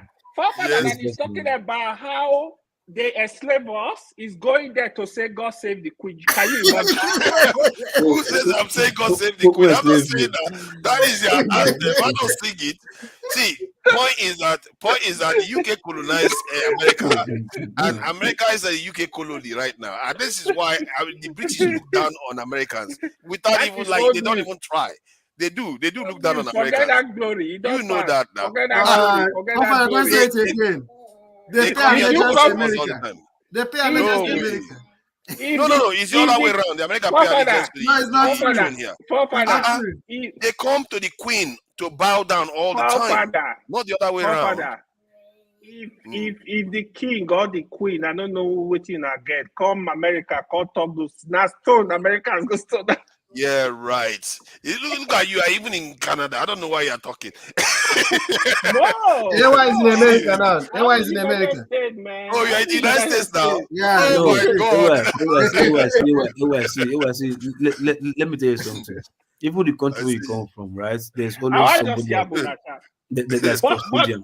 But on the more serious note, right? See, America is America. I used to let me tell you this story. America's America. The very first time, Steph, let me tell you this story. The very first time I entered United Kingdom, I didn't enter United Kingdom with a visa. I swear to God, with Nigeria passport. I will tell you how. See, now land you follow now, show. I don't know. I know you now. This is the container you follow for France. Listen. You follow container for France. Enter. I know. Americans love the British monarchy. We are the ones that govern you people. Your English. This is where it came from. The patent for your English. You are paying royalties every time you use the English language. You follow France. France border. What are you talking about? You guys should wait. Let's tell us the story. I work for you. You don't want to listen. See, to be honest, America is the deal, man. Forget all this scam. We will deceive ourselves. I'm not saying America is a perfect country, but America is the deal. You know, Steph, I think you don't understand a lot of things about. Last time I know we were discussing about stock or something. You were talking about UK. I'm just looking at you. I'm like, forget it. Like, America, they got it all, man. It's just that. See, I want to show you a list of top British artists in American Hollywood, and you'll be scared that the leading artists, most of them are from the UK. They are most of them are why did they come from UK to America? What exactly? Because they saying. feel like they have to come and colonize you people to show you people how to act. How to do the thing. And you people welcome them like the royalties that they are. What are you talking about? How to do the thing. Yes, no. They come to show you and you respect. This is exactly what's happening. Even American artists are complaining. No, for that say. If you can want cash America now, one thing, not to just send, not to send Canada message. Canada, you're from there. Just brush America. Just do what? I say, they don't find this one. That you I don't know what Canada is going to do to America. America and Canada don't fight before. They just send a message. They just send a message. See, hey. Do you know what Canada is going to be doing? Canada is going to be attacking them and apologizing. Oh, sorry. And America is just going to roll over them. Don't forget, say Canada is not strong at all. Don't forget, say many of those American countries, they under this, what they call them. Is it Commonwealth? I mean, want to do the plenty. We get with the allegiance to England. So to run America down, I just small thing. I just say. For me, no. America is an extension of the United. All this American power. American power. I believe it is controlled by some UK forces that is not seen, unseen UK forces. This is American misbehavior, controlled by unseen UK forces. But nobody's looking at UK. They're looking at America. America is the one shouting. I believe this country UK is just the one pulling some strings, but people will not know. They are facing America. No, this is people UK because this British people, they get German blood. Their ancestors from Germany, so you know how Hitler people behave. They can be blowing you smoke. They blow you breeze and they chop you too. So I'll go there. I think the UK generally, especially anything that involves the English language, anything that involves world events. You'll be surprised how influential the UK is to America. I was surprised that the opposition leader in the UK influenced Obama when he wanted to attack Syria. Because the opposition leader in the UK was against it, the government didn't have a majority to support the war. And because the opposition leader voted against it, Obama backed down from attacking Syria. They wanted to invade Syria. You could get influence, no. You could get bad influence. You get strong influence. No, if that one is what we are talking, it's a different ballgame altogether. Those two countries are allies. They like to no allies, no, but they have strong influence over America. They are linked. They are Anglo-Saxons. They are linked. No. I think one is higher than the other step. Oh my I think God. the UK is higher than America's. Are you telling me that America will go into a war now without Britain will go into a war now without America buying into it? No, the thing is, they went to the Suez Canal War. America didn't buy into it. When out there to be in charge, 1960, 70 or so. Suez Canal War is around that. It's like the mother putting the son to be in charge. So they are linked. The way they have this thing that they call the Five Eyes after the war, the Second World War. Churchill was the one that called for creation of the Five Eyes, and the Five Eyes is intelligence. It's for sharing intelligence. It's not only intelligence, actually. It goes and deep one amongst NATO nations. Yeah. So we are talking about Canada, US, not NATO United Kingdom. No, within the NATO nation. It's like a group within the NATO nations itself. Yeah, exactly. It's like you have, all of them are founded by the crown. All these people are founded by the crown. What was that? As a conference, yeah, exactly. It's like conference, man. Look, where do you get all this language from? In America, local pidgin English wears trouser, man. There's no Africa. Hold on, there's no African. There's no African in this world that doesn't belong to any conference. Not confra. Not me and you. No, hold on. What is confraternity first? What do you mean confraternity? Is it confraternity in a secret court? Or what do you do? You don't deceive us with language. Confraternity in a confraternity. That one it's say funny, It's oh my God! Can you believe what he just said? You are more correct than you realize. Let me just show you something. When you mention confra, just see what Churchill said. That is quite, you can't even make it up. You can't make it up. Look at the statement. I think he was the one that was making the statement. Look at this here. This is the 5 eyes. And look at the fraternal stuff. He said something about rise of world organizations will be gained without what I have called the fraternal association of the English speaking people. This means a special relationship between the British Commonwealth and Empire and the United States, the continuation of the intimate relationship between our military advisors leading to common study of potential dangers. Dangers. These are people that are alert all the time. And it's funny you call it fraternal, confra, and that is the language he used. That's why I thought if all of us can decide to be confraternity here now, as we say, as we are 6 here right now, anybody that comes to this show again without paying loyalty, we'll kick them out. Don't form confra with that now.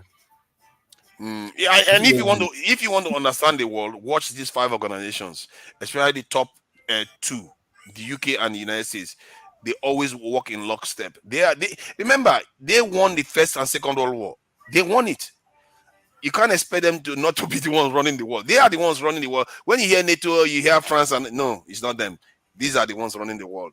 They are the ones calling. Yeah, it's obvious now. They see immediately American warship move to Red Sea. British naval fleets begin to enter immediately. If the British moves away from America, Canada moves away from America, Australia moves away from America, and joins the other European country, America will not do it. Of course, now, yeah, that is a fact. That tells you where their bread is buttered. They know who their family is. They always stick with their family no matter what this thing happens. But that said, anyway, that is that. Kando, welcome. I think we should be rounding up. This is Sunday. We have a week ahead of us so that we don't all get fired, and all these Americans, they don't have anything to lose. Look, this is AY literally works from home. He's that free.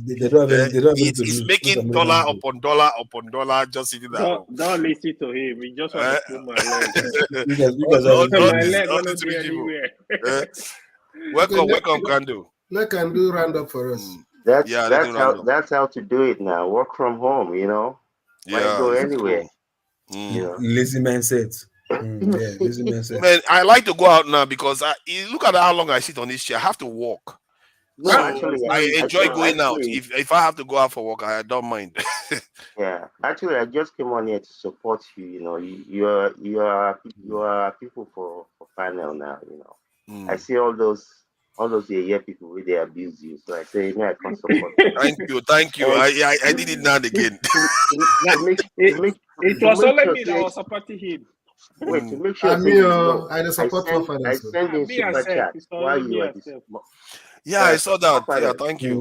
I sent super chat just to know that we're supporting. To give you hope.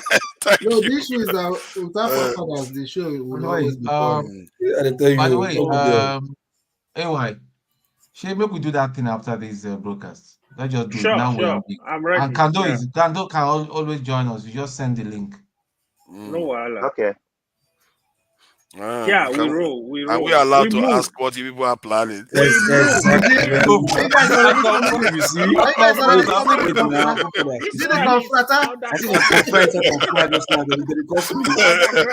one, they are talking like this, and we are now curious now. That's why the confront start to. Just now. He came last. He's abreast of what is going on. We don't know what's going on. They are getting ready now for business now. They are actually oriented people. All right. So if we are all done, let me thank everybody for coming in and thank the people in the chat. I think it's a bit more relaxed today. I'm happy about that. Tone, thank you for coming in. Tone is a bad belly boy. He went to another channel and completely came and attacked me like crazy. But it's okay. He's still, we agree 90% of the time. Wait. Wait. You see that day I didn't attack you. Only that I disagree with you. But what I have problem with them is the way the host, he was so unprofessional about shouting on you and calling you that S name. That I totally, you can disagree with somebody. and there was no justification of just throwing you out. You heard, okay, they didn't like what you said. I disagree with you, because to be quite honest, maybe because I thought about it later. I said it can't be forefathers. Maybe you honestly did not have that information to hand at that time, and you can't start calling someone satanic because he has another view and all that. Just throw him out. This is what you get. You get that people, they say satanic is less offensive than saying what's wrong with you. Like, what's wrong with you is more offensive than calling somebody devil or satanic. This is the world we live in now. Let's not gossip. We don't want to gossip about people. I'm just trying to say something. Steph, don't worry, we'll deal with them later. All those people, they will get what is coming to them. You see, you always have conversation with people. I don't like to look at it because we agree on a lot. You see, we all agree. All of us here agree on a lot. Steph, thank you for coming in. And it's funny because Steph is one of us now, and the elite class. These are the elite people that really go into details. Did you hear Dr. Rudolph today? He said it now. He said even he is getting angrier. And with the conversation, I don't turn Steph to angry man for this time. They don't expect them. Was I angry today? I'm not angry. Yesterday I saw KJ was pissed yesterday. I was like, what's going on today? KJ don't usually react like that. I was like, these people, they go turn people for this weekend. Forefathers, I was in the back here till like 5:30 a.m. New York time. 5:30, which was about what, 11 o'clock in London. Yeah, I was like, this therapy session now. Wow. It goes on long, doesn't it? It doesn't go on long. And, but it's good. I think we're all gaining something. I learned some things today. Now anybody talks nonsense about America being the beacon of freedom, shut up. It's not that somebody. Oh, you don't still believe that up till now? No, it's only freedom of speech. You can That's take all. UK, keep worshiping the king. I think you are the king. You're welcome. You're welcome. You're welcome. Don't worry. We are going to gather more information against America. By the time you go to the palace and then with the kings, you become real. Freedom to die. 50 something. This is 43,000 in 1 year from gun violence. That's freedom to die, man. If the king give order and the prime minister give order, which one you go be? Nah, king go. Oh, it's prime minister that gets priority. Prime minister pay allegiance to the in the UK, prime minister gets priority. But I thought the prime minister bows to the king, right? Yeah, but that's protocol. It's protocol, but by the law, you see the wahala. The prime minister has priority. See, what you don't understand is this, right? It's just like the currency you are having now. You understand? Not be PM. PM, they go, they come. But palace remain. You get my point? So, in as much as you say, okay, the prime minister is there, but you are ruling over a people that has a maybe a king. You understand? So you see where like our own foolishness there for Nigeria. They taught us how to do what kind of useless democracy or constitution that our own king will constantly make honorary stupid councillor whoever chop, make it get level past king. You understand? Exactly. And the king now will feel like, so what they are practicing here, they don't want you to do it in your own place. You get my point? So to tell you, like, they know what it is, they know how it's done. They know that when a people is ruled by a king, you understand? Because queen, I just made a mistake. I only hear they do queen Shaya, and I think Denmark, the recent one in Denmark, right? No, sorry, Denmark just gave to the son. She just left the throne and gave to the son. Like, but look, Saudi Arabia, royalty, they display their culture, but we not get royal, not get tradition. People get tradition for their Native Americans, but not pursue them common. So America could be like, that's why they deceive American soldiers to go there for war for nothing. They'll tell them lie about other countries. They go there for their come back, thinking they're fighting for America. Meanwhile, lie. British soldiers know they go war, go fight, die. Sorry? British soldiers, they don't go war to die. How many British players just see piano go die? It doesn't happen like that to all. I think America just let their pass among all the G7 countries. That brings up something that somebody mentioned yesterday when I was listening to the news. And I think maybe that's something Nigerians may actually think about if they want to be smart about this world. If you notice that the UK and the America, what they do is they don't like to fight at home. And they said when Iran fought Iraq in the 80s or so, that after that war, they decided that they would never fight at home anymore. And hence why you notice that Iran has a lot of forces, people fighting on his behalf overseas. They don't want to fight at home. And because that allows them space to keep developing and developing.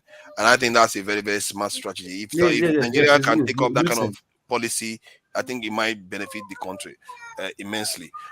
So yeah, let me just, I think that is something I really need to talk about as a kind of topic, really, because it's a very good strategy. What do you mean they don't fight at home? I don't understand. America doesn't fight at home. America doesn't bring war to its doorstep. Neither does the UK. They don't like to bring war to their doorstep.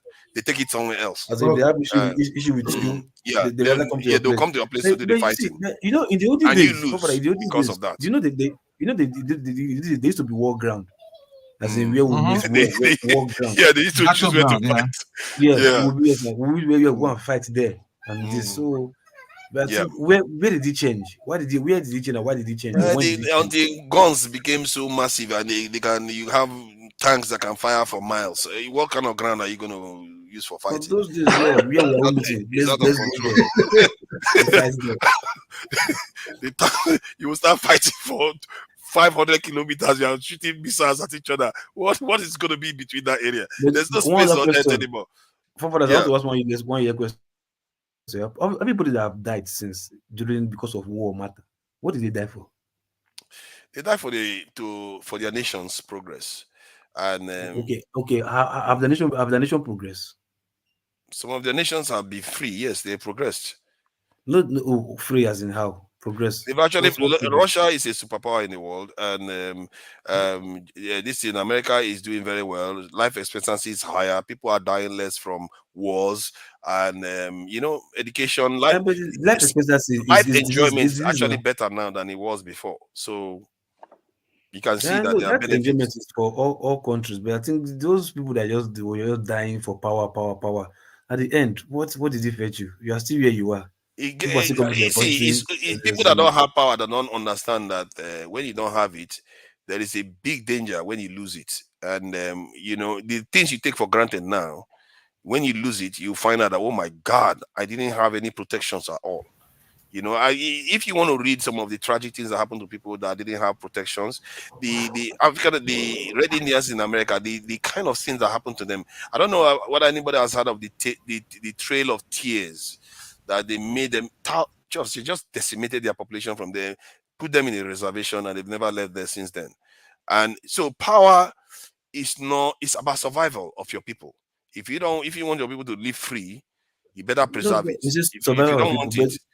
I think it was those days that kings, right, want to conquer territories because they want to have big landmass and conquer people, this and that. But these days that you have countries now, everybody have their own independence. Why are you still fighting wars, trying to you want to go to the country and still go and fight war there, this and that? Why?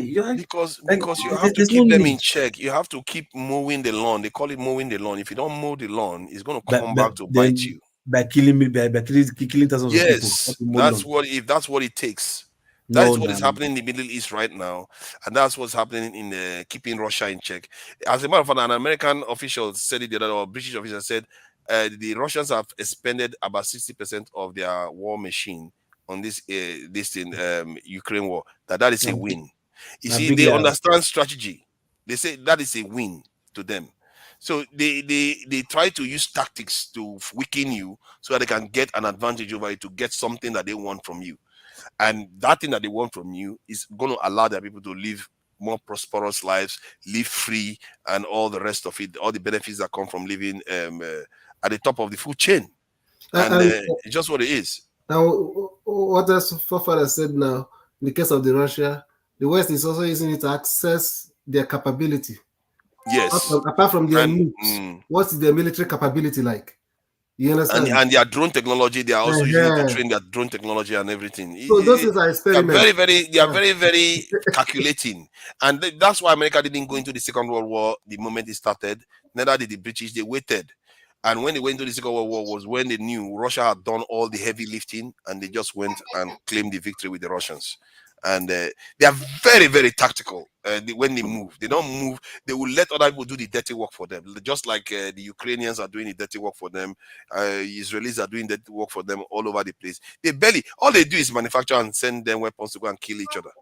It's really crazy. Okay, wait, now they're going to kill each other. Now, who come with the fool now? Not be those people there with they believe nonsense. That's why I think we need to strategize in that way so that others are fools for us. Because if you are not the fool, if you are not the fool, you better be the one fooling people, because this is the way the world is working. That is how it works. You have to be the one fooling other people. But sometimes the fooling other people is for mutual benefit. Like the case of Israel, and they're making Israel do their work, but Israel is benefiting from it too. You see what I mean? So it's not totally without gain for the parties that you're working with. You look at America that will implode from inside. It's Israel that will follow America. You see, don't worry. They could. It's possible. Israel could, because that Netanyahu is getting out of control. But they can't. They can't. There are too many. Israel has too many enemies to be able to fool America. Okay, so let's call it a day. This conversation is going to carry on, and next week is going to be interesting. If I have free time, I should have had free time, but just that UK is so busy, so I have not been free to come and do live streams during the week. All right. Yeah, I have to. There are places. Okay, okay. Let me go there. You guys got a story from the UK now, not only story from other places of the world. There are some places in the UK as of now, no lights, so they don't take lights. In the UK, okay, because of the storms. Yeah, it's possible. Oh, because of the storm. But the that is sad. Even your internet is not good before. If they take light again, that's gonna be a problem. What is he talking about now? No, your internet. I don't know. People in UK sometimes UK's internet is like Lagos internet, just big. It depends on where you stayed in the UK. It happens to even. Are you sure? I do have UK internet There problem. was a time you froze forefathers. Oh, that's interesting. Yeah, it happens. But sometimes your system, hold on now. But your system feel the act funny too now. So what matter? Oh, this one is not system, bro. You did there. You did there. But Locos one seems solid today, though. No, solid. Man, they always solid now. No worries. Loco, I'm rubber now. All right. Let's round it up. Thank you all for coming in. Loco, AY, Steph, Tone, I really appreciate you, all of you, spending so much time with us here, and all the people in the chat. Tope, I see you there. Abua, I see you there, and Oga, I see you there. Oga, I'm surprised you're here. Bumumbre, thank you for being here, and if for real, you are also there on the panel and on the chat, winning all the chat people over to his side. You're going to make a good politician. You're going to make a good politician. Actually, you are like a consensus people builder. are my people. They are my people. I still get enemies there. I get enemies when who do you have an enemy there? I don't know. How can you have an enemy? Really. Kando, I see you there too. Hi, Beauty 10. I thank you for coming in. Hi, Beauty 10. I see you there. And Sin TV. I got the report from you about you again. No? They say you have been kind of molesting people and insulting people. Take it easy. Try to be generous and nice to people. Sin TV. You can be mean to me, but not necessarily everybody else. They are reporting him. Take it easy. Jeremy Robinson Asquepeta. I don't know, man. It's like a Hispanic name. No, it's called Aspilicueta. Aspilicueta. That's it. Aspilicueta Robinson. That's it, like a Hispanic name. Thank you for coming in, Jeremy. Yeah, thank you for coming in. I really like the name actually. Aspilicueta. Who else is there that I've not mentioned? Let's see. Adama, thank you for coming in. I see you there too, Adama. And Boluwaga Laditi. Thank you for coming in, Boluwaga Laditi. Let's see what else is there. I've seen equity. And let me thank the people that donated. Joseph Oji. It's been a long time I've heard from Joseph Oji, actually. Thank you for coming in today and donating, Joseph Oji. And Alexander Gomez, as always, thank you for your donations and supporting almost all the channels out there. Oscar Blackbone, thank you for your support. Kando, as always, you are there representing. Thank you for your support, Kando. We appreciate it. And Jewel of the Nile, thank you for your support too. If you are there, we really appreciate it. This channel doesn't keep itself up. It's all the support that is helping it. Alexander Gomez, thank you for the support. Jeremy, Jewel of the Nile again, and another one for Jewel of the Nile, and Kando. Thank you all for the donations, and thank you for supporting the channel. Till next time, let me play our Igbo song out. I actually enjoyed that song. Look for this music now. Religion and Politics by Majek Pashek. I like that music.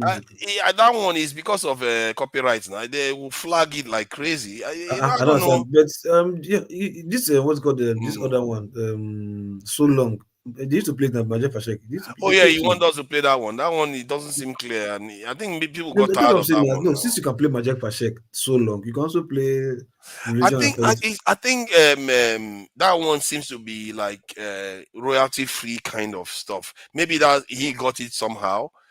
Okay, I'm a little bit surprised how hard it is to play music. Actually, I would think that you can be able to approach these labels and ask for permission, and you get it, but I've not seen any channel that has been free to play any musician song. It's like it's very, very hard to get permission. And I've not seen any channel that has done that. From Nigerian channels to African American channels, I've never seen it before. So maybe it's a very, very difficult permission to get.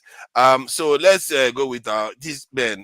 You know what? I'm going to take that Tinubu video, that one that he was talking about selling our people. I really have to craft that one, and if possible, I will put it side by side with Madam Tinubu's history, so that they see the shame that these people don't have. So I'll till next time. Go through these baby steps of pain. Baby steps.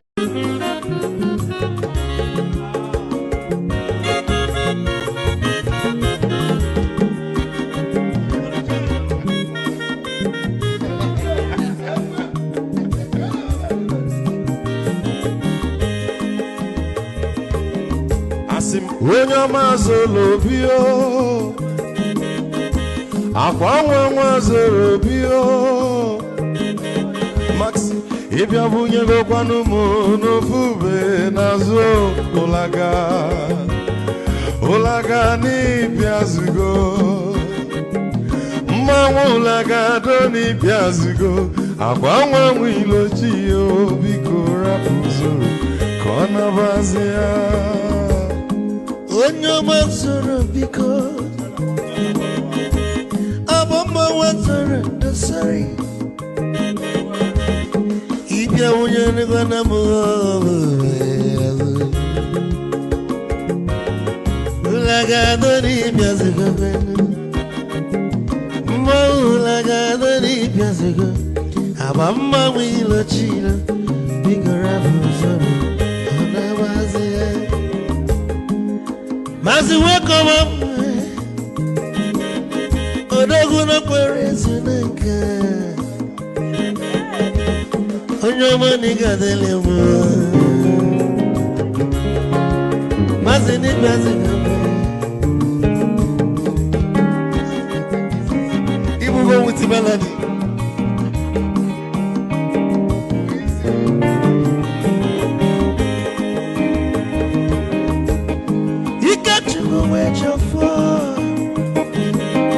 Odogwu nachala n'ọka, ezi nwanne m n'ịgadele m ụlagado n'ịbịazigo, mma ụlagado n'ịbịazigo, amama nwa ilochilo, biko rapụ zoro ọ nabazi ya. Onye ọma zoro Zara Nesari Ibia Muyanu Guanamo Ofube Naru Mulaga Doni Biazugo Nazaboy Mulaga Doni Biazugo Avama Wilo Chilo Biko Rapuzoro Anabazi Odogu Kanano Bikechofo amakwa m n'ike agwụgwọ gị weligwe kwelu ike ji ọbọbịa n'ebe gị Igbo